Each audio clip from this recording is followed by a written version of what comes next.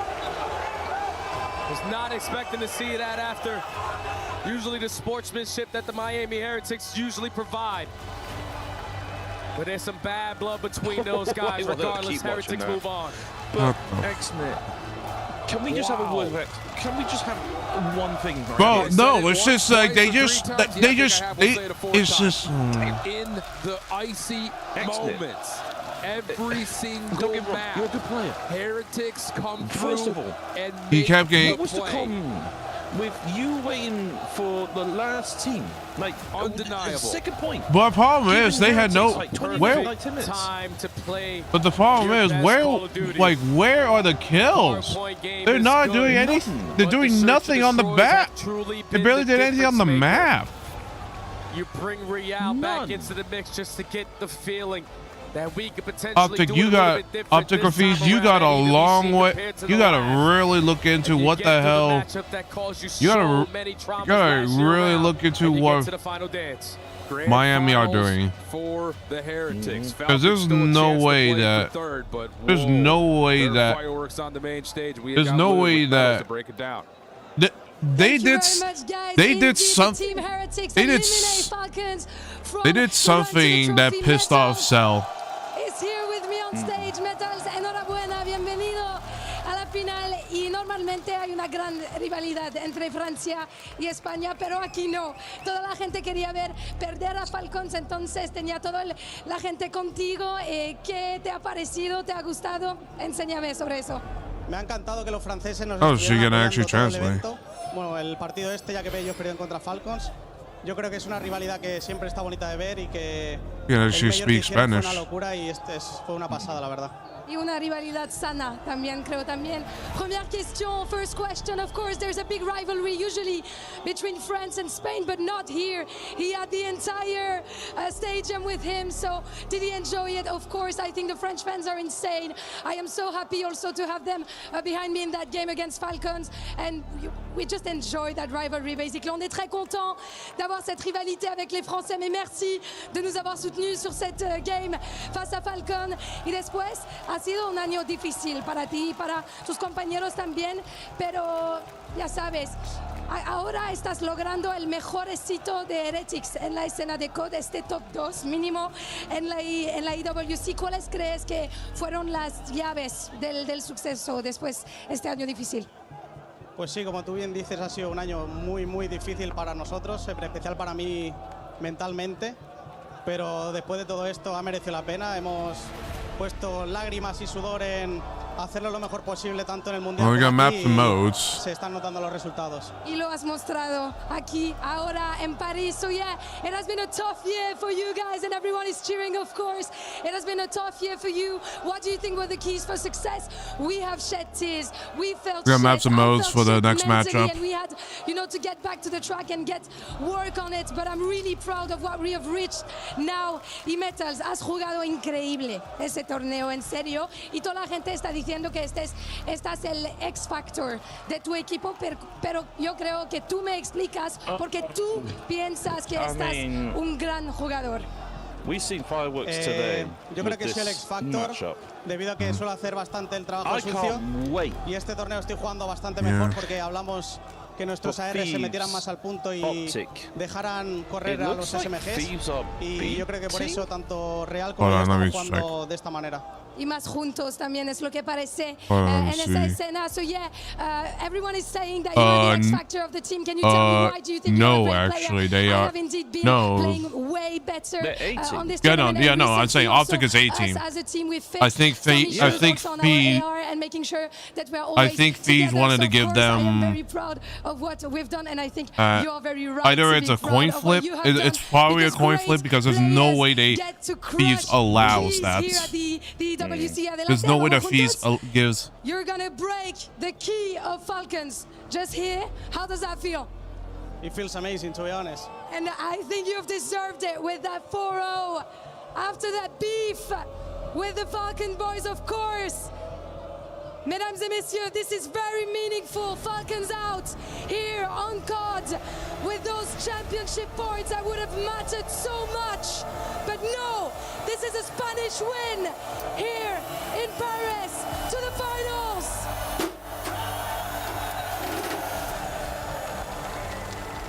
Metals, enhorabuena una vez más. En serio, qué increíble. Vamos a ir con tus fans aquí. Yo creo saber qué tal con los jugadores de Falcons. Yo tenía un poco miedo al final del partido. ¿Qué tal las cosas? Bien, simplemente ellos hablaron mierda cuando ganaron su partido. Y pues nosotros hemos hablado de vuelta, these de lo maps que look hay. scary. Sí, es el juego también. Yeah, So that's what I'm saying. how are things with the Scar Falcon hard boys? I got a points. little bit scared Wait, at hold the on, end let of me the see game. videos. Everything is all right. They just talk Posse shit obviously when feels they are gonna won, so, ban you know, that. we just talk shit back, Sake, and I think of that's course. also part of the game. Y I'm actually kind of surprised, but question. We're gonna keep it in Sake, English because the I'm world kind of is watching surprised, you, Metals. but And I'm not sure that you surprised know at the that. same time. What do you want the world that is watching you to know about you, Raid your S&D. Team Heretics ahead of the finals? Raid?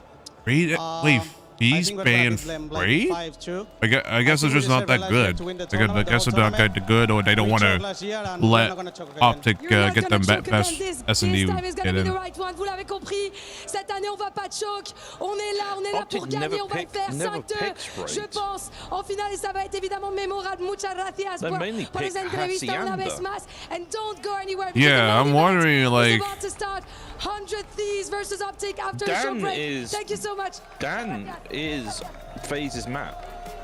First indeed, which they got. Thank you so much, Lou. Well, no, there's a FaZe's map. To the Heretics. This is the That's what I mean. highest placement we have ever seen from a player from Spain. This no is joke, the from the guaranteed last picks, highest placement in Heretics history. Their first grand 66.7% finals. They finished on the S&D has podium gone with third place last FaZe season. picks. Now they are guaranteed second place. No, wait, what? I'm confused. And are in the running for the 600 So grand FaZe? and the title. Well, no, this is 100. And what a story. Fees, they yes, should be fees, for, yeah. Right? Because of the way that their season ended last year and they come into this one, Always they start pick making them. some roster changes. Yeah. Those It's don't end Denton up and Gridlock panning are the out. two They have a best good maps. online stage. They perform Optic, lackluster however, land. And now, Gridlock, near the tail end, Hacienda, they get and a Sake. redemption opportunity. They get their revenge now against the Falcons. I've been giving them trouble all season long. One of the only teams to match them when it comes to the pace in some of these respawns. And now they're in their first grand final ever for another Let's talk about the closer of this game here, 221-217. How did you see the Miami Heretics close it out? Yeah, I mean, these guys, just beautiful gameplay, Chris. At times I question their efficiency.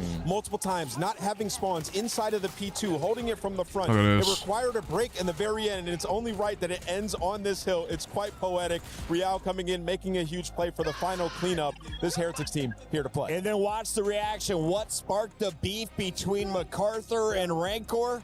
Well, Celium didn't like the fact that this man jumped out of his seat, threw off his headset, and sprinted across the Can stage. you shut I felt the- like I was watching the UFC. Your name was. Yeah. I mean, look at the energy here.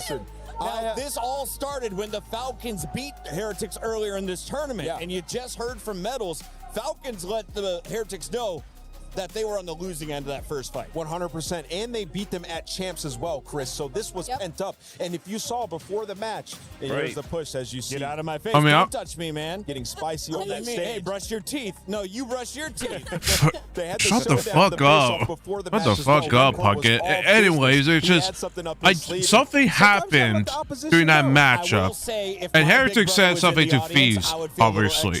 So I'm not sure what the hell was going on. Family, congratulations. You know this moment meant everything, and I love the fact that it's not Super, it's not Rancor given the honor to crush the key. They are giving it to the vet. He played alongside Lucky, who is now coaching. Metals has always been that X factor. He's had an insane ceiling. Now he's bringing consistency at a $1.8 million Call of Duty tournament, Ant. Yeah, and listen, the reason is because this Miami team have never played efficient COD. It seemed like at times Super, Rancor kind of playing for themselves. You're seeing now with all the pressure after bringing in Real, the community completely I mean, I on this roster. These guys are Yeah. finally playing I for the win. The think- kills I- don't matter, and now Metals Yeah. can shine. Yeah, I that's the think, reason he's having his I'm best looking tournament at that the we've ever seen. map picks and bans. ask you, in this I mean, one, it obviously, looks like Super Optic are Real gonna ban had a Den better because, game. well, Who the do you think thieves. is the front runner for I'm kind of MVP surprised if it that comes from the Heretics? I'm kind Oh, of surprised. Man, that's a hard one. I'm kind of surprised that Fees picked Gridlock, but I mean, they must have done some homework on it, so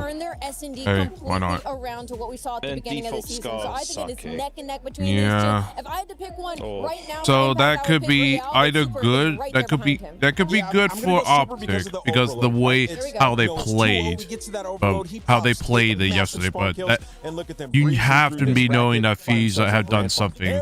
So you know that Fees have to be doing some sort of prep work for Sake. So we'll see. But the real question is, who will they face? We find out after this with 100 Thieves taking on Optic Gaming.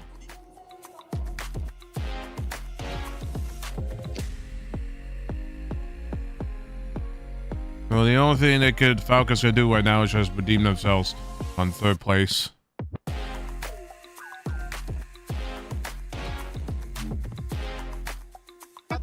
I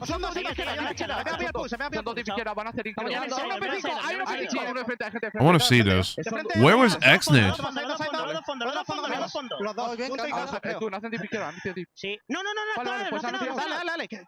There was no hard block. No one hard block. One of them did hard block.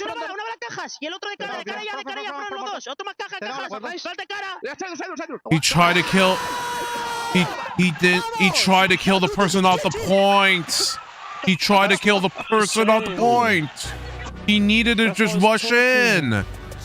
You can't. At that point, you have to focus on objective and then kill on the point.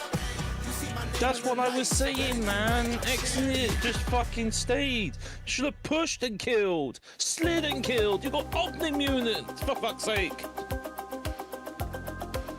Omnimutant. What the fuck are we doing here? What's up, everybody? I was in the crowd, and you know I had to talk to our amazing cosplayers out there. Can you see the detail and the love put into every piece of fabric?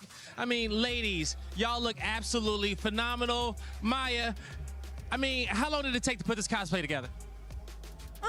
Not as long as you may think, because there's many pieces that I bought. And because we had to get ready really fast for this event.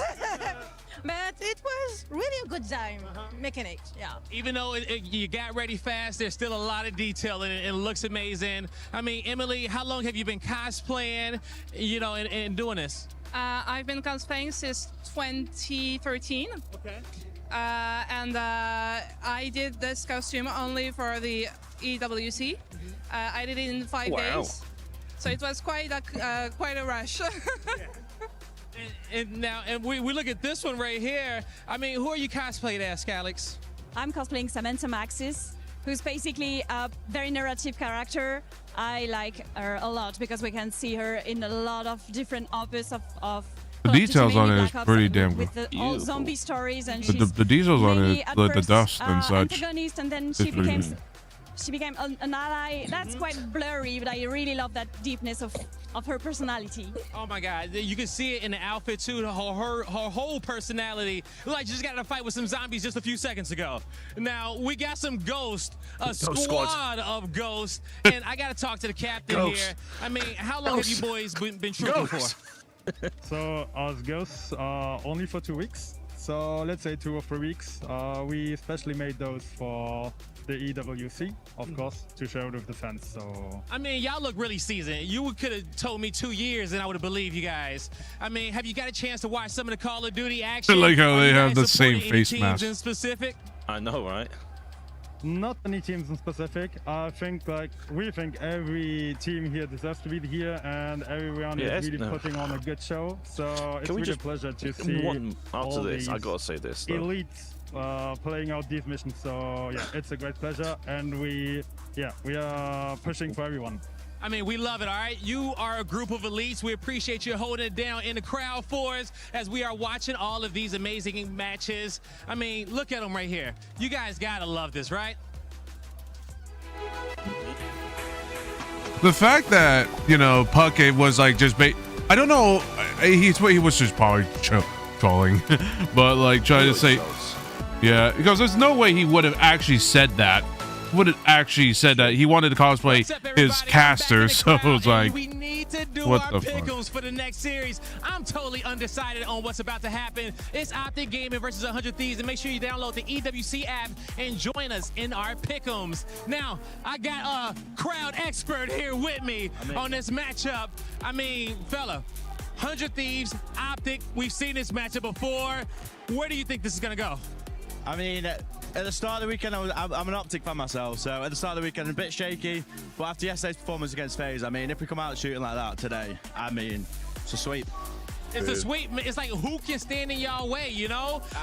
Yeah, I agree completely. They absolutely turned it around. What do you think was that turning point for them in that matchup? I don't know. I think, obviously, the first half point was a close one. I think once we got that through the door, and then the search, I mean, going 4-0 up, getting some confidence and closing that out, I think search has been our issue, all year, so closing that one out, I think that just gave the boys even more confidence for the overload, and then obviously the closing hard point, 100-point club, come on. Come on now, okay? Those boys are on fire. Let us know your picks in the chat. The match is about to get Scar, started. then Gridlock, then Hasi, Scar, Sake. So I'm just wondering, so we got 2 double dose of Scar, Dan, and then 3 different maps. So I'm just wondering if they're basically trying to play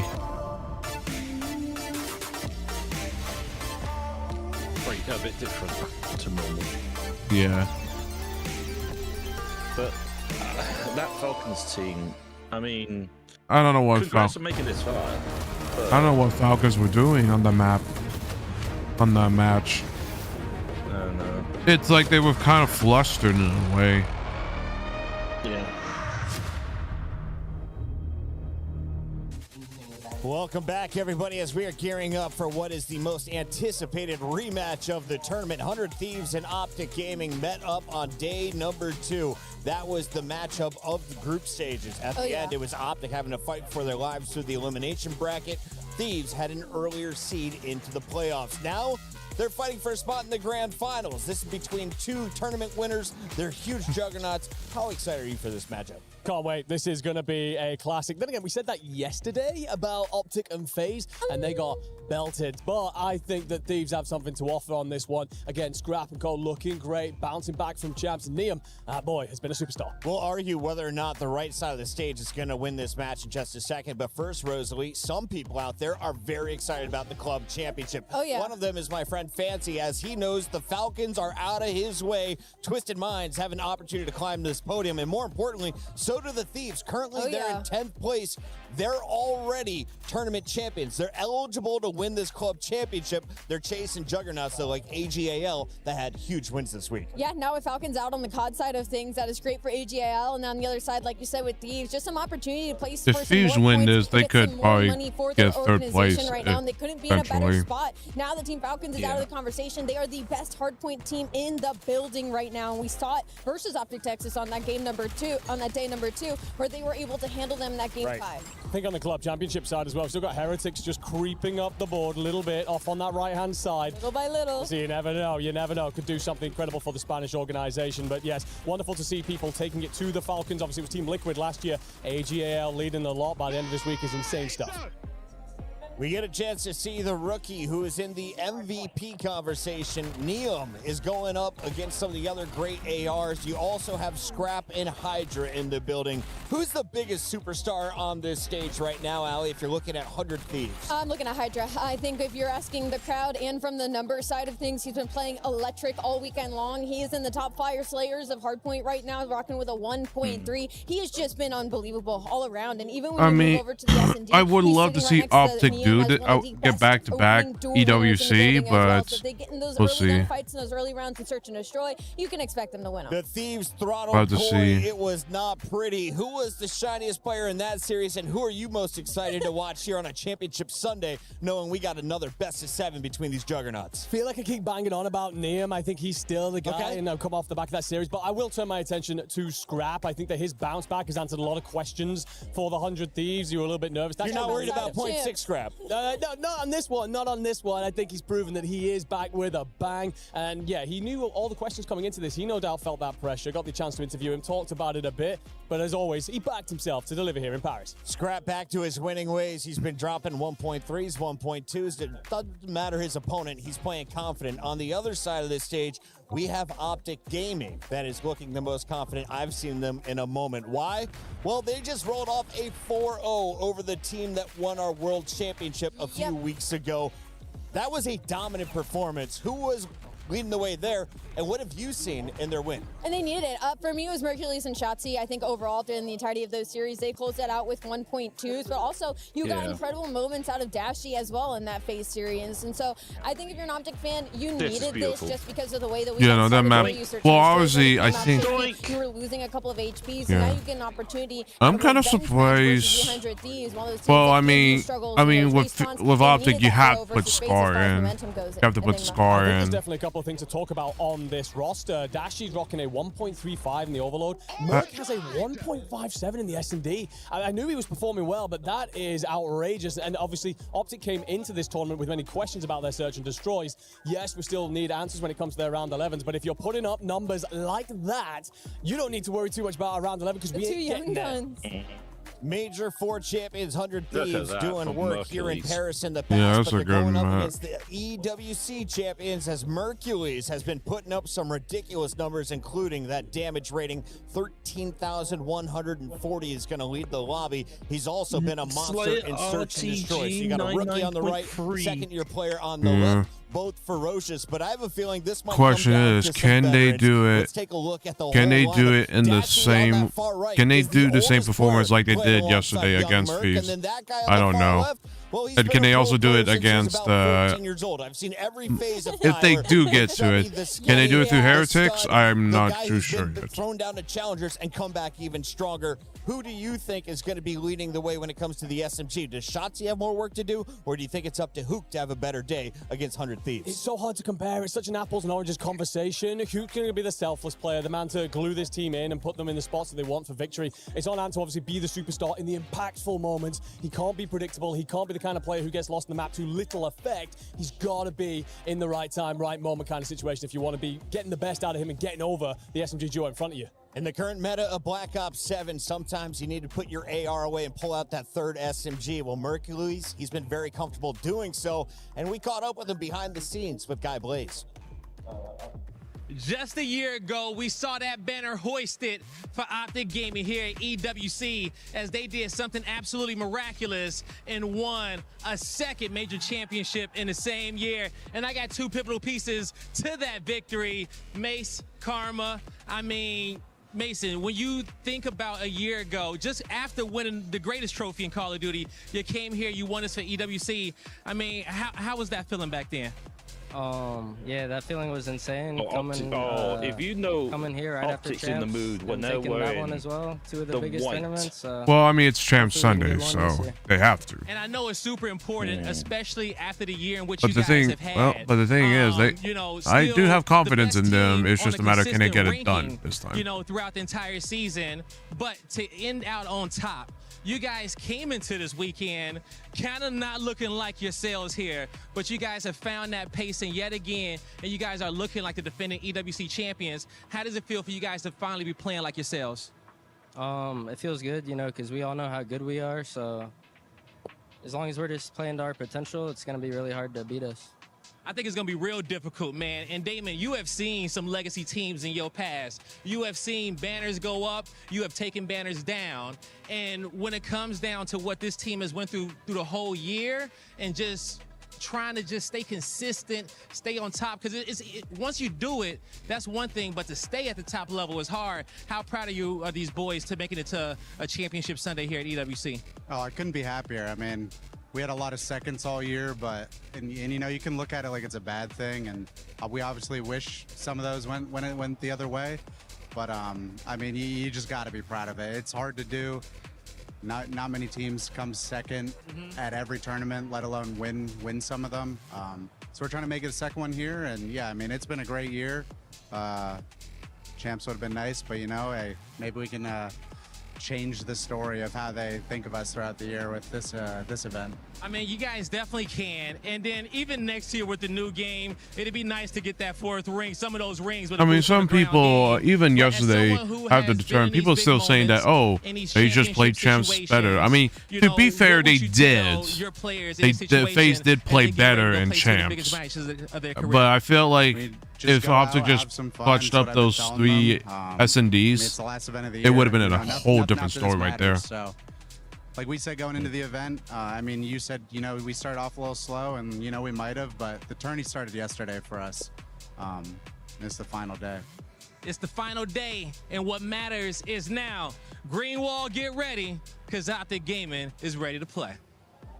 It's the final day, unfortunately, in 2026 Championship Saki Sunday Hasi has been with a Charles nightmare for Thieves. Optic outside of their one tournament. We take a look at their maps and modes, and Ali, Fringe. well, tell me about the last time they played 100 Fringe, Thieves. Was it obviously, Search that is was being the problem? banned by Because that's what cost them in Optic. Game 5 earlier in group stages. As much as I wish I could say it was Search, is actually the hard points, just because of how important they are for this series. 100 Thieves, a little bit of an edge here. They're going to get that Den hard point once again, which is one of Optic's favorites, but they lost it to Thieves back in that day number 2, and then that Scar opening hard point is a must-win for Optic Texas, one of their best hard points on the season. Maybe an opportunity for them early. Enigma, who's got the edge in your eyes? We got about 40 seconds before this match kicks off. I'm going to go with Thieves on this one. I think the map mode set does lean a little bit in the hard points towards Optic early, but I think that you end up with that situation. Last time these two teams played, there was 7 points in it. I think that Thieves have come into this looking extra impressive in their respawn in their hard points, in particular Hydra and Nehemiah putting out masterclasses, and then I think you get it done in 6 if you are Thieves, but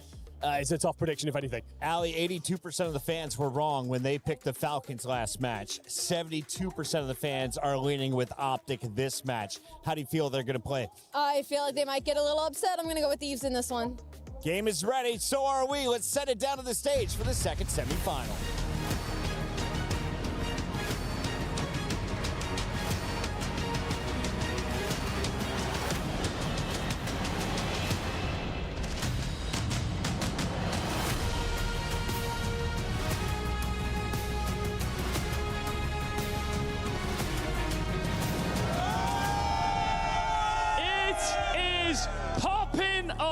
In Paris, we are learning so much here on Championship Sunday, but I think the key message that I'm taking away is there is no scene in the world like Call of Duty.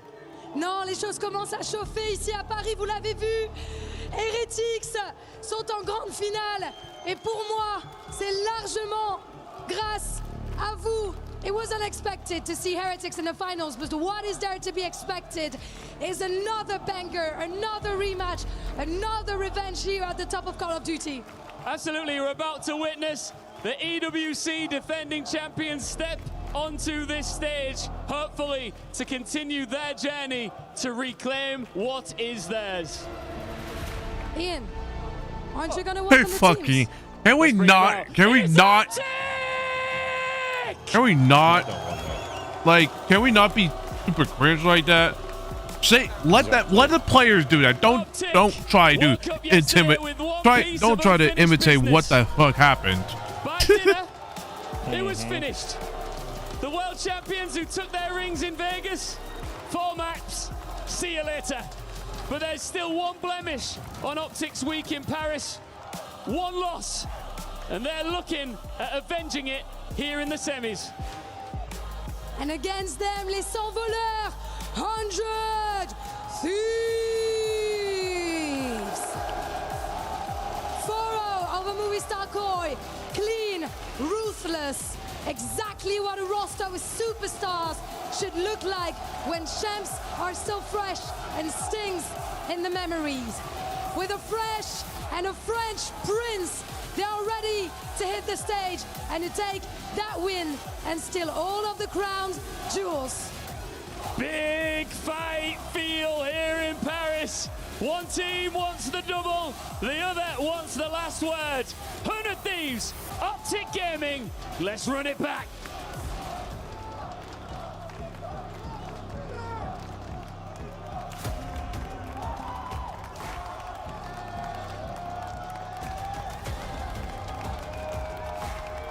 Optic, Thieves. Yeah. Let's make this game We're getting ahead of a rematch here, boys. I know that you guys are very good friends, but I want to ask you, Idra, would you rather hug him or beat him today? Beat him today. How are you going to do that? Just run at him. Another day at the office. What about you, Dashi, of course? Are you going to diff him this time? What's going to be different? I'm hoping for a different result this time. What is going to be different? Tell me about it. I'm hoping I get the 4 maps first. Yes, let's see if that's going to happen. Last handshake, boys, before you get back to the team. That one is going to be a banger. It's Optic versus 100 Thieves. A man of few words, unless he's on his own stream. But Dashi, absolutely correct. I'm going to be the first of 4. Hydra will simply run at him, and we'll see what kind of results that gameplay yields. Excited is an understatement to watch these two teams do it again. Miles a chance here. Yeah, I'm just wondering. I think I'm just wondering, like, how Optic gonna make sure that fees don't count. Try to, you know, like outstrat them. But then Ebru's kind of lame. Yeah, he's a man of his business. Yeah. Bruce is strictly business. He just wants to shoot his gun. He just wants to shoot his gun. He's going to wait until the game's over before he gets it out. And whether it's socials or in an interview, we'll see. But for now, it is going to be a treat, ladies and germs. Welcome back to EWC 26. Another match here today. So got a 3rd place battle to play for, and our grand finals much later on today. What a glorious time. This is the most COD I've ever watched in a week, ever. And that's saying something because this is the job. It's a ton of maps. It helps that we've gotten all the ones that go to Game 7 rather than the instant 4-0s. But yes, ton of Call of Duty. It has been a special time. We've turned back the clock on sort of old school Call of Duty vibes. Anytime you see a guy sprinting across the stage, you know you're in for a good day. And shout out the cardio, it's a big stage. It's not a small amount of ground to cover, so Fuck off. Hashtag fuck off. Well, more on that maybe later. Oh my god. Fucking both of these teams. I love both of these teams. It's just I want Optic to just win their second. They're back-to-back. If Thieves win this, I don't mind, honestly. How close they've come in the past to lifting that absolutely resplendent. Because luminous dish. I've heard it called the dinner plate, and that's only because we are indeed eating here, COD fans. Another best of 7, 2 of the best teams in the world. But they're about to go toe-to-toe, tete-a-tete for our viewing pleasure. And this is the type of lobby that is a different experience entirely. Very few Call of Duty players over the course of competitive history have experienced a lobby like this. They're playing a different game. The chows are different, the flow is different. It is a unique experience entirely. But when it comes to Hardpoint, I mean, look at the records. Yeah, the only losses they lost by is 100 Thieves. Yeah, it was just 100 Thieves. Other than that, their Hardpoints were perfect. They got beat, or they beat well, kind of perfect, but you know. Yesterday for their revenge. The Scar, it's gonna yeah, be singing. if they can do what they did against FaZe, then it's gonna be hard. Today. Will the Thieves let that be the case? Here we go, ladies and gentlemen. Map 1. Here we go. Hardpoint. Bayon. Hoop with the first kill. The onslaught already beginning. That P1 right in the middle of the map. A dicey location here throughout the year. Yeah, they want to go for the flip though. Shotzi, this is what he does. He gets to blue, tries to get behind enemy lines, and drags as much attention as he can, but there to take him down. The problem is that he gets killed. But it doesn't make a difference. The problem is he got killed. Still maintaining those right side spawns, and they're getting every single kill. They're yeah, the problem. Yeah, they have to play spawns right now. Come on, unbelievable 2 Good. Almost. Shit, man. Come on. Look, we got P2 as well. Low left-hand side of the map. We got some points. Optic with a slight tussle is going to be dashing the man of the interview, taken on Hydra. Hydra indeed does run straight at him. Doesn't yield any great results. He just got chowed. He got chowed right there. Open for business now. No one was watching middle. Nice. That's the traded though again. That's a problem. Start to finish, but he takes a good route, and now it's going to be a little bit mixier. You feel like you're going to have the extra men here if you're Thieves, but Dashi. They gotta wait that someone else is going to be in the front. Down Neum, Optic will be in the top. Oh, nice shot. Right up in the action. Beezy gone. Shotzi's flanks on Scar yet again. Nice shots. Good flip from Optic. Here, 400 Thieves. Beezy and Luke go toe-to-toe. Two kills. There's going to be one top right quickly. One fucking right back. Native from Merc, and he's doing all the work. That's a lovely 2-piece of the feed. Shotzi goes up. Nice, Shotzi. Just a Watch the gorgeous back. D2. Merc, you gotta kill the person. You gotta kill Hydra. You know the team's gonna have a good time. Lighting the kill feed up at the start of the hill. Alright. His team helps convert Never into mind, a let Shotzi decent chunk of control the time. fucking mid Still map. trying Let's to go, drag man. this pressure for the final few seconds. Unlucky, Thieves are gonna unlucky. get it, but Oh, they're gonna be to pushed. at least play No, first. yeah, no, they're gonna be They are pushed. They're gonna be down. pushed heavily. Speaking of plays, They have to let's play go for a smart. check-in with Fly Saudia.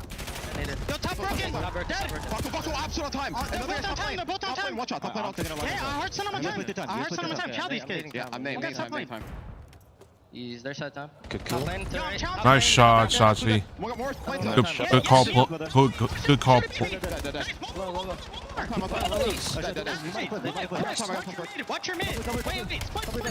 They gotta do something with that noise gate for hook. They.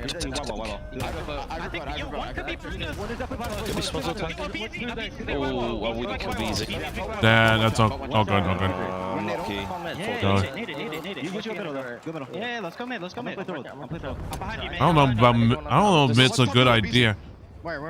He's DP2, DP2, front hut, easy. Front hut dead. One's gonna be top blue for sure. P1 you. P1 weak Neum. He's Y wall Neum. There's two. All there. Low play. Literally low play. Yeah, low play and dead. Nice one. Aping this. I'm nading Y wall. Aping this. Heard you. Yo, back left corner, Neum. One's gonna be top blue pillar. Yeah, two back left. Aim and Neum. Back left. Y wall. We're good. Yeah, One in the back. wait. Play slow. Play disciplined. One shot, easy. Right. Ooh, he got spotted. But it's fine. Fantastic The listening guy from didn't Optic see there. him A on little bit top. difficult, and now our connecting flight with Fly Saudi a check-in 100 Thieves. Okay. Nice. Kill the guy in the back. No, it's fine. Shotzi spawned it. Unlucky. Nice. Watch. We're good. We got spawn. We got number 2 spawn. The problem, they have points, but the problem is they don't have spawns for next. They could go gate to mid. Free. Whoever's Army dead. I'm only holding. I have time. I got a ticket dead. Yo, the spawning deep blue or deep gate. Two ticket. Two ticket. Heard you mid is Could be because of it. Yo, low trench. Nice. Close time. Low trench. Let's go. Full life again. Dashi's starting off super slow. He needs to start game fire in his ass. Oh. Yo, I have no gun. He's just starting off super strong, I'll say. Play. I'm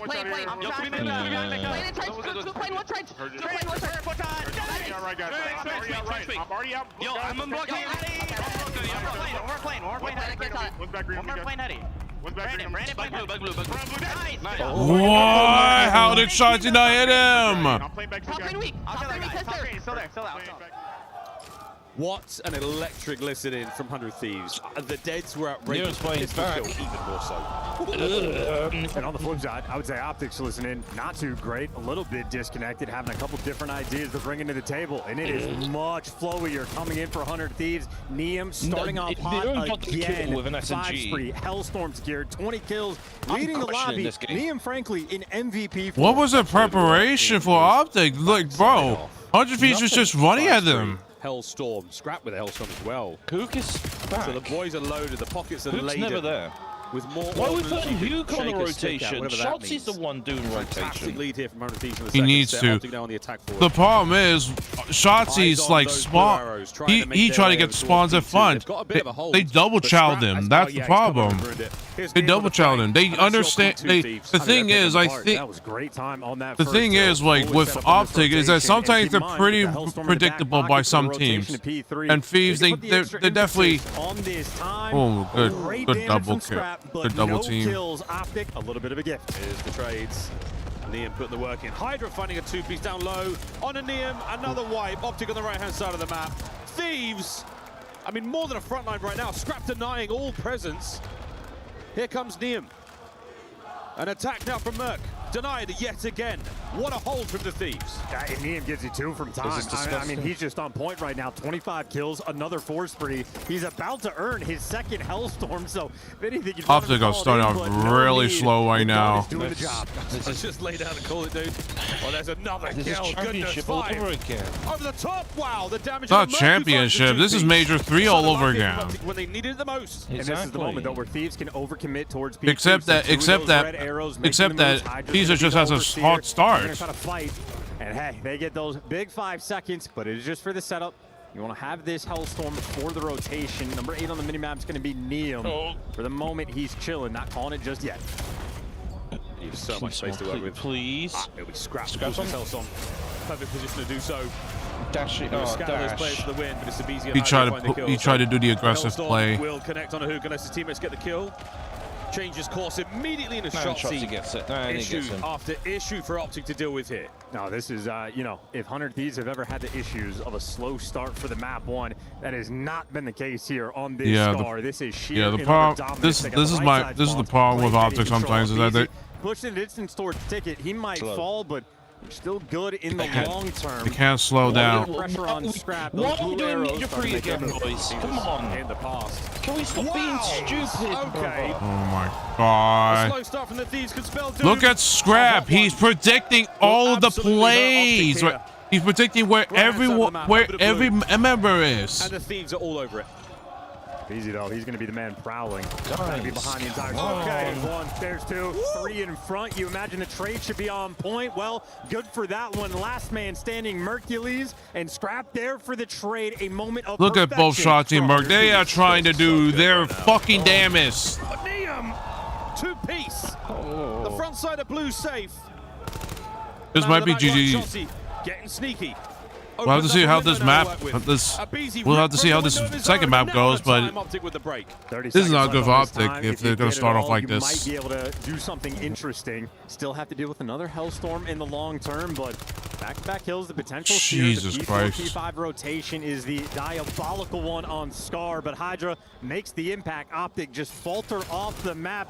Last man falls in extra time collected. It'll be a 100-point lead. It's a 100-point lead. Try to get new. Try to get new. Oh no, they're spawning. Both of the teams spawning out. Oh no.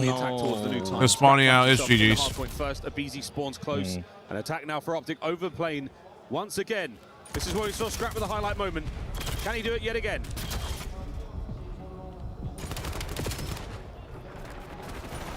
Neum upstairs. Scrap, Hydra with all the respective kills.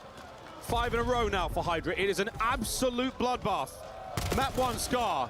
10 seconds for the win. 100 Thieves have absolutely cleaned house. This has not been close.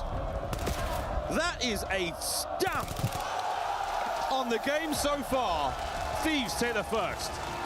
What an absolute electric performance. Yeah, that was unfortunate. No, unfortunately, Optic just had, whatever reason, had a slow start. Rookie of the year. I spent 10 to 12 hours just to debate between Neum and Kips. Because if you're looking at the stats, Kips had him. The deciding factor was Neum's performances in the big moments. How good? How's he doing in the winners finals? How's he doing in the not much finals? there. Optic can do. He's playing the best teams in the world.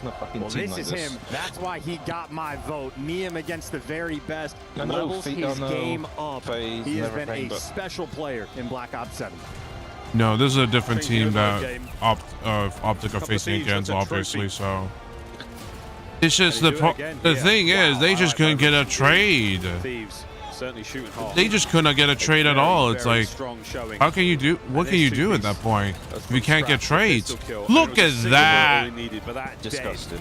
Reverberated around. If Scrap is playing like that, he's doing something right. That's just one of those sort of flow state moments where you know you're going to win this. Scrap is bringing that goddamn hat again. You know that hat I'm talking about? Yeah, he's bringing the trick. They were good on the maybe what is called the hat trick. The hat trick.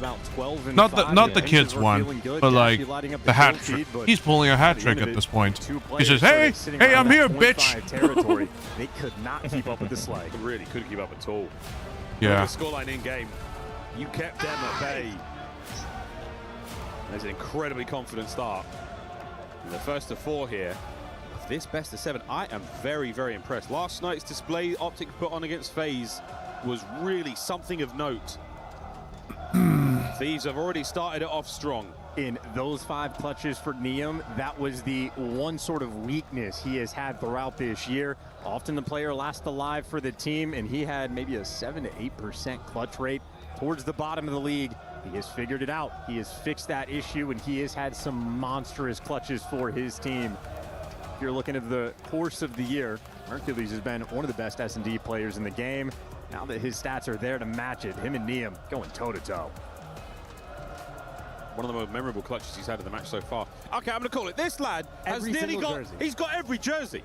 He's bought every single jersey. The merch booth here at EWC, they know him by name. They know him by name. We don't. How many jerseys has he won? I did not know. There is no one having more fun than him, other than maybe Heretics in that final map. He thinks it's a 4-1. Our green-haired companion. He thinks these are going to win that quickly? Touche, brother. Touche. Right. S&D on its way.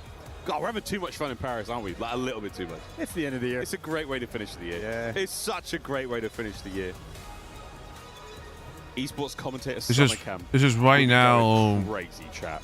Optic just need to just focus on this S&D and just forget about the respawn for now. They gotta talk it over in the back. Do it for the green-haired fans. Do it for the fans who traveled from the USA. Mostly Thieves fans at that rate. We'll see others. Do it for the lads from Doncaster. They did honestly dye their hair. That's a real commitment. That's not coming out in the wash. Here we go, though. Map number 2. Locking firmly back in as JP leaves the stage. What a lovely, lovely rivalry these two teams have had against each other. And earlier on in this tournament, it was the clutches of Neum that certainly helped them out. That gridlock search and destroy 1v2, magic. Yeah, the clutches in this tournament from every team have been, one for the ages. Think about Abizi's sort of, overload clutch he had when he was top broken on the gridlock. There's been some wicked work. Clutches have been the deciding factor for many a team here at EWC. We'll see who has the ice in their veins. See what they do. Thieves, attacking first from Thieves. To the B-bomb site we go. Dashi. Well, he's stuck on the thing now, and he knows that it's a B push. Numbers in the way forward here, the 2-2. Smoke's not going to help Dash out in this case. But he's still got to stay close. If he stays out in that window for too long, you could see Hydra swing mid and cause problems. Yeah, that's UK fans. There's a stalemate in the middle of the map between Neum Wait, and who's pushed up? Hook. So this is sort of the game of just who bites first. Who's aggressive? Oh my goodness. Oh, Hydra on the other side of the map. Hook's there because of Fell Hydra. for it. He got in. He made the first move, and he gets punished, and well, everything falls. And That's it. Falling to pieces. Dashi's got to make something special happen here. Still doing this alone. Mercury's. Oh dear. Oh wow. Scrap. Knows his old pal's tricks. Holds the pre-aim. Takes care of business through the wall. Can't do much. Mercury's down and out. Thieves up. I mean, just ironed up. Hydra was laying out. Yeah, no, they doubled. Yeah, I figured they were gonna. P1 scrap over towards P2. There's a camera. Every single lane covered. Like, Nobody moved. I figured that they were gonna do something right there. Jumps in a tin, gets picked apart, and Oh my God, Hook! If he just stood there for a little bit longer, he would have been okay. Yeah. Scrap not holding the heady, holding the off angle, puts Dashi in a world of hurt, and the wall bangs there. It's literally paper here on Den. A free and easy kill. Lovely first round. And the crowd very much on the side of Hydra for this match. Hydra, as they say in France. And Optic leaning towards A. Neum will be the distant player for 100 Thieves that is ready for the response. He's asked Scrap for some support. Look, down. Good trade. Luke's getting involved. Watch it. You got some. You might. Scrap on the contest. You saw someone. He definitely saw both of those. No, players. he probably. Now he saw. Okay. Okay. Luke got out. That's good. But you're going to live, and you'll take that. Nade connection. Try to capitalize on the damage done. It's getting awkward, but it's only awkward for Optic. They're all dead. Oh. Through the smoke, Hydra on the defuse. In round one, it was an overcommitment from Hook that kickstarts a sequence. This time, the grenade. Neum gets it first blood. He does his job, traded out, but that grenade is the go button. Let's make this move for the retake. There you go. A couple one-shot kills getting cleaned up. Thieves, great job. All three players grouped up for the swarm. And after the hit, it's definitely go. Don't let him regen. This is the advantage. We've got it right now. Even with the smoke, oh wow, a Beezy's kill on a hook from the hip into the abyss.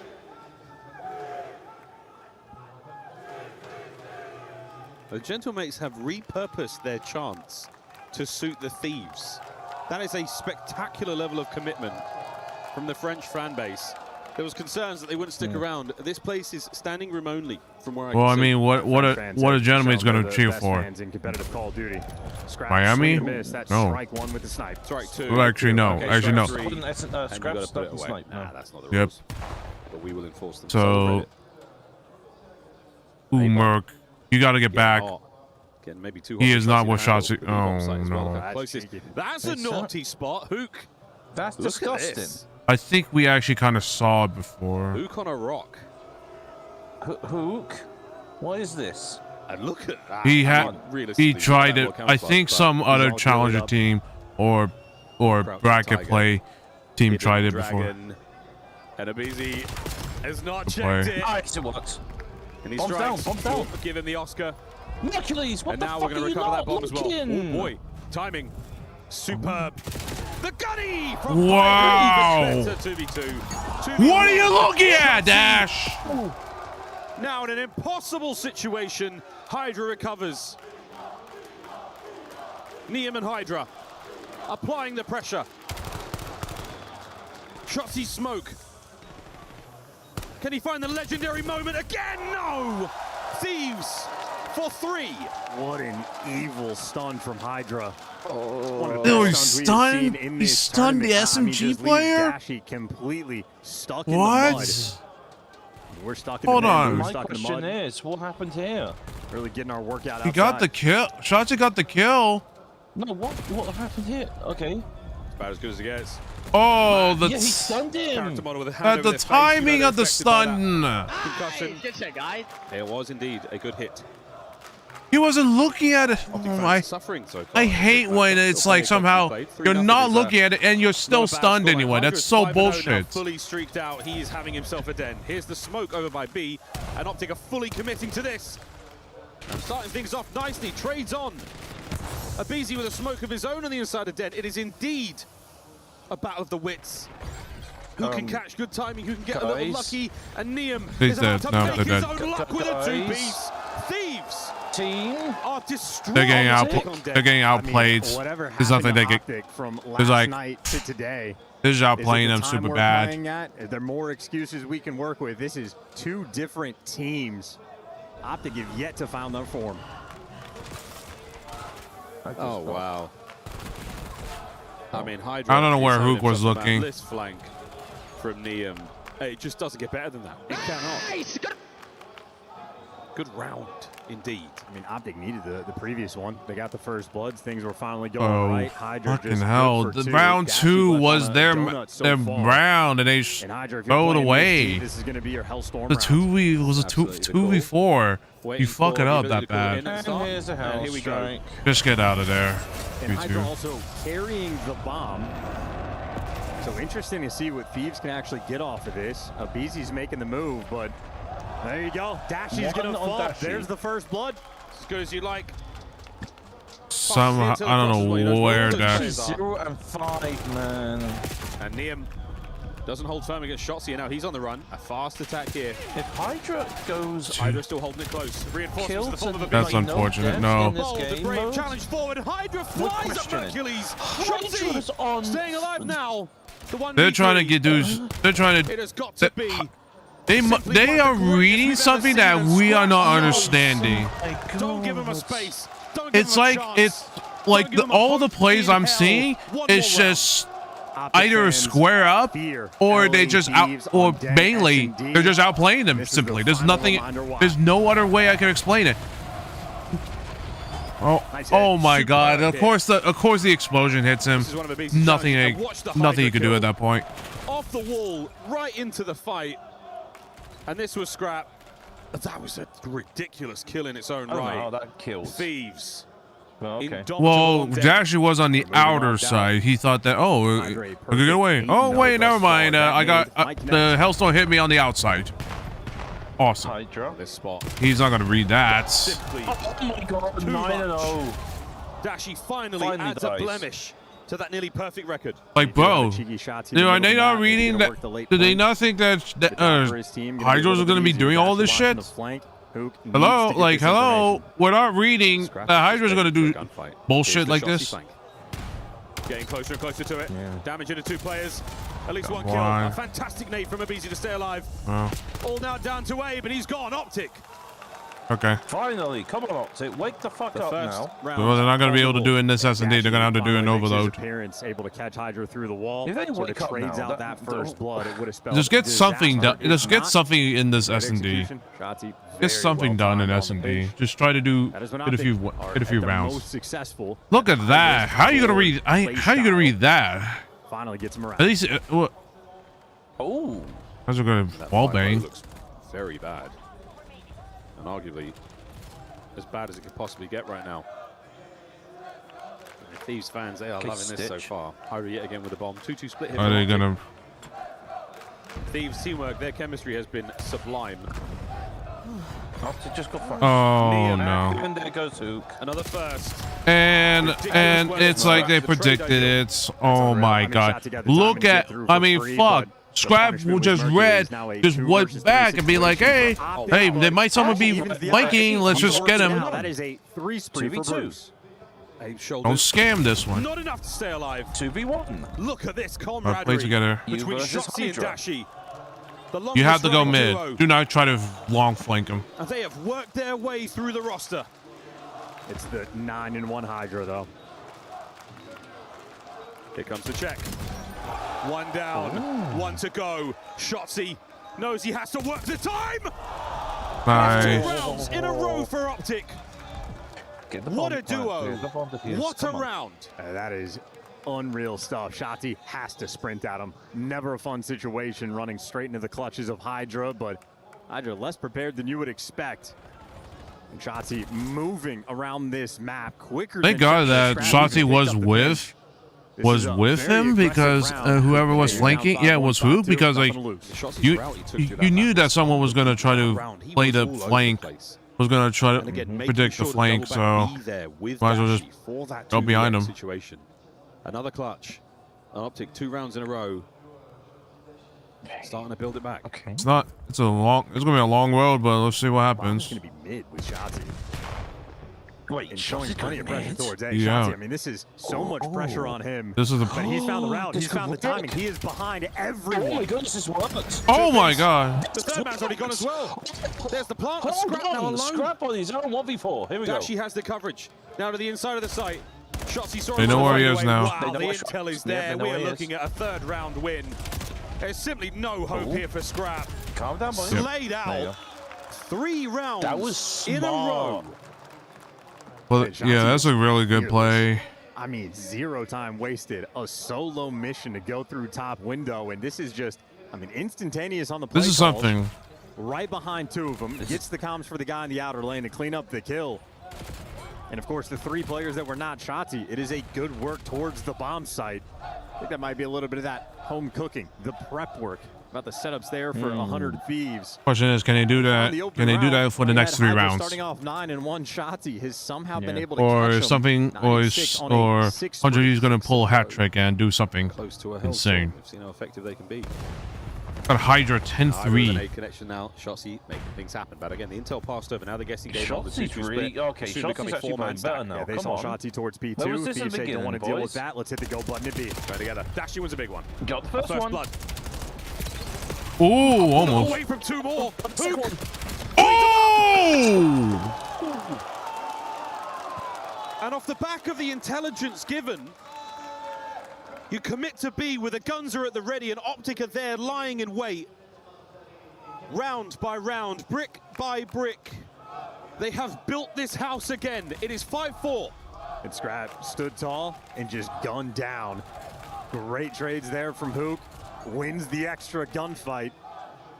And Thieves fans starting to get pretty nervous on this map. See what happens. Nothing quite like it. 4 rounds in a row. 7 kills now for Shotzi. He has the Hellstorm to work with. Again, will he use that? The game plan has been so effective. We will be calling in the Hellstorm here. The rest of the squad slowing their paces. what will happen as soon as that is called. Thieves will hit the go button of all go buttons and try to see. Are they going to delay this? Yeah, I guess they're going to try to delay this. They were worried about the pinch initially. Hydra might get overwhelmed. He's going to have to run for the hills. If Easy has to join him on the escape, they're going to be shot up. Tagged up through the walls. They have made it to safety. And that bomb is going down. It's fantastic spacing, though. They're staying safe. It may be a danger close streak, but they are. He hit him. I think he hit him on the side. Oh, no, not good. Oh, no. Getting involved. Shotzzy finding the man through the middle of the map. And now Dashi outside with a pistol. Ooh. It is all down a scrap. In a 2v1. Play together. Seconds on the bomb, and the Pinch him, pinch him, pinch him. Nice. 5 rounds in a row. Around 11. Somehow, some way.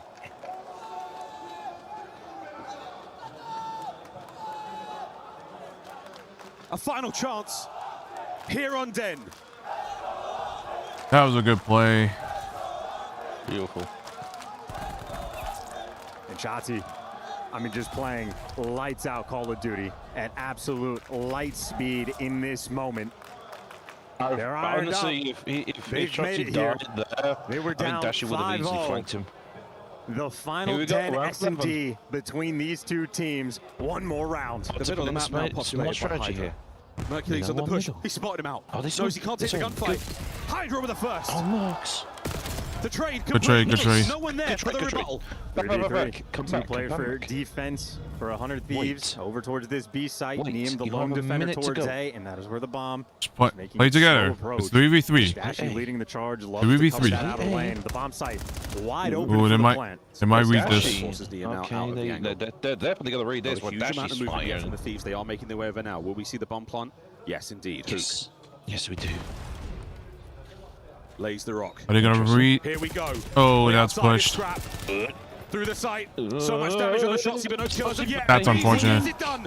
Now to Kyler Garland. One last time. That's unfortunate.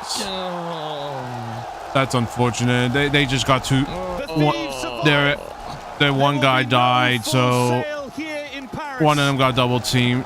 So one of them got double gunned. So there was nothing that they could do. Trying to keep things as normal as possible. Didn't make a difference. I think they should have. Yeah. But they almost had it though. That's something. It's not a win, but it's something to go in overload. They almost had it. It's just I felt if we really didn't want to jinx it. I think if they just double, like you probably know that someone might be going. 5-0, the final score. Oh my God! Dashi just stood there like an idiot. Spectacular stuff. And Shotzzy just got absolutely cooked. The full sail avoided, but by God, did it come incredibly close, guys.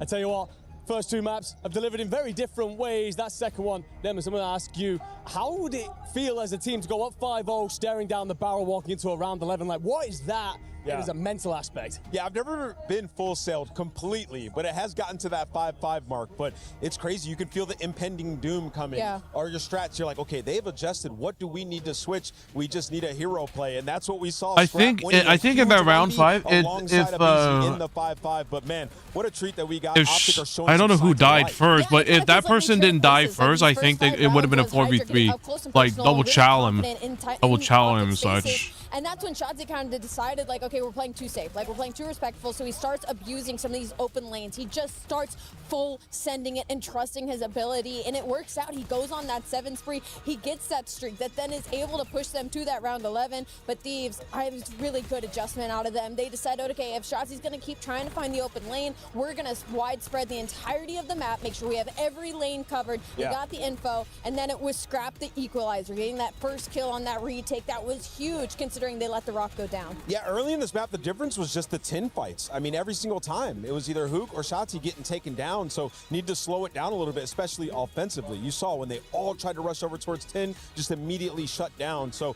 just had to let the rounds develop a little bit more. The adjustment came in a bit too late. Either way, though, I think that was good for Optic, getting some momentum and getting into this series, because up until, that 6th round of this map, it was looking like Thieves all the way. We were talking in the back about it potentially being a quick day, but a little bit of life coming out of Optic, for which the green wall will be very hopeful for. It can spiral into a couple of maps going forward. Felt like in map 1, we're talking about a particular MVP potentially, but let's focus on someone in map 2. Hydra had himself a performance in front of this crowd.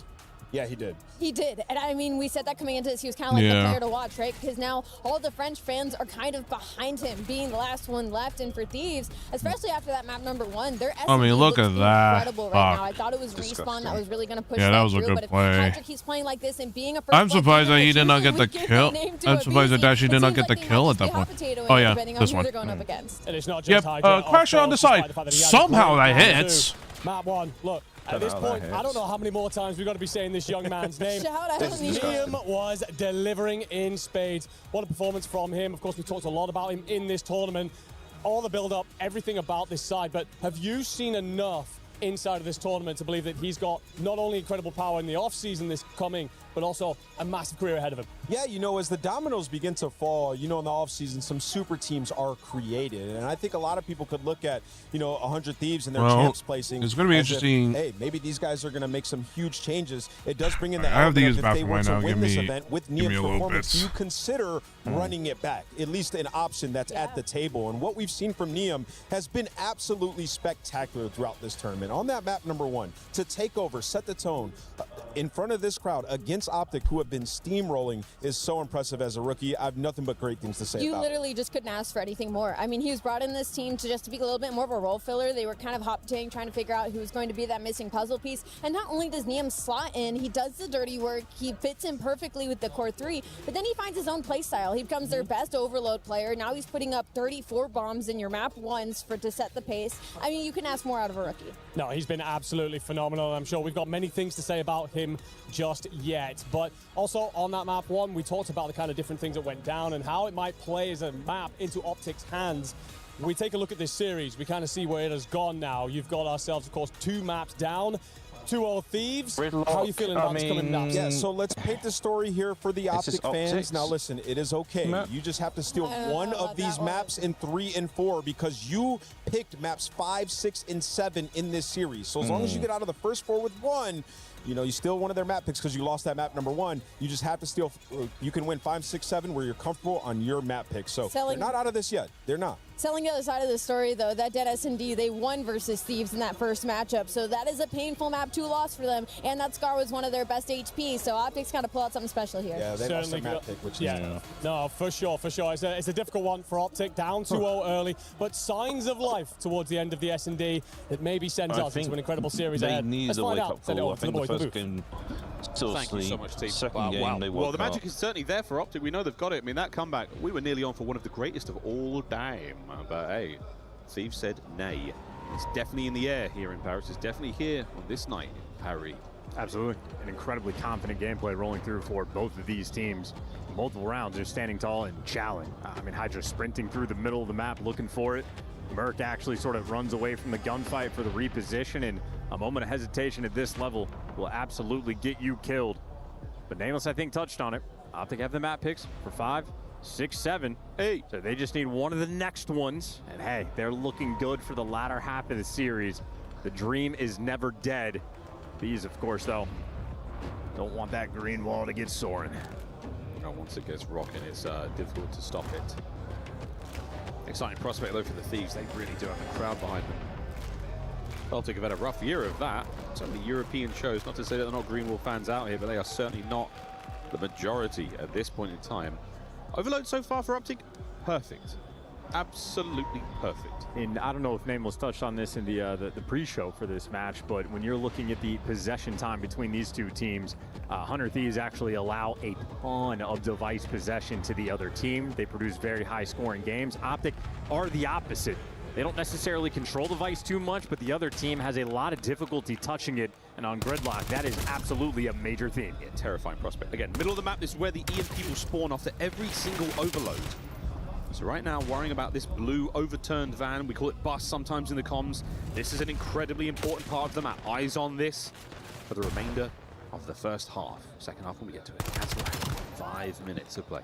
Yeah, you're always scared to try to pick this device up. You see Mercules going for it or playing with the idea. You're going for the wall hops because very often it just spells death and disaster once you make that move. And it's just that constant dance battle around P1.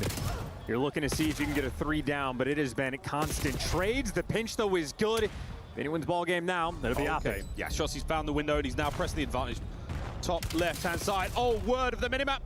How is he finding these kills? The pressure now from Scrap. Shotzzy still going. 5 in a row. EMP runs it home as well. Well, holy smokes. I mean, talk about carrying the momentum from the S&D. Shotzzy ends that S&D just about on a 9 spree. Still has the hot hand.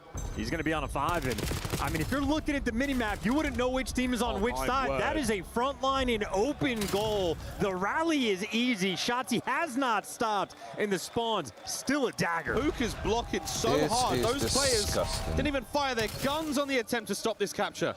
7 in a row now for Shotzzy. 10-1. Yeah, this finally is comes to the a close, optic we but the needed. damage has been done. I guess they'll be leaving that side of the map. They finally take down Mercules. That was a moment of disaster. Optic, we saw it yesterday when their overload is in form. It is the best in the world. A scary prospect, and Shotzzy continues to fry. Shotzzy! Is he invisible? Active camo applied right now by Shotzzy. Fantastic work on the shots, big in the numbers here for the Thieves. Top left, mid-map. Thieves will have the presence, but they don't have a huge amount of space across the map, except for now, number 7, VZ. He's gone low right. If he can win this fight, we're looking good for a Thieves attempt. Mercury says, absolutely not, mate. This might be another score. This could well be. Scrap's going to have to get 2. Yeah, well, at least did the damage. Good enough. Come on, okay, Reinforcements arrive. You're pre-shooting I mean, he's dancing. everywhere. He's juking and jiving, but the rest of the squad not necessarily here for the play. They're worrying about the middle of the map, and that's where Shotzzy is. Ooh, that came close. I know Boots got him. Easy. He's been the guy sort of neutralizing over towards Broken. A very spread and distant game. Neum gets interesting timing to get through. Unfortunately, well, he's actually let the player by, but if he gets 2, his teammates are going to have the numbers. Well, there we go. Nope. Scrap with the pistol. Down. Hook snuffs the play. Grab and run. Grab and run. Lovely defense. You can make this free. Go the other side then. More Let's concerned go. about those 2 courtyards now. Now we're swinging it deep. Shotzzy is currently by that bus stop. That's 2 kills in the feed. The device is coming. Scrap trying to make the hero play to stop it. No idea he's there. And he's managed to get one. NPC in the back pocket. Can he find Shotzzy also? No need. The teamwork here. And a run around now from a BZ. Snap on! Wow! The nuke! And he's back on his BS in the spawn. I think he's stuck Hydra as well. What a play! Looking for the 5th in a row. EMP down, and the Thieves somehow survive. Unbelievable. Device just a little bit too far. Dashy, though, keeping the pressure up. But him and Mercules are going to fall. A little bit of a gift there with the car bomb, and the shots from a BZ are good. That device, just a moment here from the reset. Neum needs to give it away. This is about the timing. Shots going to go for it, and he's going to get it. Wow, just barely steals it away. Another steal, 3-0. A minute to play in the first half. And the Thieves, they are scrambling for control. Come on, Merc. Everywhere you go. Dashy on the corner. Merc finding the kills. It's going to be number 4. We're going to half-time early. Any nades in position here, no trophy. No combo. Utter dominance in the first half. Not even close. Those issues for 100 Not Thieves. even fucking away close. A lot of device possession, and they just left it on the ground in front of that B portal. They overcommitted, started working through the middle of the map. They were trying to set up for the long term. I don't know how close that device was to resetting. It might have been a 0.1 left on the clock situation. Shotzzy simply finds a way, and if you're 100 Thieves, at this point, you're expecting to lose this map. Yeah, I think we... All right, okay, boys, go next. Now, that's not what's happening right now. They are formulating a way to somehow score at the very least 5. But that man on your screen, he has taken Gridlock by the horns, and he has done whatever he wants. 15 and 8, yeah, he and Dashy. I was going to say, we saw all this from Shotzzy's point of view. You know, the initial destruction, the first 2 caps they got were his responsibility, but that means Dashy in the background was just frying the entire time. There's only so many kills we can catch. It's unbelievable work. Shout out the observers. Putting in the hard yards here, EWC. And Dashy, we gave him his flowers for good reason. And yeah, he's putting up the work. Unlucky. Shotzzy now through Good mid. take. Whoa, so close to the second. Shots. Hook caught just by Hydra there. Unlucky. 2 minutes. This is a worthy attempt Nice. What from above you 100 watch? Thieves. No. Big wins. Please. Dashing Mercules ironed up on defense.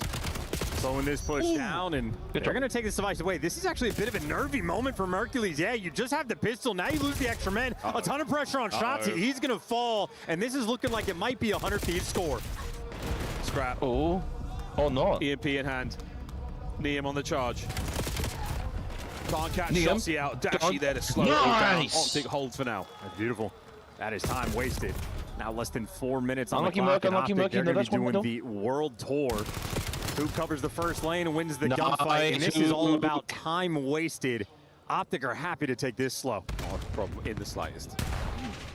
You can't let the Thieves get things going because we've seen how decisive they can be on this map. And it's the efficiency we talked about. Certainly a game that's heavy in the possession right now for Optic, but the scoreline, so hard to deal with.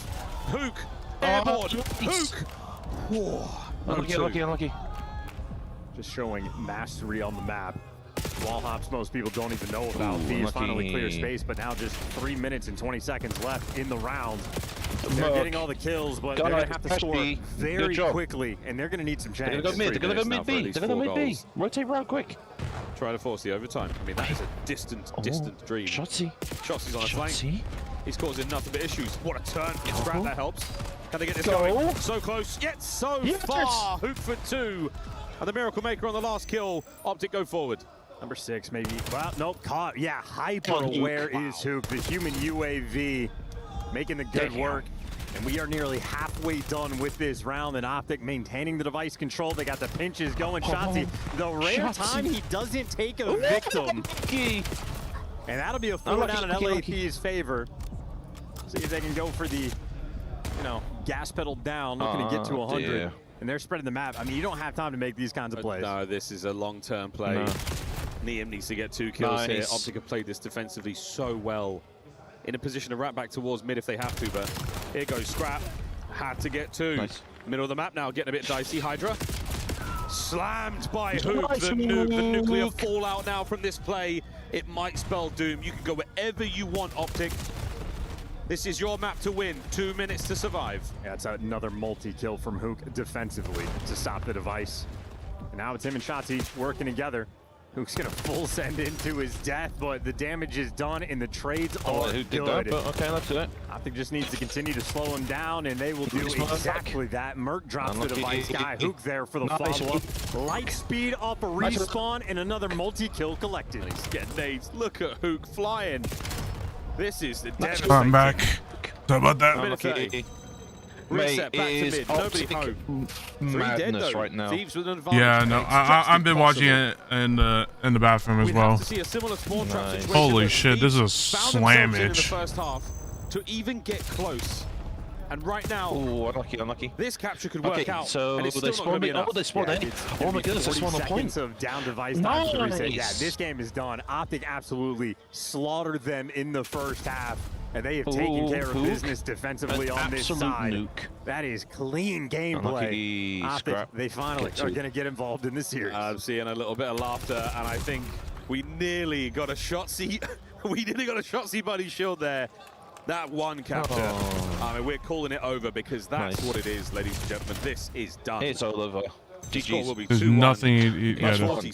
Time, but for now, there's nothing to do. We're looking at the stats. We're looking at the creative attempts here from 100 Thieves to desperately try to capture. A game of one half. Optic, that 4-0. So decisive. They broke the Thieves into pieces. Can't believe that car survived for 4.5 minutes on this side. Nice. Another look at Hook defensively. Even nice Tom only able to get 1, and okay, wow, the second capture goes through. We are now officially 15 at seconds. stat padding time. I don't know how many times we've seen Overload this year where it's this type of situation, an incredibly rare circumstance, but Optic, listen, man, they have been lights out. You saw their record at the start. Yeah, please know it. It's GG's. World class. Still perfect. Well, they got something done, so that's good. Optic will be very, very happy. I gotta be right back again. On the board. Breakfast is here. So yay. Just like a scarecrow, they are outstanding in their field. Unexpected mastery of the English language by chance. It starts with 1, Can they string them together? These highlights. Just look at this. Mostly Shotzzy. Shooting players in the back. Really, really impressive first half. The most impressive half I've seen of a Gridlock overload yet. Yeah, absolute Bam. slaughter. And again, Dashy just roaming in the background, matching Shotzi's pace. I think the steal that he was able to collect the most impressive score. Shotzi has maybe 3 or 4 of those on the year. I think that's his second on Gridlock, where he just finds a way where Thieves are thinking there's no way there's anybody nearby. The device is going to reset. He gets there immediately. Ook hits some of the most insane shots you've seen. That's that sort of 10-second go button there for Shotzi. And can way more than that. Yeah, okay, so Abizi picks it up and actually hits the reset for him, so he got that in plenty of time. The heist is real. Hey, at least they sort of found the moments there, but wow, crazy, crazy stuff. Not as crazy as potentially this next segment could be. Mr. Chambers, take it away. Miles, we've got a series on our hands here. Make some noise, Optic fans. Make some noise, 100 Thieves fans. We've got a mix. Both sides here at 2-1. Is on fire. The Great Wall are terrified. Scrap is on fire. The Great Wall are terrified. Are you terrified? No, absolutely not. Tell them why you're not terrified. Because Hook is now showing up. You know it is. 4-2. 4-2. 4-2? Maps. No more maps for Thieves. Why are you guys going to win this? Tell them. We're the best team, obviously, man. It's the Hydra in final! Bro, you've got a different shout on every day. Who do you support? A new team every day, what can I say? I like it. I like it. Right, come here a sec. I just want to apologize for you anyway, because I made you drink hot tea yesterday, and I'm sorry. That's fine. I'm going to make you drink something instead. Hey? I'm making you drink something instead. You're chugging it. Chugging it? Chugging it.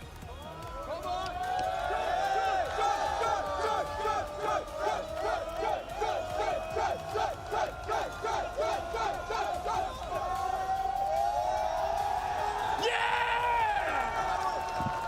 Right, once on the final call, make some noise!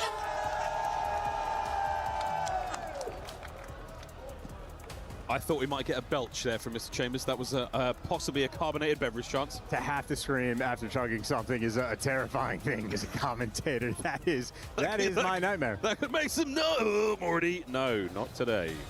A blessing for the ears of everyone around the world. Sorry, headphone users, you knew what you were signing up for. If you watched the COD League, you knew what you were signing up for. So is that new guy. Mr. I buy a jersey every day. Ladies and gentlemen, we got him. 8K. In 8K. That one looking pretty good for Diem. Feels like a long time ago now. This match could certainly go the distance. Scrap is indeed on fire. Are the Green Wall terrified? I'm not sure. After a map like that, it starts to feel real. Well, if you're looking at the moment of the momentum shift, it was when they were down 5-0 on the Den. They hit the go button. Yes, they did not quite close out that map, but they have been on form since then. And now they're looking to sort of, replicate the dominance they displayed last night. Maybe just had to, wipe the crust out of their eyes, wake up just a touch, but we're back to the hard point. That is where 100 Thieves have maintained their perfect record. 6-0. The Team KD still absolutely elite. And we're going to a Den where 100 Thieves have been the absolute finest. Optic, though, a squad that is very happy to match them. Here comes the first bit of time. Get it. Scrap nearly getting a turn there. But Optic with the opening seconds here of P1. 20 have already passed by and only 9. Optic managed to steal, but this is a solid setup. You give a window to work with, and Scrap comes from it. Big kill. Thinking about P2 as well, but this flurry of activity will continue. We've got a good sort of 25-30 seconds of fight time here to go for. Wow, what a nade. I mean, that was a moment for Optic where they don't quite read the spawns, but yeah, the detonate actually makes it a little bit interesting. The final 15, Optic will take it from you if you can get it. 100 Thieves are actually just going to leave it. They're going to flip these spawns, so maybe long-term this pays off. I think it's always an interesting decision when you just hop off time for 15 seconds. We'll see if in the end that's going to hurt them, but for the moment, full P2 control. Yeah, top left of the minimap, 100 Thieves dug in. A 1v1 for the bread. That's going to go the way of the Thieves. Dashi from rooftops. Wow, finds a 2 alongside Shotzi. I'm back. Now they've entered time. Here comes the contestant. It's not a contestant. It is a one-sided affair. That's the battle. Hydra now looking towards the rooftop play. Makes his way over the lights. And this is starting to get dicey for the Thieves. They have got full control. Optic, can you find a window? Well, Optic right now need to find someone to reposition and just reset the play. They have been running it down to no avail. The Speed Demons, though, they're just continue. So, yeah, a show of force. That is eventually the tide's going to break that Ooh, down. nice shots, Dash. And once again, I'm just going to bring it up just in case it matters in the long term. 100 Thieves traded away 15 seconds of that old P1 time for this rotation. And by the end of it, well, it's looking like Optic are going to give those final 10 seconds to scrap and, you know, maintain an even game or an ever so slight lead. Turn your attention over towards P3. You got Hydra nearby. Merc dropped. Damn, that was a dropping indeed.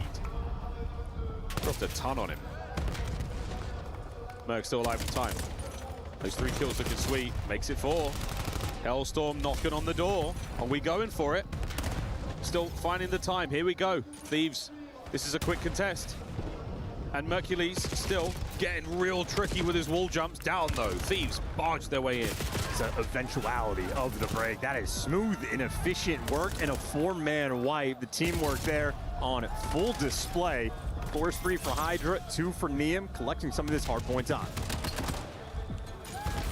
Lovely kills here from Hydra. That's a 6-3. No Hellstorm denied. Shots the other 2. Great bit of work being done here. Okay. This is looking all right. Banging out yet again. Scrap and Neum the kills. Abizi with the big assists. And we are finding it here. Hydra. Shit, on an absolute 10. Yeah, Hydra's is doing his bullshit again. As we get to the last hard point of the set. And there you go. Hydra and Scrap are doing the bullshit Easy again. job now for Abizi. Those were to lurk there from Mercules, and you got Hook roaming through mid-server, so Abizi does great damage, but you might just lose these back spawn. Scrap, now he's going to be dealing with 2. And Merc's, though, gonna get it. Merc. And he's just getting hounded. So Optic are actually soaking up the time. So once again, LA Yeah, Thieves are 100 I Thieves, think he was definitely one really shot. that emphasis on the spawns. They're trying to play the long game. Optic, what are we doing? Oh, nice Big bada boom, nade. bada bing, and a time we go, and Scrap just gets punished back there by Hook. Immediate trades. Nice Optic shot. Absolutely not giving up any of this space. 20 seconds to play for here by Tree. Got Shotzi covering. Shotzi, outstanding damage in a Hydra as well. And Hook good for the nothing. No And trade, and he's done that bullshit again. Unfortunate hit. Merc though, picks it up quick.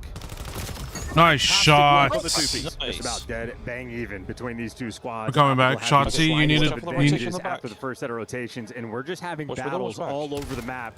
Mid-cut fight coming in between Hook and Scrap. You got on the pinch. Dashi wins the gunfight there. You need to do something, Shotzi. You're not playing like Shotzi right now. Behind them. And then the spawn is going to, I mean, this mini-map is absolute insanity. A little bit of late season craziness here at EWC. Bang. Oh, nice shot. Starting to get the shot flowing. He's 14-9. Dashi sitting there on 16. Shotzi's a little slower in the KD department, but that's not a problem in the slightest when the lead is starting to develop here.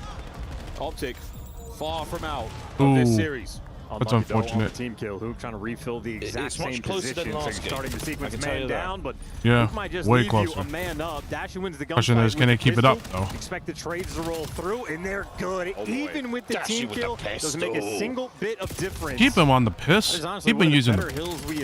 Oh, nice double. Watch it, you got someone doing the bullshit again. For Hydra. Hook reads it, stays alive. Oh, nice. Done and guns him down. Well, I mean, For Shotzi on time as well. that is their thing, using the wall jump. Over the rooftops now come the Thieves. Let's go, green wall. Let's go. So far, Let's go, Optic green holding wall. firm. Let's go.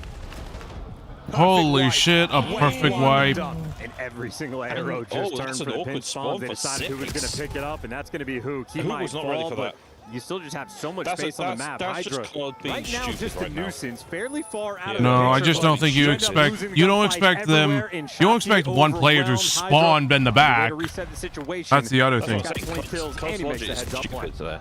Yeah.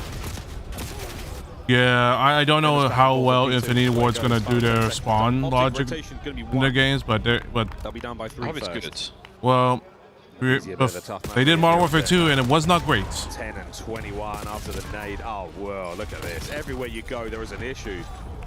And Optic have managed to find their way through the rotation and win it yet again. Able the outside. They read that, obviously. Fleet-footed, stays alive, doesn't fall prey to gravity here. He's getting his kills. And it's going to be a good bit of work here from the Thieves. No one on time. They don't have the numbers.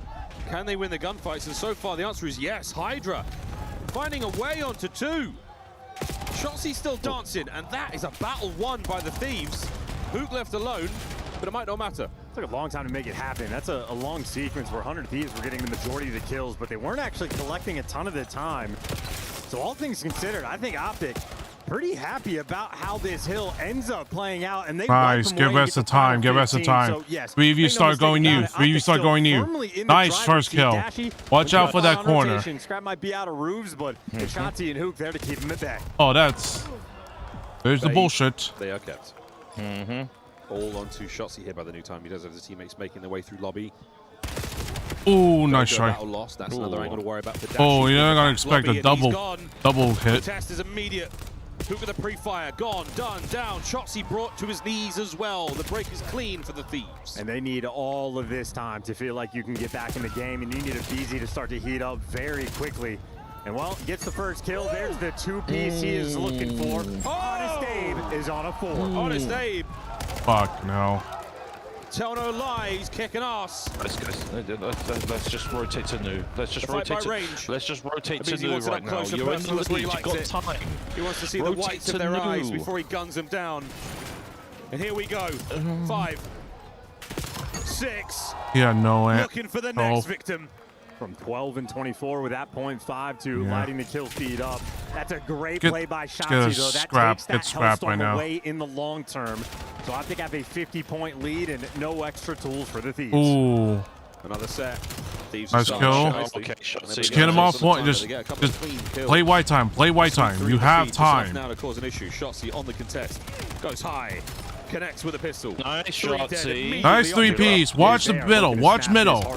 Nice shots, Merc. I think they're going to be able to do it. Mercules, by the way, 32 and 19. I think we might have answered our question. How BZ kind of read that. A slow start at the start of the map. Once they started to get the momentum, this has been destructive for the past 25 minutes. Oh, they're in spawn trap heaven. 5 at 34 overall. Optics loving this. On a 4.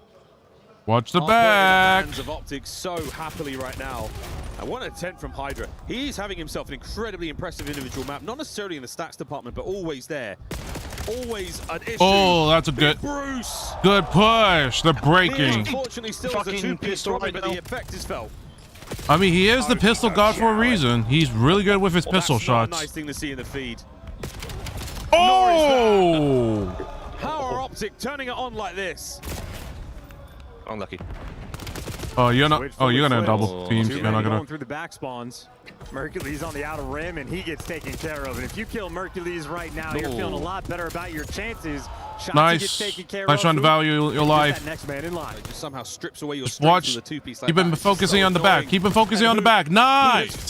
Nice. Like water to power Mercules up for that 2-piece. Now Dashi. Take your loss. We'll try to get the last 20 points. Shotzi and Dashi. Take them down. Take them down. Actually, they have time. They have time. They can just play for the point. They have time. They have time. They have time. They have time. Watch the fun. Watch the fun. Watch the fun. Nice. On the back. On the side. On the side. Go new. Go new. Go new right now. Go new right now. Go new right now. 243 to 143. Watch the time. Optic are running it here on dead. Shit.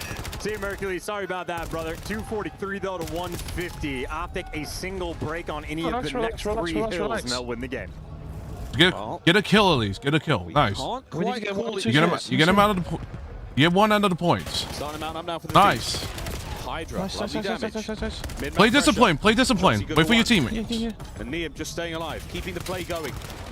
Setting up his teammates for success, and that is exactly what you get for the Thieves. Well, round men get paid. Ooh, Hook was thinking about going distance. He's gonna fall. Shotzi, next man in line, gonna get dropped.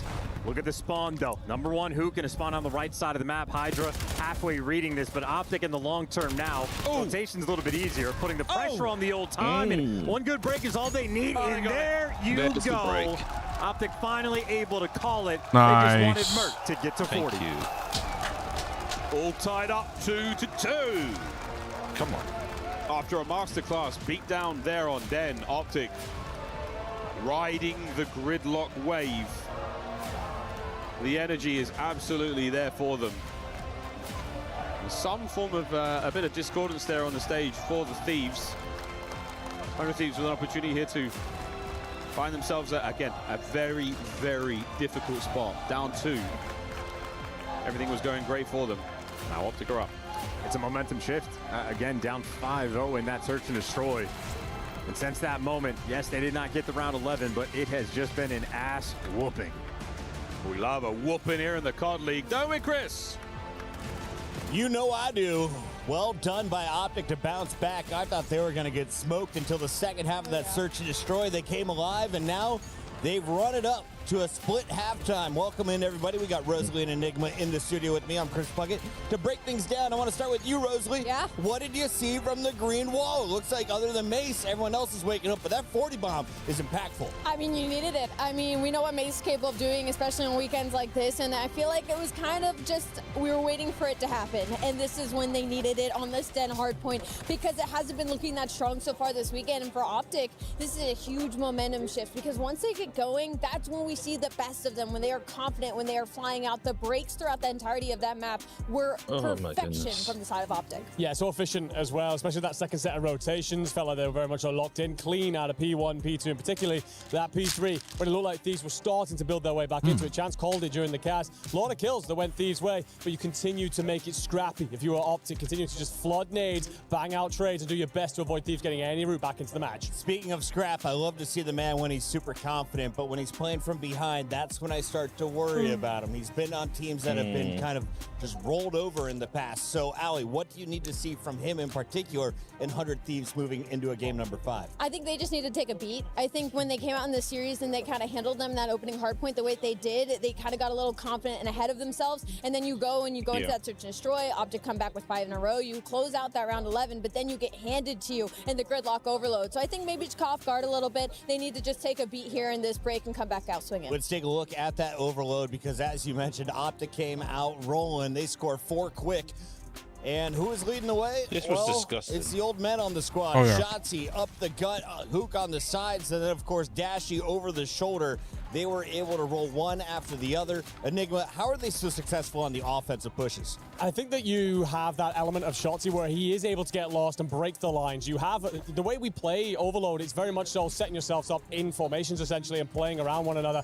He's not going to let you do that. He gets in around the bag. You think you've got a defensive blocker in place. That's all of a sudden ripped away from you. The foundation of your defensive setup doesn't exist when someone like Shotzi gets lost on the map. And him getting active like that set Brandon up to look phenomenal as he has it all the way through the overloads in this tournament. And also, they just play this gridlock so incredibly well. I think my frustrations with the way teams approach Overload on this specific map is they just try to headbang through the front without having a lot of pressure, but Shotzi and Hook feel at home in this map. This is one of the best maps for them as far as those close quarter fights go, and as far as that pressure goes, they're happy to full send it past the 70-yard line and get in your face and hit that spawn trap and be that lead blocker and play their lives incredibly well when they are behind enemy lines. And that's what makes them one of the most annoying teams in Respawn. I see ND is going over though. Single grand final, but I saw someone in the chat saying Hook is playing for his spot on the roster. They need to get the last 2 maps. Well, that was after it might be over. 0.57 game number 1. He popped off in the game 3, and you saw his contribution on Den Hardpoint. Expectations for Optic moving forward. Are they the first to 3,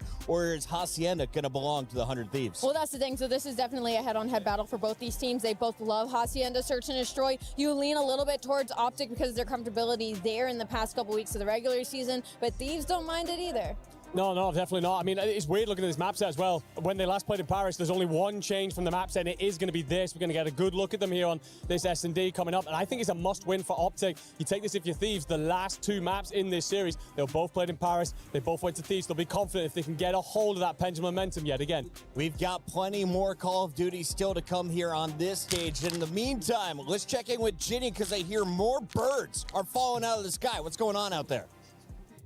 Of course, besides the fact that we've got COD as well as PUBG Mobile, some Rocket League LCQ, some CS2 LCQ, we also have Siege going on right now where teams are battling for the last remaining slots to go into the top 8. So Gabe is kind enough to join us and give us an update on what is going on over here. I mean, you just missed probably the biggest upset. Team Secret, currently the Esports World Cup champion from last year, was last place in EML in their league, where Falcons were #1. One of their players leaving that roster, who was Joom, just got knocked out of the tournament, as well as Falcons, and Secret have the chance to be able to defend their title and will be on the main stage. That is absolutely incredible. Insane. Unexpected. How did they, what happened? How did they do that? I mean, it was a blowout. It was a 7-5 and then immediately Oh, into it was a Rainbow. 7-3. No, they're talking about Rainbow Poetic Six Siege. justice. Noah and I guess Mowgli, the two Survivor MVPs stage. back-to-back Or to the send LCQ. Falcons out of the tournament, send I'm not Joom sure. out of the tournament. Again, a little bit of poetic justice Not coming through LCQ here at or EWC it's 2026. That's quite sad for Falcons Probably side of a things because they've round already robin. been knocked out of COD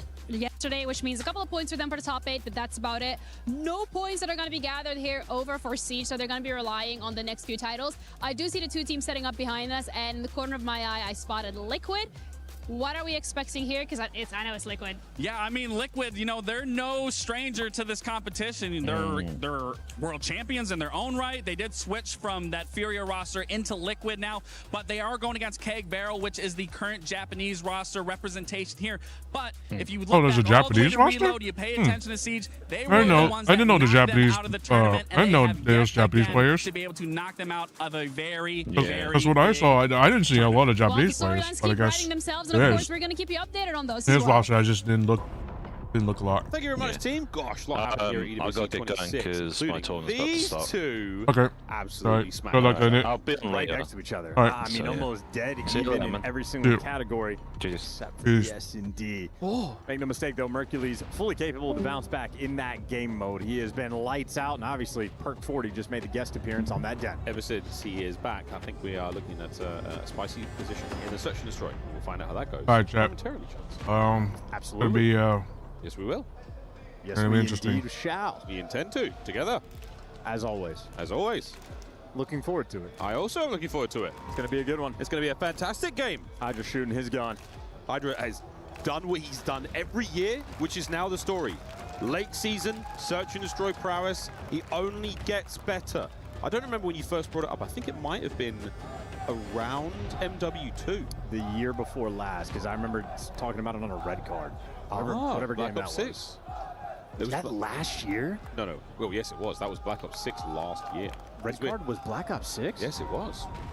We're playing Black Ops 7 now. Oh my god. You know what game we're playing next year? MW4. Black Ops 8. Let's get it. First blood already secured. Mercury's on Hydra. Shut down that Reaper. That is why we bring up those head-to-head matchups. Bomb plant. Nice shots from Scrappy, even though the odds. We got good shots from Crap, I will be Once that honest. smoke clears, we're going to start throwing hands. There it is. 2v2. Oh, my word. Them shots are nice. They're real nice. Abizi. Back. Nice play. 2p set from Shotsy, Nice I play believe. from He managed to catch Optic. the other player as well. First round, Optic. Quick and efficient. First blood, just a bang out on that A site. No trophies, but they were simply not needed. Optic able to just run him over and, yeah, challenging with confidence. I think Hydra not prepared for the quickness. Yeah, Scrap evens the odds, but in this smoke, you're just trying to go at light speed. Abizi might found the route, but he's just there to get some trades. A nice pinch route from Shotsy, and when they hit perfectly. Ever since Gridlock, he's been on the routes. Route man's bank account right now, slush. Two there. Yeah, how the defense looks. Thieves on the attack here. A lot of presence now being shown towards the A side of the map. Here from the window, we will be getting involved. Lovely spot there from Mercury. What a dirty little angle he finds it. Overwhelmed. The guns of Scrap now brought to the forefront. And Mr. Shotsy indeed Nice on trade. the route. On the other side of the map, Neum. Oh dear, he Ooh. should be on the other side of that. Yes, he is. 2v2. Now all down to Shotsy, and again, his whereabouts entirely unknown by the Thieves. Yep, it's just guesswork. They might as well plant the bomb and force him to come to you. Bomb planted 2v1. Both of them looking the right direction for now. He's gone outside the map. A route found. There's the first man. Gets away with it. The smoke and joke now begins. What will Abizi do? He will go for the check. Just through the smoke. Catches him out. What a heads-up play from Abizi. Yeah, crowd trying to show their influence, but at the same time, Abizi has more S&D reps than just about anybody else in the league. He was very quick to get back in the picture. I think anyone that's paid attention to Abizi's gameplay in the past few years know he will absolutely sprint at you. Even after his teammate falls, he does not waste any time. So more of a real front. There's like 17 Optic fans here. They're not that loud. And for the information for the Optic fans, because I know they might be curious as to Poach champs with, you know, the glitch spots we had rolling through, they are patched. So no longer going to be an issue here today. Deuce, 1-1. All square. Lovely nade. Not an easy one to throw. Try it at home, I dare you. You won't. It's a filthy angle from Hydra. He is the biggest credit we have in the league. I thought it was Pred. It is Hydra. Look at him. Right back at it. Even if he doesn't necessarily catch a player from that angle, he's got the option here. Oh, yeah, here we go, mate. Just check it. Go on, son. One spotted out. No way he gets that. The smoke and the instant attack. Hydra is having some sort of round here, folks. 30 seconds. He still has the option to clutch this one up. Merc in the middle of the map. What an attempt. Nice shot. 1v1 for Niam. 15 seconds. It's an absolute classic spot. But Shotzi's gone low. He's not gone higher now. The defuse. Easy reads. Those 17 voices ringing out here in Paris. God, move my mic away. At the same time, for Niam, 17 seconds left on the clock. He is basically just forced to make that play. No great options. Yeah. Too many spots to check. You're just going for the hope and a prayer. Well, you had Hydra with the Creddy spot over towards fences. Shotzi doing a similar thing near the fountain. And I think ultimately just the clock, the biggest enemy there of 100 Thieves in this round. They're able to find some of these kills immediately after the post plant, but just not enough time in the end. 2-1. This might be a bit of a bang out. We're going in. Merc upstairs. Running into a lot of trouble. Those are beautiful shots from Scrap. Superb damage. Shots with walking away with the first. But not for long. Hydra takes a filthy route here in BO7. Good aggression. Uh-oh. Uh-oh. Ooh, nice double Hydra piece from now. Hook. 1v2. And he's hot on the heels of Dashi. But currently bombless. That's on the other side of the map. He has got quite the journey to make, but he has the time to do it. He's going to be doing the tour around the Arc de Triomphe. Eiffel Tower, he's going to see it all. He's got tickets for the Louvre. We're having a little look at the Mona Lisa. And his home. He can pass by Notre Dame as well on the way back. What a fantastic day in Paris for Hydra. It's good sunshine, enjoying the fountain. Well, there's the information. Now he can calculate and make the play. Number 1, gone. Number 2, now maneuvering. Oh my word, does he want this? Dashi's not as close as he thinks. Dashi's actually not really moving just yet. Another corner to be found. Will he check it? Will Hydra look right? What? Wow. Delectable. God. What a lovely day in Paris. He needs for to Hydra. not do that. And take a look at the reaction That is- time. I mean, Hook makes a nice play up top, but this is just... That is so ready for the unfortunate. pre-fire, expecting to be direction. Unreal. Just catches the glimpse of his barrel. And the reaction time on point. And stone-face sour. Attaboy for the Phenom. That's unfortunate. Well, 2-2. What a Back and forth so far. Maker. They needed that because, make no mistake, past few mats, Optic have been soaring with their momentum as they are in this round, straight towards the B site, wide open. Hydra just now wrapping back, able to catch a glimpse, so no one's been able to push through, but the bomb's still down. Dashi firmly posted up on the pinch. This is going to be a classic retake. Yeah, this really is. All right, plant it. Trophies, let's go. None of this run around, hope for the madness. Shotzi's being read in the water easily. It's Scrap in position to try to deal with that. There it is. That's the coverage. Convergence now on towards the site. Hoop finding a lovely set of damage there, but not enough for any kills. All right, 2v1. Don't scam this. Nice. He is brought down. Optic up. And nice maze for the first blood. Kick starts the entire sequence. Yes, Shotzi does get red in the water, but the trades afterwards just too good. Hook flying at these guys that are one shot, and that was your first blood there from Mercules. Just a handful of pixels left on his screen, but he shreds with the M15. Oosh. Looks so easy, doesn't it? It looks so simple. But the timing and the precision it takes to get to that moment at that exact time. These boys, they got it. They got it all. 3-2, back and forth here on Hacienda. Square up in the hallways. Hell yeah. Oh, Mercules didn't see it. Oh, no. Dashy did, though. I think Dashy has the information. Okay, they've snipped this out. It is going to be, what, a 2-2 split here for Optic for this retake. Oh, Mercules, not like, no cover needed. Out on the window ledge. Ripping heads. Dashy's here as well. Retake. I mean, nice. Simple. So smooth. 4 kills in a row for Dashy.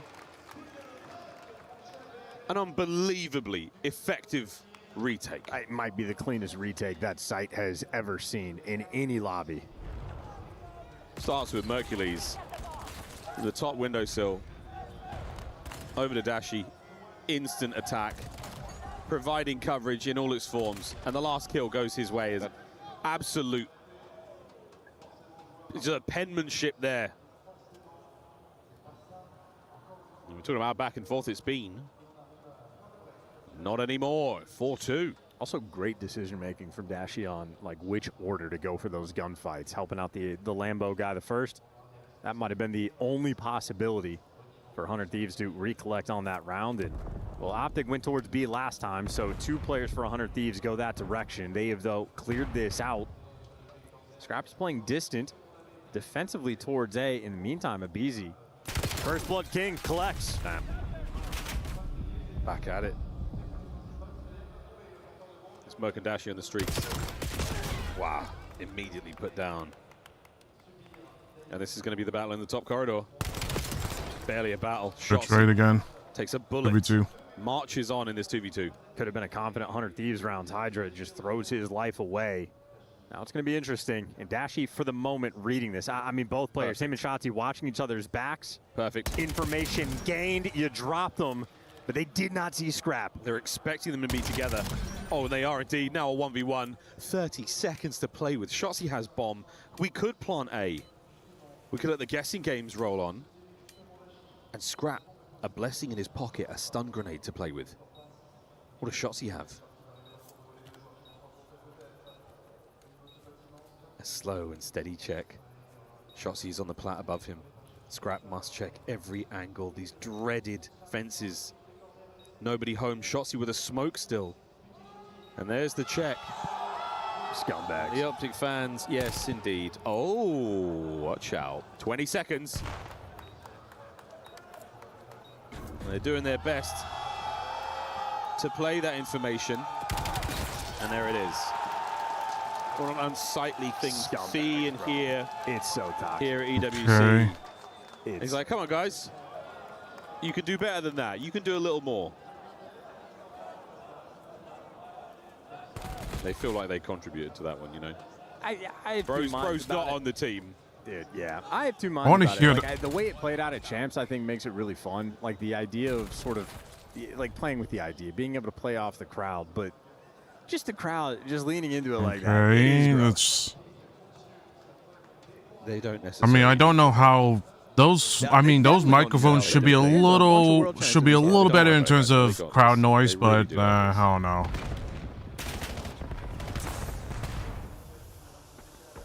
Well, it was 4 rounds, now it's 5. Map point, Optic. No good for Hydra. Merc's gonna get traded out. A-Bomb's getting a little bit mixy, but they've passed each other. No signs of life. Good teamwork. And Optic together in the 3v2. The Thieves, I mean, completely isolated from one another. Optic are holding hands, charging forward. And they're going to still roam around the map together now. Clockwise, all together. If Liam can get his gun up at the time, oh, it's a fight and it's on. First good. Trades. Sensational work from Scrap, but simply too many members of Optic to deal with. Lead change, match point Optic. 3 maps in a row. They are looking to find their place, their home in the grand finals. One more map away, and obviously the momentum. I mean, so clearly the crowd, clearly the crowd heard it. So clearly the players heard it. So since then, they have been class. Well, this is not over yet. Still plenty to play for here. A lead change. Optic now in the driver's seat. And we've got an opportunity now to hear from Lou, who seems to have a very familiar face to chat to. Hell yeah, she does. I'm very excited for this one. I'm also very excited for this one. Highlights there from that map. Search and destroy. Sublime skill. A little bit of help from their friends. Get Optic the win. By that we mean the crowd giving away diffuse plays, but that's how it goes. Yep. Lou is talking to Beans. Yes, I am talking to Beans. Thank you very much, our lovely casters. Beans, always a pleasure to have you here. I imagine and I know that you wanted to be on that stage for the finals, but what are you going to be remembering from this tournament from Paris, bringing back memories home? I mean, it was a sick event, sick crowd. Obviously, I think it's more of a what could have been for our team. If we had a little bit more practice, a little bit more time, you never know what could have happened. But yeah, it's been a sick event overall. Could have been different, but still a very good result from you guys, of course. Donc ouais, de quoi je vais me rappeler de ce tournoi de Paris en vrai, public de dingue. Je vais pas mentir, c'était vraiment incroyable. Et pour nous, c'est vraiment un tournoi de ce qui aurait pu être si on s'était plus entraîné ensemble, si on avait eu un peu plus de prépa. Mais en tout cas, vraiment très content. And that's a big matchup here. It's looking like a finals before the finals between 100 Thieves and Optic. And it was all about 100 Thieves at the beginning of the series, but it seemed like Optic are back. So who's taking it and why? I think Optic got it. I think they've got some momentum now and they're going to run through with it. I think they probably are the better team overall. Thieves are also unreal, but I think Optic are going to take it. And the resilience that Optic has is really impressive. Donc deuxième question, plutôt Optic ou 100 Thieves. Je pense que c'est Optic en vrai. Pour moi, c'est la meilleure équipe. Ils sont plus constants et en tout cas largement au-dessus. And last but not least, can we talk about that MC Rancor stuff here on stage? What the hell, man? What have you thought about it? I mean, I don't really know what beef they got. Rancor went flying over there like a madman. Yeah, I mean, we need to investigate Falcon's boys, to be honest, for not backing MC. I'd love to see Clay or Kiz up there, you know, back in the beef, but I mean, it's good for the, I like it, it's good entertaining, and we need more of it, honestly. Man, I'm enjoying it because I'm not seeing this on other games. It's really like COD special, so for me, I'm enjoying it. Donc ouais, on parle forcément de ce beef entre Rancor et MC que vous avez vu un petit peu plus tôt sur la scène, il le dit. Moi, je comprends pas pourquoi les autres Falcons n'ont pas défendu leur coéquipier, mais en tout cas, ça fait partie du sport. Et moi, je kiffe. Thank you very much for joining me, Vince. Once again, merci. And let's get back to our game 6 and see if the 100 Thieves can come back. Thank you, Lou. Thank you, Beans. I love Beans. Love Beans. In all its forms. No. I love Beans. Audio, you can cut his mic now, Audio. Not a problem. You can get rid of that. Just the Call of Duty player. That's it. You don't like a bit of frijoles refried? Come on. No, sir. Cannellini, red, kidney, black. You're all good. Here we go. Scrap trying to hype the boys up, trying to get that momentum back in their clutches.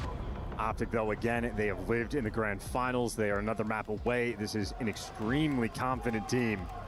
I mean, from being down 5-0 in the Den S&D and nearly pulling off the full sail. An extremely difficult feat, but it was destruction on that gridlock overload. They picked him apart in the Den hardpoint, where Merc drops 40. A long series they have had, and they have just been destroying 100 Thieves one map at a time. Yeah, since then, looking back, it feels like a lifetime ago. One more overload to play. Another one on Scar. The last time we'll see these two squads go at it, and what a treat, what a joy it has been, truly, to watch these teams play this year. Here we go, in a Scar. All right, let's see how the Scar overload goes. And Optic have also been extraordinarily strong in overload at this event, and of course, all year long. Maintain that perfect record in 100 Thieves. Well, they have just been a step behind. Gonna have to dig deep, but it's Dashy that gives you the first blood. Still fine about mid-map, flying about, looking for a little bit more. Ooh. Hook will deliver for now, but it's so much pressure on this spawn. Now again, if you join us late, this map of Overload, the EMP will move after a capture. Goes up, goes down. This late in the series, you've got quite a lot to catch up on. Yeah, welcome to Black Ops 7, you know, enjoy. Blind forward, scrap, lovely work. Dashi. Again, playing slow and very sensibly here, just maintaining that backline. Worrying about Hydra though, as he has done it. He's managed to get in there, and he's causing real issues. Here's the run. The A goal open. Abe's through. That's your first strike. Needed a couple extra kills to make it happen, but they're trying to kickstart this one. And of course, that topside spawn. Well, Mercury's with the route, very quick. Get the trades on Scrap, Optic back in control. Kashati already pushed up in his spawn. Abizi guns him down, and that might slow this push down. Oh boy, we're getting the kills. Hydra's once again found a route. He's once again behind. So if this kill, there it is, goes through, which it does indeed. Now the Thieves on the attack. Let's go for a fly, Saudi, listen in. Give me front blue. One shot. Nice. Missing you. Close. Stay alive. I'm running up ticket. I'm in here. I'm running ticket. I'm going up ticket. Top green. I have their side ticket. I'm about to go right. Right, P1. Right side P1. I have ticket. Two P1. Top green and P1. I'll see this guy P1. I'm P1. And top green, guys. I'll see him. Top green. He's top green. Last guy Merc. Okay. Last guy Merc. Go left. I'll see him back left. Merc. Weak. Half health. On their point. Two on their point. It's one right place. Yeah, it's one right. On their P5. Watch out. P5 on me. P5. Yo, one is back green. Nice. It's ticket. Running down mid. He's gonna go our gate, okay? Yeah, I'm cutting mid. That's both. He's gonna be our blue. I'm trying your blue here. I'll see him right back. Yo, top green and P5. Top green and P5 missing one. That's him right here, front blue. That's the guy we're missing. I don't see him jumping up. I'm gonna go left. Yo, front blue, on top of the roof. And then we're running down P1. Right side P1 on me. Charlie ain't dead. I killed one. I don't see P1. Running up on the boat. Gate. One more gate behind me. Gate. On me. And running at me. Boat. One's right side. One more right on. Play right. One shot. Nice. I'm laying towards the plane.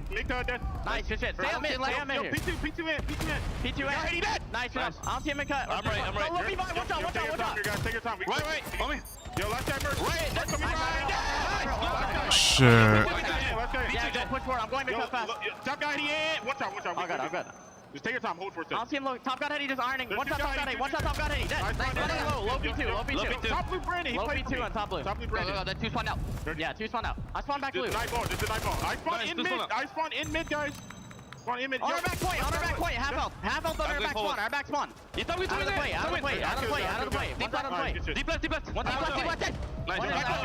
Watch out, Yo, I'm back P5. I'm going top green. On the truck. Top P5, top green. Yo, I scream in 18 right here. Plus. P1. I'll see him top green. P1 and back left overload. Top green. Top green. One shot in the window, top green. Bro, he went top broken now. He's still there. I hear. Top green jumps on me, cut. I'm not right. Take it one shot. That's nice. I'm not Shades of the gridlock. 3-0. And the opportunity here to find the fourth. The Thieves are looking strong. That's a phenomenal listen-in. Chemistry on point, kills flowing, Abizi chasing, also falling. 44 seconds left to play. Perfect awareness of all these players as well. They've got the counts. You heard the spawn call as well. And now a run for Optic to desperately try to get themselves on the board here. Top right side of the minimap. Fortified right now by the Thieves. It is a fortress. And Optic have battled their way through. Last man gone. Shotzi, what a spree. And there's the cap. I mean, from 3-0 to now 3-1. And if anyone's going to get another score, it might be Optic. They have all 4 players right now pushed up for spawn kills. They've got all bases covered. Hook's got the mid-map pressure now. He's the man to wrap back, grab EMP. Shotzi still has to keep finding the kills now. Dashi departs until he gets to the respawn. Mercury's now to the pistol. My word, it's a knife. But wait, forward we fly, and a desperate attempt on the goal. Extra time for the Thieves. That kill from Hydra was elite. Also, Shotzi, I think, might just save the round for his team, or he's going to be out of the play. 20 seconds. What a snap. Abizi still, a wind up. Yeah. Fresh mag, no need. What a first half from 100 Thieves. Well, incredibly important that Optic actually do manage to get a point on the board, so really does change the dynamic. Being down 2 is not a pleasant experience, but being down 3 is hell. I think one of my favorite moments in the listen is Neem go, I spawn in the middle of the map, and Abizi's on top roof staring at his spawn. He's like, I mean, he has to be here. Where? Oh my God, he's by the fences. There you go. A hiding spot, but crazy stuff. Efficient work, and Scrap continues to bark at his teammates, trying to make sure they keep that energy flowing. On that final map. On that 7. Well, we're not there yet. The Thieves have got to hold the lead that they've worked so hard for in that first half. Second half, whistle blown. Thieves on the left-hand side of the minimap. Is it a preferred side? Will it be more successful for them? We will soon find out, but at 3-1, no complaints whatsoever. Directly now for the jugular, Abizi and Hydra go. I love this play. I mean, 2 players already pushed to the blue side of the map. The device guy ends up falling, so the overwatch from Dashi and Mercury is going to stop that in its tracks. And Abizi good for 1, but not good for enough. And Optic, this might just be a quick store. The bounce back immediate, a 30-second capture. You can't ask for more. 4:20 on the clock. Optic currently flying high right off the whistle blow. Hook finding kills. Top side lane. Optic looking solid so far. Doing what they can. Shots with the M15 in hand is good. Number 4 mid cut you think might get traded towards the shop. Instead, that's 3 there in the feed from Optic, but Scrap is able to slow him down, able to win a big 2. Still trying to maintain some pressure here. Hook trying to get lost. Reinforcements now through the middle of the map. That's the next battle to be won. What a win from Abizi. That's huge from the Thieves. And Shotzi trying to make a sneaky play happen here. Could he get lost in no man's land? Scrap, diligent watch upstairs. Slade. This might be the capture because he's going to be forcing to spawn out. Mid cut's going to be the only thing. Number 7 there to slow it down, and well, the gunfight just gets won. LA Thieves keeping it stable, winning the key gunfights. They have device control. Counter-attack now from the Thieves through that top lane. Optic guns at the ready. A fantastic stun gives Hydra a 2-piece. Hydra, wow, what a win! Abizi, and it's an open goal. No, what a save! Neem, down! Oh! Mercury's on a run! And there is so much time for Optic to work with. What a slight misstep that could be costly in the end. 3 minutes on the clock. Optic with possession, finding their kills. Let's go for a fly Saudi check-in. Shop. He's really shop Abizi, shop Abizi. You win mid cut. Watch out, now they got P5. One play. I'm behind mid cut. He's going to shop on me. Shop on me. There's 2. Dad, where's the other one? Never mind. I think he's there. Top broken, Scrap. We're missing 1 though, 100%. All shot. Yo, we have so much time, guys. We have so much time. Get the ball and come left. Yeah, get it out left. He's top 8. I got you. Top 8 got me. All good. We gotta still chow this. He's top 8 still. Shop door. Why does top blue, guys? Top blue and other guys are shop. You flank it. 2 flank it. 2 on our Yo, Neem's top wood. Only one. We combo. No, leaders, one behind you, base. Yo, we can still top this. I'm throwing shit. Crossing that. One guy top blue, another guy's more. Nice, 1v1. Nice hit. Yo, last guy, who is it? On the right. Scrap last guy. P5. That's him. Yo, you have space to go. P5 Ernie. He's still there. I might be able to go for this maybe. That guy was mid cut. He cut dead. Back left, guys. You're gonna be back left. Back left, cut me. Which is me? Jen's dead. There's 2. Last guy. Grab it. He's still holding it. Pods. You need help, top broken. I don't see top broken. He's still holding it. Watch on him, squads. He's dead. Another guy squads. All good. I'm being He's front broken on me. He's gonna reset mid, right? Keep watching your own stuff, Skyler. Reset on the right. I can grab it. Do you guys have it? They keep P5. No, one keep P5. Hellstorm. Yeah, I'm gonna try to run it as far as I can. Shop 8. Paco's weak there, One shot. Paco dead. If you can run it, you might. I'm running it as far as I can. I'm gonna die. You can run it, Skyler. You should be able to run it. B cut. He's B cut on you. Post B cut. He's like P5. Yeah, one guy's on me, P5. P5, one shot, 2 P5. Yo, 2 P5. And look at That's the a Thieves bit fly. of a break. Under the coverage of the Hellstorm, they managed to turn this all That's around a with 1 minute faded. to play still. Optic are not out of this yet. Well, stock and standard push. You got the 1 lead blocker in Abizi, gonna fall. A couple trades roll through, and the device guy, well, had to run for the hills. Can't make it. A minute left for Optic to attempt to make this comeback. And of course, if they do, that'll be the series. They'll see the grand finals. Thieves must survive. Thieves must hold on. Hydra, every kill helps. Pressure now forward to the blade heading as Shotzi with a three-piece. Heroics with 35 seconds to go. The trades are good. Mercury's forward. 30 seconds. And you have to make a play.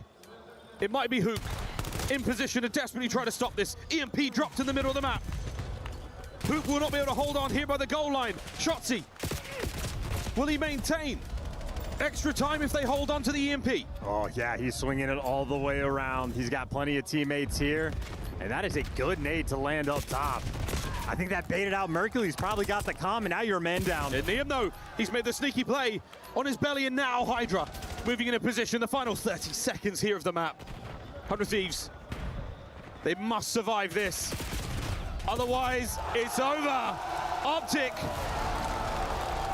could not find the success in Scar, and now a map 7. Game 7. Game 7. It's a good thing they didn't play up for grabs. We're going the distance, and we would have it no other way. The first half, that listening. They could have scored. It just no one grabbed the fucking thing. No one grabbed it. No one grabbed it. They had all the time right there. To play a team with a hot hand like Optic are right now, the momentum, the shift is there. We might be at an even keel going into the final map. The fans deserve this. The two teams also deserve this. This is going to be a fun one. So much money on the line. The potential in the grand finals. The winner gets to see. That was such an easy score. I just don't know why they didn't score. They could have been. They could have went. They could have. For one of these teams, it'll be. Could have tied it up. I just don't know why. Why would you not score? The early captures in this first half were so strong. Again, great control and immaculate. Like the first round, just it didn't help at all. Thieves really unfortunately. Gearing up now for a 7th and final map. Over to the studio. We have so many treats in store for the fans watching EWC 2026. This game was one of them. This series, well, it's been 2 of them so far. We had it in the group stages. Now we are going the distance. A Game 7. Rosalie, why is this such an epic matchup? I mean, we're watching 2 juggernauts go at it right now. I mean, backs against the wall. I mean, Thieves, I didn't expect them to be able to come back the way they did, especially in a Scar overload, because Scar with Hook and Shotzi on your team is like a nightmare rotation. They love getting top blue. They love hitting that spawn trap, but shout out to the side of Thieves and shout out for Hydra just keeping pace as well, and Scrap kind of being the equalizer. There was a couple of mistakes, but when you're playing like that, you can expect it. Now, Enigma, there was one moment that I hopped on the mic and I was like, production, you gotta grab that. This is where Optic is going to win the game. Neum was so close to scoring a 4th point. Let's take a look at this and where Optic had an opportunity with Merc playing some huge defense. Yeah, an interesting one here. Neum, I mean, obviously you get the initial drop here at the goal line, but Neum just gets all of his angles wrong. Tries to slide over the device, and Omni Movement might need a fine tweak on his end. Either way, unfortunate. Probably thinks he's dropped it home, but there was almost like that mental aspect. You do have that moment you think, oh my God, this is Thieves crumbling again. This is the S&D. This is happening. Optic really could have come back then. He'll be counting his lucky stars. They didn't. And of course, congratulations to Thieves holding it for the final 3 minutes. They keep that 1-point advantage, and they're able to send us to another Game 7. Ali, let's take a look back, though, at Hacienda Search and Destroy. Walk me through how we got through Game 5. I mean, it's just tough to play Optic on Hacienda. They're very comfortable on the old maps that kind of got reiterated and reintroduced to our game in the later half of this season, and it was really just the SMG duo. A lot of control when it came to bottom secret in those top hallways, and it just felt like on the side of 100 Thieves, there was a lot of situations they just weren't playing their trades very well. They weren't valuing their lives in a couple of instances, and just overchalling in a couple of moments, which we've seen throughout the entirety of the weekend, I feel like, out of other squads, Nigma. I mean, the first bloods as well, it's 6-2 in favor of Optic. Merc with 4 of those, and his performance inside of this tournament in S&D, 1.57 coming into the series. Can we call out the crowd real quick? Guys, this sucked. No, it sucks. It sucks. Like, look, it is, I understand what people are saying. Like, there is an element of fun to it, but there's no competitive integrity to that at all. Yeah, I didn't like that at all.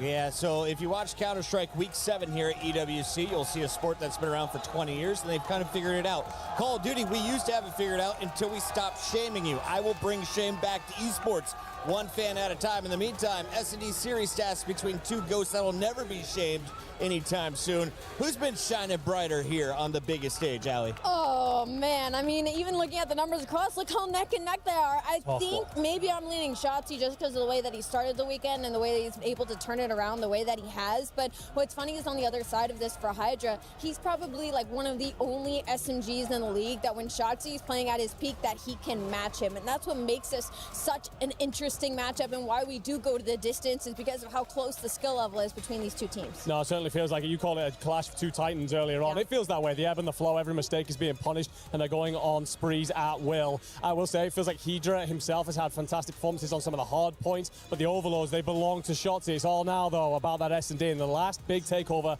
really felt like it was from Hydra in that second map. It's time to go to a Game 7, the decider, and what a way to kick it off. We have the one and only titanium forehead of esports, Ian Chambers, on the stage. That is a unique introduction, Puckett. Thank you very much. Paris, are we ready for map 7? All right, tell me then, who's taking it? Is it 100 Thieves? Or is it Optic? I'll tell you what, let's not mess around. Let's go out into the crowd and speak to the people. 100 Thieves fans, come here. Come over here. One map separating you from a grand final. Why are you going to take it? I mean, Green Wall says brick by brick, we're going to tear that shit down. Let's fucking go. That's what I'm talking about. That's why. We got the super team right here. Who is the fucking Green Wall? Who are you? Who the fuck are you? All right, we're going to move over now and find some Optic fans. Get up here, Optic fans. Come and talk to me. I want to know why you think so both that are your actually team really are gonna win back-to-back Esports successful World in Cup that map. trophies So here in Paris. Anybody because from both the Green won Wall, one of you them, come over here. both won both of them. Come So and tell me. both won Your sake chance to before, lock in a so spot it's gonna be against interesting on Heretics in what the grand the final. strats Why are are. you going to take it? Oh, this shit. We're going to take it. And I love Thieves, man. Fuck Thieves. Optic for lifetime shit, man. Fuck Thieves, man. I love Shotzi. I'll tell you what, they're going to take it. They're going to scream bomb every time they free. They're going to scream bomb every time they're trying to defuse. All right, boys. Got it. We're going to the 7th and final map. We're locking in a grand finalist right now. One team will walk away with a win, march forward into the grand finals. The losers will have their keys crushed, and they will simply walk away with an outstanding sum of money. And worth mentioning for this crowd, it is a packed house here in Paris. It is but a small segment of the crowd that is making noise when the defuses take place. No idea if the players can actually hear it.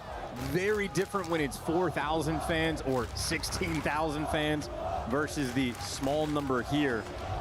But whether or not they can hear it, obviously the coaches, it is going to be a part of the conversation about how you need to play this map. Careful around the bomb plants, careful around the defuses. The metagame, not a fun thing to deal with, but here we are, Game 7. The spot for the grand finals on the way. Another sake game. See how attacking round goes. We'll go quiet momentarily here in the audience as our teams scuttle into position.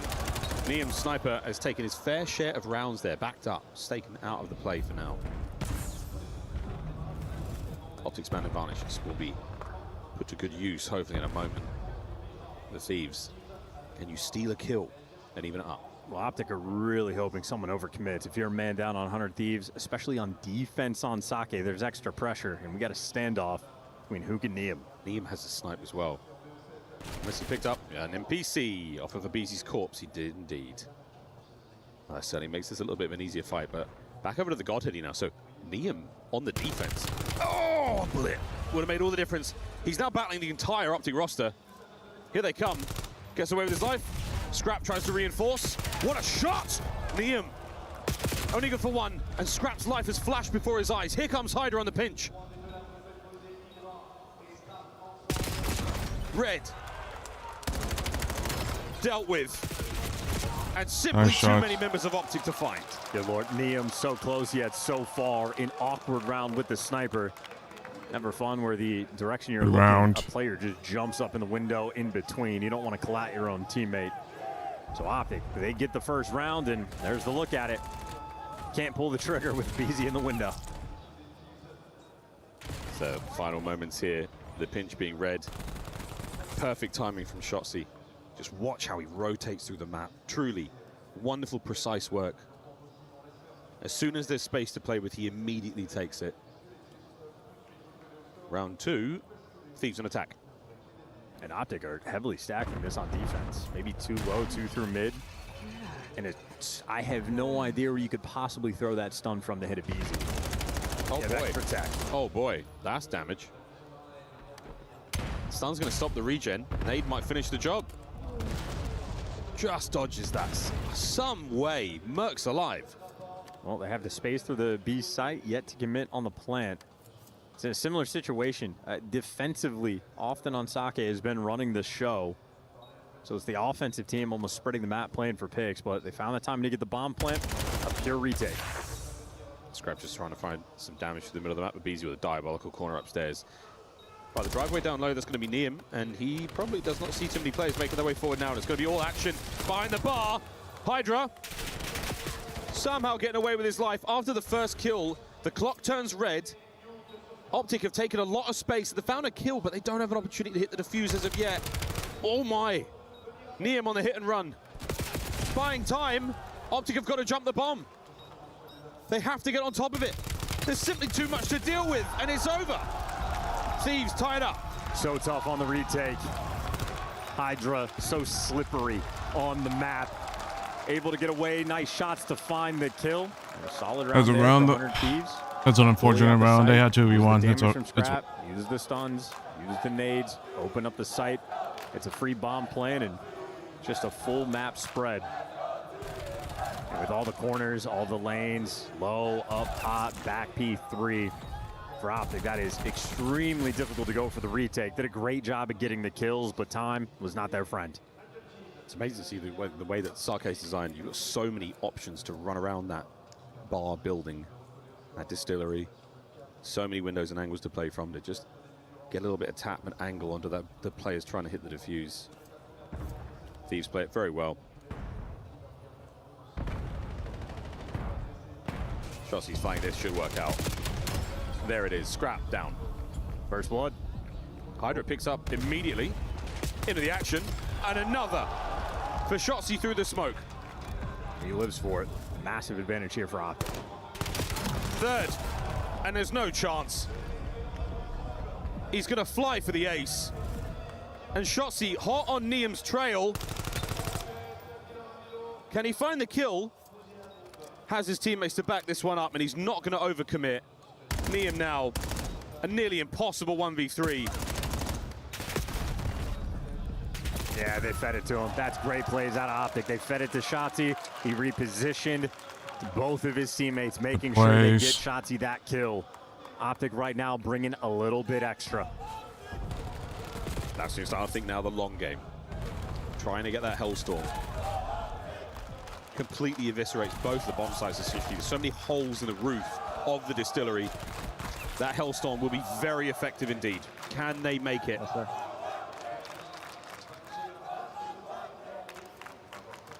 Just about halfway for Shotzzy. Time and time again, though, in COD history, we've seen desperately trying to play for streaks can have dire consequences. Big Bruce with a boomstick. And it's Shotzzy and Mercules through the middle of the map.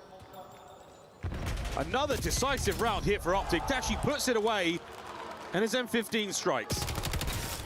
Wow. Nice shots. Nice reads out of the... Nice reads from Optic. Calm, very composed.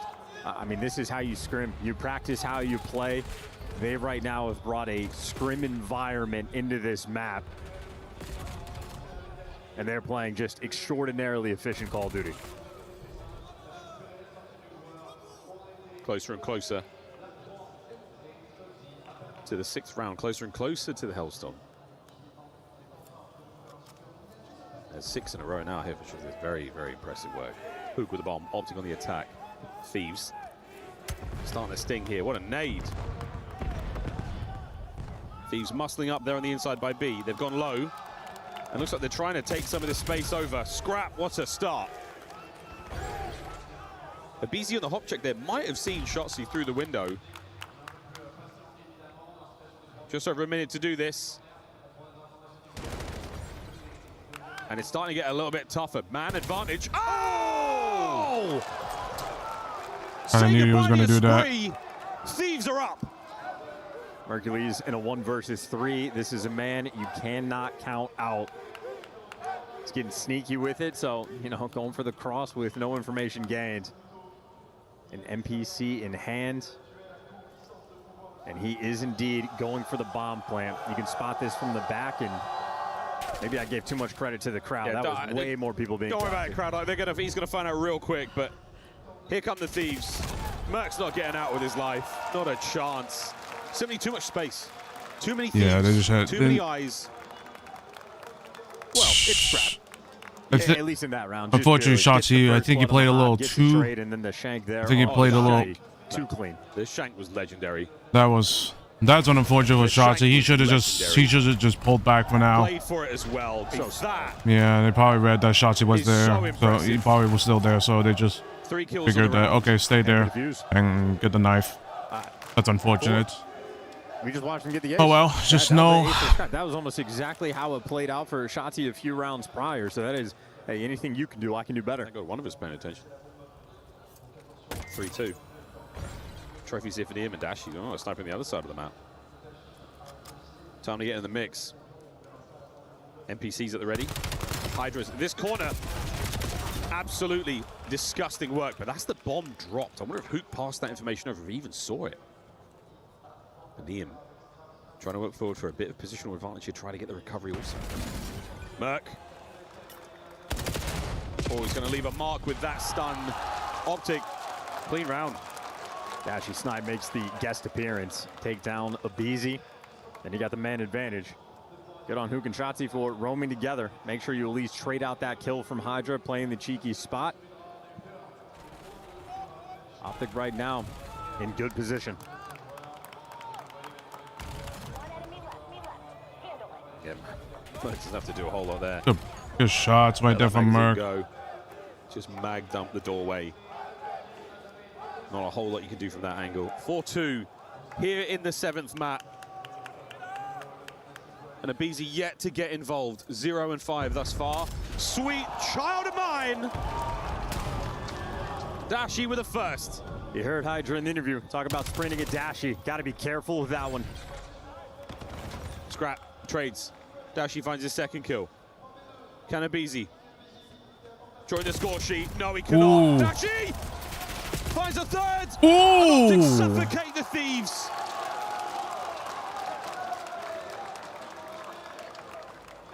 They are drowning here on Sake.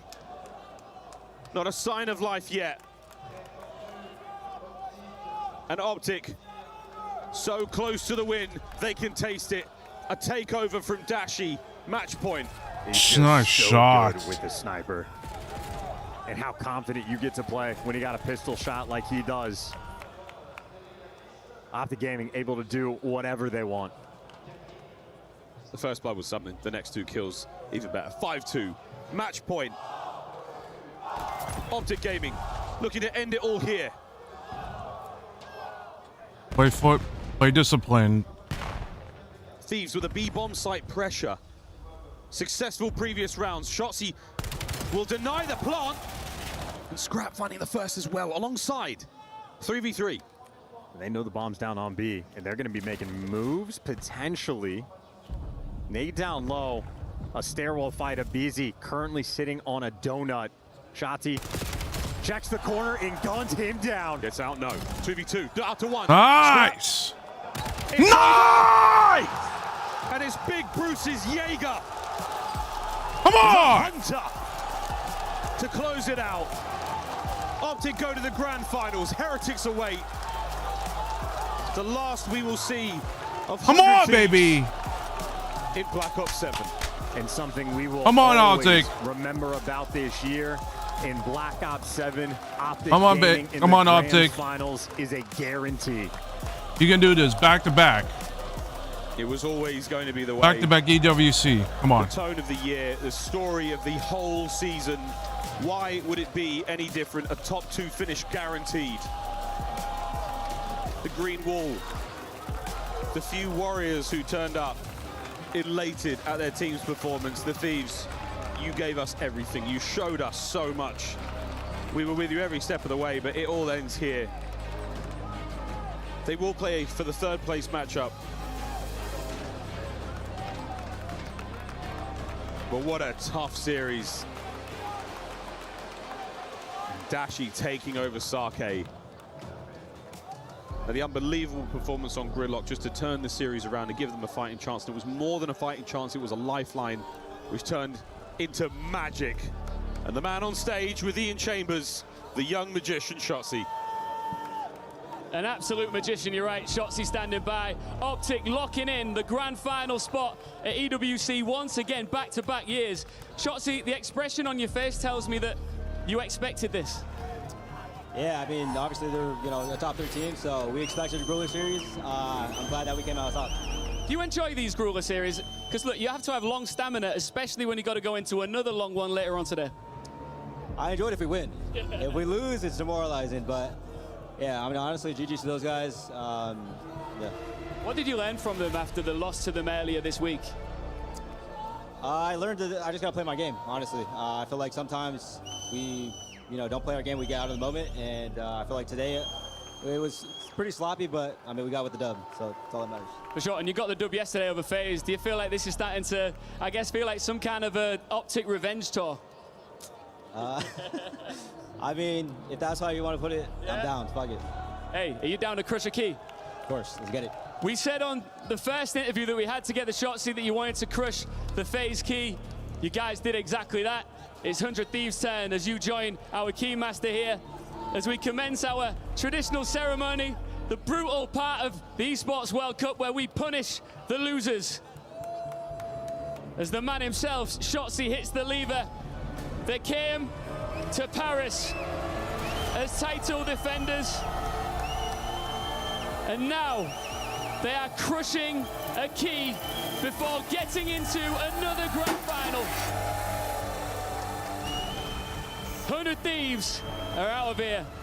Shotzi, you've got some big fans over here. I'm just going to take you over just quickly. These guys have been chanting your name, cheering you on from the very beginning. These guys down here from all over the world. You're used to this kind of support, but what do you want to say to them? Shout out all the fans, man, seriously, for the ones that, you know, pulled up. I appreciate you guys, seriously. I love the Green Wall. And anyone in general, any crowd, any fan base, we love you guys. Thank you, Shotzi. We will see you in the grand final, man. Incredible stuff. He gets to defend his silverware. Team Heretics stands in his way.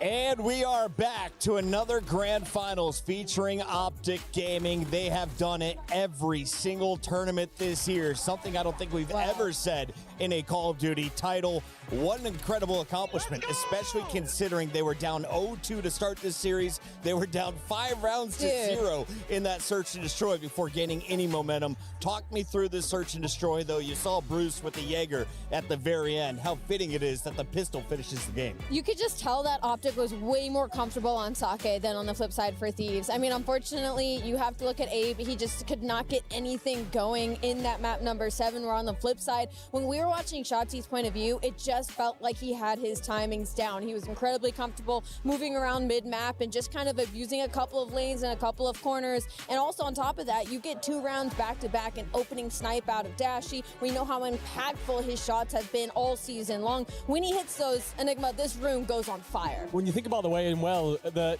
Thieves managed to even get 2 rounds, it's a 1v2 by Hydra and then a ace out of scrap. So just shows how ruthless Optic are when it comes to Sake S&D. It's an area that Shotzi feels incredibly comfortable on. I know that some of his S&D in the past have been caught out, but he's getting involved in those mixy hallways, very happy to take things down. The first blood game has been theirs all damn day. Great improvements in their S&D. Look at the duo there, Hook and Shotzi, first winning a ring together back on Dallas Empire. They're looking for their second EWC title together. here this time in Paris. As we walk through some of the early games and some of the excellent action, what do you guys see from Shotzi in particular? What has Anthony shown you? Just straight confidence. I feel like after those first two maps, Optic was a little bit uncomfortable with the fire that Thieves came out with, and we saw it in that Search and Destroy. When they went 5 rounds in a row, it was because they just started full sending it, and that was a problem some teams were facing over the weekend, is that they were second-guessing themselves. You know, as the season comes to the close, you're going to be a little bit more hesitant. Where Optic, when they are at their best, they are making split-second decision-making. They are just going, and I feel like that's all we saw after that gridlock overload was them and their L sticks just press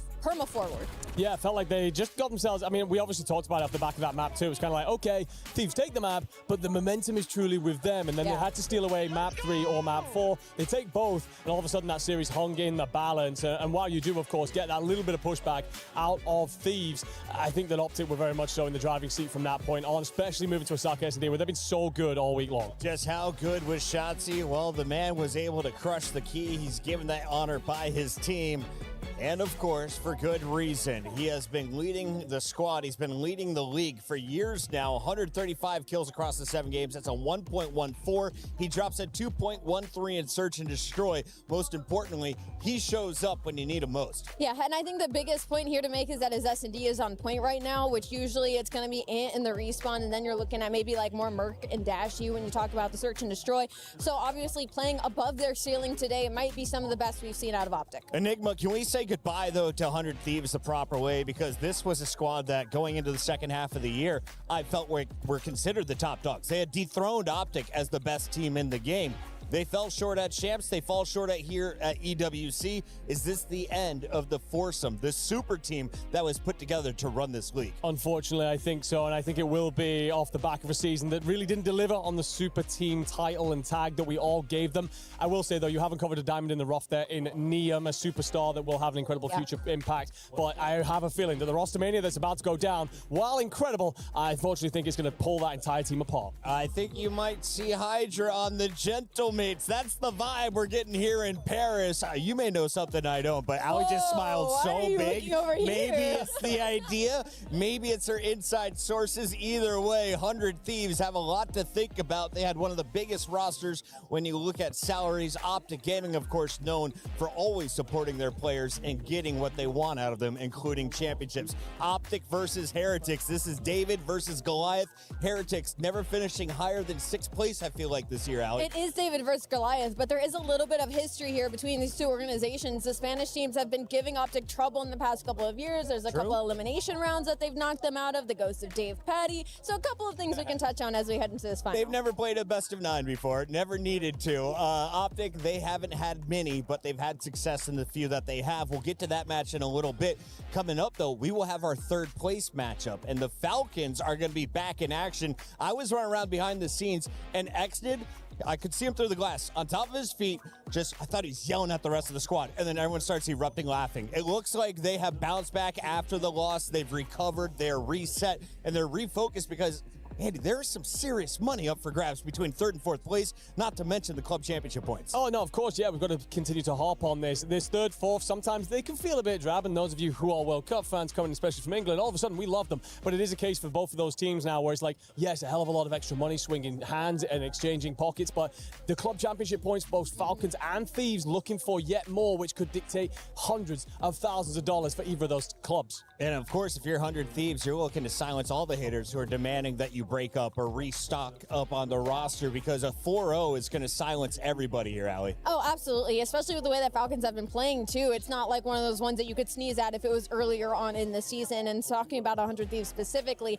especially with their performance on LAN over this season, specifically looking at the other half of the duo from Simp and Abizi that got broken up, I need to see more out of him in that series. We've got a little bit more time before we go, so the question I want to continue with you, chat. First of all, how do you feel about crowd making noises during Search and Destroy diffuses? Secondly, how do you guys feel about our MVP race? Because midway through this matchup, after Thieves jumped out to that 2-0 lead, Nameless declared in the green room, Neum is winning MVP. This kid is a monster this tournament. Neum is now out of that competition. He can't win the award, right? He cannot, unfortunately, because he is going to be playing that fourth match. But if we talk about Heretics? From Heretics or Optic Gaming, from the side of Heretics, I think I'm leaning Real. I feel like I could hear Ant screaming super in the green room, though, from here. On the flip side, though, for Optic, I think an easy answer might be Shotzi and his performance. Enigma? Heretics, I think I'm going to go with Metals. I feel like he's had a generational tournament. What a superstar. No, you're completely correct. There's a lot of talent on that team really stepping up.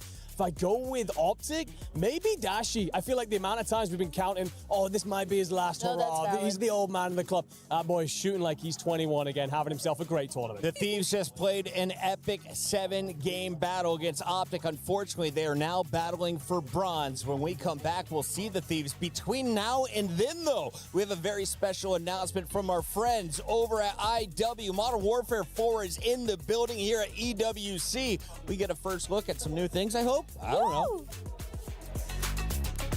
Let's see how the game is.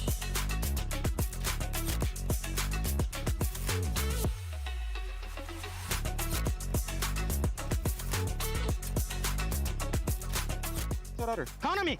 He's chowing. Watch out for you. Nice hit. Go through mid. We can look. Ant's already on time. Watch out, our side hill. Get our kills. Yo, spawn behind him. Spawn behind him. I have your left. What is Dojo? We're still missing one Dojo. I have your left. Close 10. What's the Dojo? They have to hit this. They have to hit this. Another 10. One more thing. On time, Neum. Last guy. One up this. Yeah, where do we spawn? Yo, soak. Middle. Yo, Dojo. Nice. Come on, baby. Let's fucking go. Fucking go, boys. Come on. Come on, guys. Get fucking...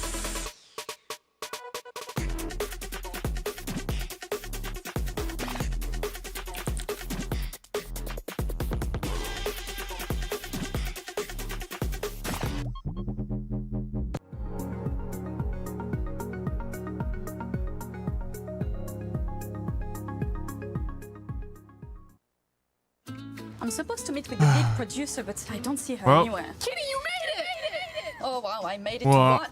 To the best experience of your life. Come on inside. Come on, chat, let's do it. Not after last time. Heretics versus what if I told you we're making perfume Optic.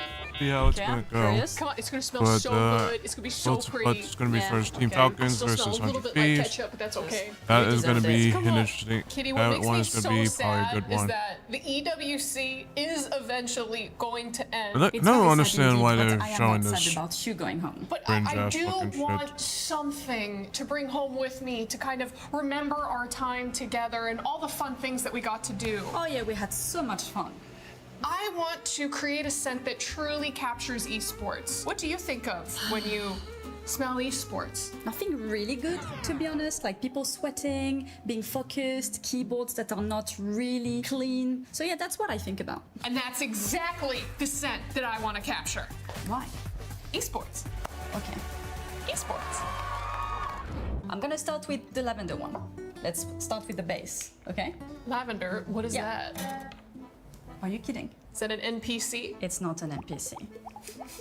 It's like I'm gonna leave this money in the back. For my base, I've actually been able But to take I'm just trying to figure out. I'm just trying to figure out. Like the map set. I feel like it might go down to. Hold on, chat. Take a whiff. I think some of the lights are still moving around in there. I'm gonna put some vanilla in mine. Some what? Vanilla. Isn't that for eating? It's used for several things, you know? Do you know where you get vanilla? Yeah. You actually get from a beaver's butt. When beavers fart, they have vanilla. How do you come up with those things? I just really love beavers. I've managed to capture KC fans' blood, sweat, and tears. This is the blue wall in blue tier form. Oh my god. You're gonna get beat up after this. Not after they smell my perfume. You already made a disaster with that, so I'm gonna continue my beautiful perfume with, I think, some cassis. Chassis? Like a robot? No. Again, it's a fruit. It's a fruit? Yeah, you don't have that in America. It's fine. I got Cheetos.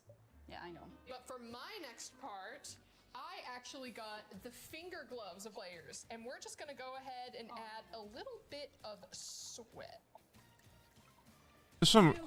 I'm gonna be honest. Like there's some cringe ass shit that EWC does, and there's some like not. There's some nice skits that they do, but most of it's pretty cringe. But I will say, just based off of like the map picks and bans, it's definitely. I think Optic are gonna go back and kind of take a look at the VOD of like what Heretics did in that that matchup. You can really smell the failure. I have it right in front of me. I managed to take one of the keyboards off the stage. But we'll see what happens. Like I feel like. I feel like, what's up, Booch? What's up? But I feel like, you know, it's definitely, I feel like Optic have a better map pool. I will say Optic have a better map pool than what they do. Better, a little bit of a map pool than Heretics, but that's gonna really, but I feel like, I think what Optic are gonna do is probably just, you know, maybe like probably take a little break. Probably take a little break. Take a little break and just watch some VOD and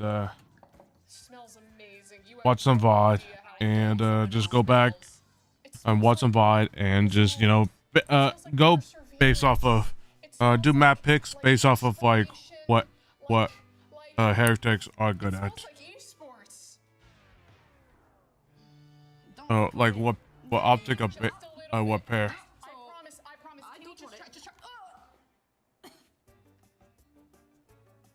Like I feel like it's definitely gonna be. Don't touch me. You're me off. Every day I come with her. Every day she's something up.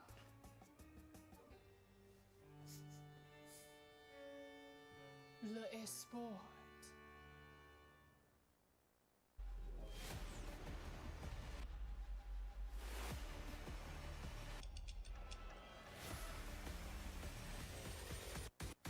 What? Hope Kitty wants to be with me, so I'm gonna let her sit on my lap. Yeah, Booch, I know you're very needy. You're very needy, Booch. PUBG Mobile has wrapped up for this week. They still have a whole week ahead of us, but we got Kiliris joining us today to give us an update on what's going on over here. I appreciate calling me Kiliris of all things. Yeah. No, it's been a really good day, of course. We just finished up Group B.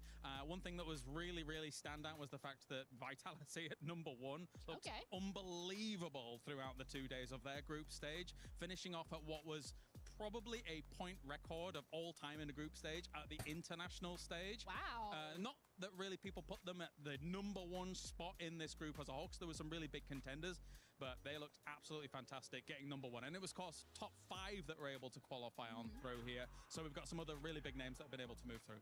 I want to ask you specifically then about the teams that are related to the Club Championship point, because that's the main line that we're following here. So a lot of relevant teams for that would be like Vitality, AJL, Liquid, Falcons, Aurora Gaming. Are any of these teams competing here? How are they doing besides, of course, Vitality? So we did have AJL over in Group A. They did not make top 5, so they have actually gone down into the survival stage. They're going to have 2 more days of opportunity to be able to move on through. Why you climb down and why you climb back up? Claimed in that final, and only 6 spots there remaining, and it being a very stacked lineup is going to be difficult. Aurora's also in there that you mentioned. We don't have any Team Liquids or Falcons here. They've not qualified on through, or actually are not fielding rosters here in PUBG Mobile.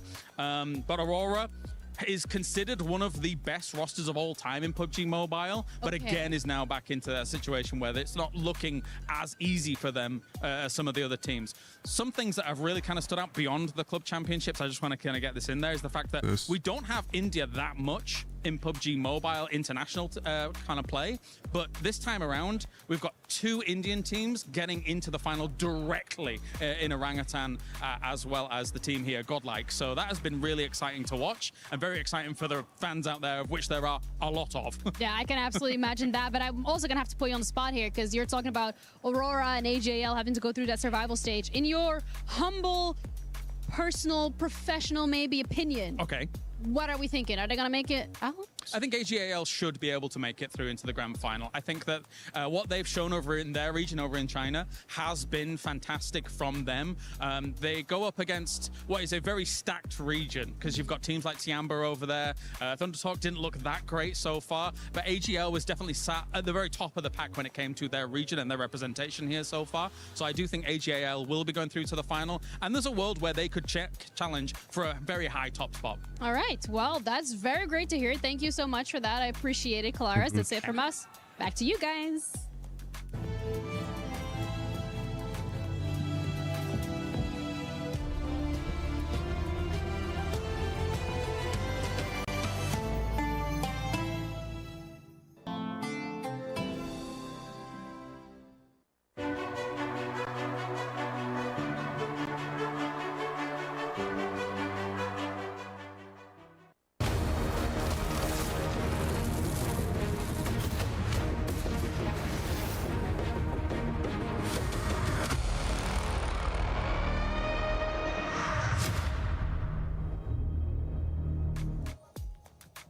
Ladies and gentlemen, hello and welcome back to Call of Duty Black Ops 7 here at the Esports World Cup 2026, live from Paris. My name is Miles Ross and I will be your host for this very short but very sweet segment. We've got some very fun news indeed to talk about. I'm joined by Jackie Reynolds, multiplayer design lead at Infinity Ward. Jackie, firstly, welcome to our wonderful studio. Welcome to the arena.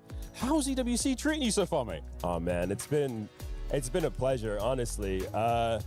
You know, it's been a great week for COD Esports, great couple weeks for COD Esports, I should say, and we've been talking to all groups of players. I chopped it up late last night with a couple of guys from England and Wales, and they were telling me how much Call of Duty has meant to them in their friend group and how they keep in touch. And, you know, talking to players and orgs who have dedicated their lives to playing Call of Duty, you know, it's honestly humbling, and it's a blessing to represent the studio and be a part of this franchise. That's a beautiful thing, man. That is incredible. I mean, well, obviously, the reason why you're here, Modern Warfare 4 is coming out October 23rd. Yeah. I mean, that's a big deal. A brand new game adding to the already very, very iconic Modern Warfare franchise. You can't tell us everything, but what can you tell us? I can tell you that we've got a lot that we think players are really going to love. We've got a campaign in an all-new setting in Korea, first time we've ever been there. And Task Force 141 is back, but we also have a fresh new perspective and a group of South Korean grunts that we're going to follow, and they're going to get up into some action. We also have an action extraction shooter, DMZ, which is so full of content, we call it a game within a game. And for multiplayer, you know, we've got new weapons, maps, modes, equipment.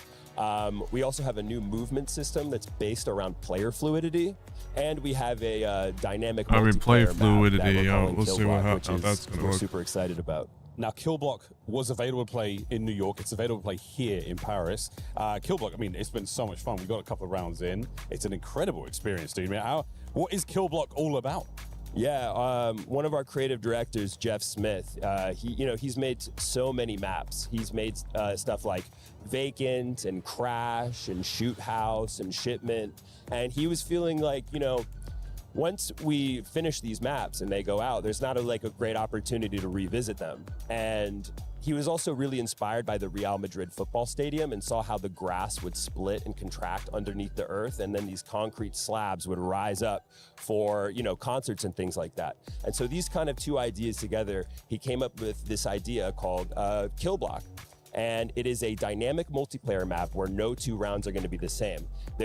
We think of the map split into thirds. There's here's a little piece from High Rise, here's a little piece from Shoot House, here's a little piece from Crash, and as well as some cool new places. And every round when you're playing gunfight and the guns rotate, the map is also going to rotate. So you're going to have to think on the fly, but you can start to put the pieces together too. We have so much fun with this at the studio. We're so excited that players can finally get their hands on it. It is such a cool idea that, you know, every round is going to be a little different. Even if it's a different piece of a map, it's going to be in a different location. Oh yeah. This is crazy. Do you have any idea about how many possible scenarios there are? Yeah, so there's over 500 combinations on launch, and we're gonna keep supporting it right through the rest of the year. So this is just the start. We're super stoked. I love it, dude. That sounds so good. All right, cool. Yeah. We're excited. More fun news. The beta's coming out in the near future. What are you most excited about? honestly, for me personally, I'm just really excited for players to get their hands on it. You know, we've been working on this for 4 years, and you know, we've seen like how much Call of Duty has meant to players, and it's not something that we take for granted. We want to meet the community where they're at, but we also want to take them to places that they've never been. And you know, for me personally, like I really want people to have a feeling like the first time Call of Duty really clicked for them, you know? Like those are core memories that you'll never forget, and that is what this week has been all about for me. And I'm hoping that we can meet those expectations and even more through beta and all the way through launch and through the year. Jack, I cannot wait, man. So excited. What an awesome thing. Thank you so much again for coming. Oh, man, thanks for having me. This has been excellent. And, you know, the games aren't done yet. We've still got our third place matchup coming. We've still got the grand finals on the way. Tons more news, dude. Cannot wait. MW4, October 23rd. That is all from myself and Jackie. However, we are getting some updates from Ginny about CS2 and the LCQ.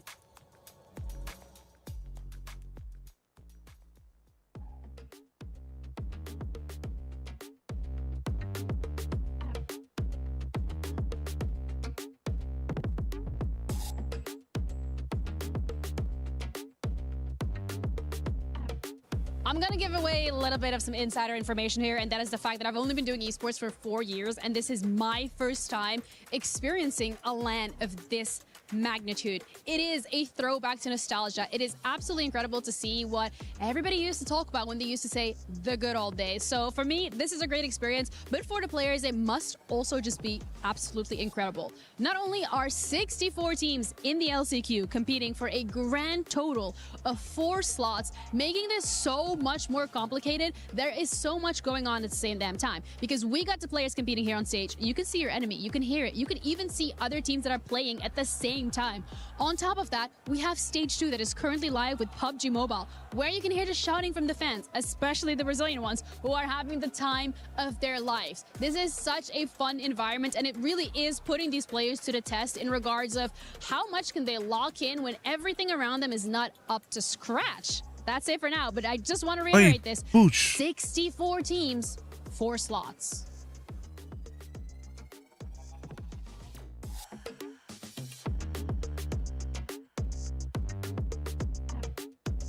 All right, we got some LAN vibes behind us, and the lovely Yumi is joining us to give us a rundown of what is going on here for the CS2 LCQ.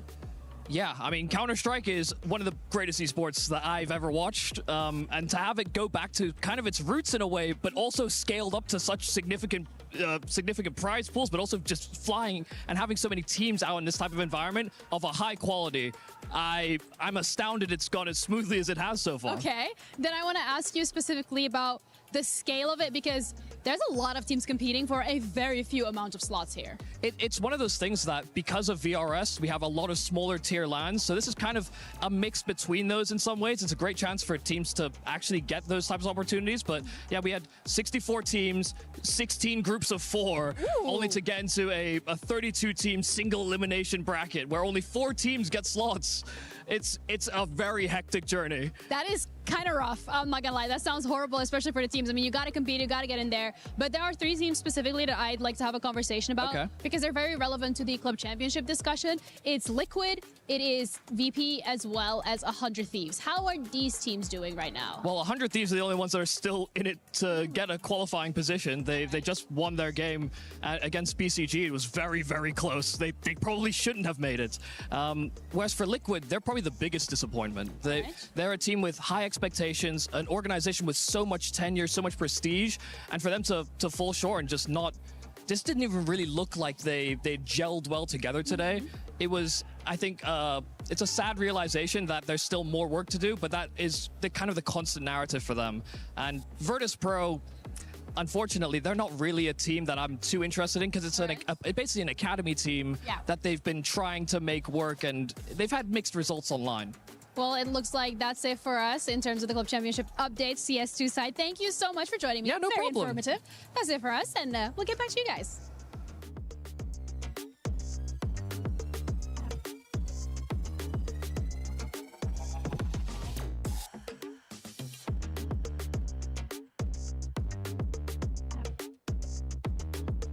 Mastioso is joining me here, who is the operation manager for CS for 100 Thieves. You guys are playing a very important match right now. I just want to get a pulse check very quickly on how everything's going so far. It's been really good. Obviously, you know, it's easy to say that when you're winning. We've got one more game to go to hopefully qualify for the main event. But yeah, it's been a really nice setup. Everything's gone really smoothly, no delays, or very minimal delays for what could have been, you know, catastrophic. So yeah, it's been great. That must be nice, because I want to talk about the setup, especially here. There are so many computers just back to back, so many teams competing. It was 64 to begin with for 4 slots. How much nostalgia are you getting looking at what's going on over here? Yeah, I'm an old guy, so I used to play in these conditions in 2005, 6, 7 when I was still I would call an active player in Call of Duty back then. So yeah, this is very nostalgic. I don't think we've had a LAN like this of this quality, caliber of teams, I'd say top 50 level teams like this many for 10, 15, maybe even longer years. So in Counter-Strike, this is a unicorn event for us because we're very focused on smaller arena style events. We don't have these massive open brackets, and when we do, typically you don't have the concentration of quality of teams. So for us, this is a fantastic event. So when it comes into the experience of being able to play here, having all the teams here, having the nostalgia as well, does that make it a little bit more special? Yeah, I think it does. Also within the context of the wider ecosystem of Counter-Strike, an event like this gives a lot of teams opportunity, and that's the main thing that a lot of teams lack is opportunity. So, 64 teams is the biggest open LAN event I think we've had in the last year and a half of the open ecosystem that we now operate. So, yeah, it's a huge deal for everyone, I think. That's actually really lovely to hear, but I want to pivot this more towards the opportunities that 100 Thieves has had this year so far at EWC. You guys won Valorant. You're now competing in COD. You probably, hopefully, are going to qualify for CS. Has there been a strategy in place to make sure that everything has been going so smoothly? Just win. Just be the best team we can be. We as the COD team, we only formed this. We as the CS team, we only formed this team at the start of the year. And one of the big things on our calendar was the EWC qualifiers. We've been sort of building up to this for 8 months. So yeah, we sort of put a pin in it and said this is where we want to be at our best level. It was certainly a good opportunity for us. One for the club championships, obviously try and contribute to 100 Thieves' success there, but also for the CS team to sort of get a big operation, get a big opportunity, and hopefully we take it and we'll make the main event. I can't promise we're going to make top 8 and give any points for the club championship, but that was always a very big long shot from the start of the year. But Valorant team exceeded expectations. I think they did great. They won. COD team's in the semifinals right now. I think they're 2-2. So yeah, it's hopefully going to be a successful week for this 100 is Thieves. All right, well, thank you so much for that. I hope it will be a successful week as well. I appreciate it. That's it from us. A bit ago, so. I love seeing a massive LAN. EWC doing it right for the CS community. I think everybody on the Call of Duty side can say things have been done right here in the tournament as well. Surprise, though, we're about to see 100 Thieves not in a championship match. They're playing for a bronze medal. They're going to be going up against the Falcons, and this is going to have a big impact, not just for these 4 players, but for the club championship as well. So, Nameless, let's start here. Yeah. 210,000 to 3rd place, 130 to 4th. That is an 80K difference, 20,000 reasons per person to try your hardest. Yeah, they're going to be going 110%. All the anger, everything that happened in the last match that you lost, all the thoughts you had, the little individual moments, you're going to be taking it out on that stage for $80,000. Huge difference. And then, of course, if you're looking at the club championship, this is where the millions come into play. Enigma, we see 100 Thieves. They are now up to 1,300 points guaranteed. They could earn even more if they get up to the podium. Yeah, if they get 3rd place, it would guarantee them an extra 200 on top of what they will already get for their current positioning. So you tie up with Zeta Division. And of course, for Falcons, about closing that gap against AGAL for top spot. So a hell of a lot on the line. Of course, you said about the prize money, 20K extra per player. Hey, if I'd be sliding an extra 5 over to Aluka for saving my season, that's what I'd be doing. Absolutely. Aluka, the rookie, has been a game changer. So let's start with the Falcons because they were the surprise, the happy surprise for everybody after watching them struggle through majors 1 through 4. You saw them come to life at Champs, and it was the rookie kind of bringing that new energy. Here, I felt like the old guard stepped up. You saw that 99 kids. You saw Celium putting up some ridiculous stats. They got 0-4, though, by the Heretics, boys. What happened to this crew? I feel like we were talking about this a little bit in the back, and I think that there was almost a mentality shift in the team. It's one thing to be an underdog, it's a total different to be a favorite. And for the first time, we see them walk into a series as a favorite. And I think you end up a little bit nervy off the back of that. A lot of their play seemed to be very head smashy and scrambly and nothing really set up. Only Kismet seemed to really be playing for the win, in my opinion. So yeah, hopefully now you're coming into a series, you go back on that back foot. I think now we see the Falcons we've seen through the rest of the tournament. Yeah, I think they gave it their best. I think the 5-5 after Kismet dropped 13, losing that search and destroy, just took the wind out of their sails, right? And you could see after the game, like, it meant something to this Miami team, extremely hungry. And, you know, down 0-2, you're trying to fight out of a hole, and they just weren't able to do so. Big shout out to the coaching staff for the Heretics as well. Keeping this roster together, they said this is the foursome we think we have the best chance with.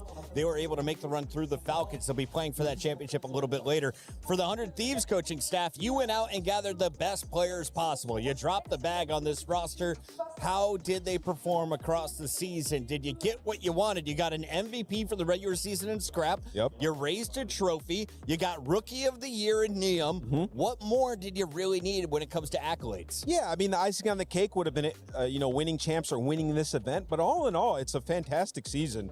And, you die on your sword in a Game 7 up against Optic, right? You've had their number majority of the season. It's hard to beat those guys every single time. So, they had a great performance here. I wouldn't be so down if I was them. Yeah, I think they've been solid. I think if you're talking about the season performance, I think you take the 2 minors, the 1 major. The thing is, and shout out Brian Stats for putting this out this morning, Thieves have typically walked away with at least 2 majors when they have managed to pick one up inside a season. So I think when you look at what they invested into this squad, I don't know, maybe you're walking away a little bit disappointed from this one overall, but there's some highlight moments for them, of course. And it's hard to win all the time. Yeah, of course it's hard to win all the time. It's okay. 100 Thieves, great year. Well, Optic won almost all the time. They got to every single championship match, and But they only get have it once one. again. Here is a look, though, Ooh, at your Scar, Maximos as a triple den. dose of Den Whoa. will be in your first 4. Do we get to a Gridlock, Game 5 Gridlock, raid. Of Of course, Falcons are gonna. Straight 4 sweep for who? Thieves. I'm going to go with Thieves. I think they're good here. I think they're Listen, good. I just got to say, this is the matchup that put Aluka on the map. He popped Takeover and beat them.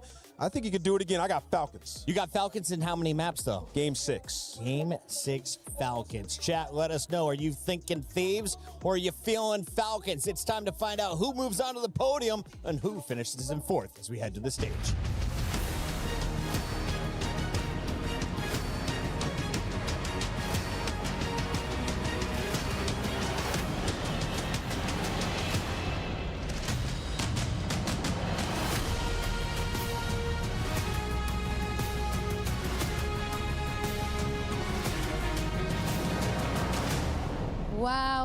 Wow. Ladies and gentlemen, it is official. Optic Gaming are your second finalists here in Paris. But now it's time for us to welcome to the stage, truth be told, 2 teams that didn't want to be there, that didn't want to have to play this game. And now we're before the grand final.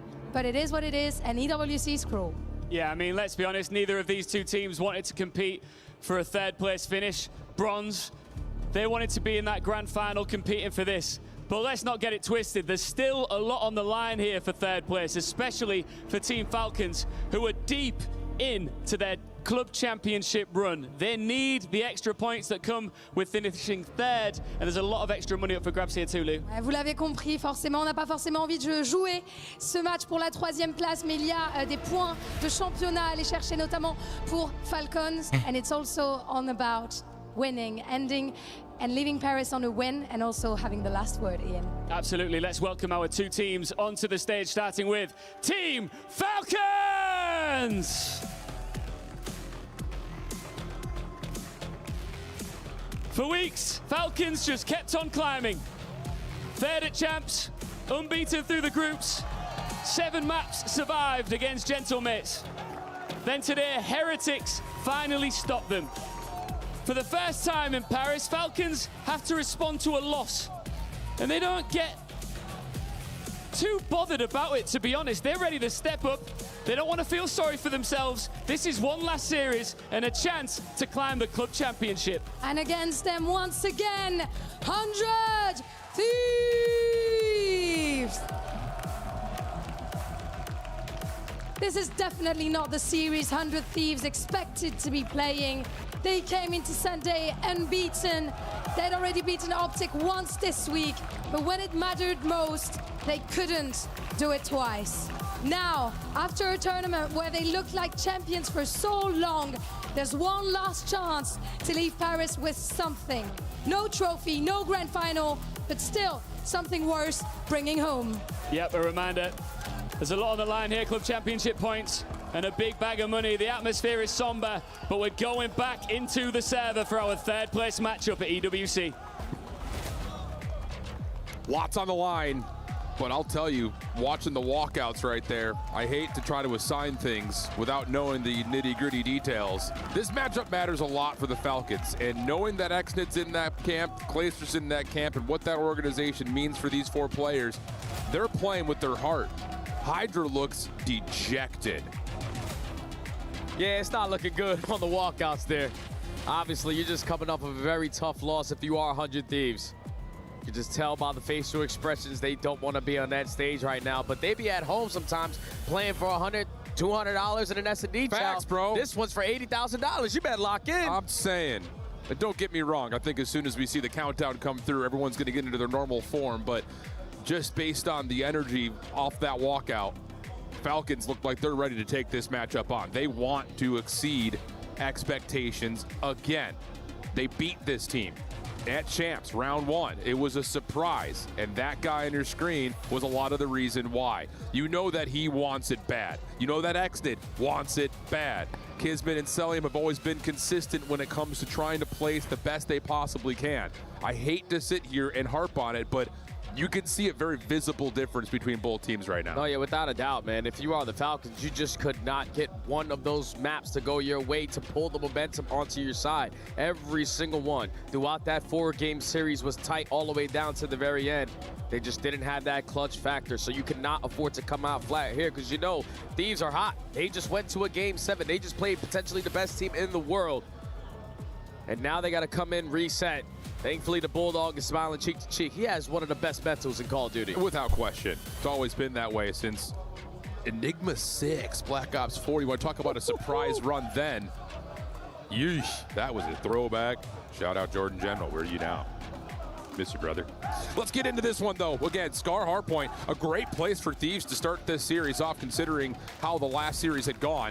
So if you wanted to see them catch a little bit of heat and just get into the game again, this is the perfect place to do it. We've got an $80,000 match of COD. Lock in, COD community. I don't want to see you sleeping in the chat. Team Falcons, 100 Thieves. Let's get it on. Let's do it, baby. The final series for us, Al, here on Black Ops 7.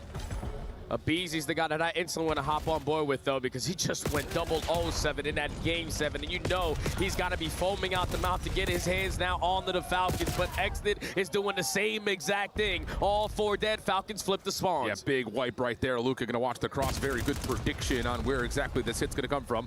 Nate over the top does take down Stellium. That's your oversight over the top of the hard point. So Kismet now going to be responsible for trying to lock down the cross. Luca, both weapons to work with.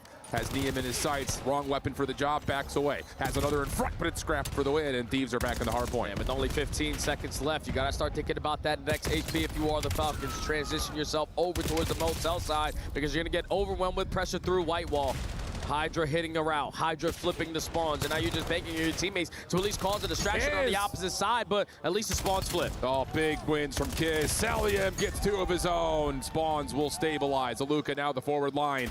Try to play an aggressive set of defense, but there's no block in the back. But look at Celium getting the read on the split spawn, able to find one, turns Kismet's attention to find the second, and Xnit follows up with another. Falcons are flying high early. Yeah, Falcons are on point right now, bringing that slaying presence they were lacking a little bit earlier on today. 40-14 so far in this game, number 1. Only 30 seconds remaining here at the P, number 2. And there's pressure from every single angle here for the Thieves. They're not willing to give up this time for free, but they are not going to have a chance. His ARs are lighting them the hell up. BZ has one of the last words, though. Thieves can have a chance to try to contest this back 20 from the front. Selling some trouble, backing up, cooking up the nade as Xnit jumps back in to contest. Scrap able to find 2 up top, leaving Xnit now by himself. And decision time here for Falcons. You're going to be late to rotation, and these spawns are not where exactly you want to be. So you're going to play a little bit of exit and now try to find a way to rotate through the setup of 100 Thieves. Oh, but that works, though. If you're going to contest that old time, find an opening kill. The one player you send off the rotation finds another one as well. It gives you the early advantage with the extra gun. Approaching now over towards the playing side. Spawns all over the map here for the Thieves, and you've gotten a read on it, so you try to push to the opposite side, but it's Thieves still in control. Absolutely the case. So Luca going to hold his life, play over towards the wall, as Kismet will put some pressure on the middle of the map. Hydra trying to push forward, but it's a team nade that comes through, does take down the intended component anyway, so not the end of the world, as BZ now has to try to do it all. Finds one, pistol, not quite able to find the second. Falcons will have the numbers, but they need to work through Hydra. And eventually need to get in torch this time. They cannot get any seconds off of this P3 HP. And now with only 25 seconds left, Thieves understand where we need to press our advantage. They found a bunch of kills, just couldn't find the one that were necessary. Now a Luca off the respawn, had a natural pitch come on in, and that's gonna lead to all 4 dead, but you do let one player slip by. Yeah, that's the loss from Xnid right there that allows Hydra to play his life, wait for BZ to come and help. Kismet the one trying to search it out. Not going to get the jump onto Hydra, and that will lead to the Thieves rotating in towards 4, down about 15 points. Split spawn situation again for the Falcons. 2 from Motel, 2 from the field. All of it being watched, though, by Thieves. And if BZ has this side on lock until Xnid pops that double. Thankfully, your respawns are very close towards this hard point, because the pressure's still not going to be quick enough for the Falcons to spawn you all the way across the map, but it's a pinstripe kill feed. Scrap with the big one-on-one is going to secure this side for his team, and Thieves take the lead. That's a really big stabilization towards a lot of pressure starting to build from the front.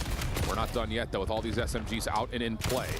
Running around the map is Niam. He's able to find 2. Nice shots, Niam. One up, able to find a double of his own.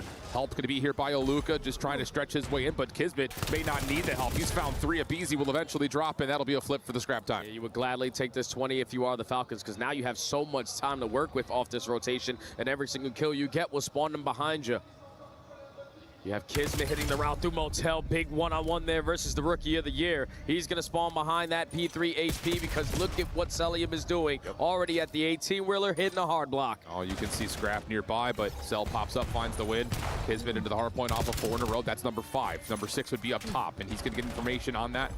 Let his teammates try to isolate just a touch, and they will find elimination. Plus, able to clear out the field. That's gigantic for Falcons, who are now up 20. Yeah, this is what I've been coming. I think that loss broke me. Look at him. He's 9-17. Add a Luca to the mix, because whenever you see them starting to kill in that kill feed, it's usually in sync, and that's exactly what they've been doing all throughout this first set of HPs. Aluka, now your turn. Lock down the back. The Rookie lines up a double, and all this time is now going to Falcons. That's a brilliant moment just to exhibit cause and effect. If Aluka just overchows or tries to take the extra couple of shots and dies, that's a flip. But you wait for your teammate, you call out the help that you need, and it turns it into a double for you. Unbelievable discipline from the young German. 118 to 69, rotating over back to P1. Watching the rotation on the exit will be a BZ. Kismet not necessarily prepared for it, but is able to at least get a couple of shots in. Thieves will still be in the time for now, though. Yeah, Thieves are trying to trap them over towards green, but they do spot Xnid on the cross through blue. He's going to decide to commit on this Chow, but unfortunately, the bait and switch is good enough to eliminate him from in power position. A 40-point difference, slowly but surely. Thieves climbing himself back in and Scrap on 4. Opportunity to possibly get himself a Hellstorm, especially if he can continue to line up shots like this, but Xnid, hope to hit margin clean shots. He's able to turn that into a handful in a row. Niam able to get 1 off the regen, waiting for help to try to isolate on towards the first hard point, and that'll be enough to get Falcons out. Look at the mini-map, though. Hydra working on a route to flip the spawns run as he finds that kill. That's enough of a block to force Falcons to spawn towards green. Yeah, and he still knows he's looking for one more. Where is Celium gone?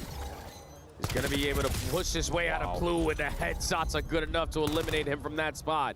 It's still Falcons in the time, and it's still Falcons roaming all around this blue area. So you're going to think that it's potentially going to be safe. Xnid is going to be able to find another kill. 23 and 14. He's outstanding so far in this map 1. I know he's had a little bit of hot and cold moments throughout this tournament, but right now he is red hot. Aluka, nice nade cooked up, softens up some of this setup. Oh, wow. 2. Down low, though, Hydra gets a double. Xnid able to follow behind that. Last one to grab would be Niam up top through Art. Help on the way quickly. A BZ melted by Xnid.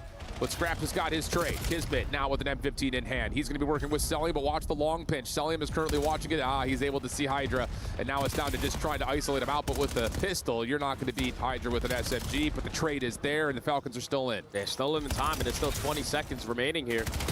You got to try to contest this. You got to try to get them out. Aluka is just not missing with this M15. Almost finds the final kill there with the pistol, but with only 10 seconds left, it's a race off the rotation over towards shoulder. And he's still going to win that gunfight. Unbelievable stuff from Aluka. Neum will get the early rotation here for Thieves, but they're down almost 60. Have to get kills on the rotation, and no one. If Thieves want to get this back, they need to hold 60 on this hill. No one's watching the back. No one's watching the back. Thieves, what are they doing? Kids is all over it, 21-19. Yeah, just the way that the Thieves are playing right now, it's not clean Call of Duty. It's everyone trying to be Superman at certain points, routes being hit. When you have your advantage, you're not pressing it. And Falcons are capitalizing on this situation. A 70-point lead now. If you are Thieves, you desperately need to get them out the time. Hydra with a double to do so. That's going to work out nicely. The Falcons will still spawn all 4 members over towards New. So every gunfight, a big one here on rotation with 15 seconds left on the old time. Stellium able to at least trade out 1. Aluka gets another up top. That will solve this problem as 100 Thieves will now be in a bit of a conga line with Kismet. Hardpoint will open in 5, and Thieves will have to break. And I'm curious what his final player is going to spawn. Kismet's going to be all the way across the map. Aluka falls, and so does Celium. So a bad time to die because you put so much pressure onto Exton. But he's able to manage at least for a double. It's not going to be good enough to secure this side of the map, so Thieves have a chance to cut the lead a little bit less. No, but look at this quick route coming through here. Yeah, that's a nice win from Kismet. It's going to open up the back of the hard point. Abizi's got to do it all.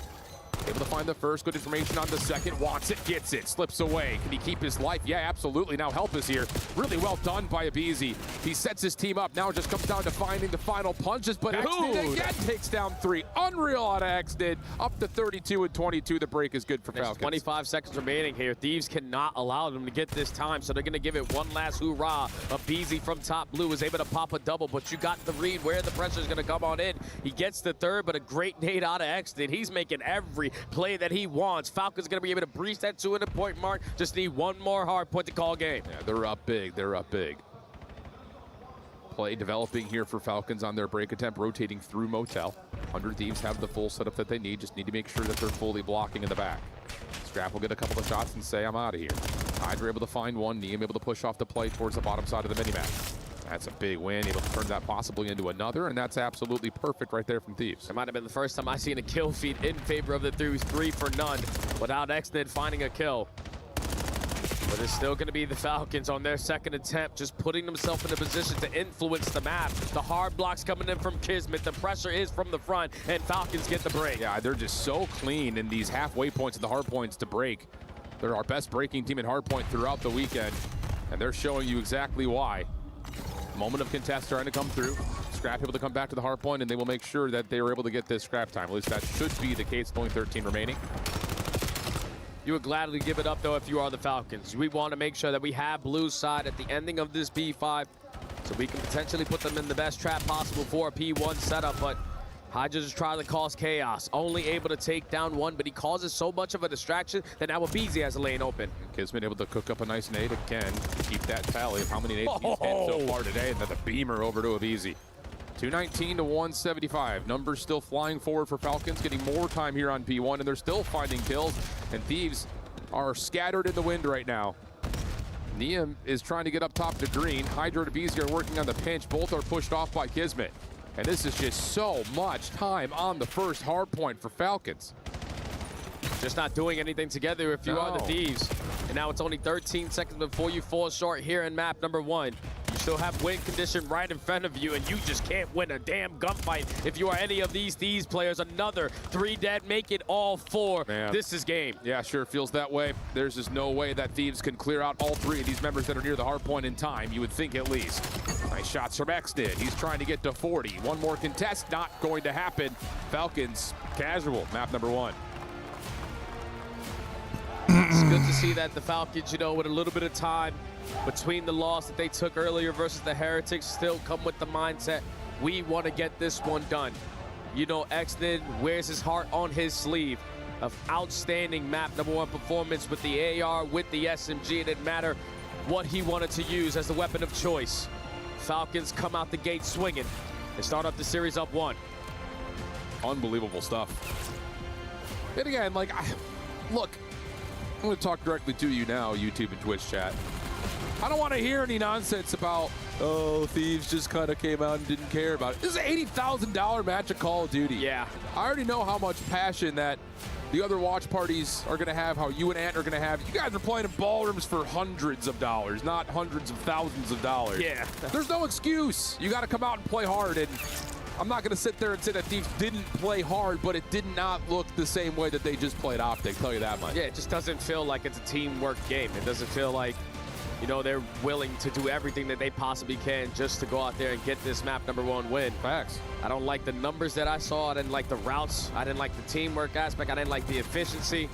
And hopefully they're able to shake it off before this map #2 starts. Absolutely the case.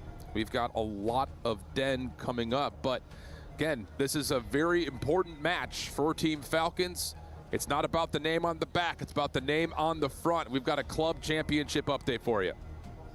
Thank you very much, boys. It is lovely for me to welcome Ginny to the stage. One, thank you so much for joining me. Ginny is our club championship reporter here. So I want you to tell me about, you know, the club championship in general. How is it looking? Who's the top 5? So I will talk about the top 3, maybe top 4 Yeah, even. So okay. #1 actually AGAL, which only happened yesterday because they won Tekken 8. Falcons currently sitting on #2. Under them it's Navi and Vitality. So there are some games coming up that are going to be very important for every single one of these Next weeks are going to be very important for these ones. Donc vous l'avez compris, par rapport au club championship, pour l'instant c'est AGAL, Falcons, Navi, Vitality en tête. But we're talking Call of Duty Black Ops 7 here on the STC Arena on that stage. So Ginny, can you tell me why this game, 100 Thieves Falcons, matters? Because usually third place matches are a bit boring, not gonna lie, for the competitors, but for the orgs, it's a whole different story. Yeah, absolutely. Falcons needs to grab as many points as they possibly can to close in the gap between themselves and AGAL. Falcons came into EWC this year with 20 rosters competing out of the 24. Wow. AGAL had 17. So they're actually quite close. For 100 Thieves, though, they don't have as many rosters, but the fact that they already won Valorant on week 1, that's an automatic 1,000 points. Getting a few here would bump them up, at least most likely above Zeta Division, into top, like, 10. So it matters for both. Oh, right? absolutely. Okay, and especially for Falcons. Donc ouais, si Falcons, vu qu'ils sont deuxième, arrivent à gagner ici, ça pourra les faire remonter en tête et ça pourrait être important. And ladies and gentlemen, I have a surprise for you that you may not know about. Les gars, Ginny, elle parle français. Ah, juste un peu, hein. Donc qu'est-ce que tu penses du public français? Tu veux leur dire quelque chose, peut-être, ma sœur? Non, mais vraiment, ils sont trop, trop forts. C'est la première fois que j'expérience quelque chose comme ça. Donc, merci à vous. Amuse-vous bien. Merci à toi. Thank you very much. And let's see who take the win on the S&D. Yeah, I think Ginny actually brings up a good point, you know, not to sleep on it. I mean, if I'm the 100 Thieves management organization, I'm getting on a call with Shane and being like, brother, we get top 10, we're talking $650,000. Ninth place is $800,000 for the org. That goes a long way towards not just obviously their immediate pockets, but it could impact rosters like this in the future that play for the Thieves banner. Oh, yeah, without a doubt, man. So you want to make sure that you get these guys locked in. So it's good to see Scrap smiling, Hydra having a good time. Map #1 didn't go your way, but you don't want to end out your Black Ops 7 season by losing to the Falcons in 2 different tournaments in just a couple weeks. Yeah. But a roster that they just made not too long ago. Absolutely. Just for what it's worth, in case you wanted to throw the dollar amounts around. For Falcons, second place, very casual $5 million. Nice. First place, 7. 7 mil. We're talking a $2 million difference.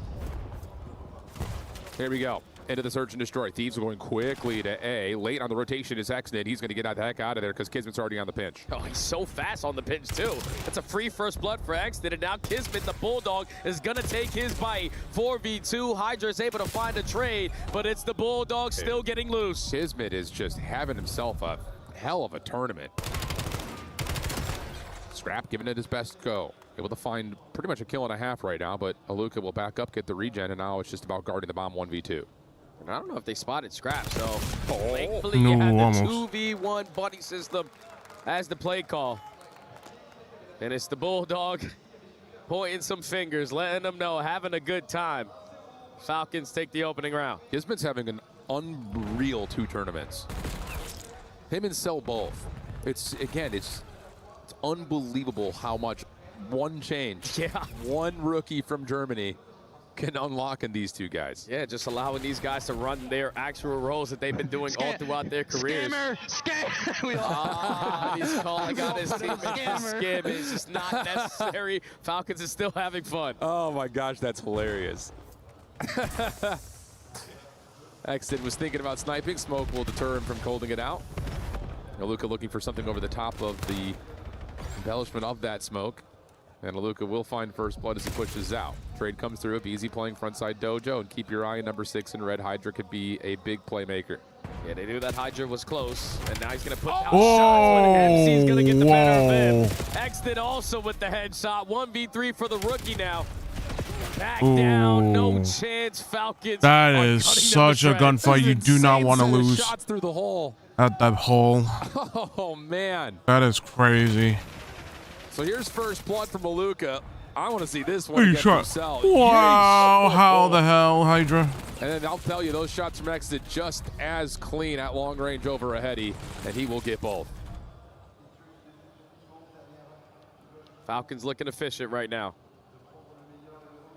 Thieves still need to take a breath and just do something as a core 4. You tried to do it in your opening round, but Kiz was so fast on that pinch, there was no way in hell you were going to read it. And now we're just going to go right back to it. Kismet's going to do the same thing. But this time he will be watched. Neum, okay. Fool me once, shame on me. Fool me twice, shame on you. That's it. Not going to be able to find anything there. Now selling him into some trouble. Able to essentially shotgun Scrap, and now he's got an NPC to work with to find his life. Aluka coming back into the play as the bomb is planted. Long route developing for Neum.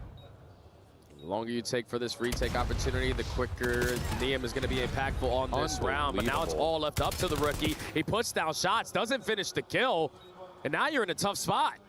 Oh, what a shoulder from Aluka. Oh my Wow. God. That is crazy. That's some crazy movement right there. Oh, yeah.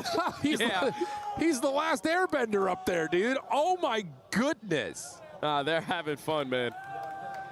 They're having a good old time right now on Den Search and There was Destroy. no trade whatsoever right The there. nade set up good enough to get the player weak. You're flying with the pistol, bait and switch for kill number 2. And then Neum just takes the wrong shots. Puts himself in a bad spot. Don't worry, cutie. And you can get the defuse, you can get whatever you want. Falcons up 3. This guy's insane. Holy cow. You know, that's one of the best pieces of advice that I've ever gotten through my career. Hit me. When we were at Champs, me, Nameless, Rambo, Merc back in the day, and we were getting cooked. Joe looks over at me, he just said, Jason, start having fun. And that was led from a top 16 all the way to a 2nd place, so it's good to see the Falcons still smiling. Bam. Heard it here first. Proof is in the pudding, as they say. Zelium just trying to guard over through couches. It's Hydra nearby. Wide open A site for Kismet if he wants to play off of it, but doesn't have that information confirmed. Instead, we'll see what exactly Cell and Exit can find through the middle of the map, and maybe they catch intel. Kiz will commit for the plant. Yeah, I think Kiz is waiting for his teammates to take some space up the middle of the map. But Celium, that is your teammate. Thankfully, the bait and switch technically is still going to work out. Exit locates one, MC locates another. Bomb is planted 2v2. This is so good because Exit knows he needs to keep his gun up, able to find the first, and he should know that Scrap is rotating through mid. I like this route, though, from Scrap. Maybe able to just barely avoid and give himself a chance at something long range with his M15. Kismet and Exit working together. Over towards the overload point. There's the shots. And he's going to try to do it with a pistol. No way, no how. Falcons stay flawless. Yeah, again, I don't know if the Thieves actually care about this. Like, just watching them on the minimap. This is pro player, former pro player watching it on display. Just look like they're playing rank play right now. They got the first blood there. They force the issue when they don't need to. And they're supposed to be winning some of these gunfights, but they're simply not. Falcons up 4-0. Wow. What a statement this would be for the Falcons. They're going to play aggressive through A this time after Kismet got so aggressive. Swearing. Oh my gosh, Scrap is low. Aluka has taken him down to a single point of health, essentially. Get the pinch. Yep.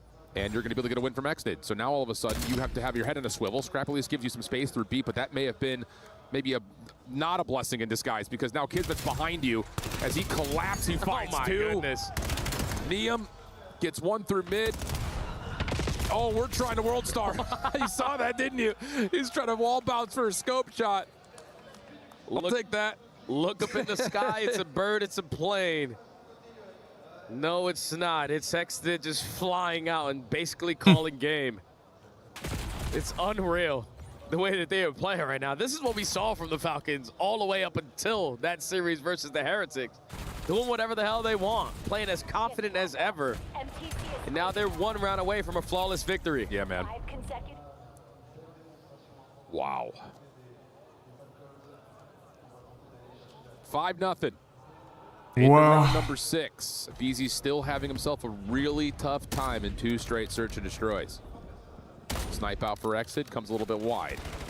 Hydra's still kind of flirting with it as BZ will find his second elimination, and that will pull Exit back, trying to disvalue his life. And now maybe an opportunity to kind of pick and switch a little bit. Oh, close, but no cigar.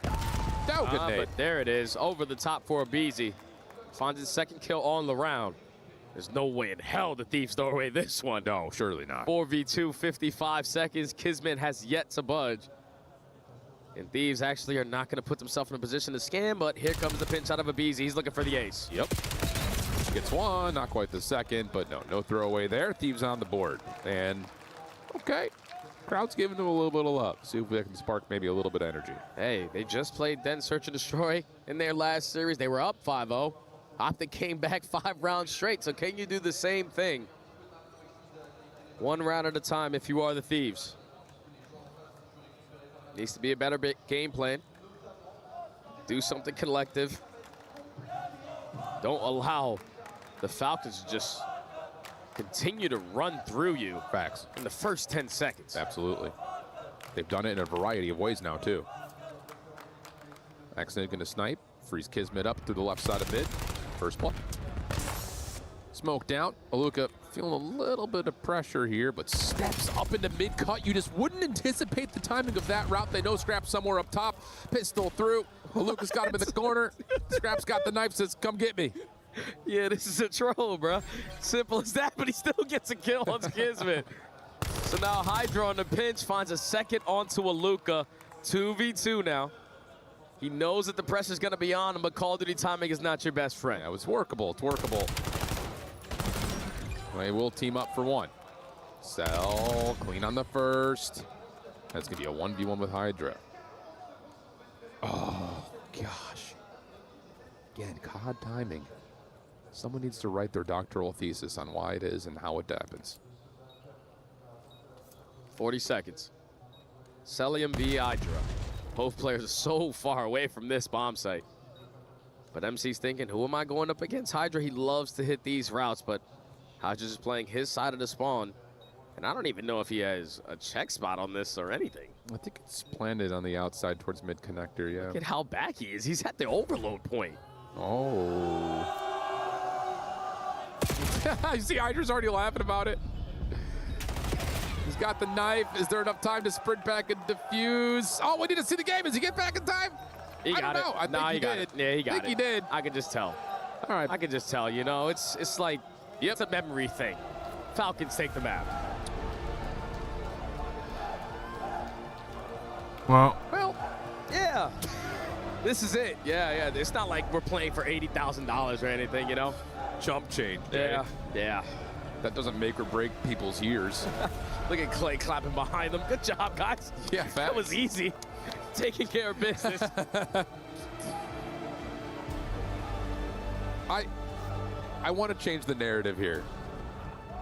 And if Thieves are going to do this, I'm going to sit here and gas the living heck out of the Falcons because they're still playing incredibly good Call of Duty. Incredibly good Call of Duty. Yeah. But it's not for the final dance. It's not a chance for the championship. So still for $2 million extra potentially. Yeah, well, for the club championship. Unfortunately, it seems like the crowd can still. Seems like the place can still hear. So. On the other hand, it's seeming to be depressed right now, taking a tough Game 7 loss. It could have went either way. A couple things just don't go your way, and I felt like a lot of it was due to just Thieves not really bringing that teamwork aspect of the game today. Yeah, man. They got outclassed by Optic in efficiency on Call of Duty. And unfortunately for them, they found themselves down 0-2. Yeah, man, absolutely. And I think the other side of this is like that $2 million, Sully sitting here like, hey, that you're welcome. Like that. I'll take it. It's a 1-for-1.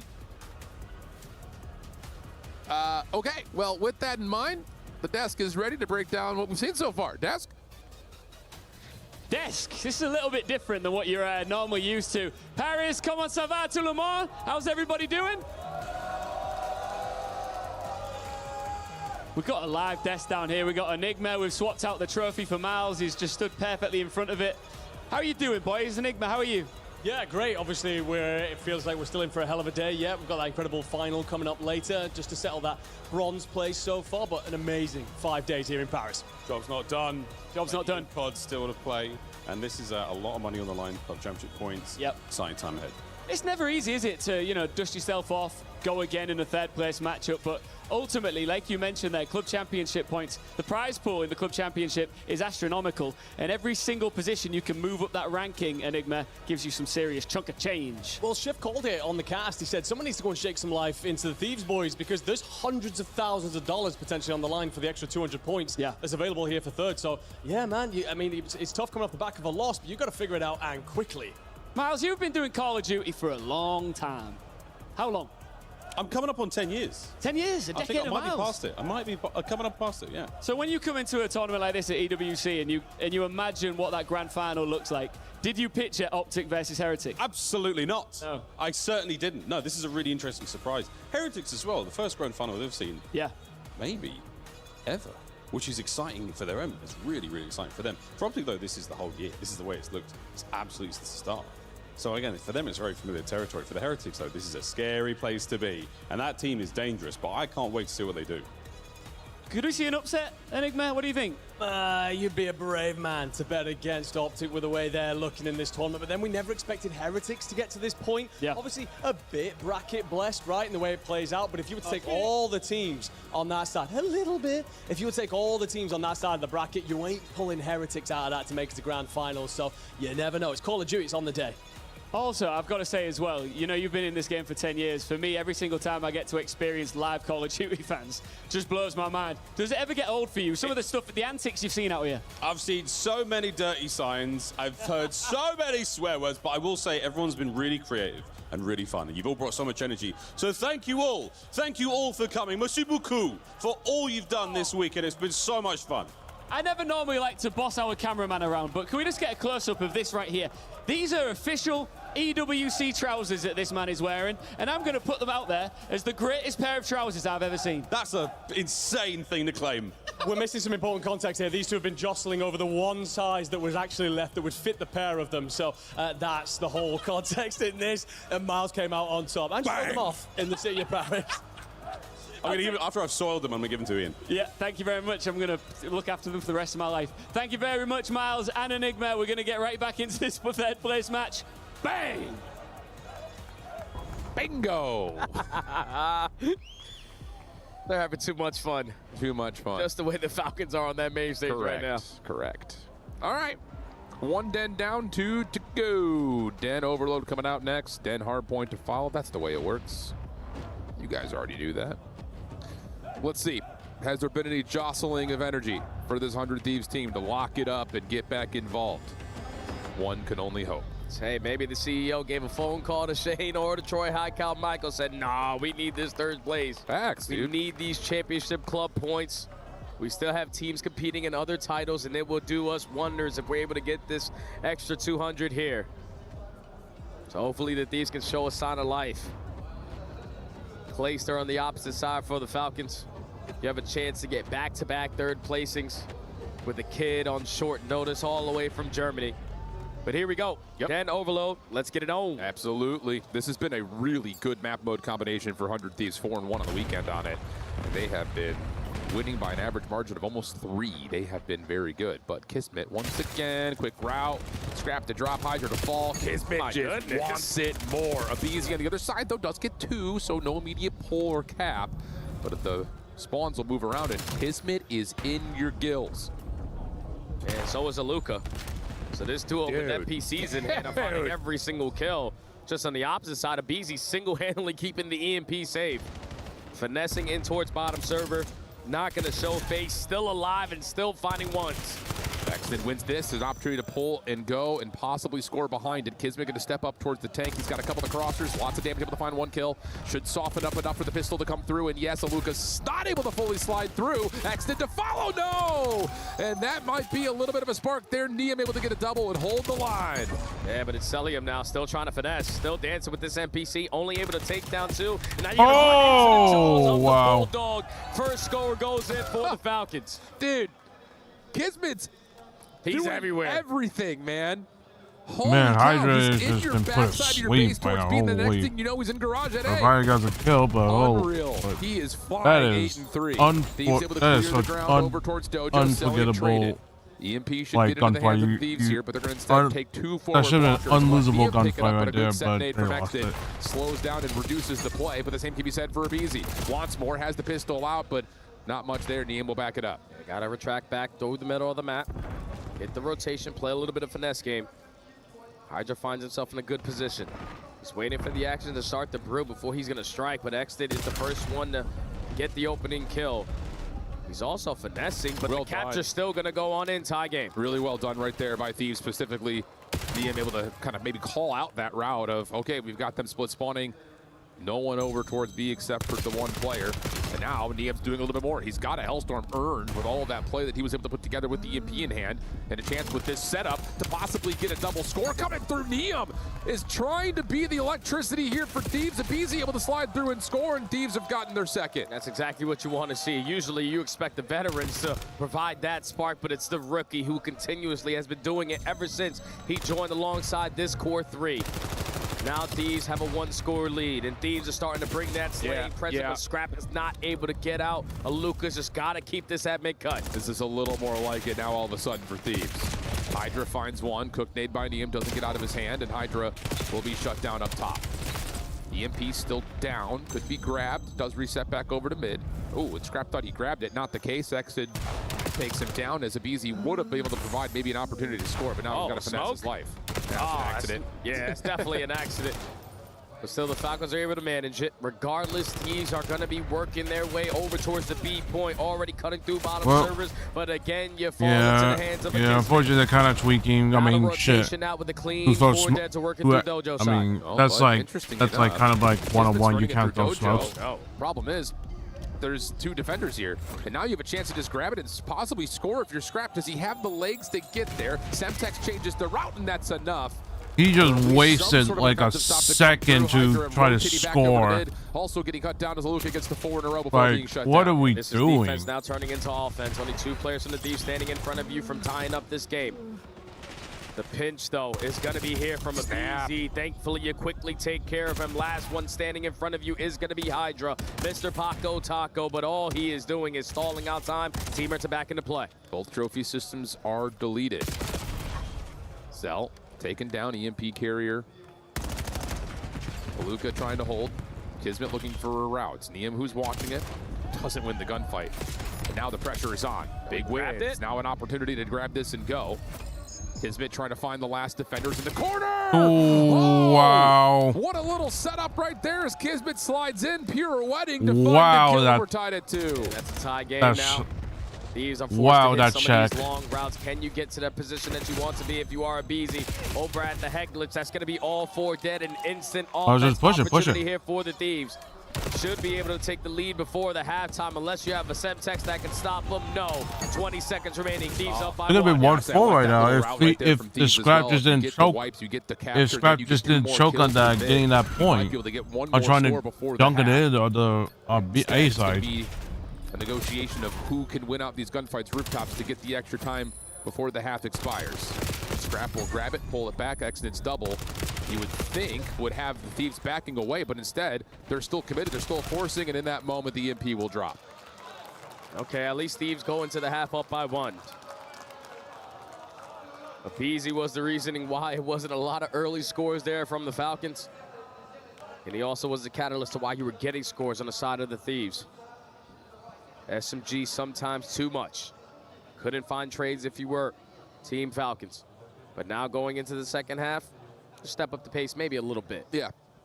I mean, Kismet started at 8 and 3. I think he finishes like 9 and 10. So shutting him down was definitely a key component of success for Thieves to finish off the half. Let's swap the sides and go again. No, 14 and 13, just kidding. Still, significantly slower than 8 and 3. Next hit is on 4 in a row. He's gonna be able to find kill number 5. Locates kill number 6. I don't know if that's good enough to earn himself that Hellstorm, but Neum has one of his own. Yep. He's had it for quite some time, and these for now are just gonna maintain min-map control. That's a big push, big win from Hydra. Slips away, keeps his life. Now the EMP, yeah, can just re-wrap this over through garage side. Trying to hold off the pivot. Was Hydra. Scrapped the last one left. Pistol fight, not going to win it. Pinch long from Easy. Not enough to do too much as now Falcons are running quickly through roofs. And Aluka is almost crossed without being seen, but Hank said, screw that, I'm going to go back for the chow.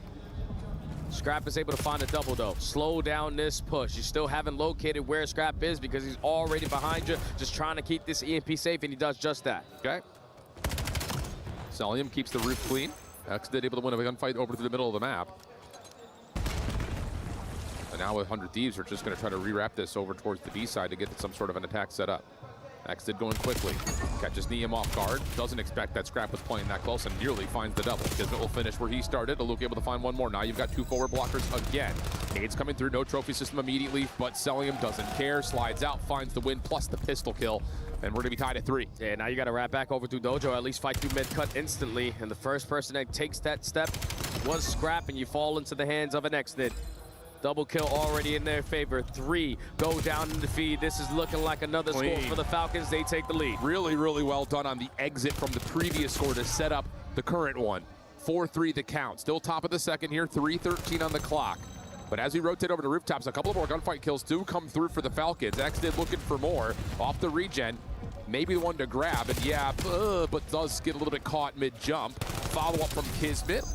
Not as nice as he would have liked it, and that's going to be a full wipe for Thieves, a chance to possibly countercap. They're going to wrap it all the way back through Dojo. Don't want to fight so many different waves at rooftops, but actually they're just going to commit through rooftops. So Scrap is going to have his hands full here, and he gets Call of Duty timing to go his way.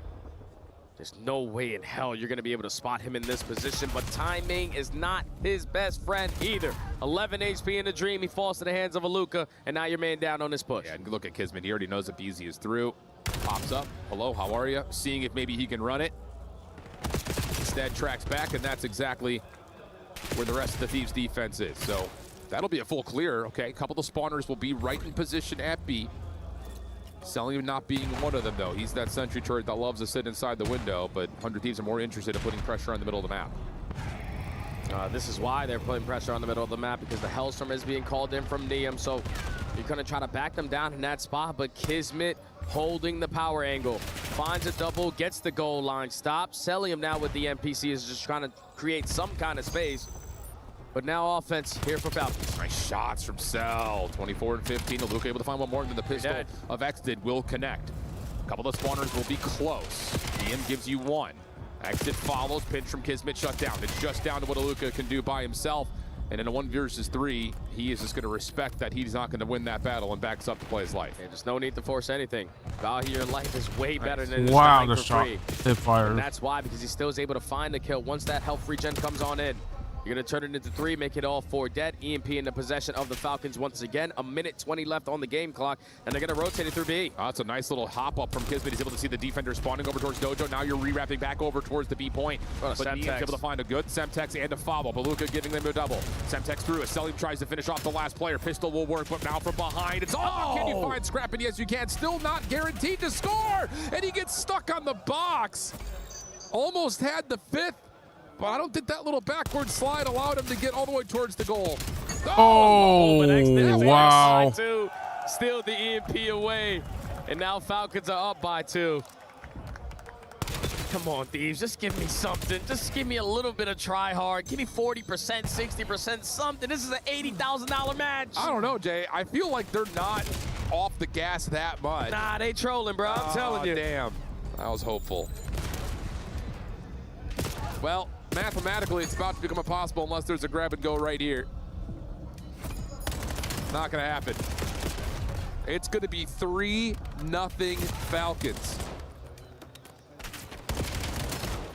Yeah, that's mathematically impossible now. Thieves unfortunately find themselves in another big hole, down 0-3. On the brink of getting 4th place at not 3rd and not getting your fair share of an $80,000 pot. Falcons are 1 map away. Yeah, extra $80,000, I should say. It's still a lot of money. The Falcons are playing very, very well. Yeah, I wouldn't expect this from Thieves. You know, when you have that much experience on a team, I know like it's a tough loss. After the optic match, they look very demoralized. Like it's like they don't give a fuck anymore. Well, they're just trying their best. Lou is gonna give us the vibe of the watch parties after we watch through our replays here. And I thought for a moment that Nia was gonna be the spark plug. Like, okay, our Rook is doing it. Let's band behind him. Band of brothers type energy. Jay's smiling and laughing like, nope. I'm telling you, man, it's just like from a former pro player perspective, I can just tell that they're not giving it 100%. Damn. Falcons are. They're going 120. Oh, yeah. Every time Scrap is dying, even in this scenario right here, like when does Scrap lose gunfights like that? It's barely been any time throughout this year. But regardless, the story is still going to be true. Falcons are up 3 in this series and just we need one more match. I'm going to talk more about this point. Like, look at this. As we're about to finish off the replays here when we come back from our little segment that we're about to have. Because there's something in mind that I think is just like, where does it happen? But we'll talk about that in a moment. Right now, it's all Falcons all the time, always. Looking for back-to-back wins versus this 100 Thieves team. And vibes are good. Let's see how Lou's checking out the watch parties. Thank you very much, boys. As I am with the 2 co-streamers from Gentlemate Mystic and Brooks, of course, the CEO. Brooks, I'm wondering how you're feeling about potentially having Optic lifting another international trophy here in Paris after the major, and what has been your best memories this week, throughout this week in Paris. Donc ouais, bah tu m'as compris, de toute façon, tu parles très bien anglais. Mais voilà, ton souvenir préféré, et est-ce que ça te dérangerait de voir Optic soulever le trophée ici? Un deuxième. Voir Optic soulever le trophée, non, ça me dérange pas. Je pense qu'au vu de leur saison, c'est totalement mérité. Après, il faut faire attention, Heretics, ils n'ont pas dit leur dernier mot. On sait que souvent ils ont été appelés les Optic Killers. Ouais. Donc on va voir si ça va toujours tenir. La dernière fois, c'est pas passé, Optic leur ont marché dessus. Mais pourquoi pas. Rêver, c'est un BO9, tout peut arriver. Et puis mon meilleur souvenir, c'est tous les supporters évidemment qui sont venus, qui ont fait encore un bruit incroyable. Et qui sont juste extraordinaires à chaque sortie. Donc un grand merci à eux tous. Vous êtes les meilleurs On continue. Et on continue, on fait du bruit, on encourage et on vive Call of Duty parce que vraiment la scène est incroyable. On baisse jamais les bras, la scène est incroyable. So yeah, it's a long answer that I'm gonna have to translate here, but obviously I respect Optic a lot, so I think given the season that they've given, it will be deserved for them to lift the trophy, but be careful to Heretics, because they've been called in the past Optic killers, so we'll see, you know, it can go both ways, and of course my favorite memory is obviously the fans throughout the week. Et moi, Mystique, je voulais te demander plus ou moins la même chose, ta prédiction pour la grande finale, et de quoi tu vas te rappeler de cette semaine de Call of Duty à Paris? Ce qui m'a le plus marqué, je pense, c'est l'overload qu'on a joué et qu'on a bien comeback. En termes de sensations et même avec la foule, tout le monde, l'engouement, ça m'a rappelé un peu le Major Paris. Voilà, c'était le moment. Et sinon, ma prédiction, 4-1 ou 4-0 pour Optic. 5, pardon. Yeah, because it's a best of 9, of course. So yeah, my prediction would be 5-1 for Optic, and my favorite memory was probably that overload where we came back. That was absolutely insane. Brièvement, les gars, je vous laisse remercier vos fans puisque c'est probablement la dernière fois qu'on vous voit sur le stream inter pour ce week-end. La saison prochaine, dis-moi très vite. Comme j'ai dit, c'était une très bonne saison. Déjà, je tiens à féliciter publiquement tous les joueurs qui ont porté le maillot M8 cette saison parce qu'ils nous ont respectés jusqu'au bout, ils n'ont jamais triché.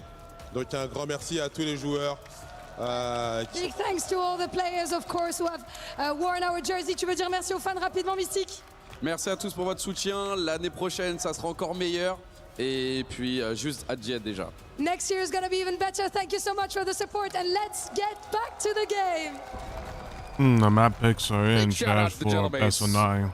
Both fans, owners, organizers, players, the whole 9 yards. Every time we come, we feel like family to those guys, which is just, you don't have to do something like that. But the fact that they take all this attention to detail, Love it. Oh yeah, we've had so many different people and organizations come in Call of Duty this year, or even very recent, and just change the way that you look at it. What the Genomates were able to put on display at Major 4 is something that the entire world will never forget.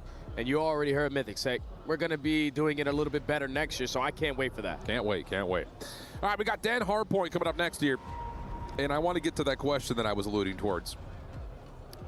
Because let's be honest, like, these guys put in thousands and thousands of hours. At a certain point, your hands just take over. Like, they're not, like, not shooting any straighter. Where do you feel like the energy falls off? Is it in the comms? Is it how you're trying to communicate with your team? Like, where do you feel like if a team were to not be giving 100, knowing how well-trained these guys are, that it falls short? Well, after you lose a Game 7 the way that you did, and you got to play a consolation match and not even stay in the tournament anymore, that's truly depressing as just like a player. So I just think that's not going to allow you to fully lock yourself in. And so far here for the Thieves, it's still just ringing in the back of their minds like, we should not be playing in this. We should be playing in the match coming up next. So you're just not calming as fast, not as calming as passionately? Not at all. Not worried about making the right play, just kind of doing it. Oh, well, whatever just kind of force happens. it. Yeah. Yep. Well, we'll see if Thieves can find a way to lock things up as they find a BZ over on rotation, trying to fight for his life. Does well to catch some timing over through couches. That'll help Scrap get involved. One more to grab inside the hard point, and that will work. Okay, nice opportunity here for Thieves to try to secure some space around P2. A lot of kills coming through from Hydra. Only thing they're missing are the spawns, and we're working on that. Okay, all right, hold on. Thieves are looking a little bit different so far at this P2. Maybe they just wanted to put themselves in such a big hole and win 4 straight maps so they can try to feel something. But so far, already rocking these MPCs. Scrap on 4 in a row, spawns in control as well. And there's still 30 seconds to play with here. Falcons, you got to try to break this. Yeah, they're just so far zoned out. Scrap able to get himself to 5 in a row. Not quite able to find the 6th. So things looking decent here for the Scrap time as Thieves continue just to keep Falcons trapped over towards the rooftops. BZ sliding, almost falls off the map, but is able to get back in. And now he's on 4 with a little bit of Scrap time to earn, and we're going to get a full rotation here for both teams over to new. Yeah, what a flawless P2 here from the Thieves. BZ now streaking, working on this pinch route, cannot find the one-on-one there versus Luca. And now that's going to be a clean 4 dead off the rotation. Falcons have blocked the spawns over towards Cobble's side. They have set up for the Thieves to just flood through Dojo. Nice nades, nice stuns. Axton waiting for his time to pounce. Funny enough. Couple of shots will ring through. That's his go call, able to find 1, not the 2nd. Good response there from Hydra. Luca pops up. Wow, nice shots onto Neum. Not quite able to finish off onto Hydra. And Selly will be the last one left, and he takes one with him as he falls off the map. Yeah, but the break is still good for the Thieves. How much time can you get? Because Falcons are already knocking at the door. Neum opens up with the first kill. Abiziv effective on the trade, so you keep on knocking them down like dominoes and soaking up time. Yeah, nice job here from Thieves. Zell able to open the door for a potential contest now from the front. Also a pinch is on the way, but with that kill, Abiziv turns his attention at the exact right moment. Kismet trying to double down, but it's Hydra to find the trade, and Thieves will get the scrap in. They've got P4 opening to their back. Okay, that is back-to-back hard points, but Thieves are looking like the Thieves that they're supposed to be. Now off the rotation, you have an opportunity to chain it to 3 in a row. Big gunfight secured there from Scrap off the Roto. You're already reading the pressure from everybody else on the side of the Falcons approaching through Dojo's side, but it's the Bulldog, only walks away with 2. That's not good enough to flip the map, and it's still Thieves in the hard point. Well, we got a couple of spawners here for Falcons. Thieves still dealing, and they're able to find another nice set of doubles from Neum. Here we go, Hydra with streaks. Thieves still locking things down. Let's do a Fly Saudia comms check with 100 Thieves. I'll see him window. I'm holding front window. I'm just holding the front window. Enter that. Nice. Missing one mid. Yo, eat back door, one shot. Back door, that. Right outer roof, I'm showing it. I'll see him outer roof anyway with server. Yo, pinch me. Pinch again. Shot me outer. Nice, one more outer. I know ammo. That's guy Luca. Nice. Gonna be another one, maybe? Gonna be another one outer, showing old. Oh, that's a bump. I got it left. One shot old. We should just kill this guy. I'm killing this guy. I'm out left. Close left, laying down. I have a streak. Exit back broken. Yo, maps. Left side, Map set. Nice. Missing kiss, sorry. I don't see him middle. Broken. Yo, in front couch. My time. I'm near the right side. Right side couch, one shot dead. Yo, 2 left. Out left on time, child. Out time, dead. Last 2 left. Yo, flipping 3. Exit here. I'll see him back broken. Help me time, help me time. Yeah, I can turn help. He went broken. Exit. Yo, in what's Mika? Mika to Luca. In broken. Okay, and then. Nice. Mika to Luca. Mika, jumping out blue. Left side. Mika. Running into left side. Mika, and then blue, out. Under Mika. One shot exit. One's under Mika, one's on time. We'll let Mika exit. One shot time, either side time. I spawned gold here. I'm Dead on time. I don't see anything right. Right front couches. Out left. Out, back couches. Couches are new. I'm leaving. Yo, he's chopped over. He's chopped over. Red left. He's channeling gold. This guy's horrible. I'm going maybe banging couch. Back couch. I don't see anything else couches. I spawned out. Front couches on me. Say that. Heavy. Chon this. Front couches dead. Yeah. He might have spawned on gold. Broken. Viber couches. Okay, he's out around me too. See nothing. Out of weak. He's front inner. Jumping inner. I have inner. Have your couch. Could be can't chow inner. MC, one shot. MC dead. One more inner. Jumping inner right now. Exit. Chowing inner. Exit. Nice. I'll block the back. Do it. One's gonna spawn gold. Inner weak. Then a deep front. I didn't stun him gold. I'll see nothing in the back. Deep. Nothing in the back. Watch my inner. Jay, I'll just give it to you. What are you feeling? I think someone made a call. You guys better lock the hell in. Don't roll over and die. The communication is there, and it seems like, the consummate professional that a BZ is, leading in the communication. He's not willing to give this up for free, so Thieves actually playing some Call of Duty right now. All right, and they're running away with this map number 4. Neum on 3 in a row will clean out the back. Scrap time going to be guaranteed, and Thieves will be threatening a possible 100-point club in the face of the Falcons here. Yeah, it's not looking good for the Falcons. This is a map that they have found so much success on throughout the weekend, but can't get anything going. Just haven't found that slaying presence like they have in the last 2 respawns that we had throughout this series. Ooh, nice shot. 20-point lead. Abeezy's got a streak. I'm pretty sure somebody else has a streak on the side of the Thieves. But at least for the Falcons, that's 3 dead. Last player alive is going to be Neum, so you desperately need this time. Oh, they're going to soak it up for now. Get the nades set up to try to contest this dojo play. Once everyone's in, Hyde's going to call in the Hellstorm here. And Kismet will push forward, clear out the space that they need. Scrap trying to follow behind that, but gets caught by accident. So you survive through the streak, you give yourself some time, and now it's just trying to fight off this next wave. And Thieves with the leader's advantage are not going to give up 30 seconds for free. No, they're still going to try to contest this through dojo side. They only find 1 kill in the process, though, until Abeezy is able to spawn on in. NPCs galore all around this HP. And they have another 2 Hellstorms. So, yeah, Thieves should be able to force the next map. Yeah, you definitely should be able to.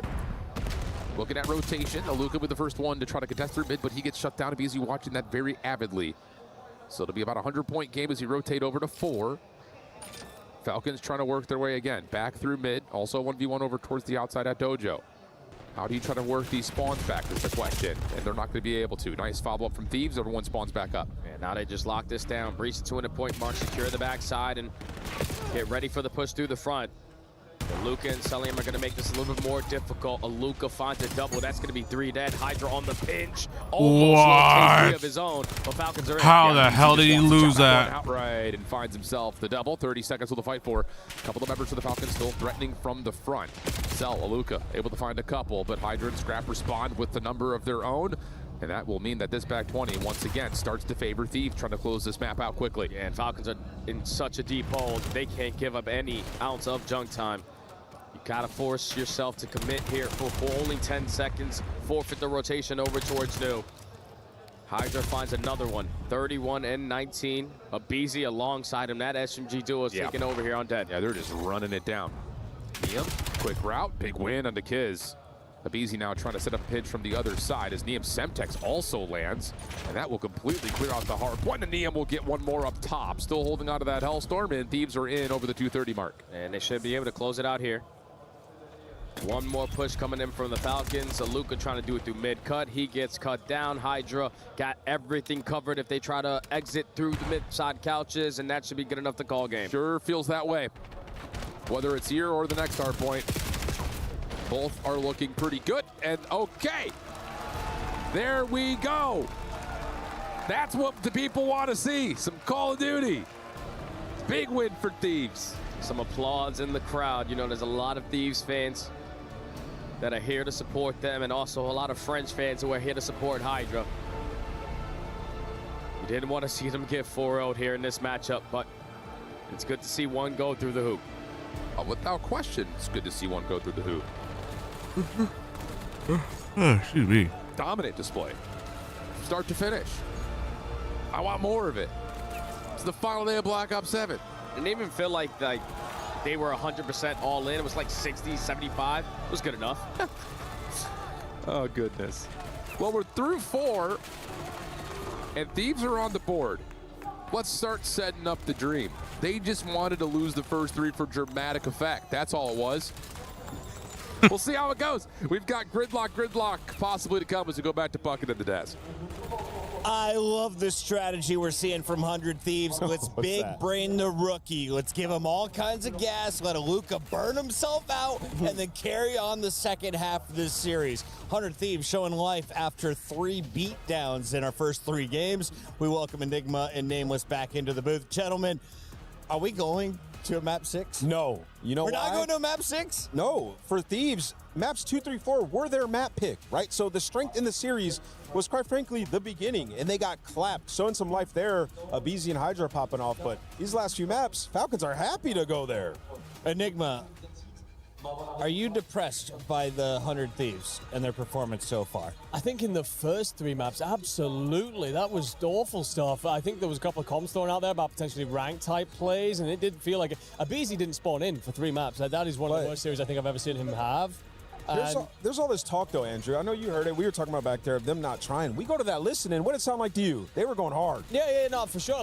Wait, which game did we listen in? Right here, just right now. Okay, the game they won, they were trying. Yeah, but okay, so let's listen in when they're losing, shall we? I mean, sure. Yeah, let's try to do it in this next map. But to me, I mean, they're just getting outclassed. Oh, yeah, for sure. I mean, look, the Falcons, again, I go back to something I commented about at the start of this series, and it's the mentality aspect. I think Falcons are feeling very loose out there, very free. Thieves, they've just come off the back of that loss, heartbreaking stuff, of course, and they're expected to come out and apply that favorite pressure. They just haven't. They haven't spawned in until this last map, and then you never know what could happen from here. Yeah, I mean, exciting overload in this one, and I hope we see another overload. We're going to get a little bit spicier in Search and Destroys if this one goes the distance. After watching both teams all season long, you now got to win if you're 100 Thieves. You've got 3 wins if you're Falcons, and there's $80,000 difference. Falcons have already motivated you with the club championship talk. Yeah. 100 Thieves are probably getting that talk right now. What's the real motivation if you're a guy like Hydra or Scrap, though, coming in this next game? The motivation is that your season was dreadful. It was looking terrible. And then you guys have to get rid of Kenny and bring in Neum. He turned your whole season around, went hard. And as a rookie coming into this year, he wants to win as much as he can. These opportunities might not come back, right? Win 20 grand for the Rook. 20 grand for the Rook, and then also a podium finish here at EWC. That is awesome for the resume. You owe it to him, if you're Scrap, if you're Hydra, if you're a BZ, to go 110% and get this win. I don't know if you're allowed to hire consultants, but I would hire Nameless as a hype man right now. What are your thoughts, Enigma? We still got about 2 minutes before this match 4 kicks off. Or 5. I mean, I am with Nameless on this one. I'm a little bit worried about the gridlocks coming up now in terms of how Thieves have looked on them thus far. But then again, it's also about that momentum aspect. You've got that one on the board. They sounded a lot better when we got that listening. So have they finally kickstarted that fire beneath them? Was Shane's phone buzzing through the breaks? And he's been told that he's got to motivate the troops and make sure they get them these extra, what could be tens, nearer to hundreds of thousands of dollars in club championship money. Nameless, one more question because I want to remind everybody this is just our 3rd place matchup. This is for bronze. We will have our grand final after this. That'll be a best of 9. Yeah. So I'm looking at maybe a midnight, 1 a.m. finish. It's like 8 o'clock right now. So if you are behind the scenes, your Rancor, your adrenaline was pumping at the end of your first match, how do you stay locked through the end of the night, even if knowing LA Thieves could push this even deeper? Yeah, we've heard a few of our pros talk a little bit about it. Breathing exercises help you a lot because you're going to be super amped up. Some people have music, but the main thing is just being with your teammates, right? After you talk about everything that you're going to bring into this match, all the strategies, there's about an hour of lull time before that match where you don't want to continue to talk about that game, so you don't overthink things. So I think that's what the Heretics are doing right now. They have to climb a mountain to beat Optic Gaming, but it's definitely possible with the way that they've been playing. Somebody do me a favor, go on YouTube and clip out Studdy playing with his rocking chair. Jeremy Stud, you comfy over there, buddy? Yeah, I'm a little comfy, and now I'm even more comfy because I'm going to start believing like Wheeler. We got to win it for the Rook. You don't know how many chances you're actually going to have to play on that main stage, so you might as well at least end out your Black Ops 7 season the right way. Facts. That's just 1, but you need another 2 to at least force Game 7. I don't know if Wheeler's got his ears in right now, but he's my John Gruden right now. My dog, he got me running through a wall, He's my man. I'm John Gruden.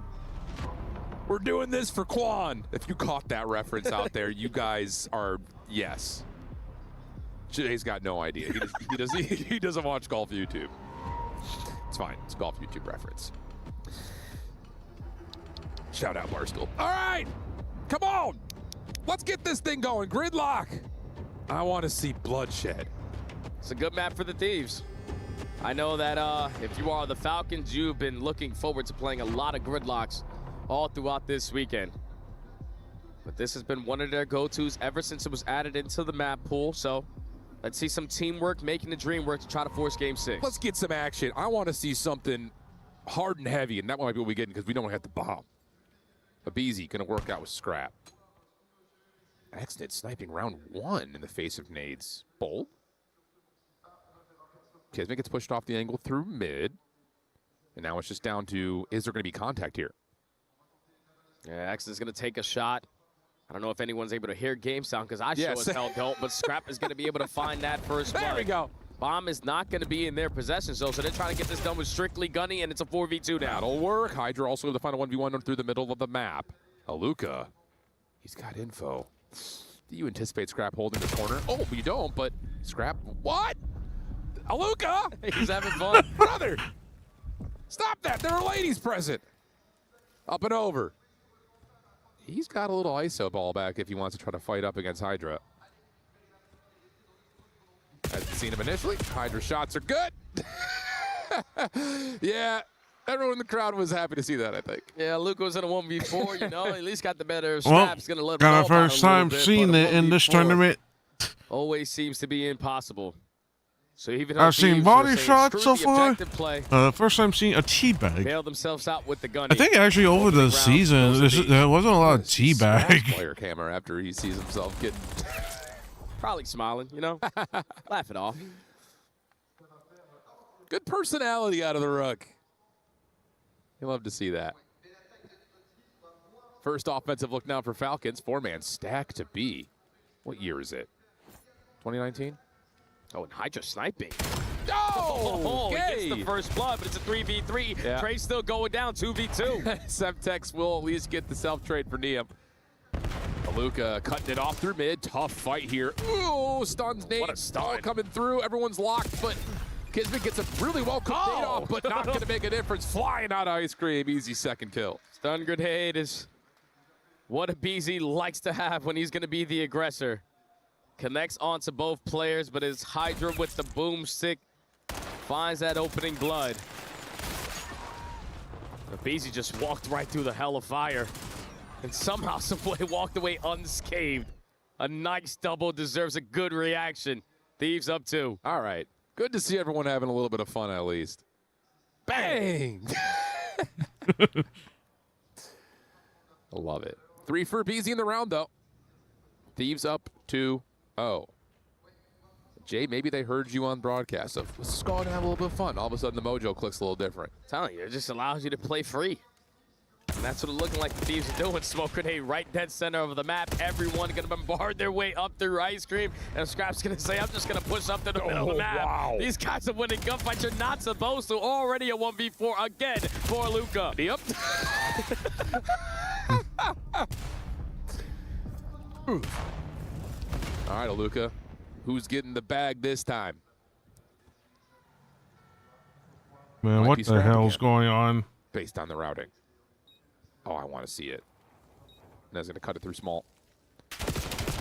Doesn't win that time. Thieves up big. Yeah, Thieves are just making whatever play call they want in the first 5 seconds of the round, and everyone is committing on it. A smoke grenade dead center here on Gridlock. A 4-man push through the smoke leads to finding every single kill besides one.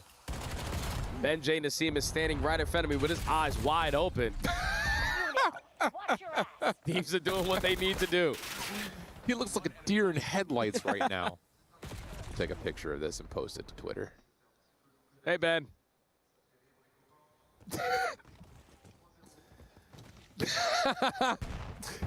All right, here we go, round 4. bomb in hand, looking for a quick hit over to A. Scrap just slides in unnoticed. This Hydra? I might be. Liam from behind. Oh Easy my work. God. I don't know how Scrap just works his way around the corner unnoticed like that. Telling you, he's like, wait, Paco, you like to do these plays. Just let me take over for a round and let me see what I can get away with. SMG pressure up through showers. Way too fast for Scrap. Way too fast for any Falcons players to react. And once you take care of him, the Rookie of the Year hits you with the long pinch. Flawless still for the Thieves. And I'm telling you, I've got a feeling, Jay, I'm going to call this. Here's my new prophecy. We're going to get through the gridlock overload. We're going to load into Raid Map 7, and both teams are going to be playing like it's the World Championship. So I'm excited for that. That's what I want it to be. You know, there is $80,000 on the line, and that's why Liam is still going as hard as ever. First blood, followed up by a second kill, immediate 4v2. And another one. I feel like he really hasn't been impactful until right now. Give me all three Thieves at game point. Yeah, now the crowd's starting to get involved too. Come on. Come on, chat. Fall asleep on me over there, Brox. I know you're listening. He's probably watching the French stream. That is nice. That is a tough shot. Makes it look easy. Bang. No problem. One round away from forcing another map. Telling you, the Thieves had an extra game plan. They had the 1,000 IQ. All right, let's put ourselves in a deep hole. Give the Falcons an opportunity to think they're going to be able to earn this extra 80K, and then eventually we will start trying. A total of a 10-team spree right now. And Falcons only have 5 kills. Yeah. Oh, you boots. They have been stuffed. And Abeezy's going to find first blood on the bomb carrier Veluca through mid. Abeezy on 5 in a row. Here's the easy pinch from Scrap to find Kiz, or pardon me, find Cell. Kiz made the play over through A. Xnid. Oh my God, wow, Hydra with the scope finds Kiz somehow, some way across the map. Not going to get that one on Xnid. He's looking for a 1v3 and has the bomb right underneath, but doesn't look the right way. Okay, one gridlock down, one to go. All right, Thieves are starting to put that foot on the gas. Straight B2A there on that search and destroy. It wasn't even close. Every single first blood went in favor of the Thieves. Every single trade scenario went in favor of the Thieves.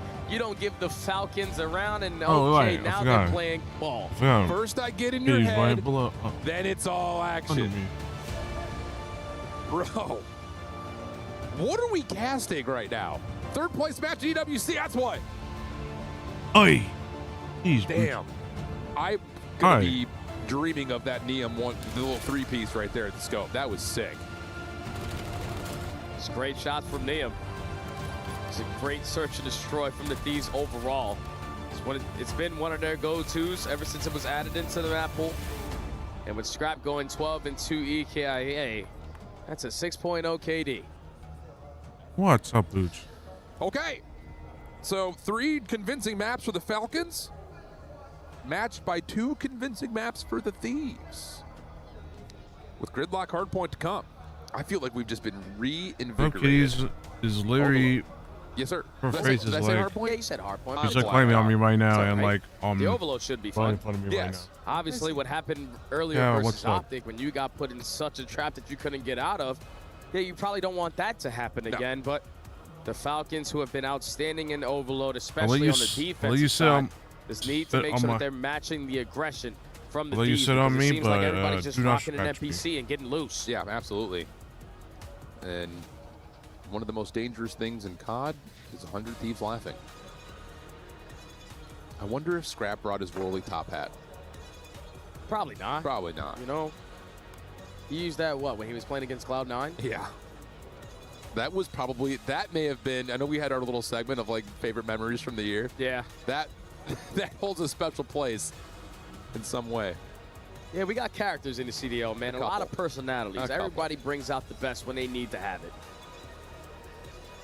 Oh, looks like Falcons have re-locked in. Oh, yeah, no more smiles from the Bulldog. Yeah, no more smiles. Up, this is time. What's up? Gridlock overload.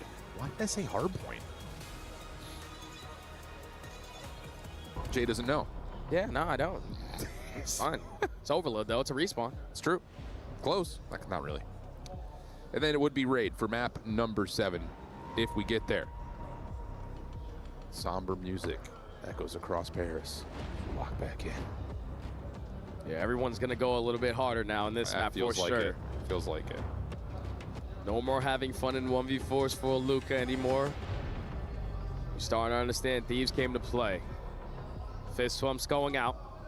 Gridlock Overload stands in front of us. Booch. If we are going to be blessed with another Game 7. Okay, Booch. I'm Falcons. I just want to set the tone Okay, early. Booch, I let want to me. get a score, You gotta get out. potentially a rally You gotta- cap, and just force the Thieves to play get on my lap. at a different pace. Yeah, 100%. Just try to do exactly what Optic had done to them. I will say, though, at the end of that overload, Thieves started to put it together. Math was not in their favor with the clock, but they were starting to put it together.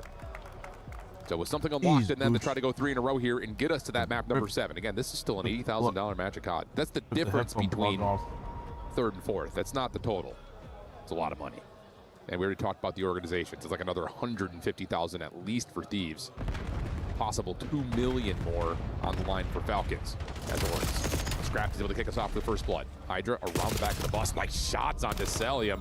That will clear out the middle of the map. Neem in some trouble here with that car explosion, but still wins one before Luka trades. And this is going to allow Thieves, knowing that the last 2 players alive were around Ice Cream, to retrieve this EMP and start approaching it up through showers.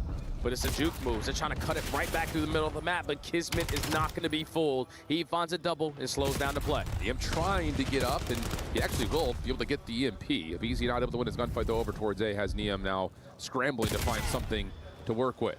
He will fall. Exited, shut down by Scrap. 100 Thieves still working on some of that mid-map control that they were already able to build. And Falcons will just kind of take a moment, try to evaluate where exactly Thieves are. Stun comes through. Scrap needs to fall here, but Exit instead is going to try to help out up top. Yeah, but the reset goes down. That is what the Falcons were banking on. Stall out enough time to actually reset the entire play, but it's still Scrap lost. In towards the top side of Broken. Able to find another kill before falling to the hands of a Luka, but a Luka's not going to look left, and that's going to turn into a Hydra double, and also now Thieves with its possession. Oh, yeah. It just comes down to Celium. He will fall. This should lead to a score here. Hydra's already guarding the goal line. Nades coming through. Axton will drop. Sliding forward is Abizi, and the first goal comes through for Thieves. Yeah, I don't know how the Falcons could prepare themselves for this, for the Thieves to just flip the switch on its head for the last 2 maps, and now going into this one. They are stepping up their level of play. 3 minutes left to go here. Before you hit halftime, Falcons want to get the score. They want to try to tie it up, and that's going to help them to go their way. And they are able to get a quick pull and a quick route developed by Xnid, who gets onto an AR, top side 18. Good for the first, snaps over for the second as Neem low, but 3 kills for the Thieves come through to shut down the attack. Yeah, this is a counter now. You're not going to rush it if you are the Thieves. You're going to play this patient. You're going to allow the EMP to draw attention that's thinking it's going to go on the opposite side, but now you create the space for your SMGs to open up this entire lane. Yeah. You got to scramble here if you're Exnid. It's so far away. Oh, Neem's able to at least find one. It's just down to what Celium can do. He's not going to be able to do enough. Yeah, that's a really nice little juke move right there from Thieves. 3 in a row from Hydra. A big catalyst for Y as he was the one to sneak through. Now you're down by 2 if you are the Falcons. Not where you want to be. No. You don't have any mid-map control. Also, even with Kismet wrapped back into the play and finding a double to clear out your top Broken, the knife play almost plays the timing, but it doesn't work out for Hydra. But they still have the EMP. Falcons, you got to get it out their hands. Yeah, and Neem is still putting pressure on the middle of the map. I mean, if you were to put a heat map over the top of the mini-map, 100 Thieves would have dominated everything going through this middle lane. Falcons have not been able to do too much besides get 1 pull of the EMP at 1 moment in this map. Under 2 minutes here in the first half. Abizi's nade tags up a ton. Team nade comes through. Opportunity to reset here as Hydra still working on routes, but Kismet's nade shuts down the EMP carry, and that will slow things up a touch. And 45 left to go. Trying to juke them out of their socks again with the EMP showing direction, going one way and then making its way back over this way.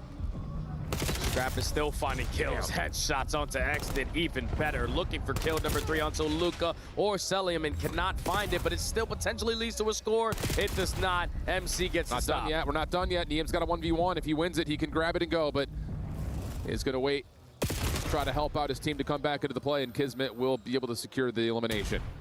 EMP grabbed by Celium, not playing for the reset, largely, I imagine, due to the fact that Falcons have no mid-map control again. And instead, they're going to be waiting over towards Showers with a trophy system with a minute on the clock. Yeah, they're just happy to finally have the EMP in their possession instead of playing the try to defend it and hold the line and get the stop.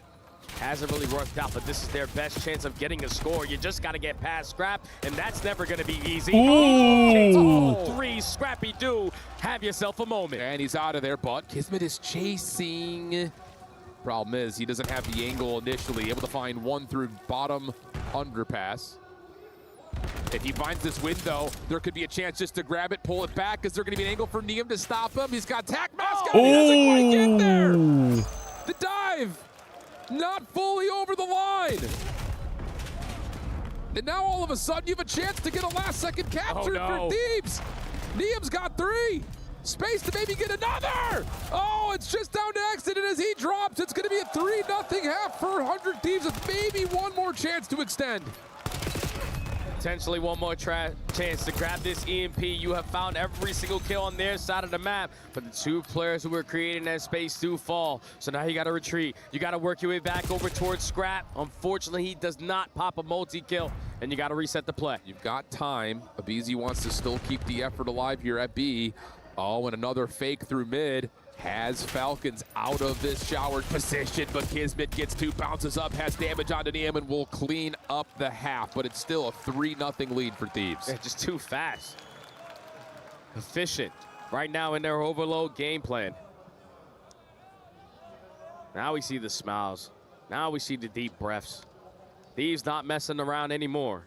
The last 2 maps that they were able to win were absolute smoke shows, and they might be able to add this one to the tally. Up 3 going into the half. But what a stop from Neum. He's been like their safety net, especially when he was first added to the team in overload specifically. But he continues to have his moments when his team needs him to have it. And now it's just 5 minutes before you force game 7. Absolutely. A heck of a way to possibly get there, but we might be getting there. Nades over the top.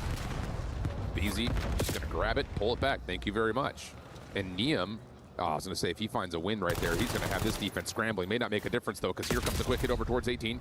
Kismet able to find one, turns that over, but Beezy trying to do it all, but gets shut down. Defense for the Falcons will hold. Oh, if that turns into a couple more kills for the Thieves, then they're quickly up 4, but good stop there from the Falcons. Now working their way over through shower sides, but they lose their lead blocker, and now Luca's just got to finesse. He has to allow his teammates to come off the respawn, and they're now going to commit through the middle of the map. And shots from Kiz. Clears out top broken. Hydra showing himself backside bank. Exen gets the first shots. It wins the battle versus Scrap. Oh, they're trying to rewrap this back over towards the B point. Maybe still a chance for it. Exen off the reload. Able to get one more. If he gets the second, maybe. But Kismet still has an opportunity to get this. And whoa, he's going to pull it back through short. And that's not going to allow him a chance to sneak a score, so he'll have to wait for help. Yeah, he's just going to set up a team push here, but trophies do go down to make sure that none of your stuns or nades are going to have any impact here on this push. No one wants to make the first move. These are itching. These are trying to fly on in with these NPCs, but don't want to take the bad risk. Yeah, I mean, they don't have to. Falcons are the ones that need to score, obviously. So at a certain point, you would think you try to get this trophy down and try to hit, but instead it's going to be Thieves making the first move. Kid's been able to find one as the EMP carrier, but Thieves will clear the floor. And now Hydra, with how aggressive he is, he's going to tell his team They're waking you up, spawn right in front of me, so let's waking you up so far, Chad. They're waking waking you up. I just BZ can win this one, and potentially he's going to lead don't know why they have to do it in a reverse now sweep, but you know what? How much can we'll he take clear? it. If it comes that, if they win the map 6, I'm not going to say that we're confident that they have to win the map 6 first before I can say, yeah, they're really trying the best, so they're gonna they might be able to do it with the reverse sweep for 3rd place. Down. Rewrap over towards A, pistol out, not going to be the win there. And once more, 100 Thieves defense will hold as we approach the bottom of the second. Now they're just going to commit forward. You'd rather die with the EMP on their side of the map than yours, so just taking some space. Fortunately doesn't lead to a kill. A couple close spawns come in for the Falcons players to get that stop, but now it's a 2v2. Hydra's got a head glitch. Hydra's finessing. Hydra's dancing, and I don't know how many times he's got to hit Kismet, but he's still alive. Eventually he'll drop. Trade's looking good here for Falcons, but it's a back and forth affair. Still holding through mid is Xnid. Trap sees him in the corner. Oh, wow. But Neum was also trying to get that kill. Essentially makes that a 1-for-1. EMP in the hands of Falcons. 2 minutes to play. They've got a route available. Now it's just down to winning the gunfights. Yeah, Celium's got to create the opening. He knows he has to choose the direction wisely of where he's going to peak, and thankfully he found that kill to lead to the opening score here for the Falcons. He's still got a lot of time to make a 4-2 score deficit, but that's not a sequence that you desperately wanted to have. No. A clean 4 dead, now all map control in favor of these. Yeah, you got to work through this entire setup again. Arguably even worse than it was just a moment ago. Cell gets a win on Neum through mid.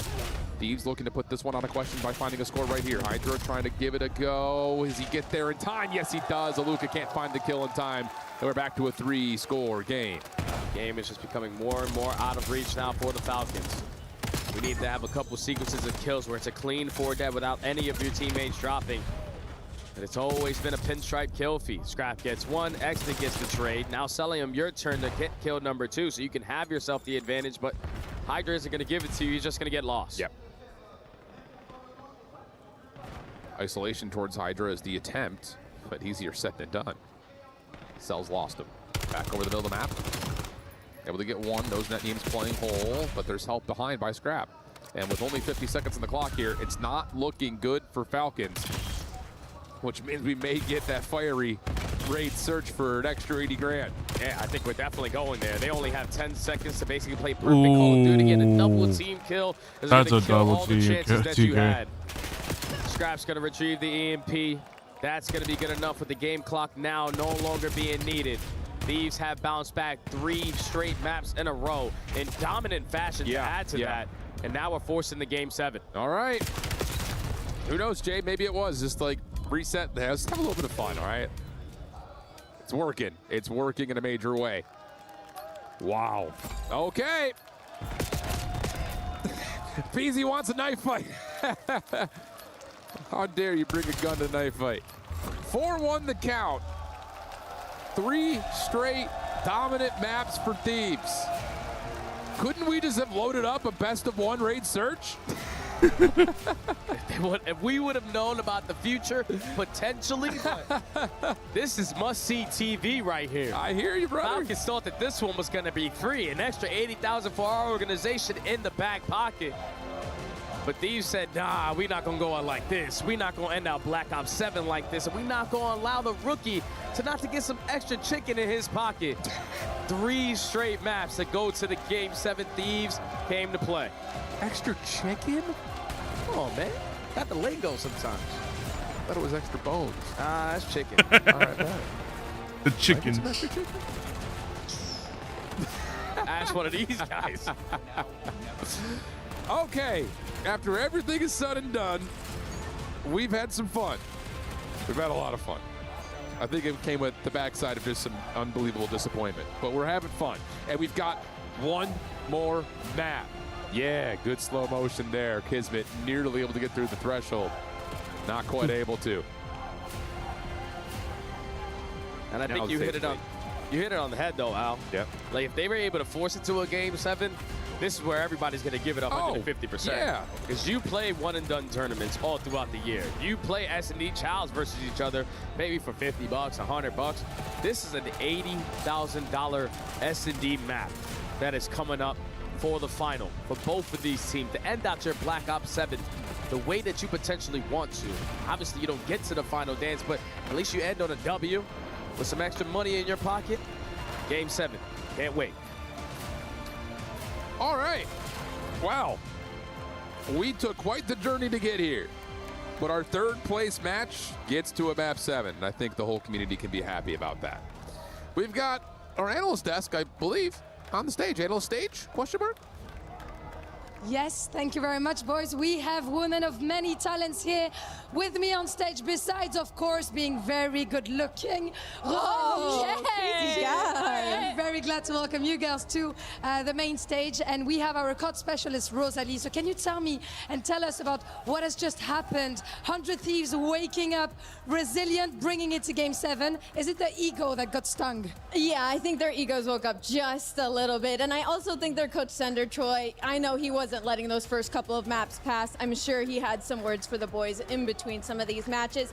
They're just comfortable. And I think what's dangerous about right now and the reason we're going to a Game 7 is simply the fact that for the side of 100 Thieves, they have nothing to lose now at this point. It's a complete cooler. They couldn't go lower right now. So they're almost kind of treating this like it's scrims. They're comfortable. They're able to just take risks freely. And we're seeing some of the best COD I think that they could give us this weekend. Yeah, I mean, after, you know, bringing up such a comeback, you don't have any pressure left on your shoulders. I saw Scrap and Hydra just giggling in between maps. They think it's hilarious. So they're definitely playing confident right now. Yeah, that was really fun. And what was the key for success on our 400 Thieves for that comeback, according to you? Was it a specific player? Was it just teamwork? What made the difference for 100 Thieves? It was just them taking it more seriously. I think, you know, they needed those first couple of maps. The loss stung. They had to go straight into another match and that they probably didn't really want to play. And after a little bit, they were like, all right, guys, let's not embarrass ourselves. And we're gifted a Game 7. Let's get back to it. Yes, and talking about getting back to it, Ginny, we have big news regarding 100 Thieves because you're our club championship specialist here. Well, 100 Thieves specifically just played the LCQ for CS2. 64 teams on LAN competing for 4 slots. Somehow they made it. They told me that they played 7 maps. So now they're actually going into CS2, which is the final week for us here on stage 1. A lot of points for them up for grabs if they can do it. That could be massive, of course, for them on CS2. And you know, I am the crowd specialist. Yes, which is actually a very important question that I want to ask you. Oh, yes. You've been doing all the interviews, you've been asking all the questions, but has anyone asked you a question? How are you finding COD? You're doing it for the first time in your home country, in your native language. Man, how's that been? I am loving it. It's probably the week that I've been enjoying the most here at the STC Arena. Probably biased, but man, the trash talking, the energy is just mental. Like no other. And yes, and the scene is just awesome. So I'm looking forward to seeing also the finals. But before we get there, I am the crowd specialist, so I'm going to teach the girls how to do some crowd work. Les gars, vous allez pas me laisser flop devant mes copines. Je vais leur apprendre à hyper un peu le public. So Ginny, you take Falcons, who are going to be here. And Rosalie, you're going to get 100 Thieves. Ginny, you ready? Come with me, and you're going to say something along the lines of, who's here for Falcons? Falcons, boys, I'm gonna ask you attention for Ginny. Ginny, you go. Who's here for Falcons? Come again. أنا ما بسمعكم. Who's here for Falcons? Yeah, okay, fair enough, I think. You guys are still making noise, come on. Nah, I think we're gonna get more with Rosalie. Come here. We're getting to Rosalie on the other side. Guys, we're in foreign territory. I'm gonna need you on your feet for this, please. Who's gonna be doing it? You gotta do me a favor over here, guys. Ready for it. Is 100 Thieves gonna close this out?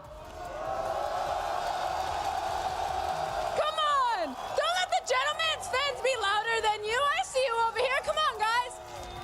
Is Thieves about to close this out? Wow. Thank you. You guys made me proud. Thank you so much, girls, for joining me. And let's get back to that Game 7. Raid. How appropriate. We go back. This is the map to that the bones of COD. This is the map that that got Falcons bad news about the 100 Thieves Falcons that got third place. Up the ante a lot more. But we'll see what happens. About 10th and 9th. There's an opportunity to get like into the top 5. This is why you want those extra club championship points. You win this one and done for $80,000. It's going to give you an extra 200 towards the organization. Falcons desperately need it. Thieves will love to have it. 150% from every single player on that main stage. Trying to end out Black Ops 7 on a high note. I love that energy, my friend. Okay, it's a one and doneer.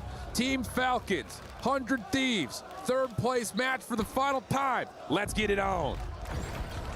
A good opening nade over the top from the Bulldog. You know the homework, the preparation is always going to be there, and they're not going to waste any time on this bomb plant. 4v3 with the post plant over towards bedroom. Good luck, Thieves. Exted trying to slide across, could get caught here. Looks like he will. No trade immediately behind that, so we're staying 3v3. Aluka has Hydra in his sights. Gets some damage, but nothing more. Smoke comes through to try to get the retake a little bit further over towards the pool, but Kismet finds the first in this engagement. Selim in some trouble. Hydra gives you 2. Whoa, but Selim out the top with the pistol. No, it's Hydra to do it all. Oh my God. Ace in the round. Thieves on the board first. He loves the chaos. Those are smoke at water steps, and screw this with the NPC. I'm just gonna send it. You catch the bomb planter first. You understand there's no pressure in Tiki, there's no pressure over towards B-ball side. They have to be playing bedroom. And with Hydra, the skill that he possesses, the movement, or one of the movement gods, picks up the ace in the opening round. This last one through the smoke gets so tight, but never a doubt for Hydra. Rips him apart. And now already halfway to Hellstorm. Exit takes the first opening shot with the sniper. Does not hit. Kismet looking to get aggressive through the water. Taps and Exit almost able to connect over the top. And Hydra just wants to keep playing through smoke. Scrap traded mid-map, 3v3. And they just keep on backing down Exit. He was forced to be committed with the sniper on this round. And instead of continuously trying to push through, we're going to hold down Laundry. We're going to plan it for the middle of the map. And your safety net is going to be Neum. Yeah, Kismet gets tagged, I think, from that cooked nade. So Abizi will have his head up. Exit shot just over the left shoulder of Abizi. Neum, like you call, playing deep onto the clutch position. Trades come through. Neum, now his time to go, but is he sniping as well? Yeah, he must be. Sniper pistol for him. Hydra trying to track over through Zig. They're playing for Neum. Yeah, he's able to see Xnid. Yep, that should lead to a kill.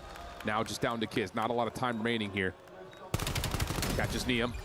Hydra is not in a tradable position though, so Kiz just has to try to hop in. There's no way Hydra loses this one out yet. Oh, and that's also a big kill to get if you are Hydra, because that now puts him at 6-0. Very close to earning himself a Hellstorm. It's the First Blood King all throughout Black Ops 7 who start this one off. Great angle for the First Blood, even though he quickly falls.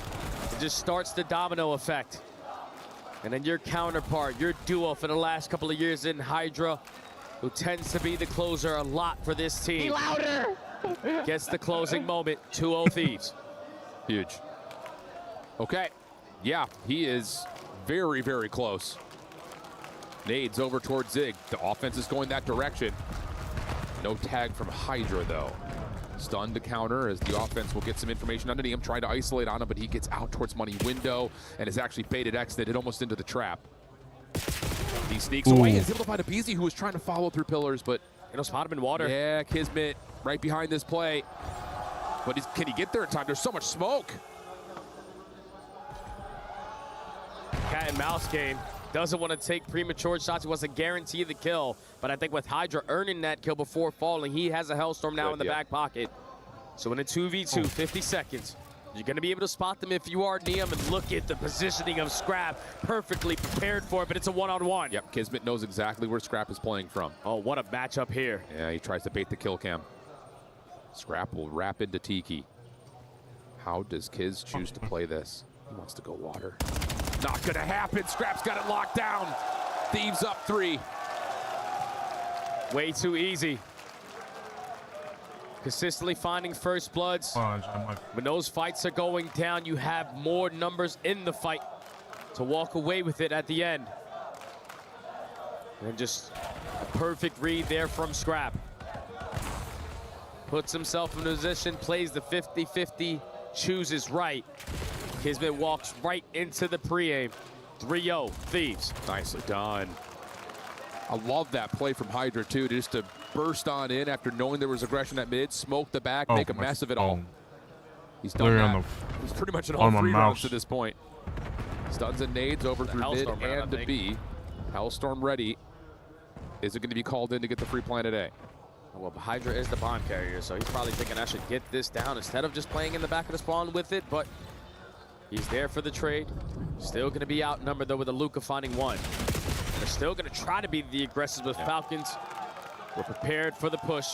Stop the bleeding. Get 1 on the board. Yeah, that's just really good, I think, for Falcons to not be completely moved around by the opening set nades that came out, because that was the whole idea, is we'll throw a stun, we'll throw a nade over towards the top side of the map, see if we can keep the defender there planted, and even in that 2v2 moment. If we could just shotgun somebody laundry, we're going to have numbers. But not the case. Falcons don't take the bite. They get on the board. Now to the offensive side they go. Got to be thinking of where we're going to decide to think about the objective play, because both of these bombs are going to be outdoors. We know Kismet, a guy who is so smart in Call of Duty, is most likely aware that Hydra has that Hellstorm that could be a true difference maker in this game, but it's shots over the top. Cellium not able to finish his food, but on the opposite side of the map, his AR duo, Aluka, finds the first. I mean, that should be an easy rotate over to A. The problem is you still have to fight up against a potential Hellstorm to defend, but instead, Aluka will commit for the plant. Post-plant needs to bank on something inside. And they're going to bank towards the art side of the map. Long wrap on the way through the back of bedroom, and Cell's timing could determine the round. Literally everything right here. He literally misses all of it, but Aluka may slip away and not be noticed either. He spotted Scrap. So now he's on the hunt. Nice. He gets there before his teammate falls, but Hydra is still going to be effective. 20 seconds remaining. Neum spots out Exton. He just needs to finesse because Hydra's in another one-on-one all the way across the map. Oh, Cell wins it, though. So now Exton can just throw shoulders. Neum's going to have to peel him and then immediately get the second, and this is not going to happen. 2 in a row for Falcons. Good play call. Spread the map. See what the Thieves are going to throw at you. Cellium gathers in for there's 2 players approaching up through B, so they get a little bit more aggressive up through ring and they're able to catch 1 player for the first blood. The shots from Aluka, straight wall bangs onto Abizi. You get the bomb planted, you play safe, you back up, you value your life to a T. And that's now 2 rounds in a row for the Falcons. Okay, still have to fight up against the Hellstorm at certain points. But that is a really nice bounce back. Yeah, I'm just going to call it in here. The play is going to be set up around this B-bomb site. You're going to force the Falcons players to be nice and tight in towards Laundry and through the middle of the map. But now that you got the first blood, we might as well get this done with the guns. We don't need the Hellstorm. Don't need it. Don't need it. Cellium is going to get proactive, though, and clear out ring. BZ just able to slide over through the water steps. Nades and stuns from here on out will be denied by this trophy system. And if Easy cooking a nade towards money window has Kismet tagged, and Easy will have the Sanctuary to plant. Yeah, this is a free bomb plant. Falcons can't do anything about it. Kismet is hoping that he can finish this kill into the BZ, but he doesn't. Cellium gets the timing on the Hydra 3v3. Yeah, there's no retake nades here because of those double trophies that are down, so you got to do this the hard way. They know Abizi's still in the water somewhere, and they're going to teamwork him out. Problem is, you still have help over to the bedroom, and Abizi's just going to start to slide away. Cell able to find 1. You able to track down Abizi in the water, so now it's just down to Neum. 1 versus 3 situation. Wins the first one cleanly. 17 seconds on the clock. Aluka still on for the defuse. Neum trying to get back from the regen. It's being held by Cell. Not going to get there in time. You just can't do anything about it if you are Neum in that 1v3. You get that kill at water steps, you're banking on potentially for both of them to try to commit on the double chow, but they stick the defuse. So Falcons, even in a man down, perfect on that retake opportunity. I understand you wanted to save that Hellstorm realistically. That was a perfect call. But this is a breakup that can't, a breakdown that can't afford to happen there. Couldn't find my way phone was. Absolutely. Falcons back to the attack. Opening set nade for Neum lands at Sig. No problem. Cell trying to scout things out over to the pool side as X into the bomb carrier of Kismet. We're looking A initially, but now that Cell's out of the picture, I don't even know how you begin to pull back this 2v4. Exton was able to spot out Scrap. He's thinking he's going to jump up through this window. This is going to be a free kill. But Call of Duty timing so far throughout this weekend has knocked on a lot of players' way. Abizi locates him. You get the final kill all the way across the map. And the Thieves take a 1-round lead. Yep, that's as simple as good opening set nade. You win the island battle. Good round, go next. There's a look at that nade over towards Zig. Catch that. Beautiful. And then here's the follow-up gunfight for Neum to get the opening too. Oh, it just melts him through the wall. Okay, that'll work. Frustrating death there if you're Cellium watching that kill cam. Hey, come on. But Neum with the wall bang and Abizi with the energy. Good stuff out of the boys. Remember, you still have Hydra with this Hellstorm, and they're now going to commit to use it on this round. Yeah, just don't get naded, don't get first blooded. It's going to be Kismet. Kismet. He's got a battle at ring, holding him back from trying to push over toward our side. He's going to fall. So now all of a sudden, oh, Cell's able to catch Scrap out on the rotation. Missiles down, bomb not planted. Aluka will fall though at mid. Good isolation. Now we can wrap this over to be if you're Thieves. And they're gonna try to get this instantly down. No trophy sims, so if you haven't hit it, potentially make this an easier retake, but Neum lines up the kill. Nice. Come on, Thieves. The rookie lines up an extra one on the bottom side of B-ball. Thieves at game point. For the reverse sweep. Okay. Told you they were gonna lock in. Just how it was written in the book. That's exactly what they wanted. First we get in your head, then it's all action. 5-3. Hellstorm is out of the pocket. And Paris is starting to pull the European trademark thunderclap. There we go. Thieves onto the defense. Falcons trying to extend by hitting a quick route through water. Snaps, but Hydra's right there to meet it. First blood onto Cell. And now you got to slow it down if you are the Falcons. Trying to see if you can catch one of these Thieves players potentially going for a scam route or a scam position. Neum is on 6 in a row. What a shoulder out of the rookie. So much info gain, no need to force it. Gets out of there. Also tallies that money window's being contested. If he's going to get caught with a snake out here. Or knife out, rather, I should say. Nice shots from Scrap, though. Is able to get one back. 2 versus 3. B is currently open. And they may try to get a long plant here towards basketball, but Hydra is now in a position to watch this. No one's planning, no need to force anything, but Scrap is going to chow that one-on-one. Luka now turns it into a 2v2. 30 seconds left to go on the round. You know, Luka's on this side of the map, but you have yet to spot out where Exit is. Yeah, this is the right call for Falcons to get this bomb planted over towards B. Luka can possibly cut it off through the middle of the map. Big win onto Neum. Tracking behind his Hydra, able to see one. Shots over, able to get damage onto Exit. I think he has a sniper. 1 versus 1. Over the top, here comes the play. Hydra wins it. Nice. 13 kills, ends on the 4 spree, and was there ever a doubt? Exactly how it was written. The Thieves said this series is probably going to be a little bit too easy if we come out with full force. So let me just give you a couple of maps. Then we start to try to a whole different level. 150 points extra in the hard point. You dominate in the search, you dominate on the gridlock overload, you get to a one and done for $80,000 difference. And you get the win in a reverse sweep fashion. You add some more money into your pocket, and that does wonders for the organization in the club championship. Unbelievable. Well, Falcons fans all over are going to be depressed to see that one because they were really hoping that would inch them a little bit further forward towards first in the club championship. They still have, I think, a couple of teams competing, but for 100 Thieves, they come out and they eventually handle business, lose on stage with a couple of the Thieves. Sorry, guys. Yes. The crowd is very happy with the 100 Thieves win. They get the points, they get the extra cash. Congratulations first, what a comeback. BZ, I wanted to turn to you first. What happened? Because I was asking Rosalie and we were all wondering, like, did the ego get stung at some point for you to come back? Did the coach yell? Like, what actually made you want to win this game? I mean, I don't think we really did anything special. We just started having fun with it because we're like, it's whatever. We got 3rd or 4th no matter what. So like, we just started having fun with it, I guess. And I mean, that showed on stage, of course. Donc ouais, on a commencé à s'amuser, on a commencé à kiffer. C'est comme ça qu'on est revenu. And Hydra, I'm turning to you now because I know that this wasn't the game that you guys wanted to play, obviously, on that stage. Yet, it didn't seem like you were having the worst time of your life. You guys were laughing, were having fun. What do you want to keep from this time in Paris and from this tournament? And all this noise just for him, les gars. Continuez d'applaudir Hydra, s'il vous plaît.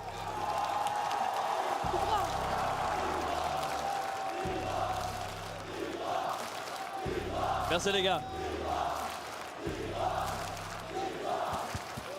J'imagine que ça fait quand même plaisir. T'as envie de repartir avec quoi, toi, de ce séjour à Paris? Hein? T'as envie de te rappeler de quoi, de ce séjour à Paris, quand même, avec tes teammates?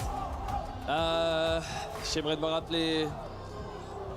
Je vais pas me rappeler de grand chose, on a perdu. Mais voir les fans, voir les Français, ça fait toujours plaisir. Donc merci à vous. Tu vas revenir plus fort? On va essayer. On va essayer. Of course, there's nothing much to remember for this tournament. We wanted to do more, but thank you so much for the fans for being here. Obviously, every time it means a lot, and we're going to come back stronger. And last but not least, the grand finals is coming. I wanted to ask you boys, who are you going to be rooting for? Do we have any bromance with any of the Optic or Heretics players? What do you have for me, Abizi? I mean, I don't really have anything. I mean, whoever wins, I guess. I mean, Who's going to win? Then I'm going to rephrase my question. probably Optic. Probably Optic. Do you agree with him on that? Are you rooting for anyone on that team? 5-0 Optic. 5-0 Optic, that's a statement, man. Thank you very much, boys, once again. Merci. We're gonna be moving to the grand finals in a few. Don't go anywhere.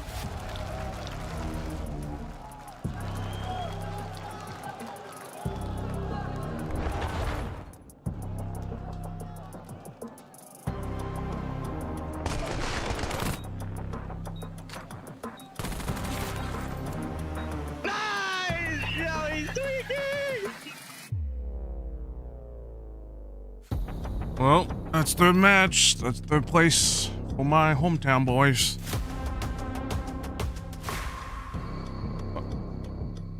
Well, alright. Up the boys. It's up to you. Winning for the up. Winning back for EWC. Going B, go B, go B, go B. Go money, go money, go money. No, kitchen, one shot money, one shot in money. Oh.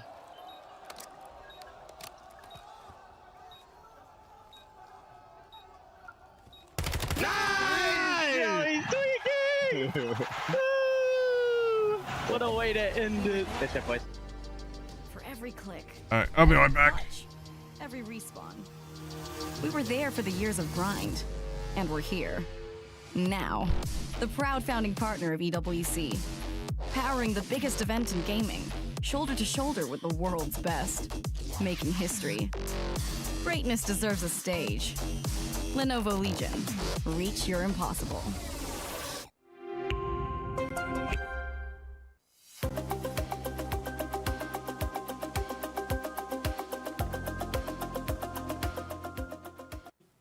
What's up, everybody? We're about to head into the championship match here at EWC, where everything is earned and nothing is given. And Rencor, you guys just earned the highest placing for a Spanish team in Call of Duty history with a top 2. The job isn't over yet, but how proud are you of you and the squad to do this? To be honest, it's a really special feeling because this team, the same team, last year we were so close to play a grand final, and we finally did it after 2 years, and we are so motivated and so happy. We want to enjoy the match because it's gonna be so special, and if we win champions of the world, I mean, right? It'd be amazing. You know, we saw you here last year at EWC. You know, you went out on 2 Game 5 series. It was some of the longest series we saw. And then you guys went on a little decline. And now you're reaching that pinnacle again of what Heretics Esports can be. And you just guys came off the fastest series against the Falcons. And the only thing that I saw faster than that was you getting up to run over there to talk that trash on the other side of the stage, man. I mean, we saw it. What happened from your perspective? What did you have to say over there? okay, so basically I just go to them to talk the same things they did to us in the group stage match.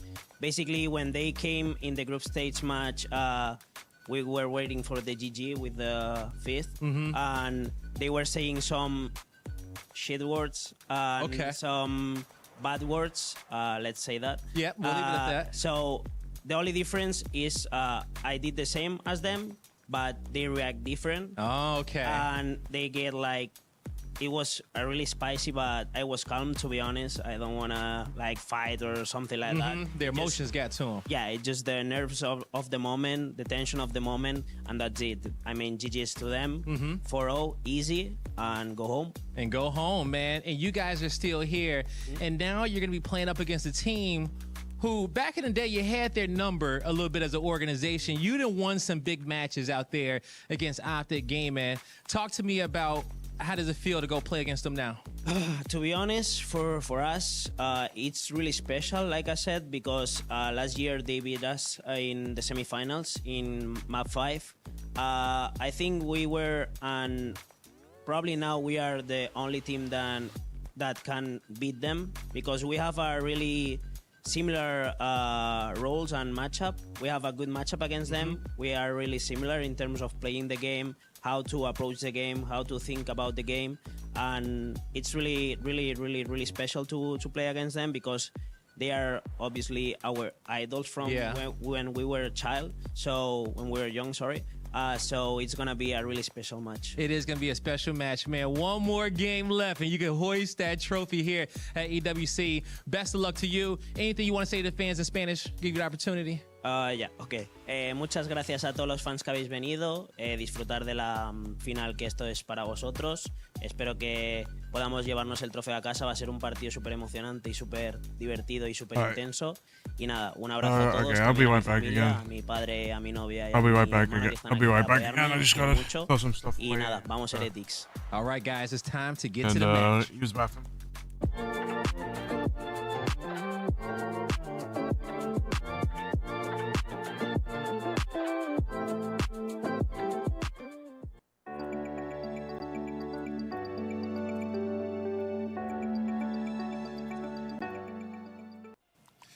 What's up, everybody? I'm here with EWC's MVP from last year, ready to defend his championship, going up against the Heretics soon. But, you know, Shotzi, just having the opportunity to be here to defend his championship. You guys have had a crazy season, but you're probably not surprised that y'all made it back to another grand final. Yeah, definitely not surprised. It is cool, though, the fact that we're able to defend the throne. Looking forward to do that, especially against Miami. So I don't remember the last time we even played them. So it's been a long time. So definitely not going to keep them as if they're, you know, a shitty team or whatever. We're going to come out hard. Definitely got to come out hard. You know, you start underestimating your opponent, and that's when things go wrong. And even in the past, these guys have taken y'all down or had y'all, at least your number there, for a little bit in the season. And I got a chance to talk to Rencor, and he felt like he matched up well against you guys. How do you feel like you match up against them? I mean, honestly, well, I think the majority of every team, for the most part, ever since we got Mace, like, we've always matched up well against anyone. I mean, we've made 8 grand finals at this point, so I feel like we match up against everyone pretty well. So I feel like we just got to come in with energy and just playing how we've been playing this tournament, and yeah, we should get the dub. There you go. Now, making all the grand finals takes a lot of composure, and even getting to a grand final is one thing. Winning it is a different type of a battle there. Sure. Now, I don't know if you saw your opponents in the way that they just won their last matchup against the Falcons, but do you feel like the way that ended was composure going into the grand finals, or do you feel like they kind of celebrated in a way in which they feel like they won everything?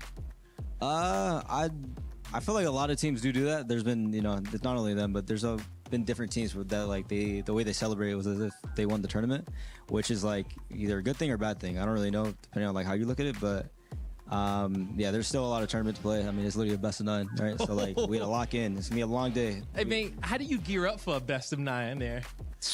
I don't even know. Usually I'm not used to this.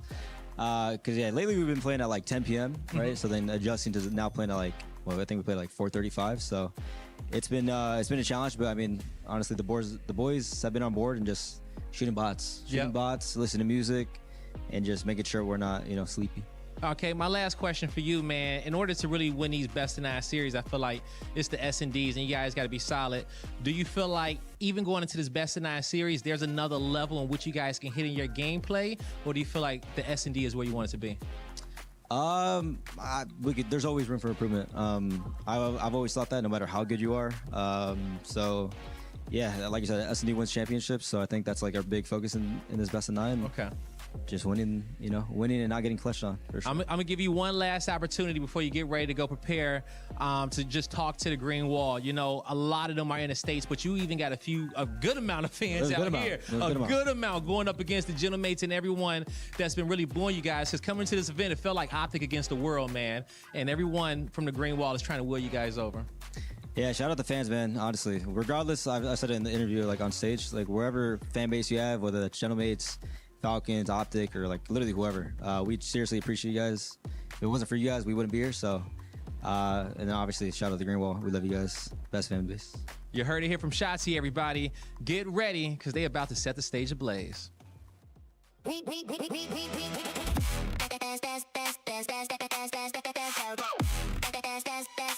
book Esports World Cup.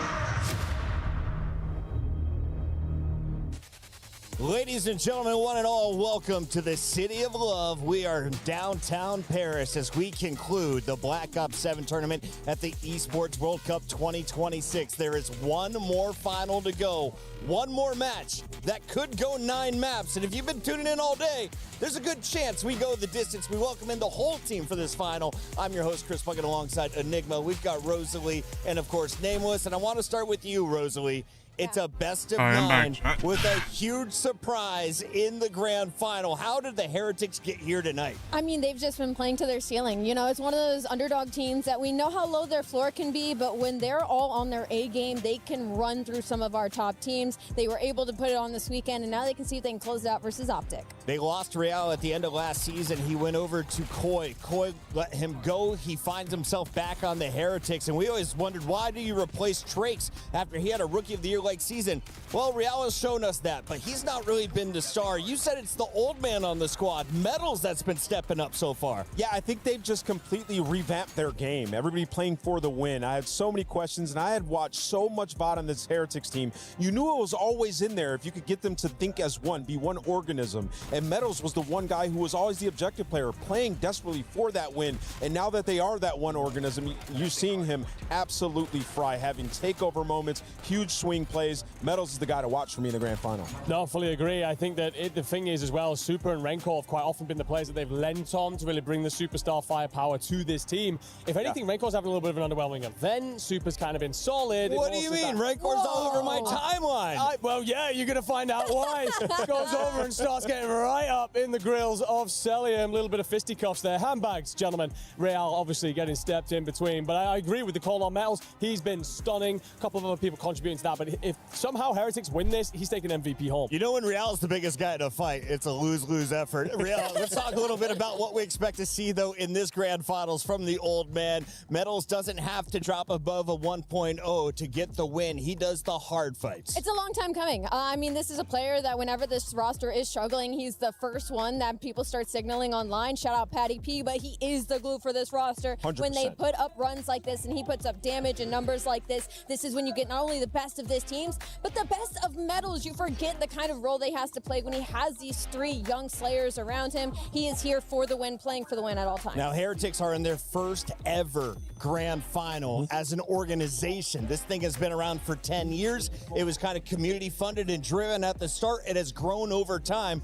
They've invested in their lineup, and they have 4 stars out of Spain. But on the other side of this matchup, you have a team that has been to every single grand final for a LAN this season. That's something we have never seen in Call of Duty. Well done to Optic Gaming. Walk me through what these studs have accomplished after winning EWC 2025. Were they the favorites coming in? Into this tournament, I still think that Top 3. Okay, yeah. Definitely. I mean, for me, they've been the best team in the game. Yes, you've got a lot of seconds, but they've been the best team all year long, so incredibly consistent, fantastic performances across the board. It just felt like a little bit of clutch factor in grand finals was all that was missing. Everyone's talking about trades. It was a case of, how do you even improve this roster? And don't think there was many obvious answers to that, and that's because they're so damn good. And I saw some snipes coming back out from Bruce. Does that continue? Because Super was also busting it out for the Heretics earlier. Yeah, that's a great question. It will continue. You saw when push came to shove, when they needed an answer in a Game 7, it was Dashy pulling out the sniper, playing some off angles. And what we've seen from Super is he is in Major 2 form once again.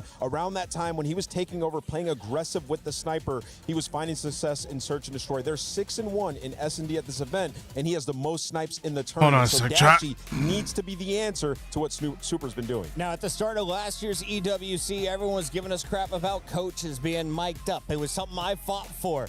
Then Optic wins it, and everyone's like, wow, micing up the coaches is the best decision ever. Rosalie, do you think DB5, a.k.a. Damon Barlow, who has 5 world championships, 3 as a player, 2 as a coach, is having an impact? Oh, wow, really? I don't know. Does he have an impact? Absolutely, he does. And honestly, I love that we do it for events like this, especially with some of these teams that have veterans. We have, Crowdy behind the scenes sometimes. Rambo Ray's been on it, Claysters. You can feel the difference that they make in weekends like this, especially in these long days. You need karma in your ear. And if it's not your coaches making the plays, you got to rely on your superstars. Let's take a look at some of the biggest numbers from 2 studs in this fight. One goes by the name of Shotzi. He's on the right, on the left. It's Real, who had a very disappointing all of 2026 up until this moment. No, for sure. I think that there were a lot of question marks coming into this tournament. It's reminded us who he is, and very much so one of the front runners on the team last year when they were competing up towards the top. Obviously drops out, goes through all the drama. Did you sign? Did you not sign? Brother, let us know.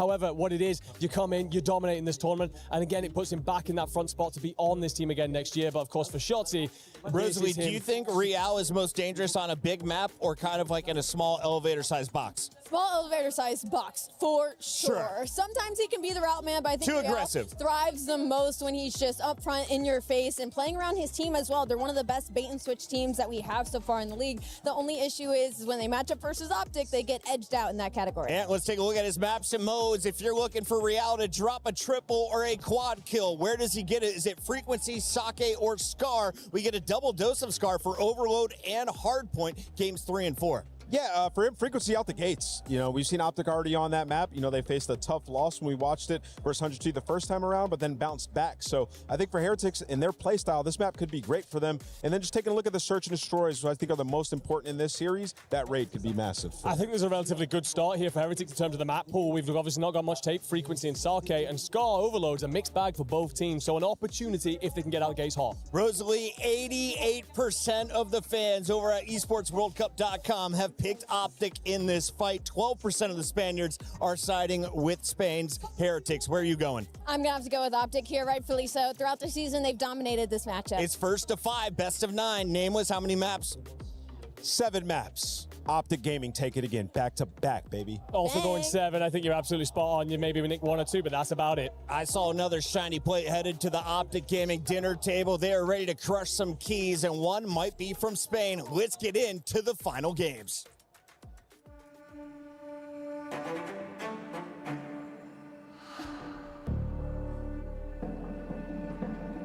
Playing Optic, it's gonna be a special one because they beat already us and we want our revenge. We are so confident we can beat anyone in this tournament and we are so ready to play them. 1v1! Sensational work from the young Spaniard. Lifting the trophy of the EWC, it's probably one of the best feelings in the world, if not the best, and we are really motivated. It's definitely nice to be back another Champ Sunday. Heretics, a little bit of an unorthodox team, so we're probably going to be the better team if we just come out and execute our X's and O's. And thankfully, you potentially have another hell zone to bail you out. The gunning is unreal. 4, give him number 5 for the killing spree. Yeah, being back-to-back EWC champions would be definitely a sick way to end the year, so we're definitely going to try to do that. Job's not done, so we got to make sure we close it. May the best team win.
I know they did it in the opening ceremony, but it's kind of still cool to do it in the closing ceremony, in the grand finals ceremony.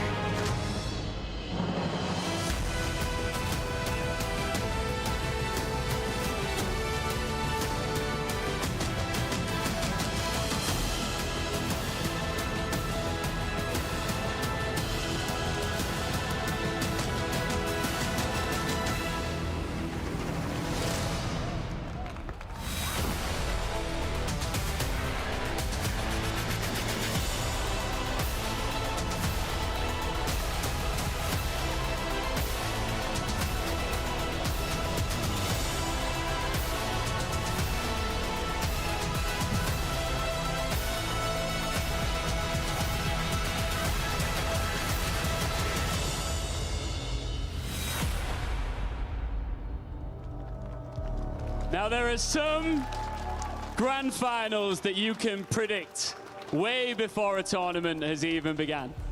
This is not one of them.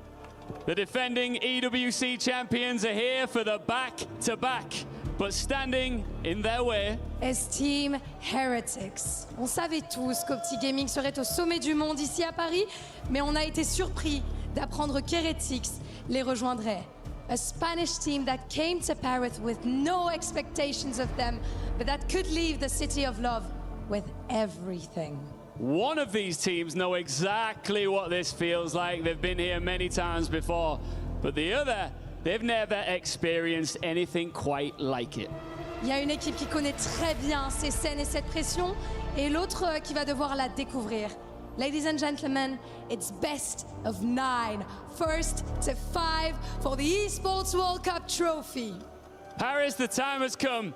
It's time for the grand final of Call of Duty Black Ops 7 at the Esports World Cup. Mesdames et messieurs, c'est l'heure d'accueillir nos finalistes tous ensemble. Faites du bruit!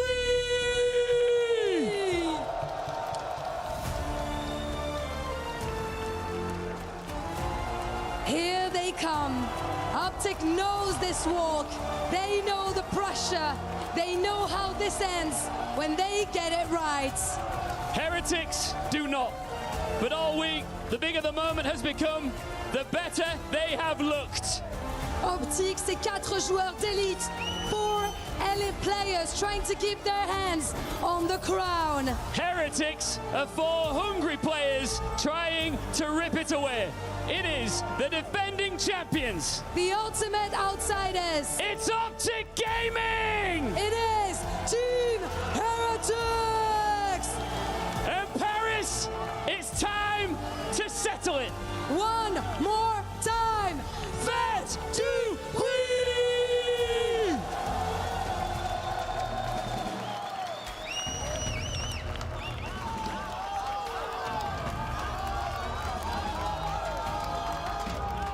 Maps, I will say, chat, the maps and modes. Whoever takes first map, we'll see what happens.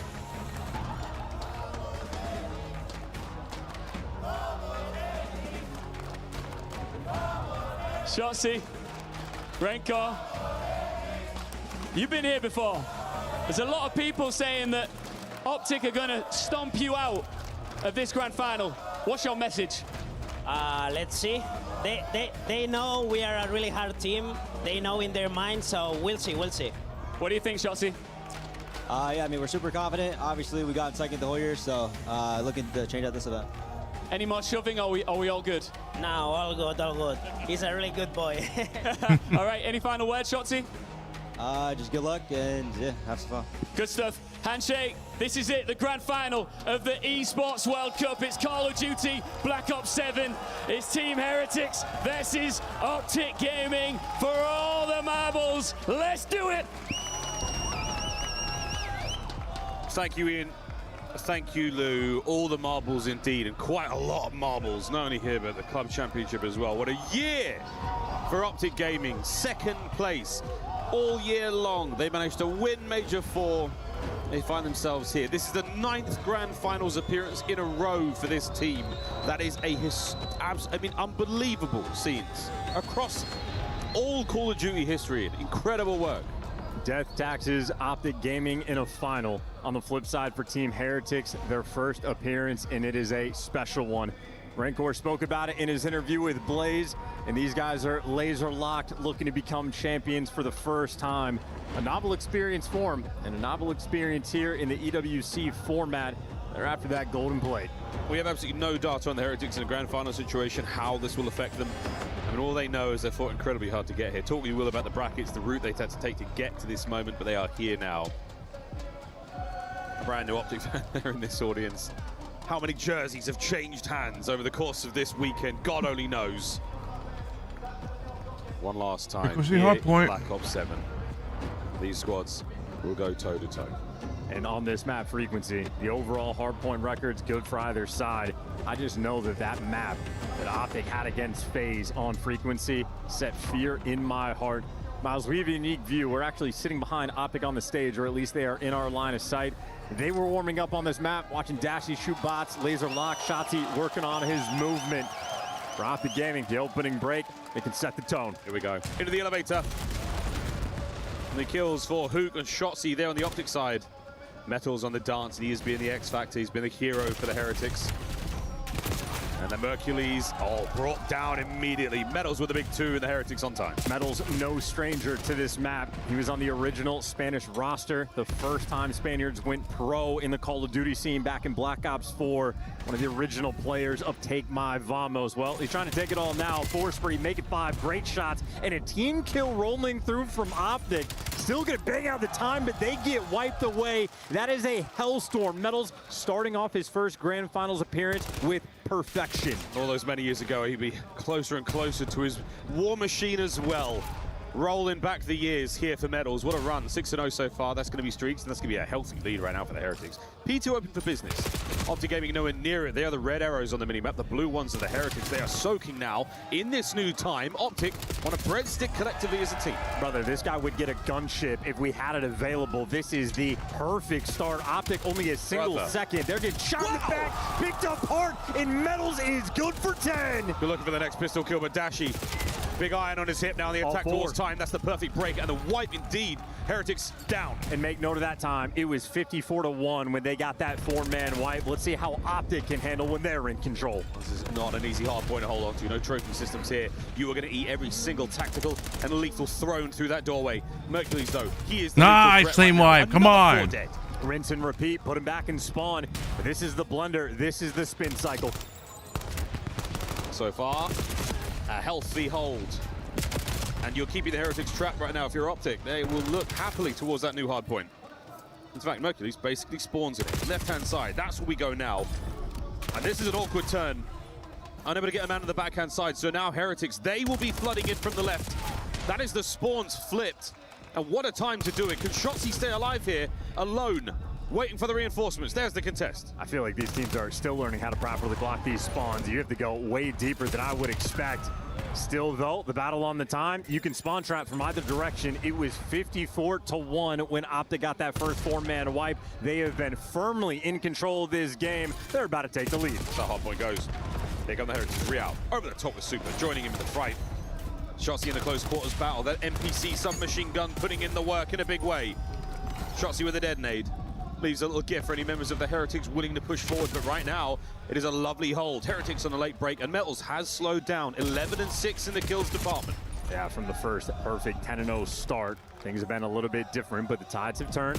Heretics are shifting it, but the moment they need those rotational gunfight wins, Optic as an entire full squad unit, they've made it inside. No trophies and good trades, and Metals knows you need this bailout moment. Here comes the Hellstorm early grab, late investment, forces Optic inside. The splash damage on this missile might catch all 3. It looks like it goes awry, so not a fantastic streak, an unbelievable nice break! Come on! Who joins in the low side of pipes. We're almost halfway through the last hard point of the set. May very well hit a novel part of the map. Either way, mishap, Optic taking full advantage. And for the first time, all map long, Optic have taken the lead. Change. Albeit a single second. It's bound to change again in due course. Well, our hard point now, 15 seconds to go. And Optic absolutely swinging. Kills not that impressive. The hardpoint time, absolutely that. That's the name of the game. KDs only get you so far here in the professional Call of Duty world. And now back to the elevator, back to hardpoint number 1. This is the second set of hardpoints here. We play first to 250. Well, Optic hitting it from every angle, but it looks like Heretics have it covered. Mercury's last man standing, taking care of business. It is going to be nothing but NPCs swarming around this time. Real spree done. Renkor's going to find himself a couple. But once again, the Heretics, they love this style of hardpoint. This little ring around a Rosie, the bait and switch, that really aggressive Spanish style of COD. Throwing caution to the wind. Renkor brought down on the right flank. Now the attack through the middle for Optic, but the pinch is on here. Heretics have got to try to survive this, and so far, no easy task. Optic on the attack, Optic on the break. Nice break. Yeah, Mercury's good for 2. He has loved this P1 on frequency, and of course, shots with the movement, even when he doesn't get kills, always good for the bait, just to break up the angles. Mercury's, well, found himself in between a pair of players, ends up getting caught. Now Heretics surge forward, but this is only for the time. And actually, no, it does force the spawn out. They are fast enough to put Dashi on an island by himself, trying to hold the back line. Dashi on an island by himself, still getting the job done. What a two-piece. He might have had Wilson there to back him up. That might be the name of his M15. Now, those 2 kills really help. Optic somehow find a way into hardpoint again. Luke on that right flank. Watching out for the nades and the stuns this time around. The trophy system still not ready here for Optic. As the field upgrade they'll be throwing in there that will eat all the projectiles thrown. Helps fortify a position. Essential on a hard point like this. Ooh, don't cast him away. Yeah, that team kill's gonna hurt. Hugis loves some team kills at EWC, and it is gonna be a punishing moment, enough for Heretics to make their way inside. 20 seconds, plenty of time to fight for. Holding on. 20 seconds is gonna go a long way. You might be seeing the lead change again. Well, there's another nade. Trophy system's very, very close. Low right-hand side of your screen. See that little bar fill up, and as soon as they appear, very, very helpful. Watch for that placement as well. Another 3 dead for the Heretics. Yeah, Optic cover every single exit, and that means those Heretics players spawning all the way across the map. Super thinking about the deep route, but this is a hike and a half to get there. Optic, this is a perfect setup on the mini-map. Shotty on the chase. Super, well, he's good for 1. Can't get the nice second. shots. Shotty covers him. All the actions in the front. Merc on a run here. Oh, he's flowing around the map like water. Beautiful stuff here. Optic with a wonderful bit of control. Let's go for a fly Saudi, a check-in, and see how they sound. Middle, right? I'm picking up you. I'm picking up you. Stay down. They're going to you. Window, watch your window. Wait first. He's pop. Okay, let's just contest. He's under plat. These window top. I'm top. Window top. These plat. I'm gonna chop. Close. Plat. I'm chop. Plat. Dead. Nice. Letting window. They're both window. I got you. Window. I think so. Window. Window. Window. One shot, guys. I died up hold. Okay, let's trap our side. Okay. Play together. I'm going our side. Play together. I'm down to go our side as well. I'm down to go. He might be in a corner. Close on. Yeah, he is. He's still pipes. Nothing. I got him our side. I'm one shot. Fuck. He's pushing me outer. Outer record. Yeah, other guys in there. Both there. He shot in there. Watch out middle. Super. He was in there. Inner really weak ranker. Heard you. One's underground right now. Get in our side. Someone still play mid. Last guy still play mid. I like to do. Still there. We're half health in there. There's it. See the trophy? Outer just scanned. He scanned that time. One's out. Our side pipes. What? Delhi's weak. Inner. You probably went back to their side. Or he's going right. Yo, 2 under on me. Metal's one. Another one inner. You can hear the stress. This one is going to be a dogfight. Only 15 seconds separating these 2 teams. 6 players currently standing on this time. First 2 kills go in favor of the Heretics, and that might be enough to give them the pressure. So much so the Heretics, thinking about the rotation, they got the bodies at old. They got medals inside of new, and where he falls, his teammates trying to pick him up. There's blue arrows across the top side of the map. Oh, what a turn. That is an absolute smacking. Dashi picks up the trade. 2 hardpoint up. 3rd set of hardpoints here on Frequency, a throwback map from Black Ops 4. Already up to 7. Good lord. Time is flying. Time at the hardpoint flying right now for Optic. Lovely stuff here from Dashi, just keeping Renkor at bay. Mercury's on that trade, and the contest is continuing. And both sides of the elevator are cleaned up by the Miracle Maker. And this is worst case scenario for the Heretics, because you are spawning on the wrong side of the map. Mercules gets to be the roaming Slayer. Front lane covered, waiting for the intel on the guys towards mid. He gets to go on the pinch, and he's good for 2. And pay attention to these spawns. It is going to be Heretics again, so far away. Super might soften up the push, but this is still golden time for Optic. It is. The front line now getting ever so closer to Hook, and the damage is outrageous. You're happy to take the fight here, but you're that right-hand side as Shotzi gives you 3. 22 and 22 overall. Unbelievable. This is devastating. Now you're going to be down. This is the Hold the line. Finish it off on this point. You have to finish. You need to finish it off this point. Taking the left lane. Dashy's watching that. You try to bang it out through the front. Optic simply have everything covered. Yeah, here come the trophy. It's going to be an incredibly challenging break. Heretics going to get it done with the guns. No stuns will make their way through unless they do manage to shoot those out. So Merc holding it down, keeping the kills going. 225-ish and climbing. We are very close to the win. Heretics denied entry. Heretics forced away. Mercules finds kill number 30, and we could be looking at a win. Yeah, that should be your game. The way Optic have played this, their resurgence after the first 2 hills on point. The team when they hit flow state, nothing else like it. Heretics, though, that is a nice punch. And if Optic are spawning on the right side, well, Mercury try to get new at this point. Taking these routes and sort of breaking away from this spawn. And Heretics, well, they have an idea, but this might just be the battle for the new time. And Mercules just needs to get away. He's got to keep running. Keep running. Can Optic spawn up? No, they're still on the right-hand side. So Mercules still a man alone behind enemy lines now. Anything he can do to buy time is valuable. His teammates are battling their way across time. Heretics now digging in. A player has just jumped past him. Super unfortunate timing. And Mercules! Nice! A 2-piece rendezvous on the hard point, and we're looking at a map 1 win. Merc on the back door. What a play! Let's go! Young man calls game. Come on, first map. They bring him into the squad, and he feels like the panacea. And that poisonous spawn, his teammates get daggered. 3 spawning out at the old hill. Well, he makes the bailout play, times it perfectly. He's not just a shooter, kid can think. That really is a heads-up play. The run across map absolutely won his teammates the game there. You are trapped on one side. What does he do?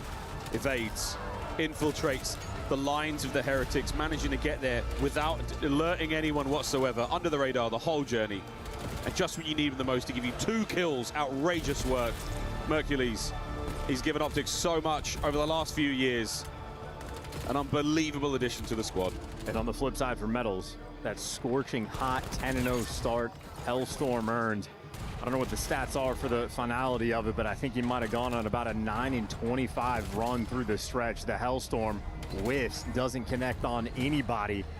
Couple painful moments, and well, this especially is one of them. The double nade kill. The moment Heretics break through the time, create a degree of opportunity, they just get slaughtered. And of course, well, Metals picks up the 3-piece towards the end. Mercules just makes the play, gets out of dodge, repositions, plays it patience, wait for his teammates. He's great comms, great coordination, a very calm approach there for map 1. Back-to-back Esports World Cup champs, 25 and 26. Yeah, that's not wrong, mate. You are close to it. You're quite far off that 99.9%. You've still got a long way to go here in this best of 9. That man on the left-hand side of the screen, standing in front of you, Metals, he has had an outstanding time in Paris. He really has been a serious contender for a superstar search and destroy player here at the tournament. One of the best to do it. We see here in Black Ops 7, opening duels, especially for Mercules on point. Metals not too far behind. He is sort of that focal player for the team. His Metals, that X factor. When he is having success, so shall his team. Or he starts to struggle, or when the kills are at least not flowing his way. Heretics as a squad certainly struggled. Fun battle though for map number 1. For the beatdown we have seen Optic deliver on frequency. Much more of a closely fought game. I know especially as a team when it comes to S&D for the Heretics, 6-1 record overall. And this has been the thematic thing for the Heretics squad, especially at the start of the year. It was when their S&D was on point, when Super was the best sniper in the world, the team was having a ton of success, looking like a top 3 squad. They've never been able to deliver that on LAN until now. Grand finals and no better competition than Optic. He really has been an impressive sniper in BO7. It has turned many search and destroy rounds on its head. Incredible factor to consider for opposing teams. Dashy, that man closest to you on your screen, he's the sniper there for Optic. A world-renowned sniper. He has crossed the boundary into pop culture, into the mainstream with his skills with the weapon. This tournament, what a fantastic place to showcase it. And I'm not certain we can say we've learned anything about how Heretics are going to do in the grand finals. It was a solid map one, but they get the hands. That's just how frequency was probably going to go. S&D, I think, is where we suck learned. S&D. Let's see how this is going to go. 6-1 record. It has been their strongest point. Optic obviously going to be able to battle against them, and Optic even have a better opening duel win percentage. Optic, they've had a couple mishaps. Man advantage, they can never be too confident. Heretics have to be able to capitalize in this game mode. If they don't, might be a quick grand finals.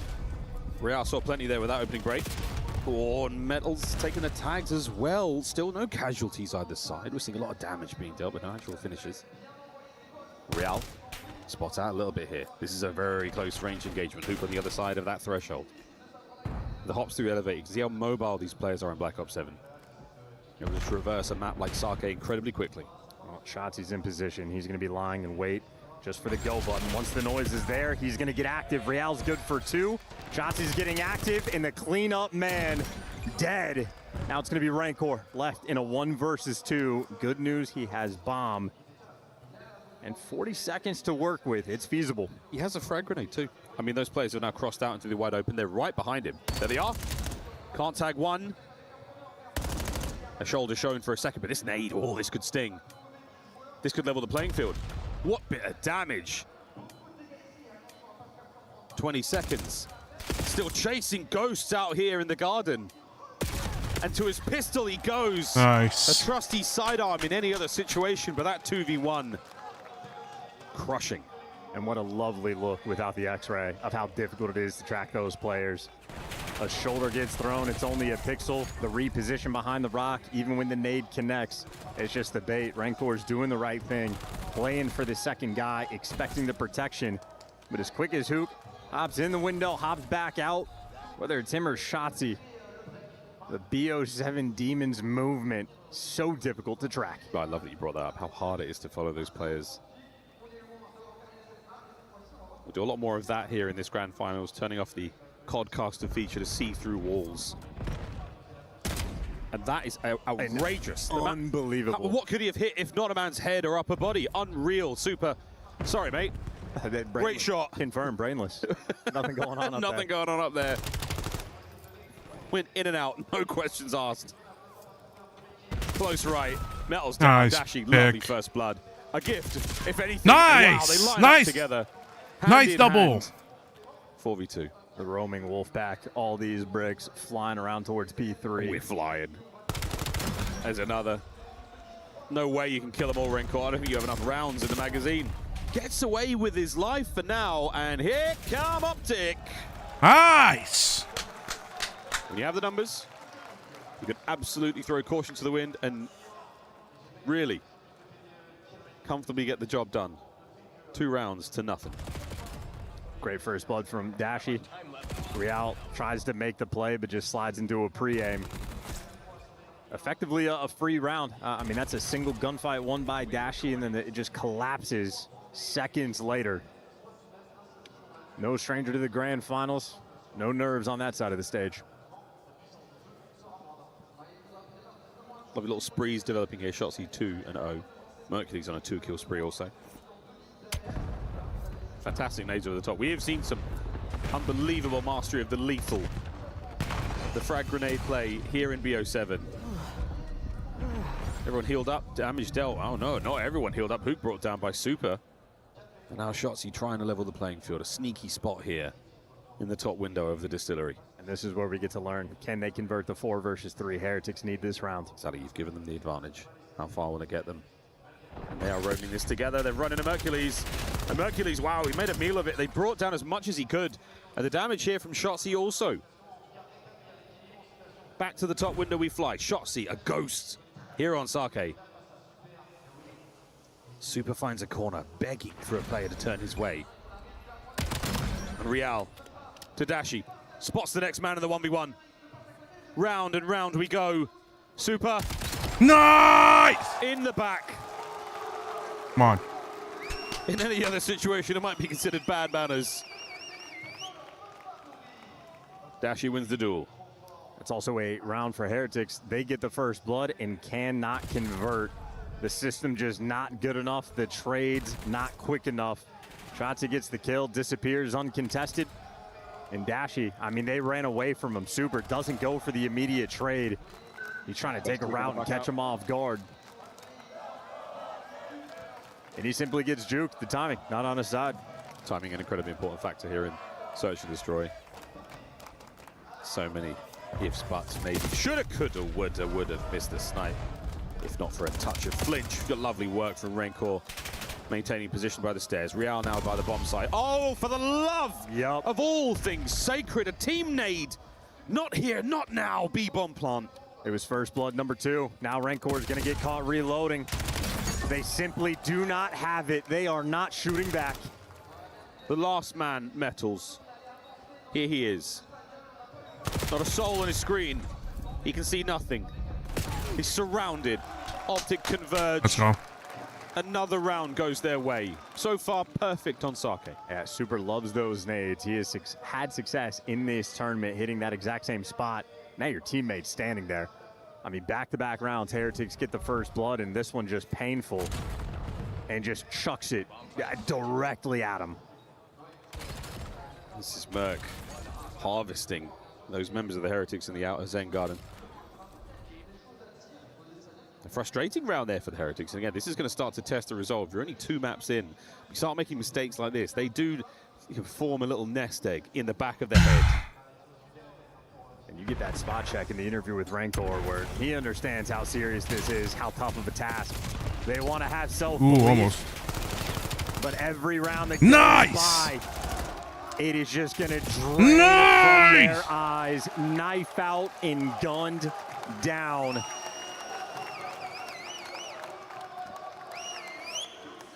It starts to hurt. It starts to sink a little deeper. These rounds get a little chaotic. And when you lose them to wild smoke plays, your game plan's gone out the window. First contact is completely lost. Heretics have got to remember the sort of plays and the confidence they had that got them to this point. This is starting to get very much away from them here. This is map point for Optic. Heretics yet to find the round. Come on, close it out. Do not scam. Stomping.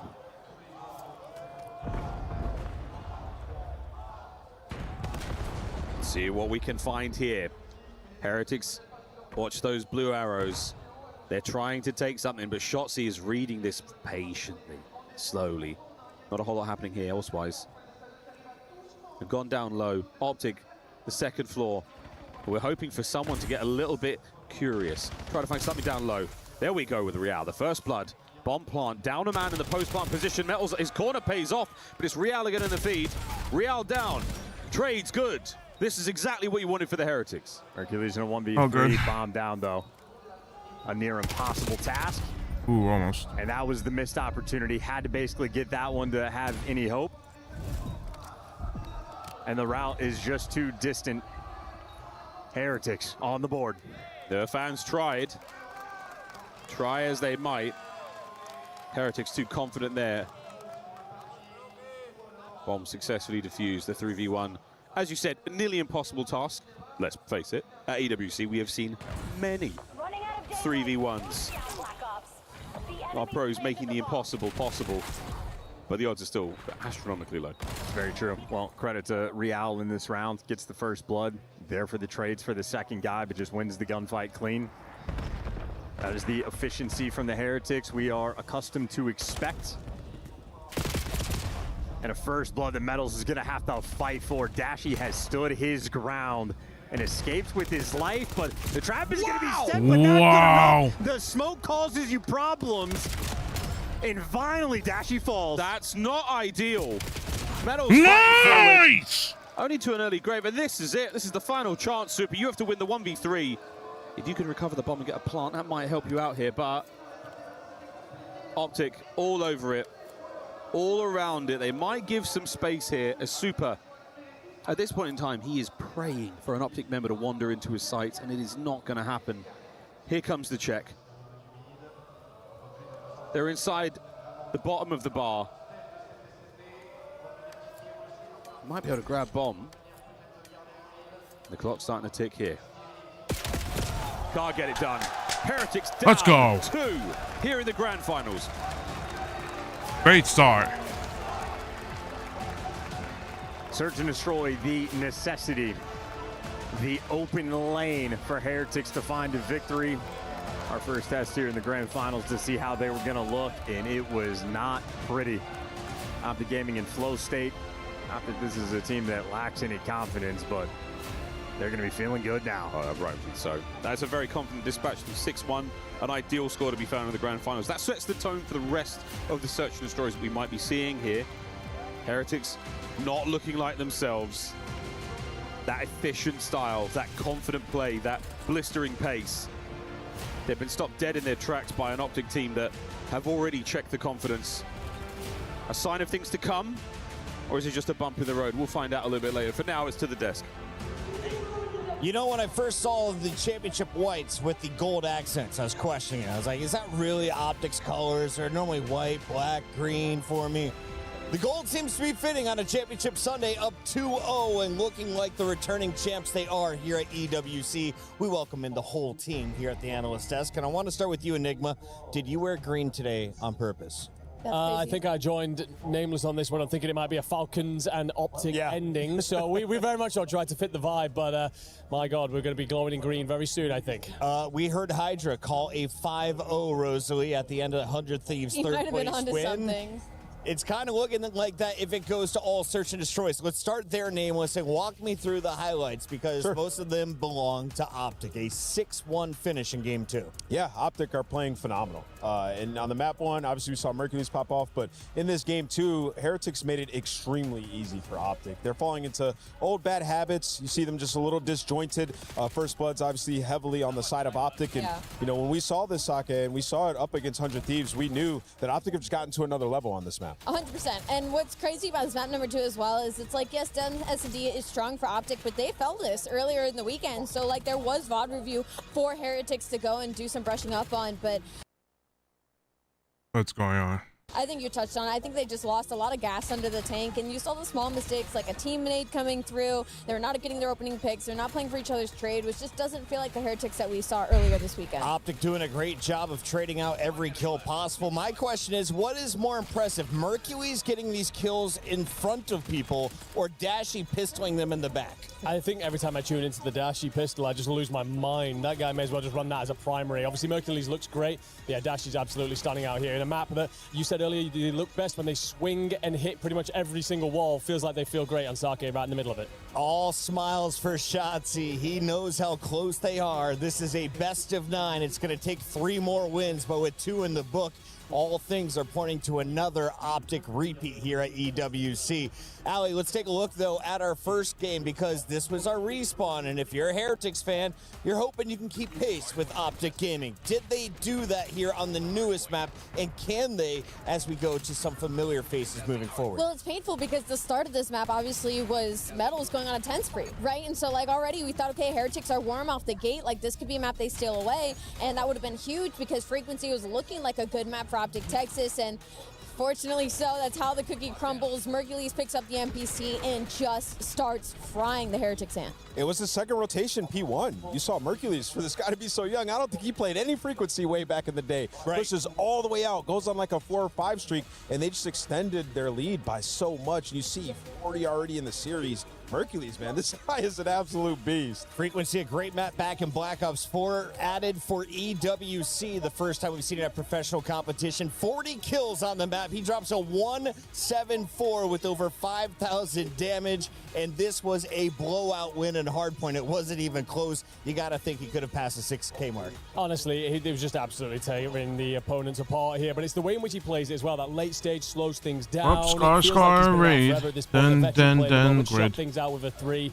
Really nice mace. Great work from him on the Frequency. But also, remember, he wasn't around when this map was there, yet he's playing it fundamentally so well despite its new addition. Now, Optic played against 100 Thieves on Scar and Overload. How did that go earlier today? Oh, listen, that map was a statement yesterday we saw versus FaZe. Like this, in the Scar Overload and Overload in general, Optic are just going to have a massive advantage up against these guys. The one thing that I want to see different here, we didn't spend too much time talking about Heretics, so let me hit it. Rencor has to play for the team, bro. This guy was playing alone in the search multiple rounds, not playing for the win in the clutch. We saw it in the last couple of series. They were 11-3 map count coming into this. They were playing as a unit. They're falling back into old bad habits. If we don't see that early in this map, I fear it's a 5-0. Keep your eyes on Rancor. Keep your eyes on Heretics. If they want hopes of staying alive in the grand final, you need a win in the next two. We send it back over to the caster desk for game number 3.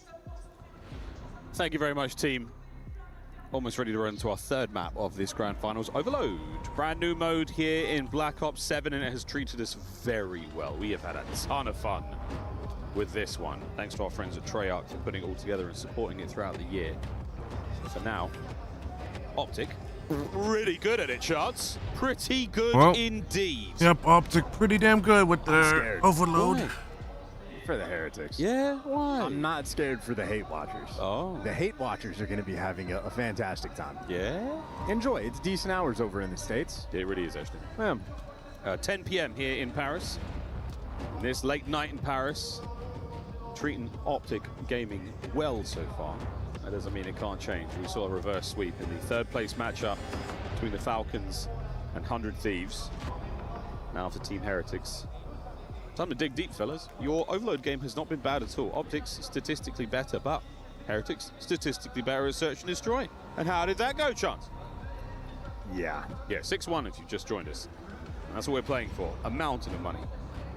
And that incredible trophy, Optic, it will be their second back-to-back if they can do it. For the Heretics, their first trophy in the Call of Duty world. At this level, what a thing to do.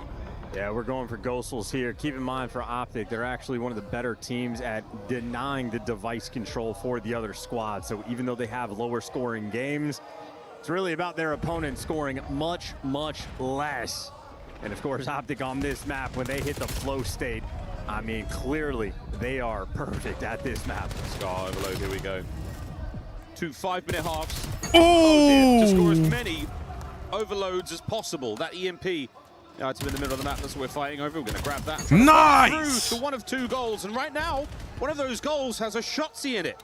This one's got a Merc and a Dashi, and on comes Hook, running the EMP forward. Here comes the first. Nice! And this might be turned into more. You are living in their spawn. Well, they clean them all up. Okay, Heretics can take a small breath, but that is not how they wanted to start out this Overload. Any bit of hope they had, that light strangled out of their eyes. So far, the Thunderous. Kill the last guy. Come on, kill the last guy. Kill the last guy off of green. Paris. Shotzi is still alive and well in the spawn of the Heretics. The topside EMP. Look at him move. This is truly a confident man and a confident team netting their second. We're styling on him now. I mean, brother, Shotzi's movement was better in ranked at midnight the other night, able to hit that outer blue wall, outer green, sorry. He's feeling good. He's doing 360s. They're going to be spinning on it for the rest of this map. Take care of the guys in your spawn. Yep, any pressure metal and Rancors had, taken care of. All 4 down. Nice! Spawn out again. Hoop is feasting. 9 kills for him. The defense for Heretics on this push is going to be good. But Optic players, they've just been taking turns going for the spawn kills. That was Rancor Real. That's a lovely bit of defensive work just to stay alive. EMP still technically, well, for a second longer was available. But back to its spawn it goes now. This is the last time we'll see it in this position. Now we'll go back over to the middle after another capture. Pick up now. Possession from Optic. Big kill from Shotzi. He's 4th in a row. The carrier dropped there, and as Rancor and Super get theirs. A nice 2-piece. Heretics with a bit of space here, and now possession. First opportunity. Super pop in the mute field. Gets the help towards P1. Gonna take that open lane. You got Real behind the squad. You also have a Hook being cheeky.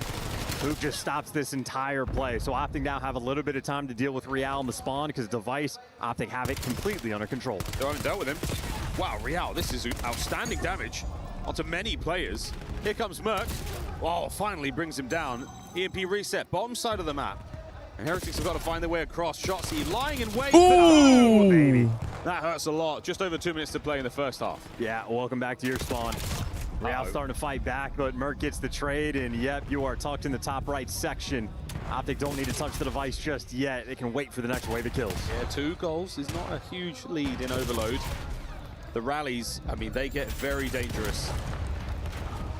Still trying to deny presence. See the guns up there for Optic on the minimap. Low right-hand side. They are at the ready. That's 3 dead. That could sting. Here comes a run from Optic.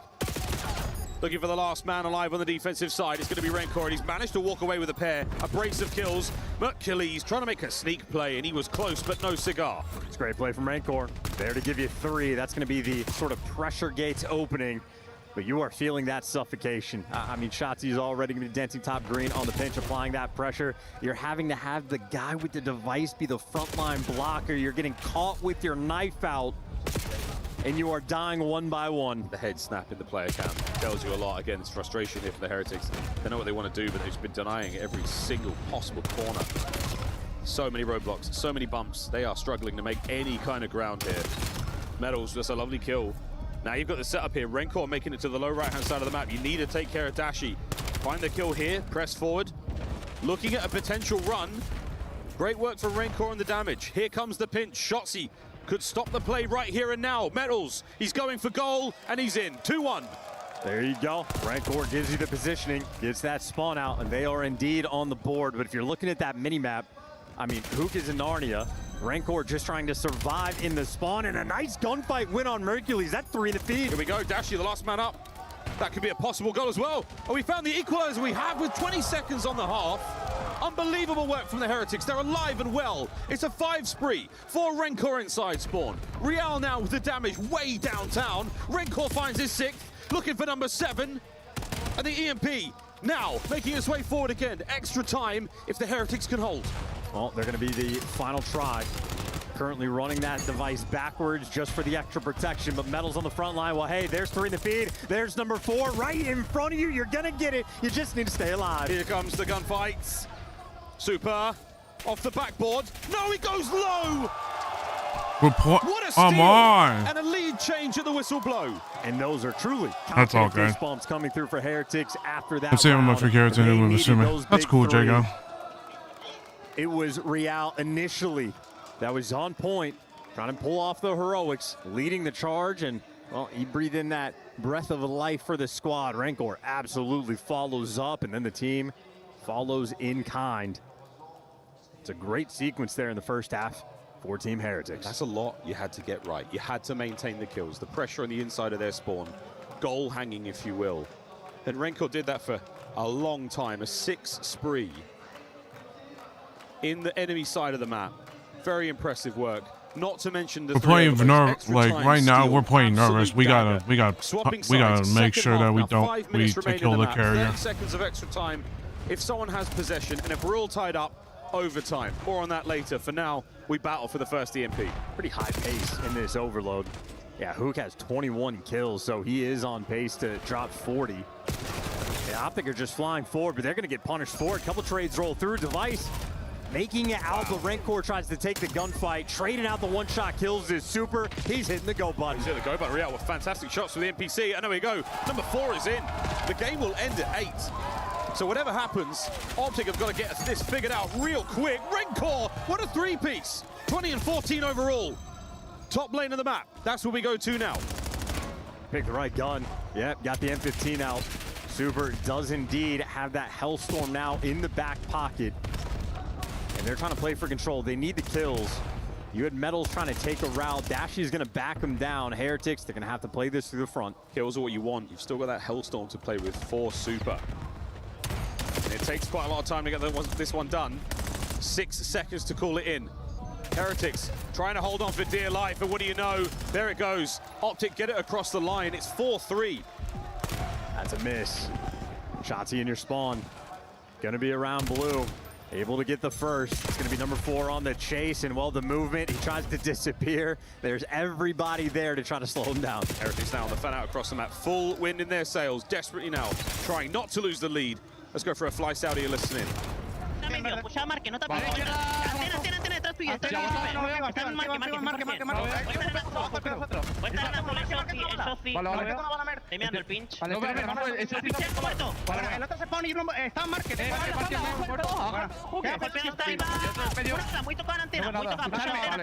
Baja, hago una triple y márquese por la. Esto que me va a falta pintura.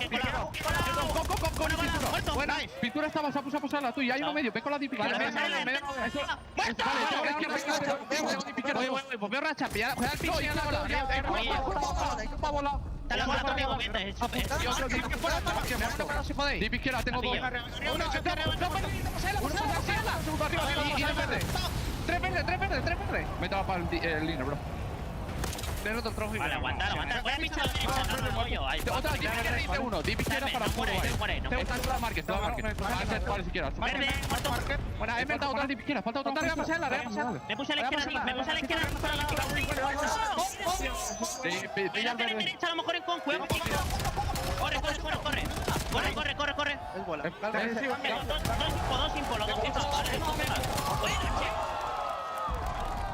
Well, despite the What is going on? We saw with the Hellstorm, Heretics still running Scar. They are flying on this map. Real, he's already good for 30. Rancor gonna be looking to join him, and that device, it is oh so close. Super, well, he knows he needs to play keep away. Wins the gunfight, trades out the one-shot kill. I think Optic defensively on this push have done enough. But Real is the nightmare living top green. Super has another Hellstorm. He's calling it in right now. Unbelievable. What a run he's had. 17-17. He's got himself a hat trick of overloads. And this time round, oh, he's done it again. He's managed to trade out another team kill. 3 with the streaks. I mean, they are incredibly dangerous. It's a Hellstorm missile after all. Optic now, a minute 15. This is not out of reach. And if they're speedy enough, they might be able to leave Super out of the picture. Well, wow. There's the nade you're looking for. Kills the play. Stick that in your pipe and smoke it. Super for 2. Top lane has been bust wide open. He's the front man right now. Shotzzy of top tank, trying to keep him at bay. The run is still on. Kills are good here for Optic, but Rainclaw's out. No, stopped on the goal. Oh my, I've never seen that before. That is wild. We've never seen that before, ever. Right until the last event of the year. Incredible.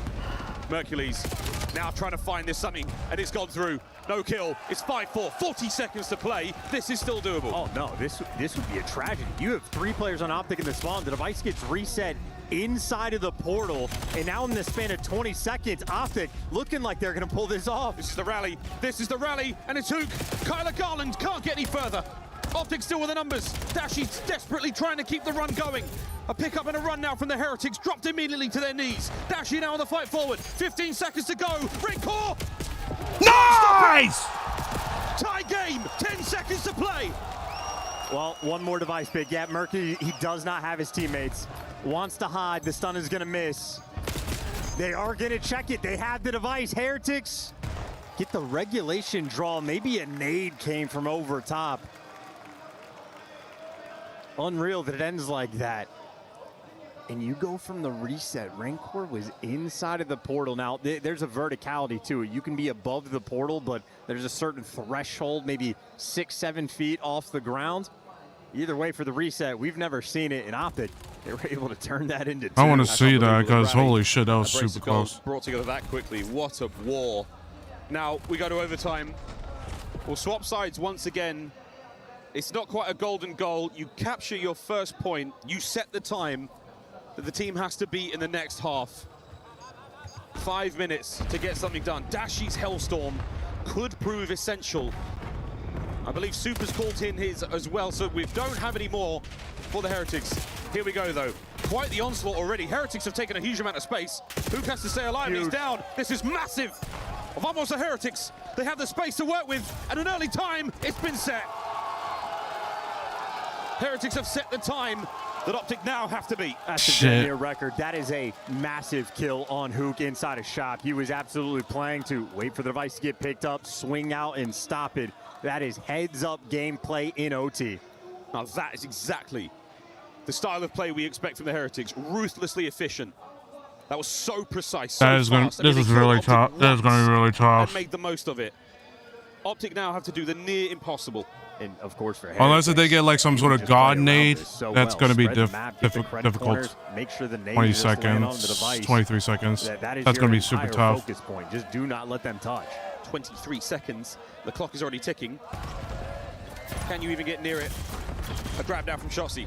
The kills on the top side of the map looking okay for now, but okay is not going to get you far enough. Redcourt's found them to the pistol. Everything he could possibly do to try this, and it's down. Final few. No extra time. Heretics win the map. They're on the board, Miles. We might just have ourselves a series. I was counting them out in the overload, and what a run they go on. It was devastation in the final half. But maybe that's the situation. Ball don't lie. OT, 23-second capture. Record-setting pace they just go on to get that conversion.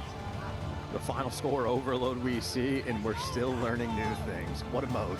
This is incredible. A bit of a stinger there from Optic. Wow, what a comeback just to force the Like, we can't be overtime. scamming like this. Wow, Heretics bringing their A game there on Scar Overload. The last time we will get to see that in the Black Ops 7 season, and my gosh, what a memorable one that was.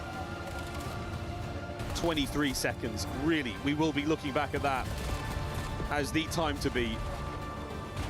Heroics got us there, but at the end of the day, pure magic. And that Spanish play just to close it all out. Well, Heretics on the board now. Might just have ourselves a game. And you got all the flavor you want for the Heretics there. All four players making plays as they do. Electric stuff. Well, we'll take a quick break and we'll check in with Ian, who seems to be down on the stage. Miles, a chance, you're right. I think we might have a game on our hands. I've got the Optic fans next to me. On the other side, we've got the Heretics fans. Let's see who's loudest. Optics fans, make some noise! I know we got a COD legend in Blaze standing by with the Heretics fans. Blaze, how you looking? I mean, that was okay over there, Ian, but I think the Heretics fans can do better than that. You guys, right? Where my fans at? Boy, try again, Ian. Try again. What you got over there? All right. Let's try some trash talk. What do you guys want to say to Heretics? Listen, we'd like to apologise to the Heretics for absolutely fucking nothing. The back-to-back do what they want. All right, okay. Check this out. Ladies and gentlemen, Heretics fans, what do we think of Optic? Now, hold up. Now, let me tell you this, too, as well. It ain't just us. We got some help around here, and we ain't playing fair. I got the Gentle Suits with me as well. Gentle Suits, what do we think of Optic? I mean, we're grouped up over here right now, Ian. Oh, my word. Blaze, you can't use the home crowd's favorites. That's not fair. All right, guys. What do you want to say? Fuck the Spanish. Wow. That's crazy talk from Big Boy over here. He keeps changing his shit left, right, and center. What do you think? Brother, we've never lost in Paris, so it's not going to change today. Let's fucking go Optic. That's Miles, brother. All right. Never lost in Paris. Teej, you've been watching this series, man. What do you want to say to those Optic fans over there on the other side? Hey, listen, man, nothing is given. Everything is earned. We got this shit, all right? We'll run it back and we got you, all right? You heard it. Nothing is given. We're going to earn it over here. It's me and the Heretics, and we're about to get it like done. there's nothing Optic can do. Last words. Optic are too icy. We're too icy. We got Merc, Shotzi, Dashi, all of the boys. We're fucking performing well. And guess what? We're going to carry on doing it. And guess what? Heretics, bye-bye. Bye-bye. That's it. Bye-bye. Right, one more time. All together, Blaze. Hold up. We got to say something over here. Hey, if you're too icy, where were you at Champs? Where were you at Champs, huh? Where was all the ice at Champs at? Come on, Heretics fans, turn up right now. Let's go, Heretics. Side, guys. 3, 2, 1. Make some noise.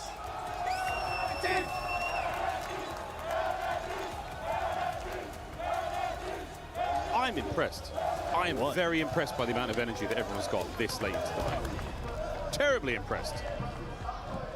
The noises being made by our fans, everyone's having themselves a time.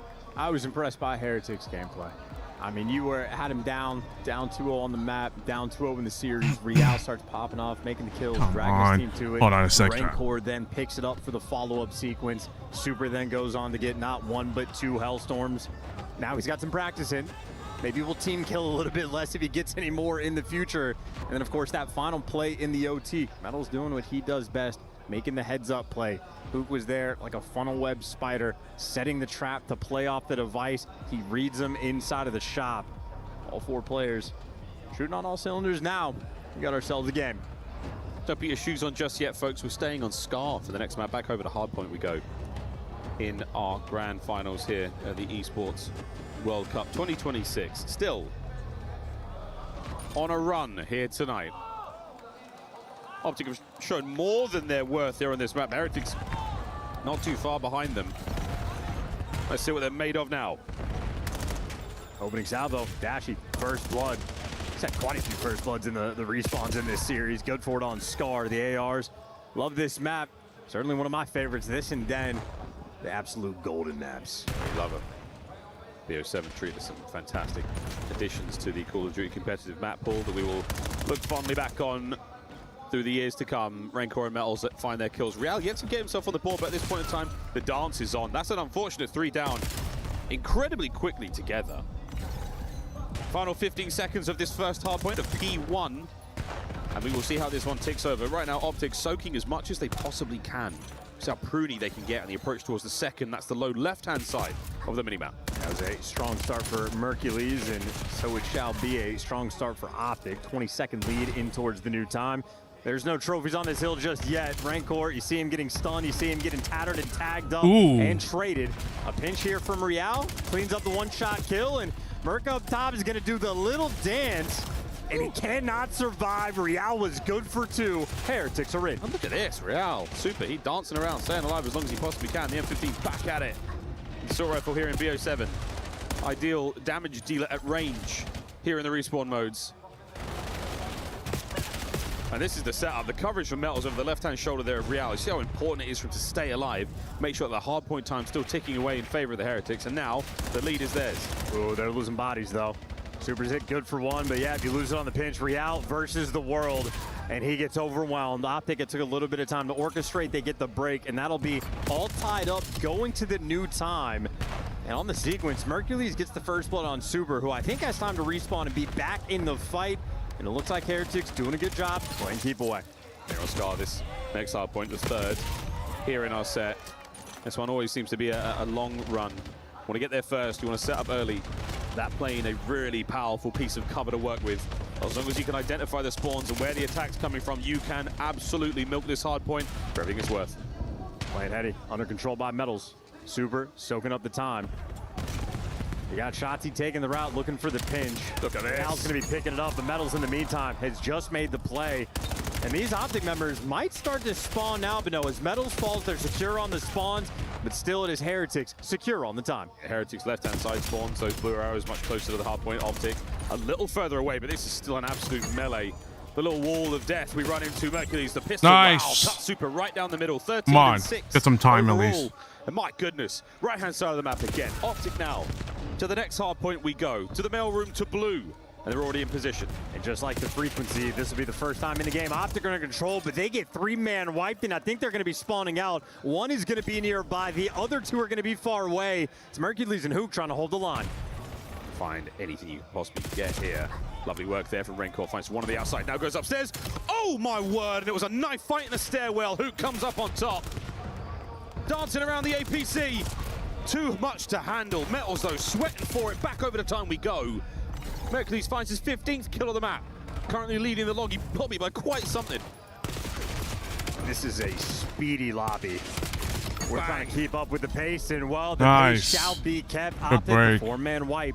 That'll be 25 seconds of scrap time to Heretics. They're chalking all of it up. Now, the first kill in this sequence will be the player that spawns out. You cannot afford to die. Watch that player. Uh-oh. Number 3. We'll see him on the right-hand side of the map in a moment. That's going to sting. This is a tough run now for the Heretics, and a little awkward because of the positioning. Number 6 will join him as well. That's going to be Shotzi, an immediate route taken here through plane. Battling now towards the new time. Last hard point of the set. Over to green. And this is going to be a tough one. No man's land to fight your way through before you can get to the hard point. Well, Merc is 17 kills. He is not slowed down. This man is shooting lasers. Come on. Wake up. Come on, Optic. Wake up. Got it. They are down by 20. They're looking to take the lead. But just the time it's going to take to get near that time, you're going to be right back in the lead. 30 seconds to go on this hard point. And Optic, that defensive hold they have right now, a perimeter nice set. They're playing it very close, but that's only because the NPCs are so effective right now. That's the setup. Get those kills. Lead change on the cards. Here we go. Lovely nade work there by Dashi, but over the top, Real stops it. So no lead change yet, technically. And Real has managed to become quite the issue here. Mercules finds his 20th. Shotsy to the other side of the map. The spree gone as well. So all over the map. Absolute action. And for Real, that's a 15-point play in that he strips away a little bit of time from Optic, gives a little bit of time to himself. So a solo play that is very valuable. Now on this rotation, number 5, Hook's going to go through the middle cut, and he gets the guy off at time. So Heretics a little bit scattered, leaving things open on the map, and Optic, they punish them immediately. Ooh. Good trade. You need that trade. A lot faster than they are usually right now. Wicked work from Rencor. Back over to P1. Next set of hard points upon us. Not a tremendous amount of separation for both of our squads. The only man really fighting tooth and nail, Mercules, standing shoulders above the others. For him, this is just gamer hours. The later into the night it goes, I think he will just level up and level up more. Nice! Mercules, the man of many nicknames, the Miracle Maker, the Messiah, the microphone manhandler here at EWC. And he's got those mitts on the hard point. The man with unreal grip strength, and well, for Shotzi, just going to be the man, the route taker on the pinch. He's good for a distraction and maybe for some spawn kills. You got the man on the trash can, and Shotzi does not spot it out, so this has been a good hold so far for Heretics. They have retaken the lead, and by the looks of it, they're going to be able to hold on. This is as good as it can get. Hang on, lads. A sneaky Hook upstairs. Oh, he pops into the action, finds 2. That is wonderful work. Rencor, one of the assault rifles here. Ouch, for the Heretics. Trying to hold on, but again, it's the sub-machine gun players who fight their way forward. They get right in that sweet kill box. Getting the job done again. Optic with a late change of hands here. Merc on time, and he is soaking away. A minute 14 plus to his name. Well, Heretics overwhelmed, so the final 10 seconds they're going to take have a fragmented lead going into the new time. Optic, though, fully set up. Rancor has words for his teammate, so he's going to shoot him in the back of the head, and welcome to the respawn. A little bit comfortable so far. First 10 seconds go by, virtually uncontested. Super, though, with some nice shots to rip the guy off the plane heady. Between the shots and the nades. Real finds the pinch as well. That's a great break. Yeah, this third hard point so far, not looking fantastic for Optic. They are trailing yet again. Heretics, incredibly close battle. This might be a photo finish towards the end. Now bear in mind, any time that no one is in the hard point, nice! The game clock will tick away. Optic with a clean sweep. That's their time. That's also a clutch trophy. That was the issue for Heretics. They made the break immediately, but the nades punished them. Now that trophy ringing out, keeping him safe on the time. Hook with a nice spot. Super gets a kill before he falls, but I don't know if it'll make a difference on the time. Optic don't quite flip these spawns out, but they soak up a decent chunk, a 20-point lead, and a Hellstorm in the back pocket. It's a very handy thing to have. We talked about how important the trophies were on frequency, just as important here on Scar. Optic on the fight through. One man there to deal with in the middle of the map. Rencor, he's gone, so now at full strength. They attack the back. Trade's fantastic. Oh, what a win from Super. He finds 2. Final kills go the way of Optic, and they have the hard point. Yeah, just heads up gameplay. Rancor is trying to be cheeky past P1. He gets caught. He's going to spawn out. And now the life is just very difficult for the remaining Heretics players. Metals is soaring through to go for the back line. Going to be blocking those spawns as the approach is there through the front, and Metals makes the play. You manage to evict Optic from the hard point. Now you start to settle yourselves in. The back spawns will be safe. So nice Heretics, shots. All guns forward right now. Real gets another beautiful hold from the front. Can he find a third? No need. Shotzi finally brings him down. Trades there for Rencor. Optic unable to break time. Well, Super's going to be the first man on the rotation, so he's going to be the bailout for the squad, but also the man is going to be fighting for the spawns. Shotzi is nearby, and he's not going to depth just yet. He's staying around the time, and he has found himself in between quite a few Optic members. Oh, he's doing a lovely job of staying alive. Real's appeared, reinforcements. Can we capitalize on the damage? Wow, Dashi with the pistol at that range. How's he pulled that off? Back left-hand side of the map, all safe now for Optic. Now they soak.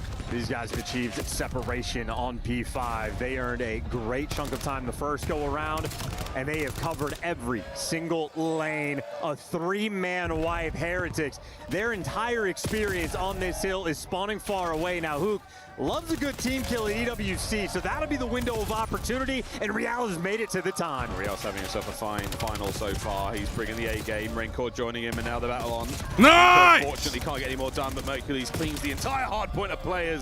Trades back and forth. Final 13 seconds here. We call it scrap time because you absolutely want it. It's still nutritious.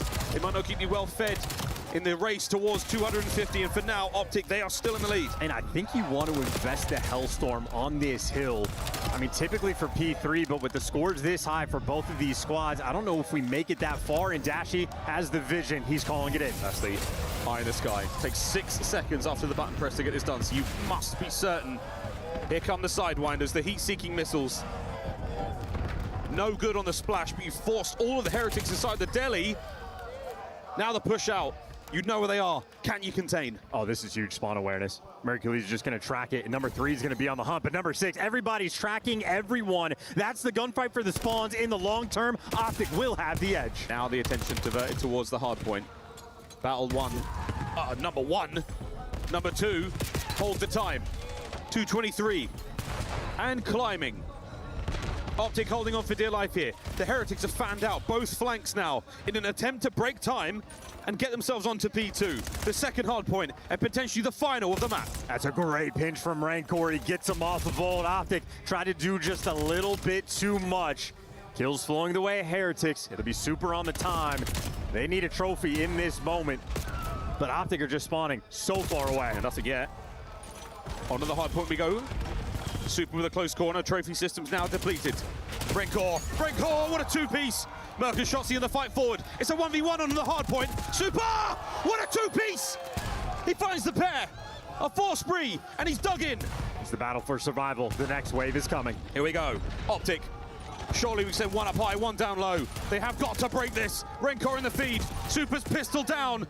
Rancor needs to fight his way forward. Lead change. Heretics now. That's a double chow, though, up top and down low. Nice! Perfectly. Optic showing off why they're in every grand finals. The teamwork is supreme. Now they can win it. The contest might have just saved the day. Mercules knows we must make it to new time.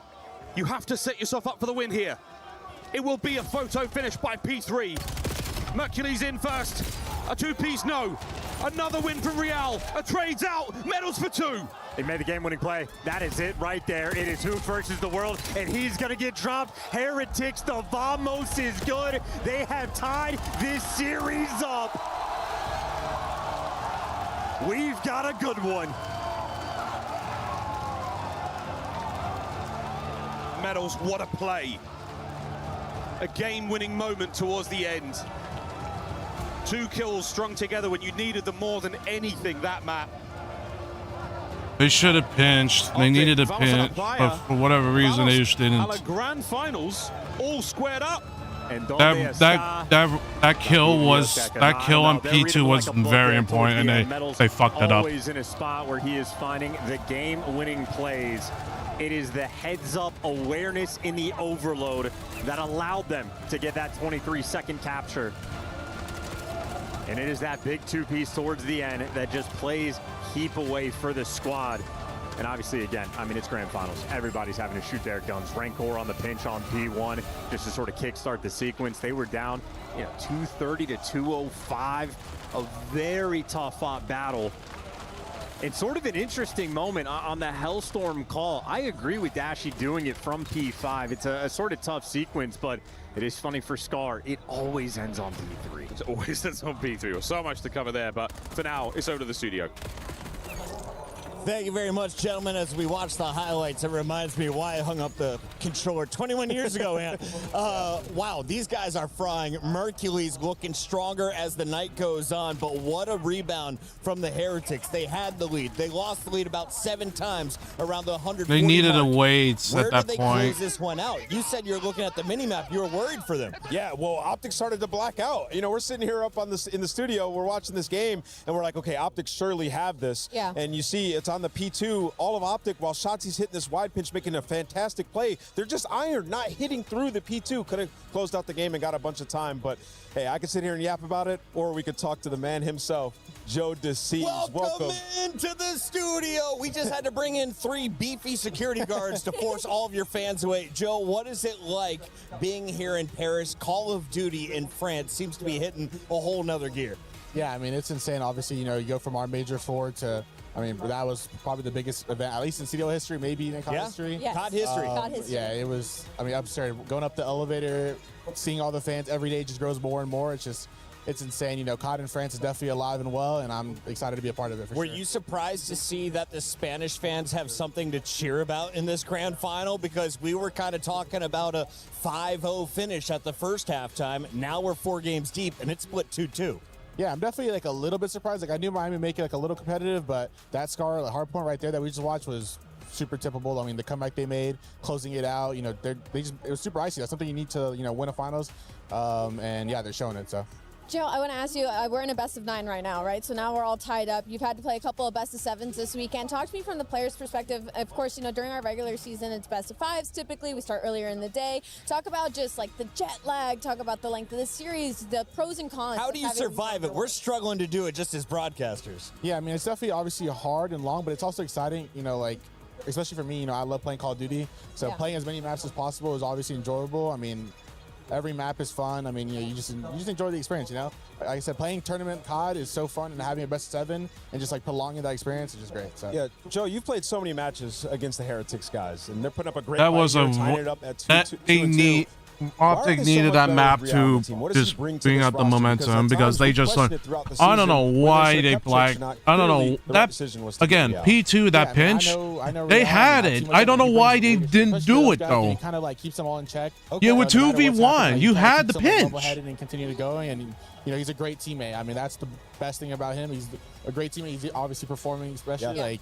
You know, when you have those two combined, I mean, you can't complain. So you're saying that the people that called him suspicious for maybe playing for himself, all those rumors are false, that he is actually a team player? 100%. I mean, especially when I played with him, I mean, he wanted to do nothing more than win. And, you know, like I said, he's a fantastic teammate. I could never complain about that about him. I want to hear about your thoughts on the 2 gunners, though, that we've seen throughout this series. Let's take a look at the numbers. Mercules versus Rancor. Now, I know we've seen a lot of NPC from the guy on the right, but who have you been more impressed by throughout this tournament? Because we're starting to talk MVP awards. Both these names have been brought up at different times. I don't know. I mean, Rancor's had some insane clutches. I mean, especially against the G2 series. I mean, that 1v3 he had was insane, obviously. My boy got a 0.5. Yeah, I was about to say, his S&D isn't great. He played one search. They got 6-1. What do you want from him, man? I need him to get involved. That's it. That's it. A little bit more in SD, but it's 2-2. I got nothing to say. He turned up and started playing as a unit. Yeah. Well, I feel like we're in a unique situation because we get to ask you, Joe, about it because you have to scrim these guys all the time. So I'm wondering on both ends of it, like, is it consistent that Merc and Rencor do that in scrims as well? Like, are you guys able to be prepared when going into tournaments against them in that type of damage? Or is that something that you notice they just kind of turn on or it gets an extra step when we get on land? I'd say Rancor less for sure. I mean, they've kind of obviously had like their bumps like yeah, they're the ups season, and downs throughout the season. Mace or Mercules, yeah, 100%. I mean, you know, they've been great throughout the whole season.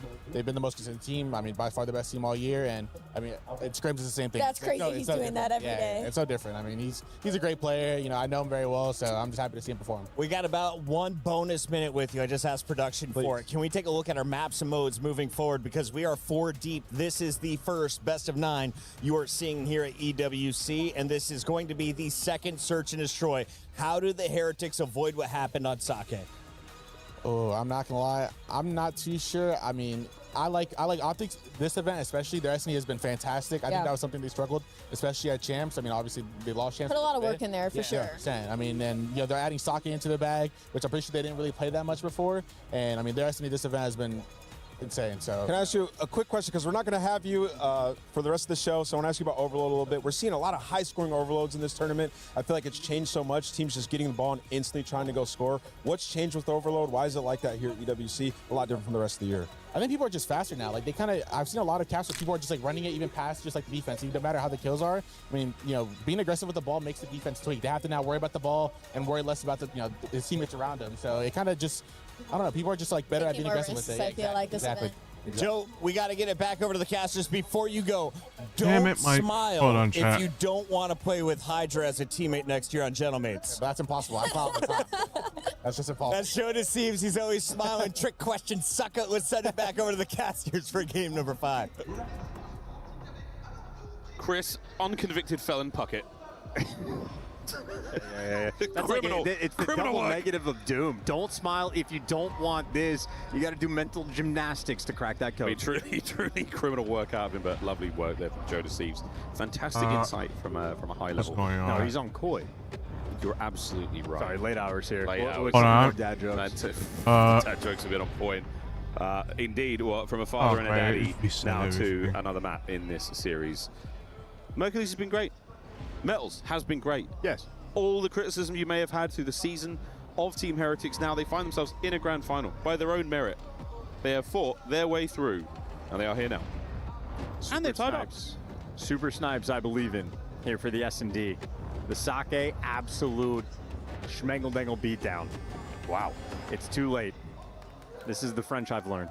We've crossed the Rubicon. There is no going back now. Dashi, his first strike. Changed the map forever on that attack. And Mercury's joining him. The trade's on point. And Optic here trying to take control of the backside of the B bomb site. That plant for Hook on the menu. Shotsy smoke just to get him into the bar, and he's safe for now. This guy's so annoying. He's so annoying.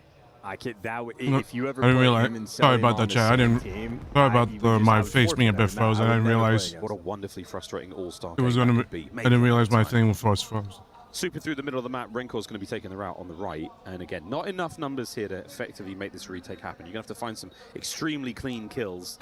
And that is difficult here in Black Ops 7. When Hook finds corners like that, you have control.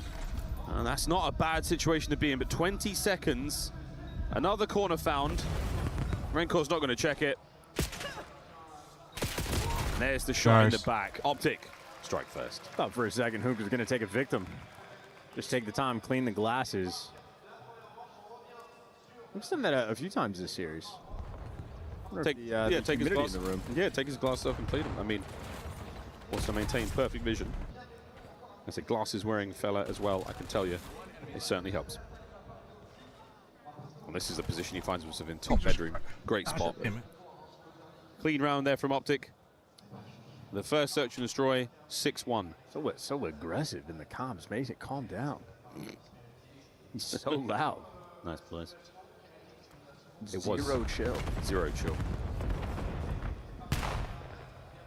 Massive, massive pressure from Optic through the middle of the map. They've taken over. They're going to be able to go around either the back of bedroom or garage. Super just let the pinch open for absolutely no reason. This is a free kill. You can take the hostage. You can get the 2-piece. Got him. Super has just let his teammates down. Yeah, this is going to really hurt. And that's it. Shotsy's body Nice! comes to a close. Renkor, see you, mate. Real gone as well. And now Super. 1v4. And go on, mate. Keep swinging. He's in a nearly impossible situation. Picks his poison. Behind door number 1, it was Dashi. Door number 2, it was Hook. He goes for door number 3. There's Shotsy. And the round. And if I've learned anything about Parisian culture, they love cigarettes. Shotsy's going to need one after that round. Hey, yo. Bottom bed. Here it is, bottom bedroom. That's where the magic happened. In a position like this, Shotsy finds himself time and time again. Huge fan of his work. Not too shabby. Super also just, I mean, maybe this is sort of like a techie spot, doing the homework. You expect the pinch to come through driveway, not necessarily through mid. Whatever the thought process was on the setup, it does not pay off. And the S&D woes continue. Well, Renkor trying to turn that tide. He gives you a first blood. Yeah, I mean, this is all intel. But that is simply just to get Dashi in a position to kill you. Super lovely 2-piece. From that position we call top laundry. And now Hook alone in the 1v3. His teammates down and out. And Metals had to get the kill cleanly again. Very challenging to do at this level. Heretics alive and well. Solid stuff. Don't know why it's First doing blood, that. Renkor takes down Mercules. You have the extra men. The trade's on point. Raid is a map that you absolutely need give to me be a sec, efficient on. chat. Sorry about it. I don't know what's See the going coverage on. from Super up top. Absolutely fantastic. Our pro view here at EWC gives you the player's raw feed, not through Codcaster, a different feel to it, a different texture. Really get to see how hard it is not only to spot these players, but how fast the reaction times of our pros are. And the psychopaths that have the insane HUDs. Shout out Esther. It was gold until it wasn't. Speaking of Nice! Ooh, damn. Hey, wait a minute. Not over yet. What a three-piece. Big Bruce. Welcome to Hell's Kitchen. That man's Okay, the I don't know devil. what's going on. And Mercules doesn't want to give him the ace, but Dashy looking good. We saw what happened in the Thieves series. Hydra in the interview said, hey man, I'm gonna run at you.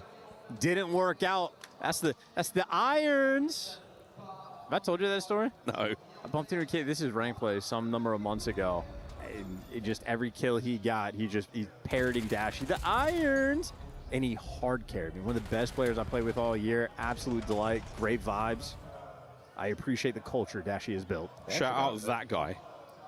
Shout out Dashy, 3-1. All right. Finds himself the 6th kill of the Search and Destroy so far here on Raid. And of course, shout out Formal for the predecessor. All right, make sure you make mid adjustments. Family tree Formal has. Super snipe. That's not going to help save his teammate. And wow, nearly threads the needle right through the back of Dashy's head. Over to the B-bomb site quickly. Metals is going to be the first man of contact here for the Team Heretics lads. Super in his snipe, we'll get there a bit later. Flank covered now by Dashy. The bomb planted though with a full strength optic here in the post-plant position. Good luck, have fun. Also worth noting how Dashy's covering the flank is effective. It actually works, so that's great. Gonna win this round. You get a 4v2 bomb plant, mid-map covered, flank covered, all guns forward. One man in kitchen, one guy near Tiki, but it is Hook and Mercules you're gonna have to deal with, and that is a dynamic duo. Nice. Rancor, last man to fall. Squeaky clean stuff out of optic. Nothing too flashy, nothing too insane. Just a confident round and a very, very clean dispatch there. Search and Destroy, they have created quite the separation. And it is essential in these long format grand finals that you find success in that mode. So far, Heretics, we're not seeing it. It has been a Call of Duty lesson for a decade plus. We learned it at many events. We learned it at Champs. We might be learning it at EWC, because for Heretics, they had a 6-1 record walking into this. Rancors clutching 1v3s in round 11s to get past teams like G2. Well, here they are, 4-man straight towards this A site. It will, in fact, be the M15, not the sniper in hand for Super. In the meantime, number 5 and number 6, Hook and Shotzi. I mean, they've taken all the space. They got the pinch. They have them surrounded. Yeah, those taps. Just to let you know that we're here.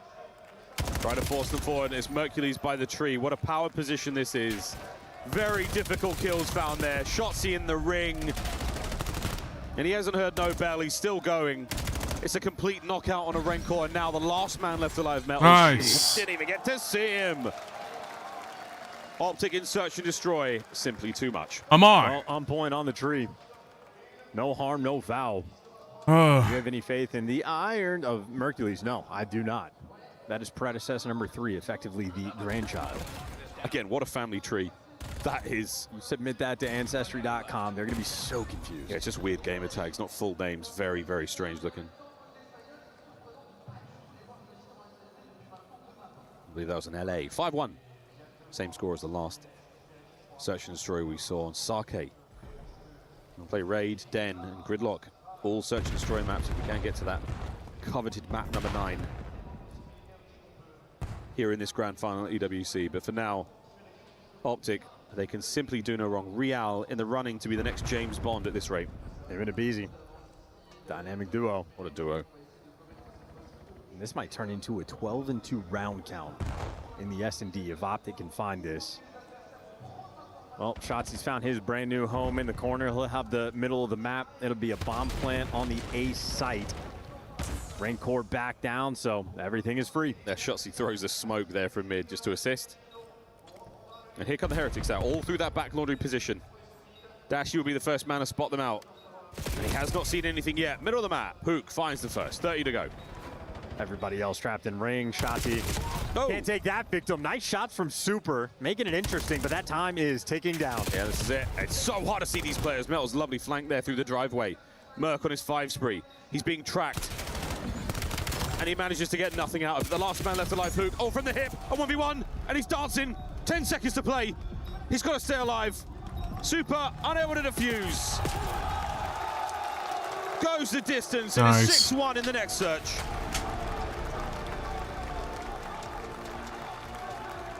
Wild work out of Hook. It is getting windy on the main stage. That is an effective 1v3 clutch there from Hook the Nuke. A fantastic game of Search and Destroy being played.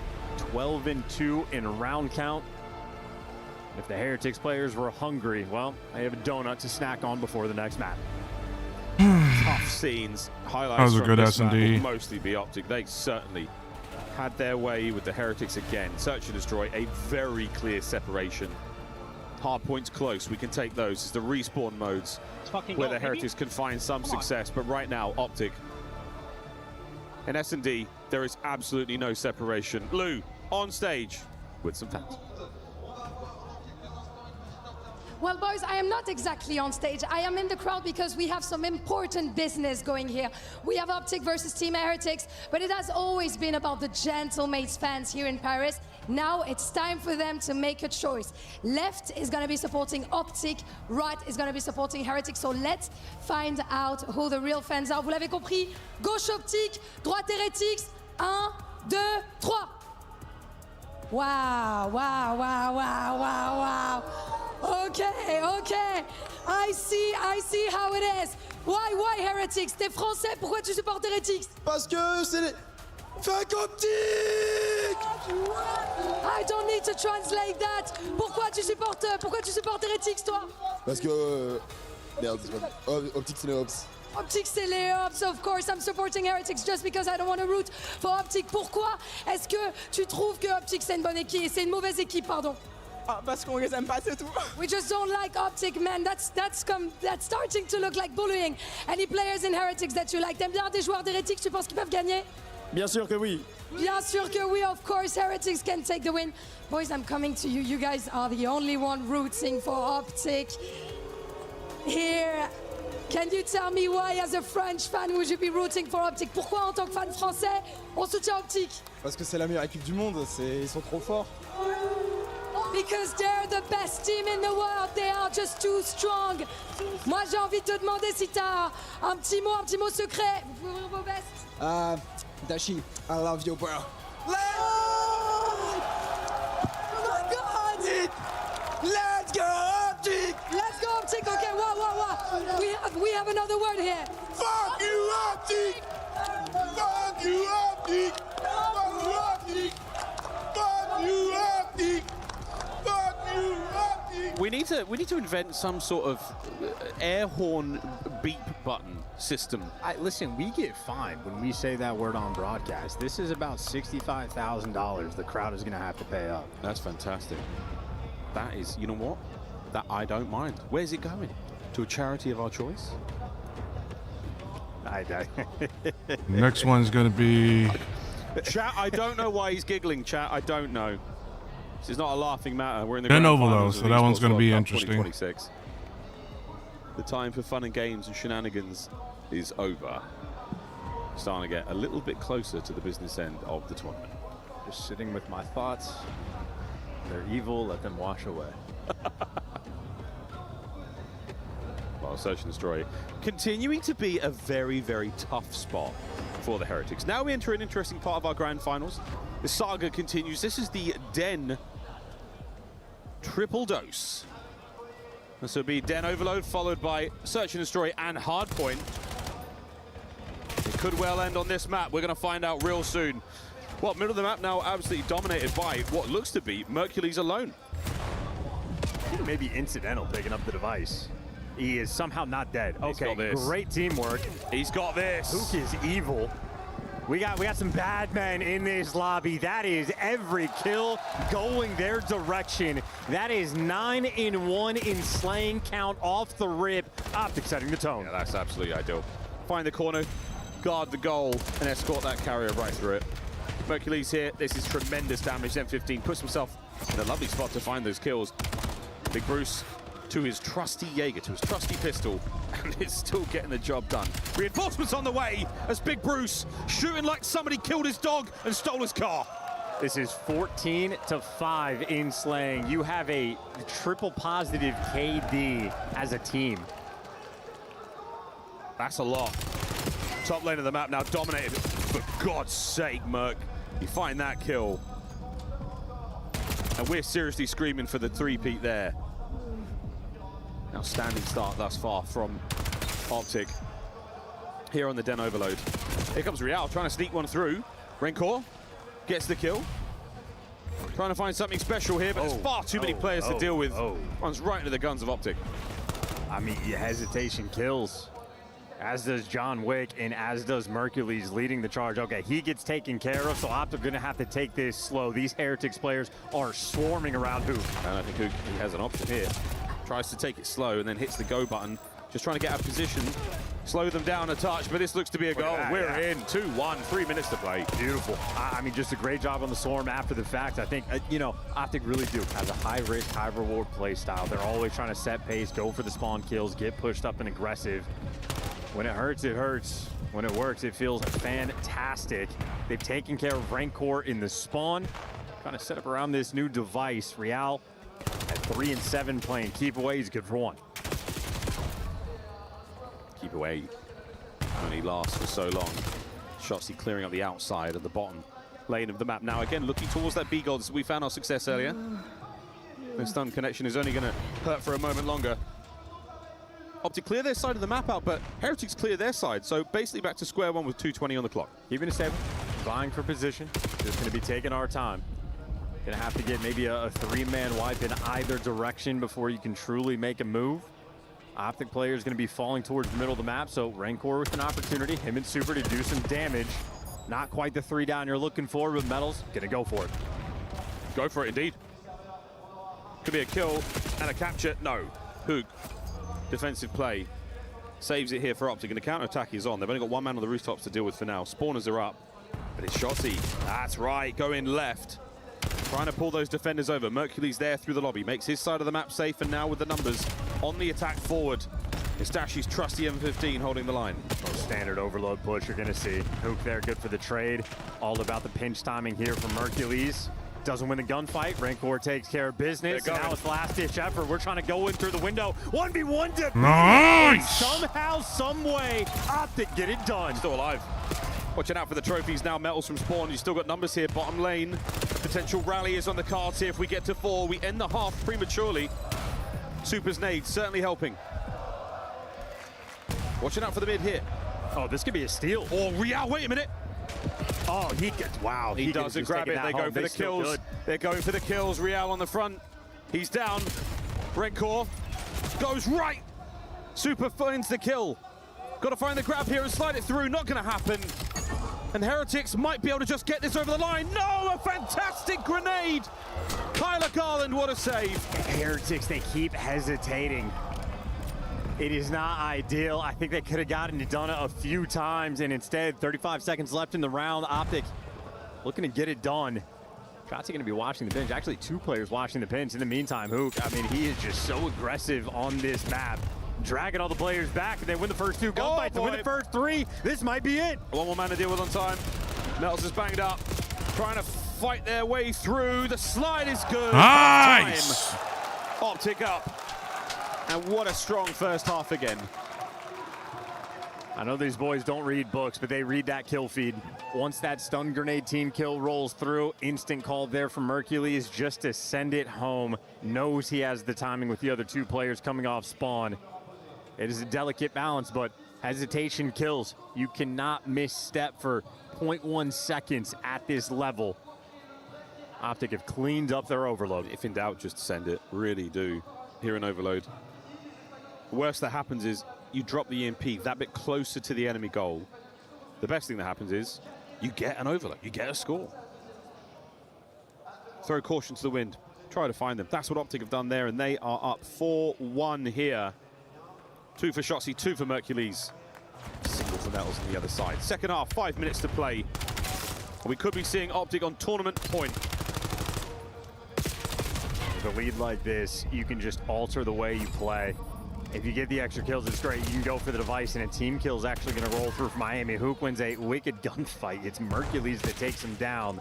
The more time you waste, the better. You just play around it, and look at the sort of distance on the mini-map. I mean, we're setting up for the B hit in the long term. Hook gets that entry kill. 7. Mercules is taking the longest of routes. Taking a long time to get here. Great shots. EMP will stay on top of the rooftops. It will not descend off map and be reset. Shotzi alongside Real. They're cleaned up. Now the Heretics. It's about to reset. They're going to let it reset. Back over to the middle of the map. And again, Rancor in position for that. So happy to let that happen for now. 4 minutes to go. Tough situations. Dashy good for 2. Super now has to control the device, but you also have to score. Oh, and we're setting up for the spawn kills. So it's happening. The A zone. Rancor managing to find a pair here, and you have to backpedal quickly. You've got to make something happen. Rancor's going to get a run going. There's an open goal at A. Hook with the backpedal. Perfect nade. Connects.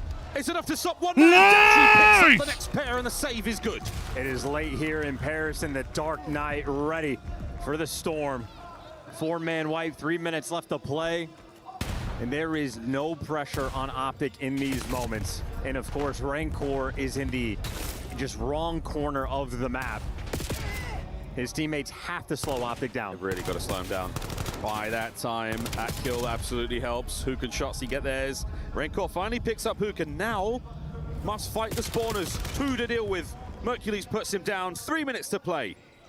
And they're just not confident to pick up the device. There's always sort of that extra lane that's going to be opened. You never know about the mid-cut. You never know about the deep route. And, well, you never know how the kills are going to fall. Right now, it is Optic going for the spawner. Shotzi, well, he's in cheeks. And they don't need to touch the device, but the kill's flowing so well that you might as well send it home. 5-1 Optic. That's 2 minutes 30 on the clock, 5-1. It's a hat trick for Mason Ramsey. Mercules gives you another. 21 kills to his name as well. Heretics now the pain train.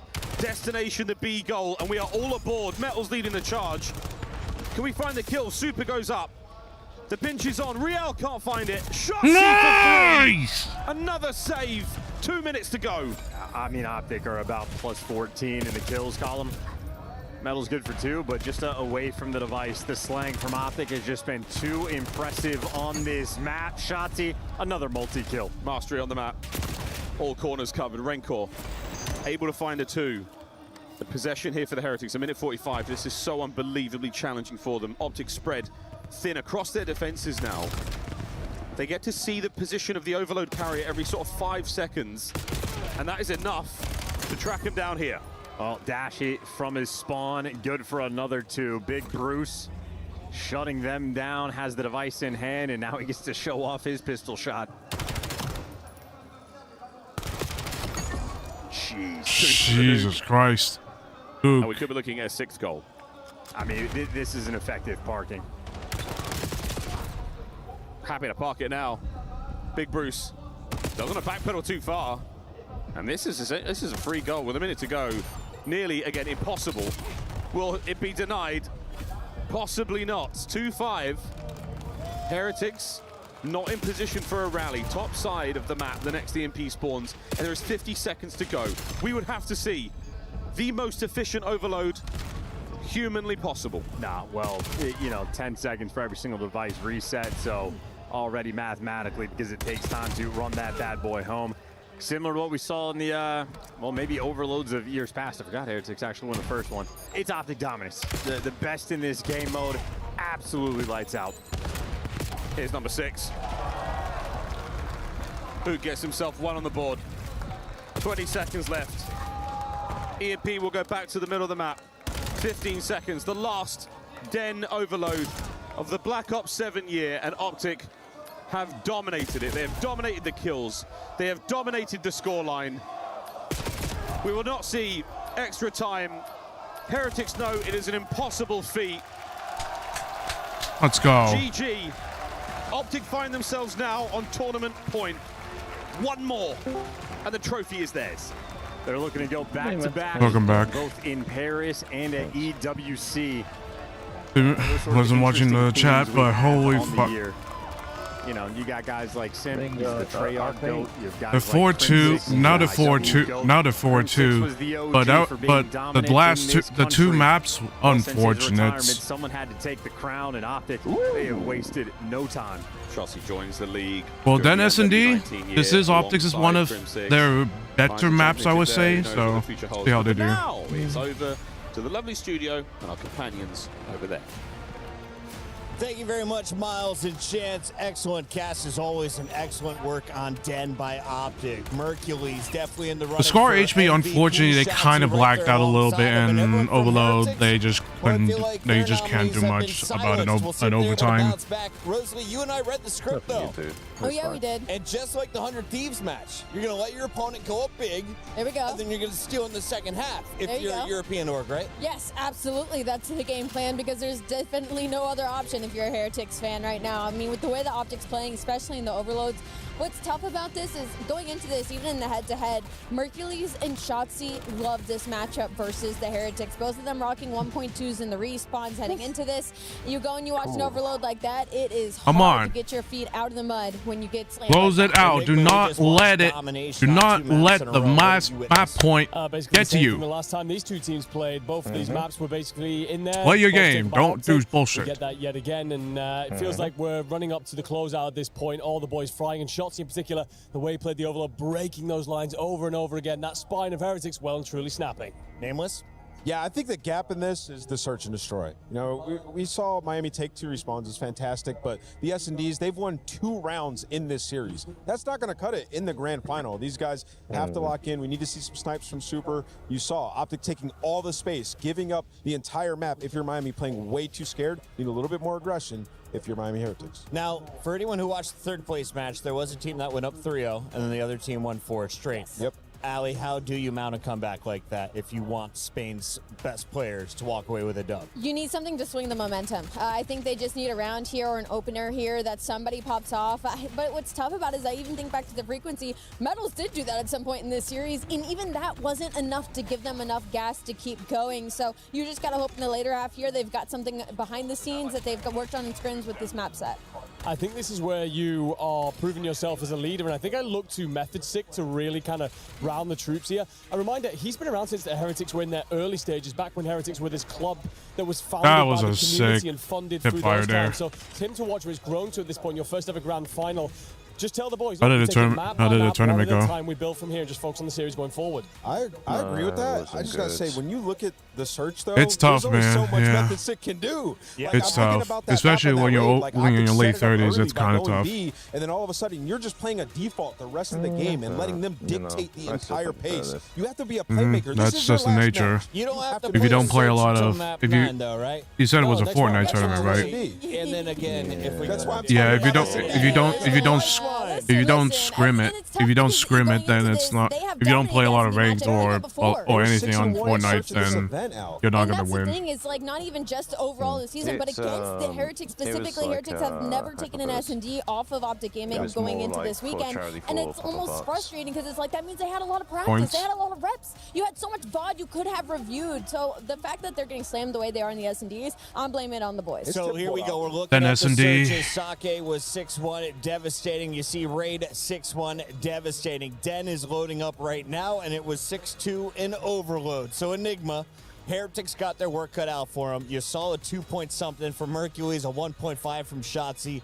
What is the more valuable first blood? Are you trying to pick Mercules, or are you trying to get Shotzi off of the map? I think it's going to be Mercules of how he's been playing inside of this. It says no. It says no. Trying to get back against Optic on Mercules has S&D. been running pockets this entire tournament. I mean, he's the one guy I believe every time in a 1v3 that he's going to clutch it. Will he be able to walk away with another? Yeah, unfortunately, there were some parts where they kind of blacked out on because Overload. Because Overload, I thought they could just like that pinch from the P3 at Scar Hardpoint was totally unacceptable. Like, how do you not wait for each other? How do you not? Well, not wait for each other. How do you not like be like, hey, I'm right behind him. Come chow him, and I'll chow him at the same time. Ashworth, aka Chance. Ashworth. You got a new name, Chance. He loves going government. He's not even close to the right. Well, that's probably a good thing. So, I'm glad he said Ian, not I. My middle name is The. No one actually knows that. No one's ever asked, but it's my The Ross. That's my full name. That's the full government. Did you know that? Yes, in quotation. Exactly. I've made this joke many times. So many people get it wrong. You know who doesn't get anything wrong right now? Mercules. Series S&D stats. He's that guy, pal. He really has been impressive this tournament. Oh, we're going back to S&D. Oh, yeah, mate. Wow, these have been quick. This is the den. I'm telling you, this could be it. It might end here. The search and destroy has been the difference maker. It has been the true separation, word to nameless. And if you're a Heretics player now, if you're a Heretics fan, I mean, you're truly praying for a miracle.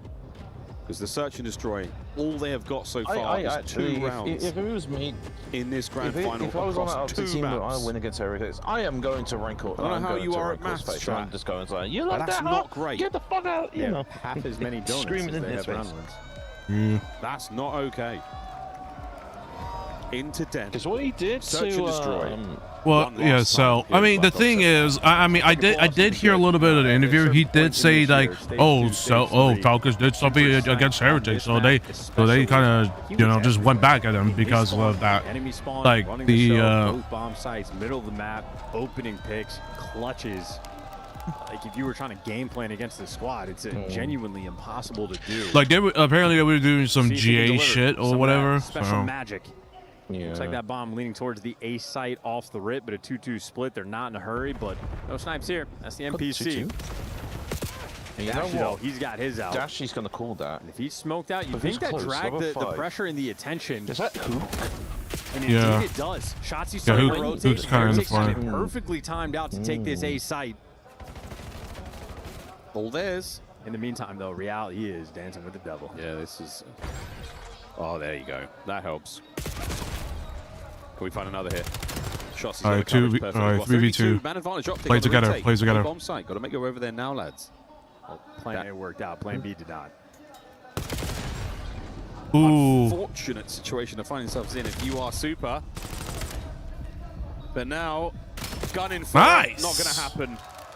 Good teamwork. Optic take the first with a defuse. Yeah, plan A, the bait, the timing, get the rotation out, take the free bomb site, exquisite. Now we're both Rancor and Rio. What? I couldn't even see the body on the crosshair. Facing the wrong direction. Yeah, no, it's just a tough sequence that direction. The idea was there, the execution not quite, and Optic picked them apart. Dashy looking good in S&D. 1 down, 5 to go. Thinking about the new accessories he can add to the Batmobile. All right. Like an ejector seat. Come on, Optic. Do not get too cocky. Play your game. Maybe a net gun. Oh, that's smart from Dashy playing a different angle. At this point in time, it's He has to. the trophy that we're thinking about. I was thinking like an air freshener. Simple, yet effective. Unlike that stun, which did not connect. Going for the wall bangs, nothing home, and again, a single shot, and they are out. They are crossing the map now, trying to get themselves over. That bomb in hand as well. Hook's going to be our carrier, and we are looking towards the A-bomb site. Mercules has made his way through the middle of the map, undetected, without any injuries to note. Here we go, into the bomb site. Real, spotted. He's completely by himself. It is Real in between 4 Optic players. Super dull, reinforcing. Okay, #1 Rancor starting Rab back, and Metals going to be working the pinch. Here we go. Oh my goodness, Dashy this close with Sniper. Through the middle, they're going to go, though, the lobby. It's the smoke plate. It's a classic retake Nice. attempt. It's Mercules on the first blood. Nice. Metals will see him. That's in just about watching the 3.5 back. minutes He's as he actually- gets over towards this side of the map, but for now, That's good. That's smart. I'll take a hold. Yeah, smart play, 30 smart play. seconds to go. You have to. They just You go need to watch the flank. coordination. Well, Super's going to make it interesting with a 3 Nice. 3, but Good, Dasher with good the flank. makes Good 3. flank watching. And the Nice. standoff from Nice shot, Shotzi see? One should more, seal the one more. deal. Unless 2v1, Super 2v1. can Nice. find Come on. something special. Nice. He cannot Come on. Optic Gaming Come on, in come on, come on. search in this series. They cannot be beat.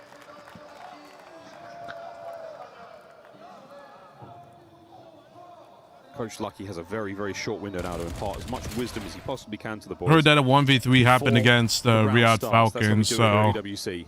What could or you Team possibly Falcons, tell them? so it's But they don't already I'll just show know. them why They've they are already heard, they've already champions. thought about. Well, I mean, They're they didn't get it still done in suffering so much at the champs, hands of but Optic that's here in why search.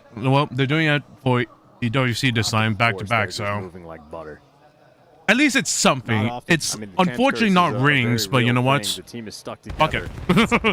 Be back to back. Be back to back World Cup champions. It's like, did we got best friends? Yeah. Nice teamwork. Come on. Nice, come Double on. teamwork. The immediate Nice. Good trade. The metal. The man advantage for Optic with a bomb recovered by Rencor. And he is on the absolute edge of the map, off the precipice. Shotsy there on the inside of the site, under the smoke coverage. Lobby completely loaded here for Optic. Super will show his hand for a moment. Uh-oh.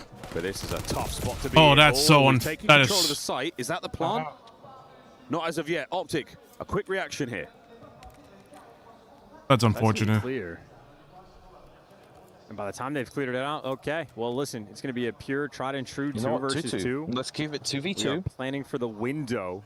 Super's playing very aggressive for some reason. Oh, nice. Hercules has cut him into pieces. Nice. Was there any post-plant consideration? Not What are they necessarily. doing? Oh my God, Heretics. Gets given 2 kills on a platter. On a golden platter. Come on. Awaiting a key. It's that golden indication. Focus up. Come on, Optic. Focus up. Do not have the sauce in search. You get the read, you get the drop on the guy, but you shoot just a little bit too fast. And Merc, the reaction time, instantaneous, slamming in these gunfights. I mean, the comms there's, yeah. Oh, wait, what was Heretics thinking going high? You got to I don't know. Way slower and way quieter. Like, normally you should be playing with the bomb, not and then against the says, bomb. Nice, Mace. Yeah, there you go. That's how it goes. I guess he wish they were trying to like play it in the back and nothing so far. like play at a different ass angle. They're just waiting for the Heretics players to sprint. But like obviously that didn't work. Stun's going to slow him down. We are still committing though for the Heretics. This is the wrap is on. Ooh. Hercules, if you turn around in about 4 seconds, you will see quite a few players to deal with. Ooh. Oh, now they see. They don't know. See. Blood. Dashi plays the spawn. He's moving around. That's you're not gonna win that, Now unfortunately. the game plan is up in the air. Man advantage to the Heretics. Well, where's Rencor? Well, he heard 2 behind him. Renkor's just chilling mid. Wait, you know. Renkor's Who cares about this, the bomb right? plan? You had a 3v2. No, he can't hear Or bomb. is he just waiting? He's probably waiting. He's waiting, so there's one top. Who can Shotsy? Close together here. Shotsy's got himself up. Oh, that's unfortunate. Renkor's corner pays off. Here we go in the 1v3. Yeah, that's unfortunate. 25 seconds to get the defuse. Heretics alive. And I'm sure both Hook and Shotsy confused as to why Rencor is there. It's because he got the double kill. Heretics on the board. Okay. 3 rounds of search and destroy now successfully won here in this grand finals. They will need considerably more Dash can't. to stay alive in this He should matchup. have played back, honestly, but it's fine. Through that B bomb side. Not much you I can think do also with a catches pistol. Optic off guard. Dash might have hit the stun on a single player, but after he hits the snipe, you're just ready. Or he was ready for player number 2. It's player number 3 that took the deepest route to catch you off guard. So Heretics mixing things up. We're up still. Good enough to get this first round. We'll see if that can turn into some momentum. Oh, they should be reading that. Here's another mix-up. Absolute pressure. Endless pressure. Shotsy upstairs. A-bomb site still loaded. Dash is going to make his way through to the lobby in a second. He runs into nothing but trouble. Lovely work there from Super on the first blood. And Shotsy, oh dear. No gift! That's Slammed by unfortunate. Real. Rencor finds his. That's unfortunate. Oh my And now God, the Hercules smoke just fucked them up. needs to find an ace to win the round.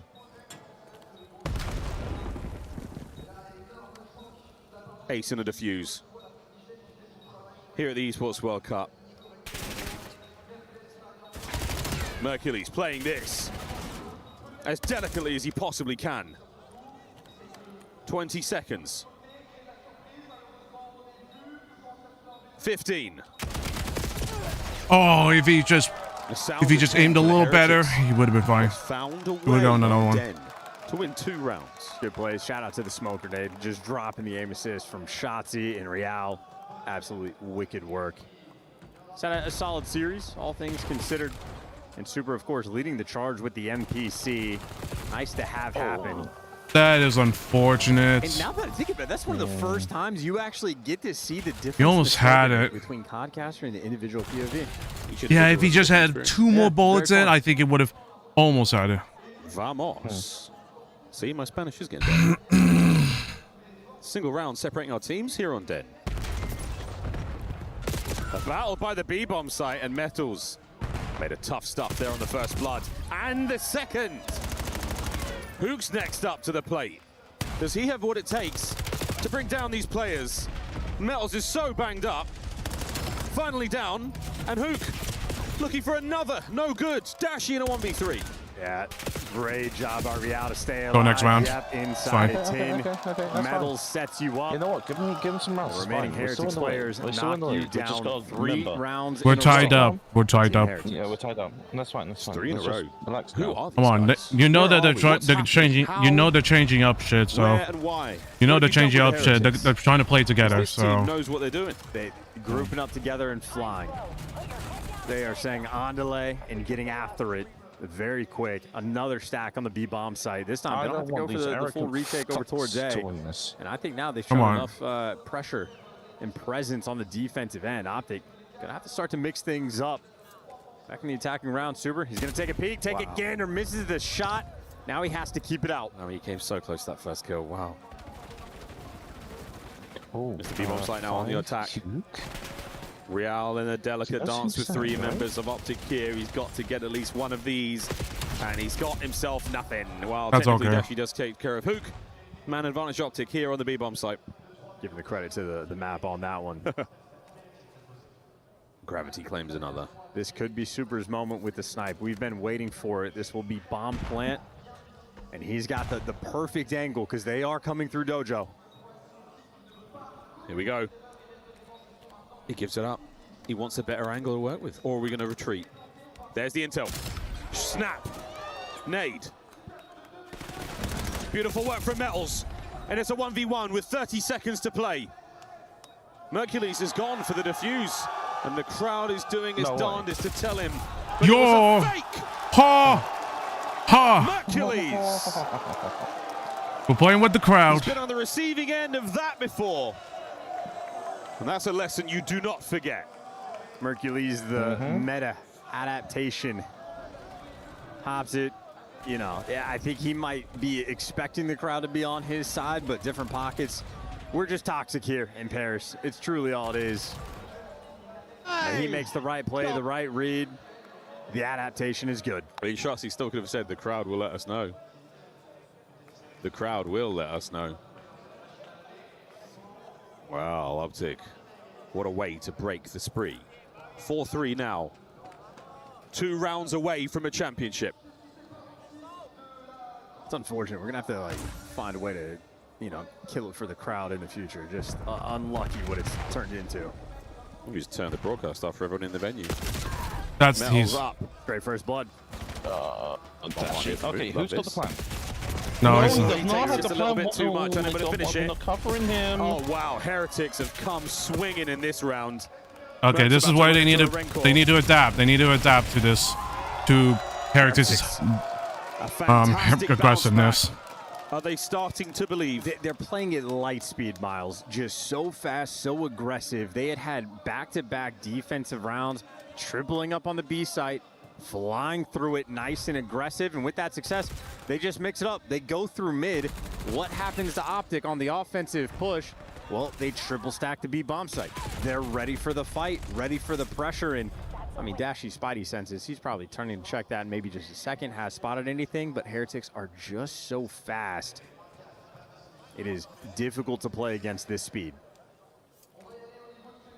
Super. A different look in this round. We're seeing Optic still take that mid-map pressure. And Shotzi is going to be more than curious on this side of the map. He's got himself to the front side of Couches. A superb spot to catch an errant member of the Heretics on the attack. A-bomb site all yours, boys. Dashy's going to investigate. Shotzi now has options. Will he chase the red dot he's now sensed?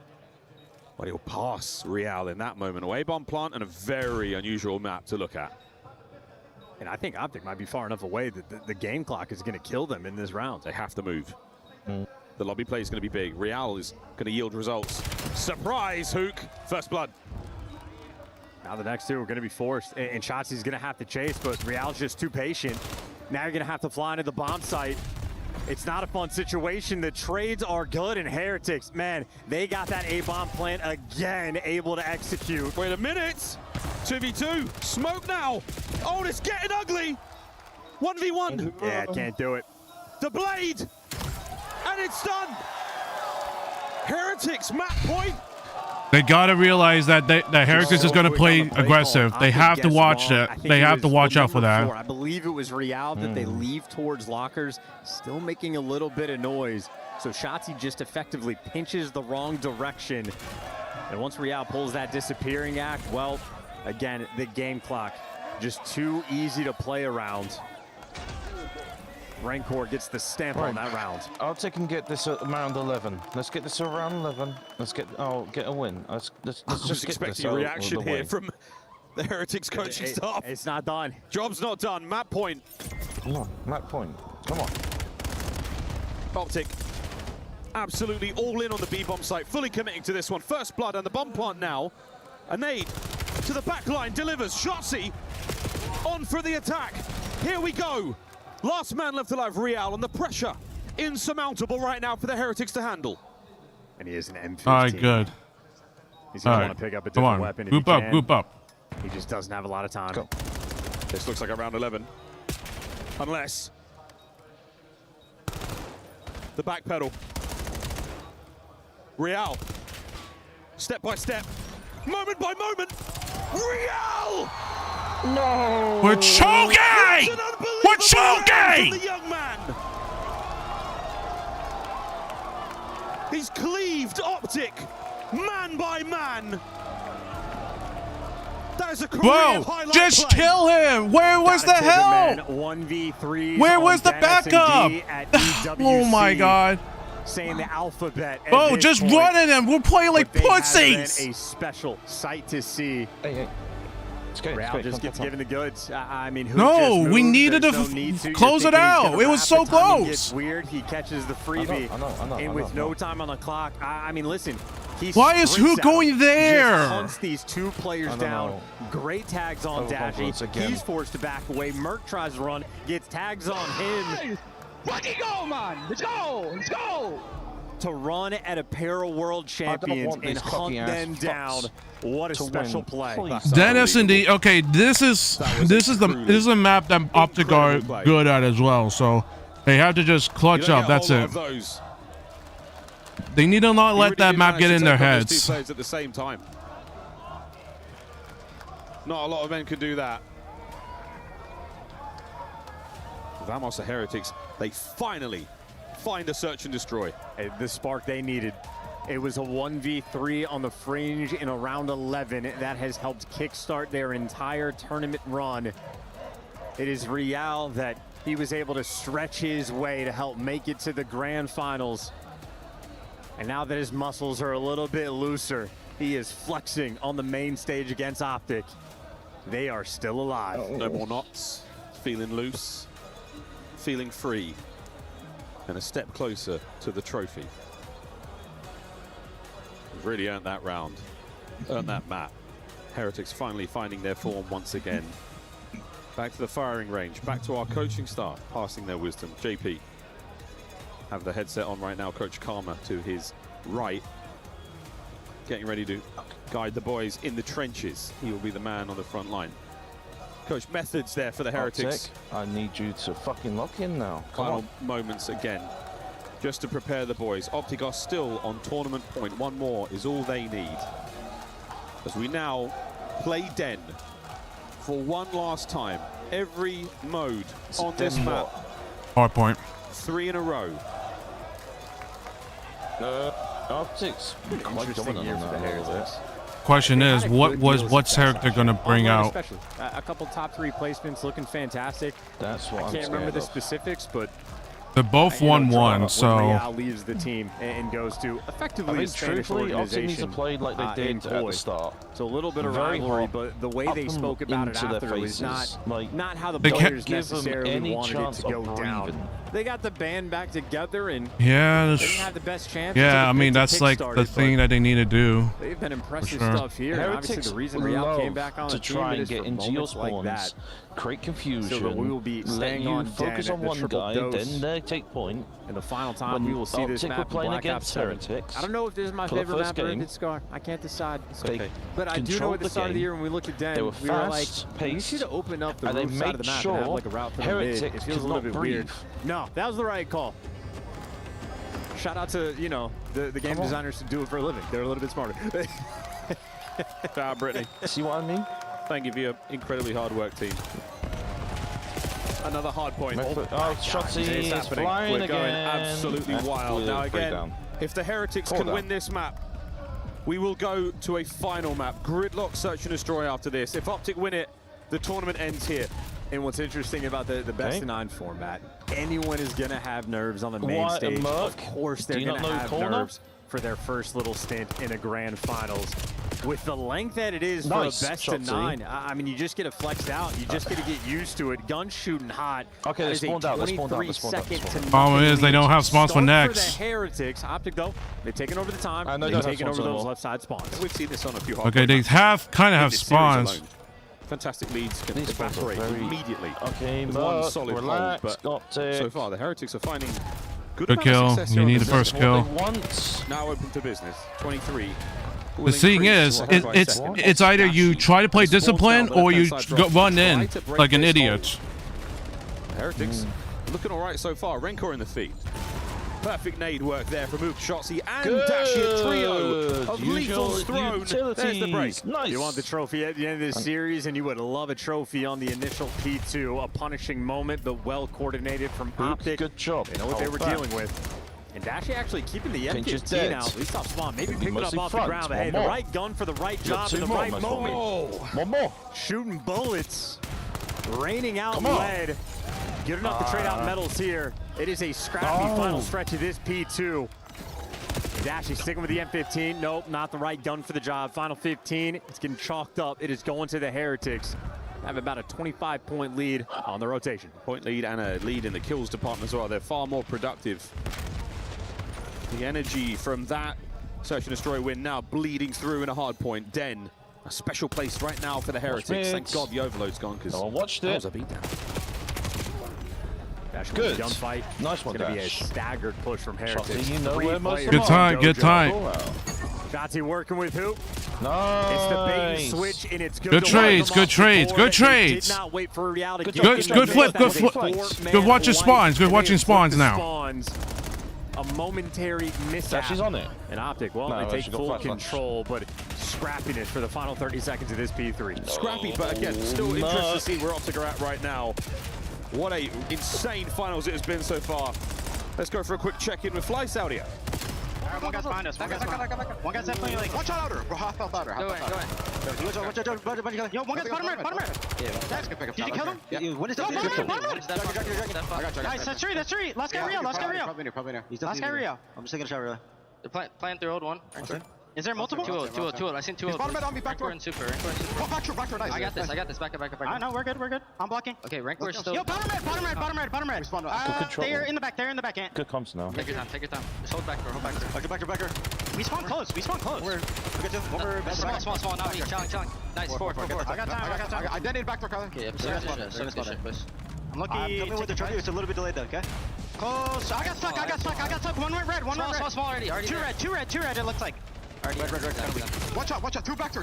Bump front. One red bump front. Enter. Spawn mid. Enter. Dead. I'm going mid fast. I'm looking to go top left. Yeah, go ahead. I'm lucky, Chalmers. I'm one shot. Enter. Good. Back door. Two back door. Enter somewhere. Yeah, enter. Two back door. Both weak. Keep it spawn. Back door. There. He's my patio. First yeah, they're gonna go Good con. They're gonna go comms, leaving you, Brandon. Already con. There's another one, 100%. I'm staying down on time. Stay down, Brandon. I'm not. I'm hard blocking lobby side. I might spawn. I have taboo. I have taboo. 1 HP. There's a bottom red. Con, 1 HP. I'll pitch this guy con. I'm trying to stay down. Still got con. What do you go? Still con, Rancor. In their spawn. Yo, top Birkin. Last guy, and the other one's in their spawn. You have hill? Yo, could be top blue. Still Birkin. Top blue, one shot. Top blue. Stay down. Birkin. Play our side hill. Yeah, one. Bottom red. Lobby dead. Another one was Birkin. We never killed medals. Birkin. It's front lobby weak. Front lobby and on top. On time, one shot. Dashi has this weird ability to stand next to exploding Semtech grenades and not take any damage. That bat suit, well designed. Well designed. You got a little bit of help from Morgan Freeman to build that thing.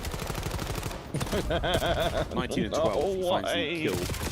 Traded out immediately by Renko against a pair of his own. And now Heretics with 10 seconds to play here on P1 on our second set. We're looking towards second. Optic had a lot of success here in the first. He doesn't read. He doesn't read. There's one. Turn, that stun, outrageous timing. Nice! Oh, the spawns don't work. Traveler looking for his next trophy.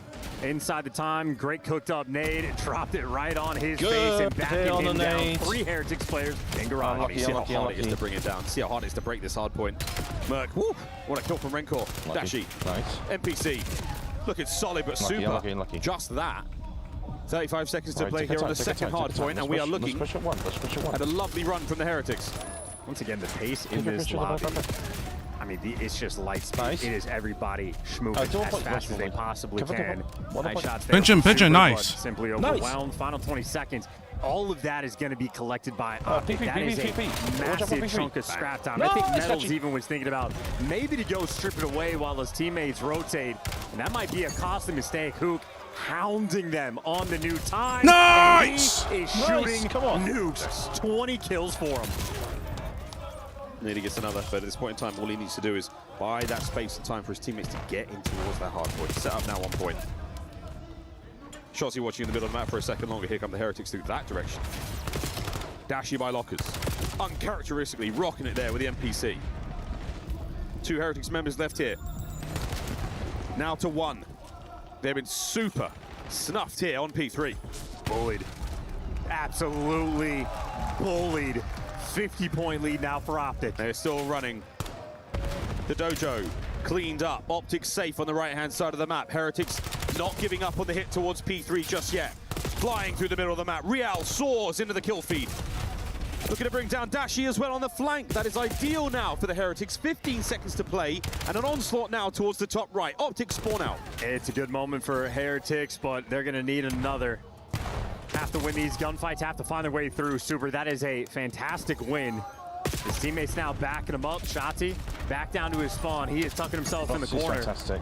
And nice. I think he just did the outer wall run. No, maybe not. He's just showing in the back spawns. Either way, 50-point lead has been maintained. And so shall be the spawn. So shall be. Nice! Now for Hook. The crowd starting to feel it. They're on their feet. A spree now. Nice! Blocking down the point. Come on. Hercules from the rooftops there, just holding the players at bay. The Heretics are starting to feel the pressure.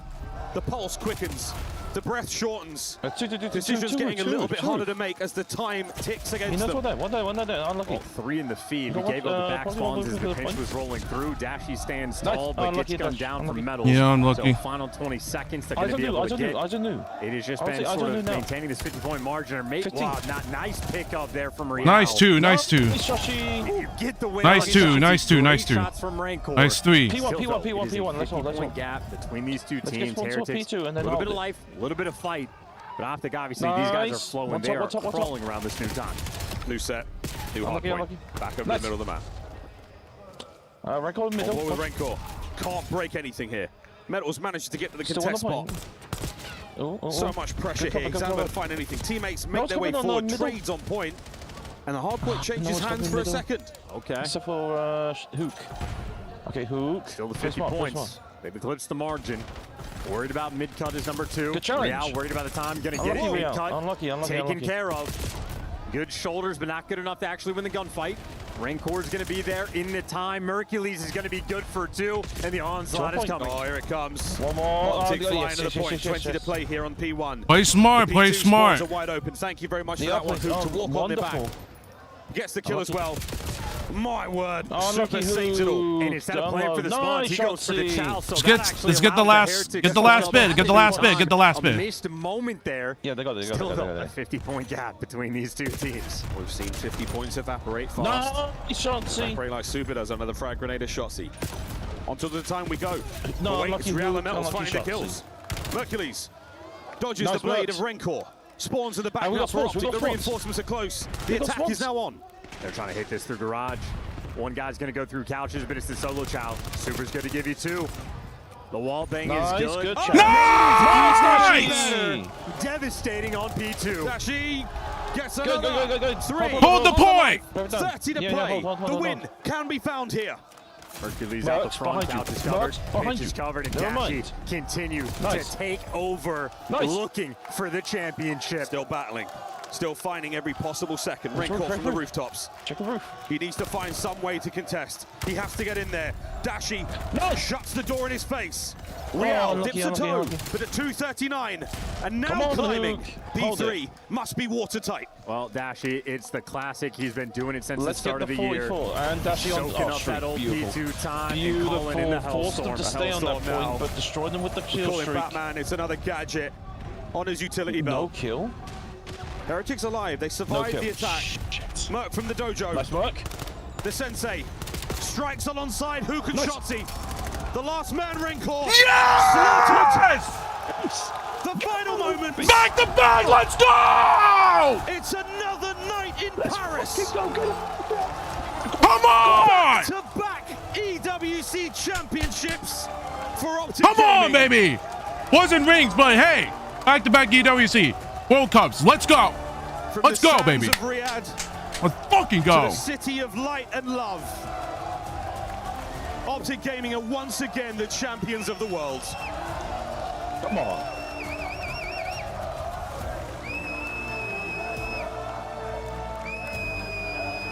It was a fun series, well fought by the Heretics. It was their first time in a grand finals, but 9 in a row there for Optic.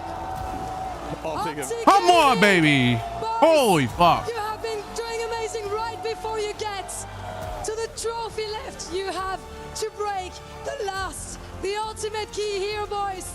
Congratulations once again to Optic, back to back for the green wall as they're heading to the key crusher. Who's doing it? It's gonna be Shotzi, Shotzi. the pride It had to be Shotzi. He loves of the doing green this. wall of Texas. Heretics couldn't do much against the power of Optic Although, Gaming, to be honest, that the machine's best team way in the outlined. world. Well, hey, at least as long as it breaks, hey, fuck it. Team Heretics. Boys, it's your moment. It's now. You're gonna get to lift your trophy and make sure to place your key inside it. As Optic make their way to the trophy. Oh, they're giving it to who? Back to back. What a I have to admit, performance Hook from the green deserves wall. this. As they place A their key, wonderful Paris. place he's done. This is it. Ladies and gentlemen, your Call of Duty Black Ops Let's go, 7 baby. and the Esports World Cup Beautiful. champions. It's Optic! Mesdames et messieurs, vos champions de la WC Call of Duty. To be honest, Black Ops 7. I don't give a damn if we lost Ce champs. sont This is bigger than champs. les Optiques. I don't know about that. Optic game. Yep. To me, it's like the World Cup. Optic gaming. Classic Optic gaming. No Optic Texas. No Optic whatever. Optic gaming. Yeah, I mean, you're not wrong, but I just feel like you don't get a ring. That's the other thing. You only get a trophy. You don't get a ring from this, unfortunately. I want coaches on. No, it just changes the game. Well, I think. Chelsea, let me grab a quick word with you first, just briefly here. Listen, what an incredible achievement, back to back. Everybody was demanding a big answer for you and from you and your team after what happened in Vegas. This has got to be the ultimate response, right? Yeah, definitely. I mean, obviously winning this one was a good bounce back, but it definitely does hurt not getting the third ring for sure, or the three-peat. Yeah, Lou.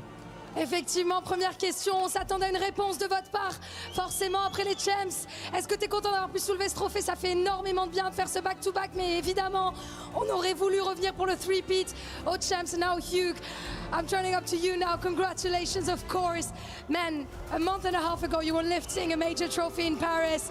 How good has been this city? How special has been this city for you guys? And what does it mean to you lifting that trophy? Yeah, I think there's a lot of history here in Paris for Optic, but it feels really good to end the season on this note. I'm just happy that we pulled through the whole way. You guys were better today. Il y a 1 mois et demi, tu soulevais un trophée déjà au Major. Qu'est-ce qu'il y a de spécial avec Paris? Est-ce que tu es content d'avoir pu soulever ce trophée ici? Évidemment, Paris, ça a été très spécial. Il y a beaucoup d'histoires avec Optic. Et évidemment, je suis ravie d'avoir pu soulever encore une fois ce trophée ici. Back to you, Ian. Yeah, Mac, listen, you've achieved so much in such a short space of time, so many pieces of silverware. How much do you enjoy being a part of this unit? I love it. You know, I'm grateful to be on a team this good, and I'm just ready for next year. What do these guys mean to you?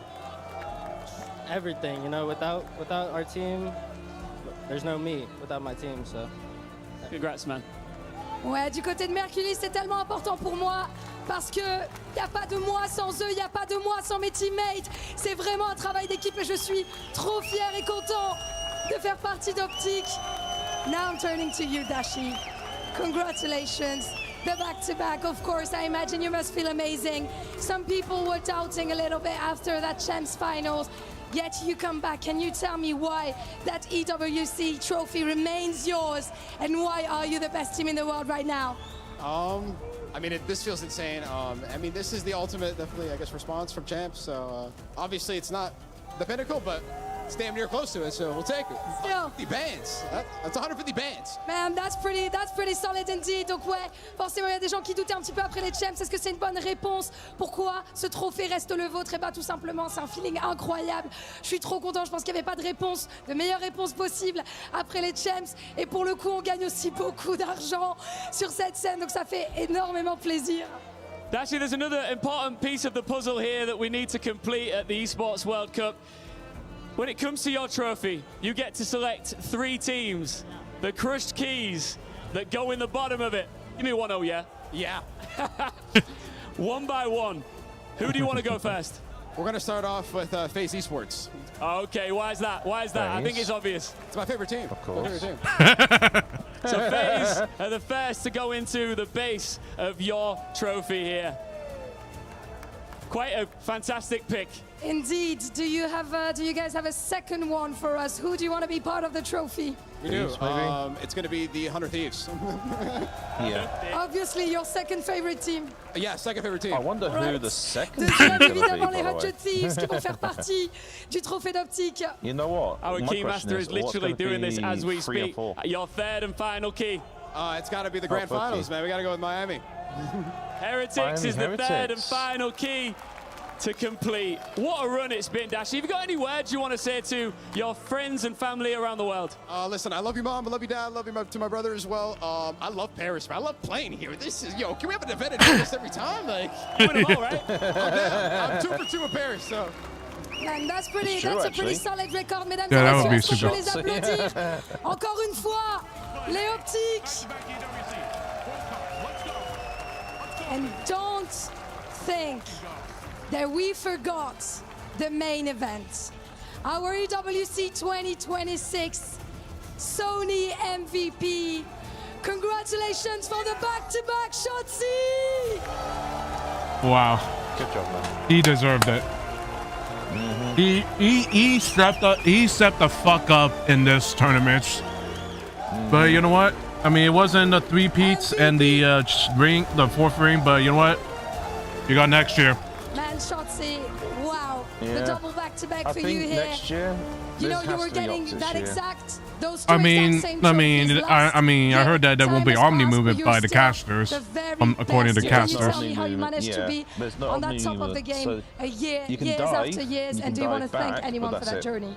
Okay. For sure. Definitely my teammates. If it wasn't for them, I wouldn't be I here, think obviously. without so. Omni movement, Yeah, shout out to my teammates. You guys are is fucking actually amazing. really And then, yeah, Bro, shout out to changes fans the that game, showed out. really. We appreciate you guys. You know Shout out what to I mean? Greenwall. I mean, I don't know. I mean, if Black Ops 6 was like perfect for the Omni movement, but unfortunately they had to add wall jumping, so it's like, I don't know. I think wall jumping changed the game. Merci à tout le monde qui nous soutient. I know that Et c'est dingue. MW4, you're allowed Chelsea, to are you climb the up goat? pipes. I saw a clip of it. I'm like, what? You guys didn't decide. They think so. All right, guys, there's one last thing to do. You need to now go and walk to the totem. And the Greenwall fans, if they want to follow you, please do. What a run it's been. Back-to-back EWC champions. Optic, wow. Mesdames et messieurs, suivez vos nouveaux champions au totem. Mesdames et messieurs, une dernière fois pour vos champions. I was screaming, Rocket, go back to your fucking... Oh man, get off the fucking server, man.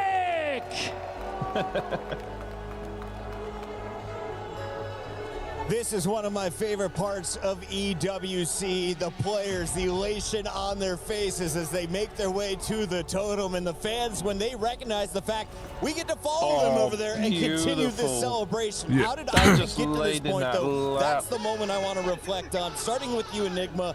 This is back-to-back at EWC. This is a second win in Paris this year. Yeah, it most certainly is. You heard Dash. He loves playing out here, and I'm not bloody Merc surprised. never The results continue to Mercury's follow never the Optic celebrates organization. on Going back screens, you know that. many years ago to their success so inside of calm. Paris. And for an organization that demands excellence and a fan base that demands the very top step, they've delivered yet again. And I think, you know, there's just such an attachment here for all of us COD fans when it comes to Optic Gaming, and just the way that their seasons have gone for the past 2 years, watching the highest of highs and also the lowest of lows with the same roster, and seeing them able to lift another trophy at EWC, going to every single grand final. It's just a record-breaking squad, and having the same core four along the way, I think it's just created such an incredible storyline for all of us here over in COD. Nameless, during that search and destroy, though, you started telling our producer, don't get that championship ring ready quite yet. We'll talk more about that in just a moment. Yeah, they had to earn it. Paris, please welcome to the totem your Call of Duty Black Ops 7 EWC 2026 winners. It's Optic Gaming!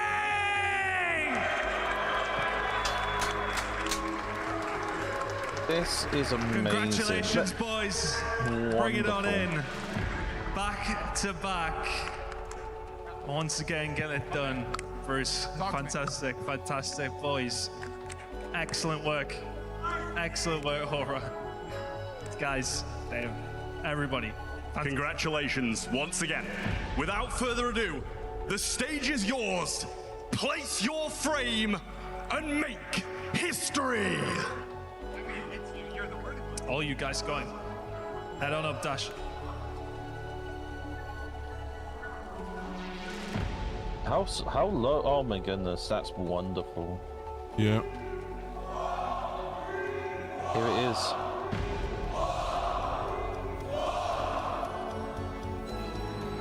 Oh wow. That's a good trophy there. Oh my goodness, I just got goosebumps. Goosebumps, man. Imagine playing in a tournament and this is it. I saw Optic again. I'm kind of getting emotional. I mean, the fucking music. Oh my god, they have to make it emotional music. Oh my god. Here we go.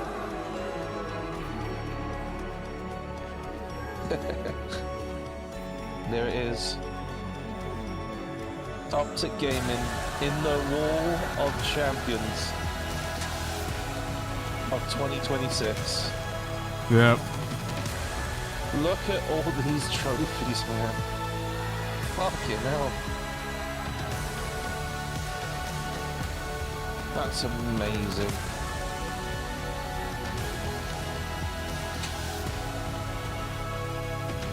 Obviously, you can't touch the cup, but that's for the club. Yeah. Yeah, but the individual shit. The individual, but that play, that's fucking.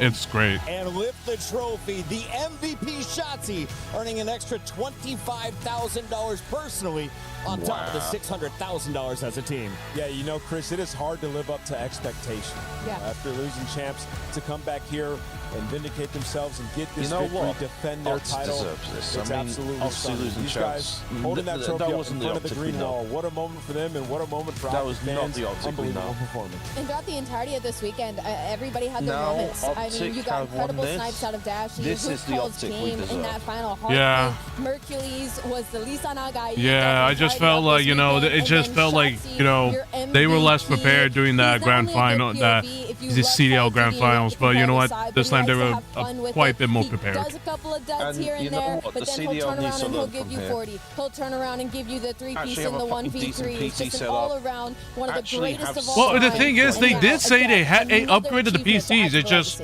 they still had issues for whatever reason. So that's not. I mean, I'll give to props. I mean, Dashy did say that FaZe did play better in the CDL grand finals. He did say that, despite the PC issues. But you know, sometimes prove everyone wrong that you really are still the true world champs. On behalf of everyone behind the scenes, thank you so much for watching. Thank you for supporting us all season long, and we'll see you for MW4.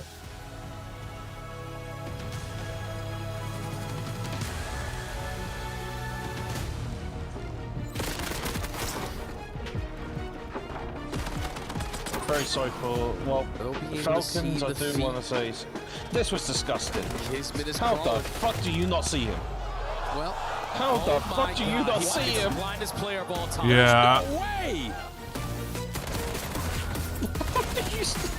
I laughed so much, man. I was like, no, you cannot do. The way he just ran towards him. Here we go. And the chucks as well.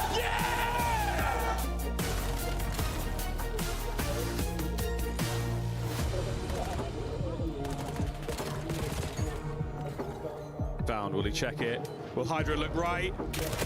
What? Oh. Yeah, that one was sick. Nice.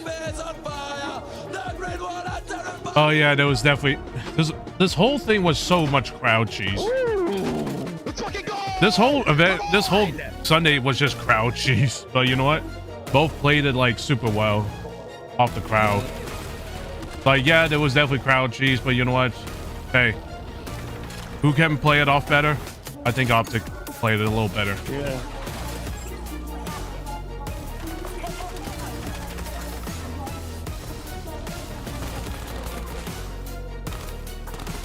Shotsy for 3. Dead. Come on.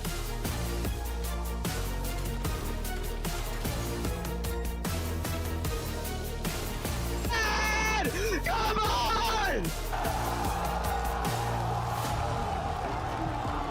The iconic celebration. Can I just say this? Does she do the formal celebration? I'm not sure.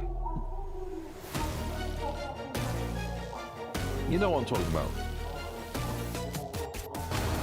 So formal, last time they was like, the curse is broken. You know, that one.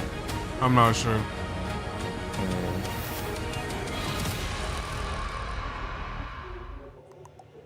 Hello and welcome to the EWC Spotlight. I'm Avalie, and joining me on the couch on this late hour, but also after a banger series, I've got Glitter and Shift with me.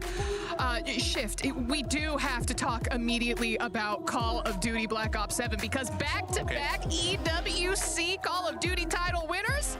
Bang! Yeah, man, it's just one of those things. I mean, I'm just gonna let you in on the end. Because if you don't know, now you're about to know. Optic Gaming, most consistent team on the year. Made every single grand final this year in the regular season. Only won one of them, but it was in Paris. So maybe there's something in the water. Something literally in the as they say. Oh, I'm learning. You need to not say it like that. Actually, I think that's a very accurate pronunciation. Can we not? Can we not, please? You should. Yeah, there we go.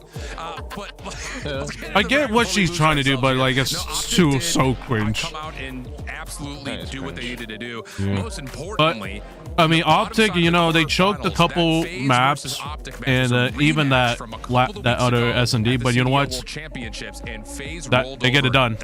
They just played way better hardpoint than the second hardpoint. 100 Thieves, you get to a 7. Like, first hardpoint wasn't even close. The second one was super close. Just a couple things they kind of broke down. But you know what? Third one, then hardpoint is one of the greatest maps. But this is the best placement we've ever seen from a full Spanish team. They're the same squad that was here last year, improving on their fourth place finish to second. So great stuff all the way through. The big disappointment, though, I know you guys are both into this. Club Championship, Falcons had a chance to earn some big points, and they bombed out in fourth after losing a reverse sweep to Thieves in the third place match. Ow. Yeah, there have been a lot of Club Championship, I guess you could say upsets with the points and rankings, which we will get to at the end there. But as you talk about the Heretics, man, I really thought that we were going to get to see a full series for a moment because they started coming out super strong in some of these games. I mean, I think all of us were looking at it like the bracket was. I just don't know what happened with Falcons. They just kind of fell apart at that point. To make it to a grand final. We all kind of expected. I was like expecting, Falcons to be, 4-0, but whatever happened, I mean, these was like, hey, we're actually better than these shitters. Let's just have fun. And then and talk about the Kadia City grid because Glitter, you've been doing PUBG all week at this point, and we had even more action there. We sure did. We finally closed out Group B, which means that's now the group stage done and dusted. And after day 1 of Group B, Vitality was at the very top of our leaderboard, a literal recent record-breaking performance with 108 points. They didn't have as stellar a performance in day 2 of groups, but it was more than enough to keep them in the top spot at the end of it all. So Vitality clinched one of those top 5 spots, moved their way through to finals alongside 4 other teams, which also means, Ovly, that 3 more keys were crushed. Ooh, and we just saw in the trophy ceremony moment a second ago, all of the broken and crushed keys kind of along the way. Would it hurt your feelings if you had a key and, I just crushed it in front of you? Yeah, it would. It would be very I mean, I don't know if a key means anything, but it's just, just losing as a whole is bad enough. I don't think a key matters to me, but it still hurts in a way. Club Championship rankings yet. Let's go ahead and take a look there because again, still points to be had over the course of the next 2 weeks of the EWC. But look at who is at the top, Glitter. And this is a third place. Falcons going I have no out, idea who. 300 points Like, I know probably 80% of these teams. To beat out AGAL, and this is look at Heretics, 950. PUBG Mobile. They're one of those teams Holy that shit. heading into the survival stage, so they're not in finals yet, but they are But more than good enough to get one of those last remaining. I mean, third place for 200 points. That's they could really keep not a themselves lot, on top. unfortunately. Also, just to kind of note, we were kind of getting the news because third place match, we weren't sure if 100 Thieves were really taking it seriously. I have to wonder if their org owner made a phone call and been like, yo, our Counter-Strike team made it through the LCQ, please get us more points. And so now they're all of a sudden in the top 10. That's oh like my hundreds goodness, of thousands of dollars difference. So good get stuff for 100 this. Thieves to be in the mix. That would be insane. insane.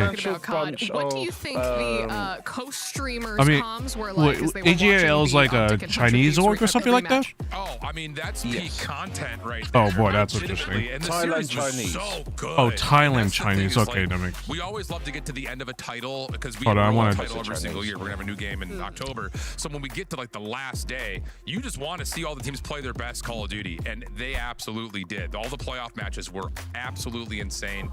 What a finish. Of course. Well, we do have to take a look at the week 6 games that we've got coming up because it seems like we they just were finished up with 4 amazing known. games. We've got 4 I guess more. We've got they have Rocket a. League, PUBG Mobile. I never heard of. I never heard We got some Rainbow of. Six Siege, and of course, the Free most, Fire or whatever. How would you say action-packed esport of them all? Chess. Yeah, that's straight physical No, content that's esport not- right no. there. It's That is not physical contact. Never say that ever again. Because you had, well, no, they play it on a computer. Never say Never that mind, again. It's not that physical content. What did they say? Did you think that maybe like hands knock against each Chess other? is if you were physical trying to do contact. I didn't mean to knock your knuckles. Yeah, there. that's Sorry about that. physical contact. Don't try to rephrase it, lady.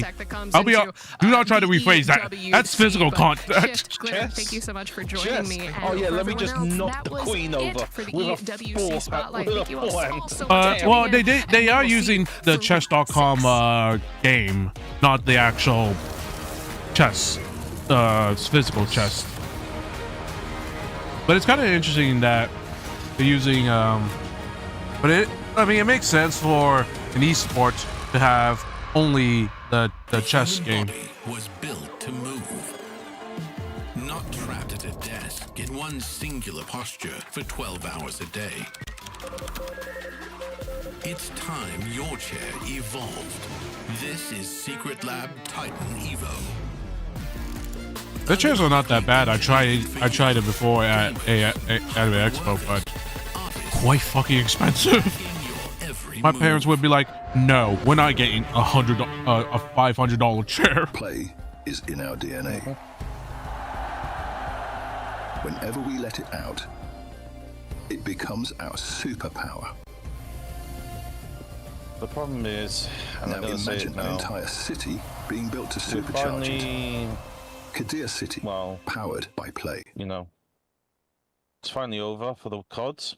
I mean, which I mean, for me, it's like, I mean, it was just a disappointing, you know, end for grand finals. That's what, for the CDL side, that's what I'm more mad about. Like, we won something to end it off a high note. It's just, it wasn't the main important event, the main important tournament in order to get the rings. I mean, but the thing is, podcasts is the Flank and the Breaking Points podcast. They all say it's like, oh, what shots you earned during the online scene, during the CDL 2020, because of online, it was like a half ring because, well, it's not LAN. Which, understandable in a way. I can understand where they're coming from because, well, you won it online. So, that's not really... You did win, but is that really a full ring? I'm not sure. Yeah, because people say it's like, whoa, it's like a Mickey tournament because of it's all online. Yeah, but you know what? We try our best, and you know what? This season has been fantastic. They did get grand finals all the time, but it's just, you know, they just couldn't carry. They just couldn't, you know, they had every momentum. I mean, Paris Gentlemen at the Major 1, they were dog shit. How did Optic lose that at the point? How did Optic lose that? Honestly, your guess is as good as mine. I think Champs, the CDL's done now. We've got a new COD coming, new CDL coming, and hopefully, honestly, it's going to change for Optic.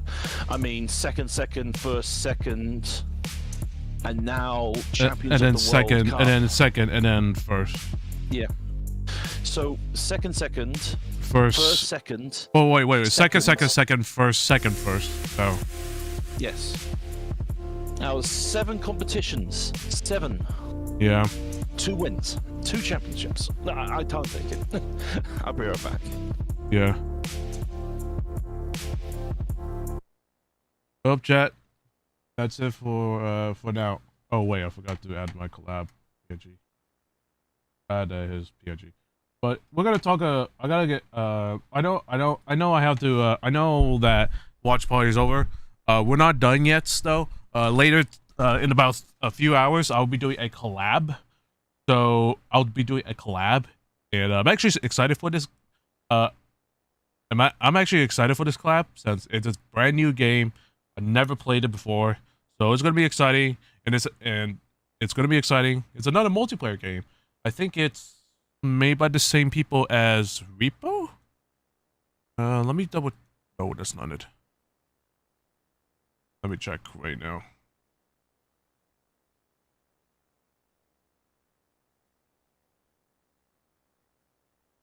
Let me check.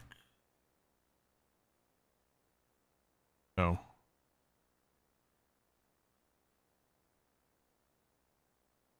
No, actually. It's actually just a different game. It's just another game.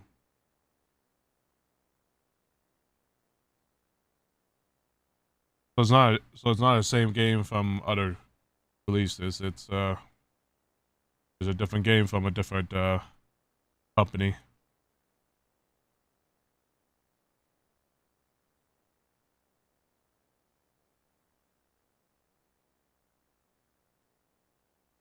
But we'll wait until the last discussion, and then I gotta get ready for in a few hours.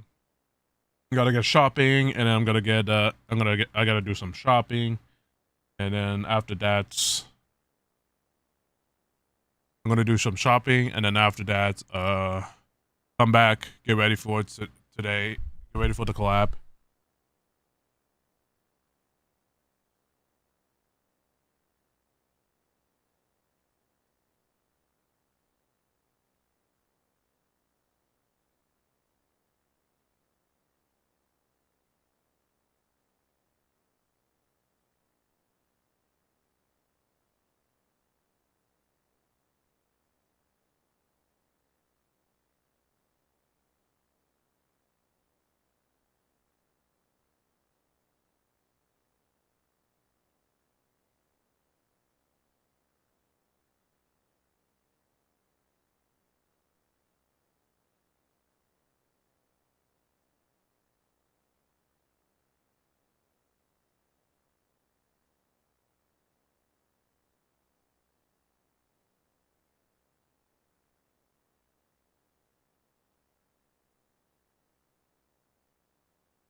But like us, again, what a great event, what a great tournament to end off.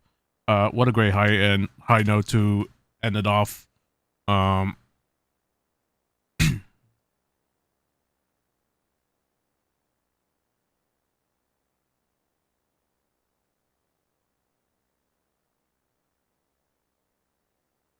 Oh, sorry. Yeah, sorry. Yeah, no worries. I was just say, like, yeah, I'm the same. Fantastic tournament today, like this year. I mean, surprise wins. It's surprise wins. I just again, I was about to say before you left. I just felt like, you know, the Paris one. I just don't know. It's still inexcusable for how Optic, you know, played like first few hard points, first maps, like inexcusable. But you know, I mean, Major 2 was just a beat down. They just couldn't do anything. But like 1 and 3, Major 1 was just, I don't know how like in back of my mind with how Paris fell during the end of the season. I just don't know how they won Major 1 at that point. Like, but then again, you know, it's, you get, again, we're just talking, we're gonna talk in circles at that point, but I'm just hoping that, you know, with how this tournament's gonna go, with how next season is gonna go, I'm really hoping that they could, well, hopefully CDL does something. Did you watch the thing I sent you? Because I feel like, you know, because I'm. Oh, about the CDL next year and stuff? No, that podcast I sent to you. Yeah, I think that. Yeah, I mean, I just don't know if there's gonna be really any changes because of how stubborn he is or whatever. I mean, I get it. He's really trying, but it's just like, but it does sound like they don't want to make changes, and it's just like, well, what do you mean? It's like, what do you mean there's no conversation going on? You should have a conversation of what happened last year in EWC and this year now. You should have conversations of making changes, allowing like coaches on stages. They at least can have something now. But you know what? But you know, we'll just see what happens. I mean, I definitely really hope that, you know, Daniel say, especially as much as I respect him, he's, I don't know, he needs to, you know, he needs to, you know, just do a bunch of shit. He needs to do, how do I say it? He just needs to really, you know, take, he needs to really, you know, take, like, you know, listen to the other, like, listen to the, you know, the people, the community, because, I mean, you know, it's just unacceptable for, it's just, you know, we're not evolving if we can't change, if we can't add the things that was in EWC to next year. Like, I want coaches on stage. I feel like they do give you like some sort of, you know, help or something like that, or just something, and not be so ignorant from what happened in the past. We need to look at in the present, and, you know, make sure nothing happens during the past. Anyways.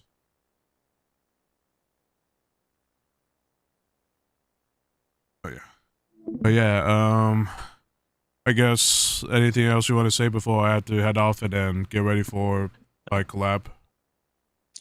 I gotta say that, well, first of all, this has been fantastic. Yeah. It's great to always chat with you as well about the CDL, because we both are passionate about Call of Duty, and especially the Call of Duty League. This championship, well, this whole CDL has been fantastic. Some ups, some downs, some Quite dramas, downs, unfortunately. But you know what? Quite a lot of downs. Yeah. But you know what? At least you know, it wasn't like Vanguard season where Optic couldn't get a win, gonna get a major win, but at least they got one. So I'm happy. I'm happy overall. It just, you know, it stings. It still stings me on that CDL Champs Grand Finals. It just still stings me. Even it's still like, was like a month now it happened. It still stings me because, you know, this whole thing could have been way different. But you know what? What can you do? What can you do? And you know what? We got the new season now. We got a brand new game coming, and you know what? I'm excited for me and you to team up, and we're gonna probably dominate the rank system, you know, in the rank scene, definitely. Yeah, we'll see. I mean, I have friends. I mean, I have friends that might come back to COD for this game. I mean, I don't know how many are coming back, but we'll see. I mean, it's definitely not. It's definitely not gonna be. It's definitely not gonna be. It's definitely not gonna be ranked play. I'll say that, but you know, we'll see. Fine. I mean, who knows? Like I said, non-ranked, ranked. Happy to team up with you whenever. And honestly, I think I'm excited for that game now, and let's see if the CEO can produce something good. Yeah, I mean, kind of like, you know, I think Tactical Rab in one of his videos kind of said it right. You need to not be Halo, where it's like they don't make, where it's like they do all these events and then you don't make money, and then you have to completely stop the esports scenes because you're not making money. But at the same time, you just can't. They can't cut costs at this point, right? Because it's just with all the PC issues that even happened, it's just unacceptable. But at the same time, the game needs to be way better. The performance needs to be better. The connection needs to be better. Like, I felt like this year, the connection with all that Omni movement and wall jumping, it completely screwed me. It kind of completely screwed me over so many times. So it's like, you know, let's hope that, you know, this game's going to be better.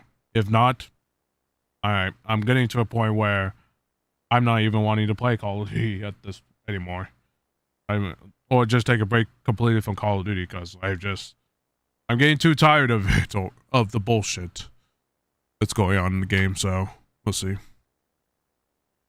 Anyways, I'm gonna end this. I'm gonna end the this stream for now, and get shopping and get ready for my next collab. Thank you for coming for the past. Oh my God, Album 4. Bad timing, Album 4. We were just about to end. But welcome, Raiders. My name is Jin Yu Long. I am a mythical Chinese mythical dragon, and we just ended our Esports World Cup Black Ops 7 watch party. But But we will be back. Don't go anywhere for those that want to stay here and watch me, because in about 2.5 hours I will be back live with a collab. So I hope to see you all there then. But let me give you a quick shout out for BT.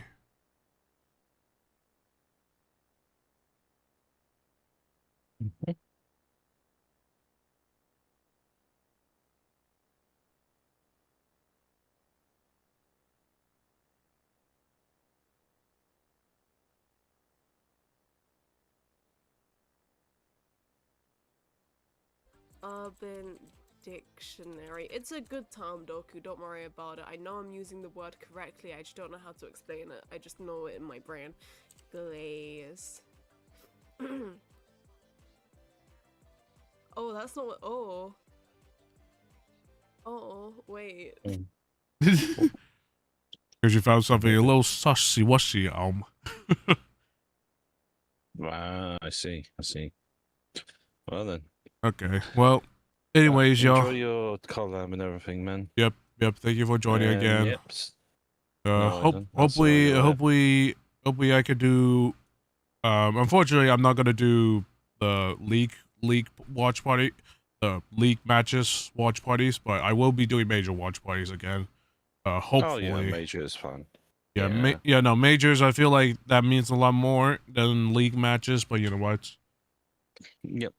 You know, we'll see. Indeed.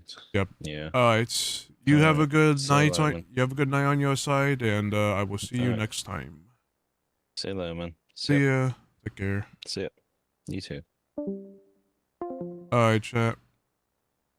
Well, like I said, I hope you all enjoyed the watch party. Appreciate y'all coming here and such. I'm definitely hoping that next year's Call of Duty watch parties, Call of Duty matches, next year's Call of Duty matches, the tournament matches will be a hell of a lot better, and hopefully it won't be a lot of issues in terms of connection, PC issues, and all the other technical stuff. We'll see what happens, but again, we are not done yet today. I will be back in about 2.5 hours. I just gotta step away for a little bit, do some shopping, since I didn't do any shopping yesterday. But I am gonna be doing a collab there for shift after midnight, and we'll see what happens. Let me double check.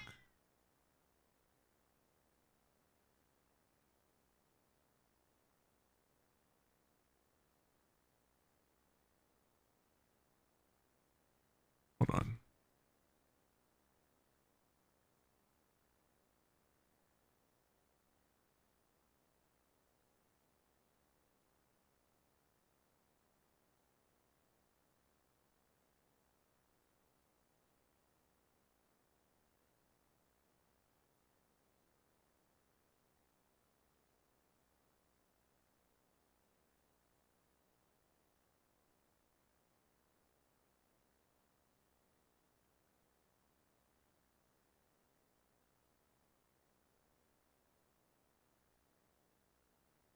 Hold on a sec, chat. Give me a sec.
back, chat. Sorry about that. But anyways, I'll be back. I'll be back in two and a half hours. So, stay back. If you're all ready. For those who are here, stand by. Just if y'all are still wanting to watch me stream some stuff, stand by for 2.5 hours because I will be back again. But anyways, once again, thank y'all so much for coming to all the CDL watch parties and including the WC watch party. It was super fun, and even though it wasn't all high notes, but we still got some decent height. We ended off with a high note, and even Optic got a major. Even he got a major in the belt. Even LA Thieves, our hometown team. But I appreciate y'all for staying here, watching the watch party with me, and yeah. Again, thank y'all so much for coming to watch party. This is Jinyu Long. On the last and final watch party of the year, and I will see y'all in Call of Duty Modern Warfare 4. And y'all stay safe, stay fussy. I will see you all in the collab in 2.5 hours. And stay safe, stay frosty. Have a good night. Have a good rest of your afternoon for now, everyone.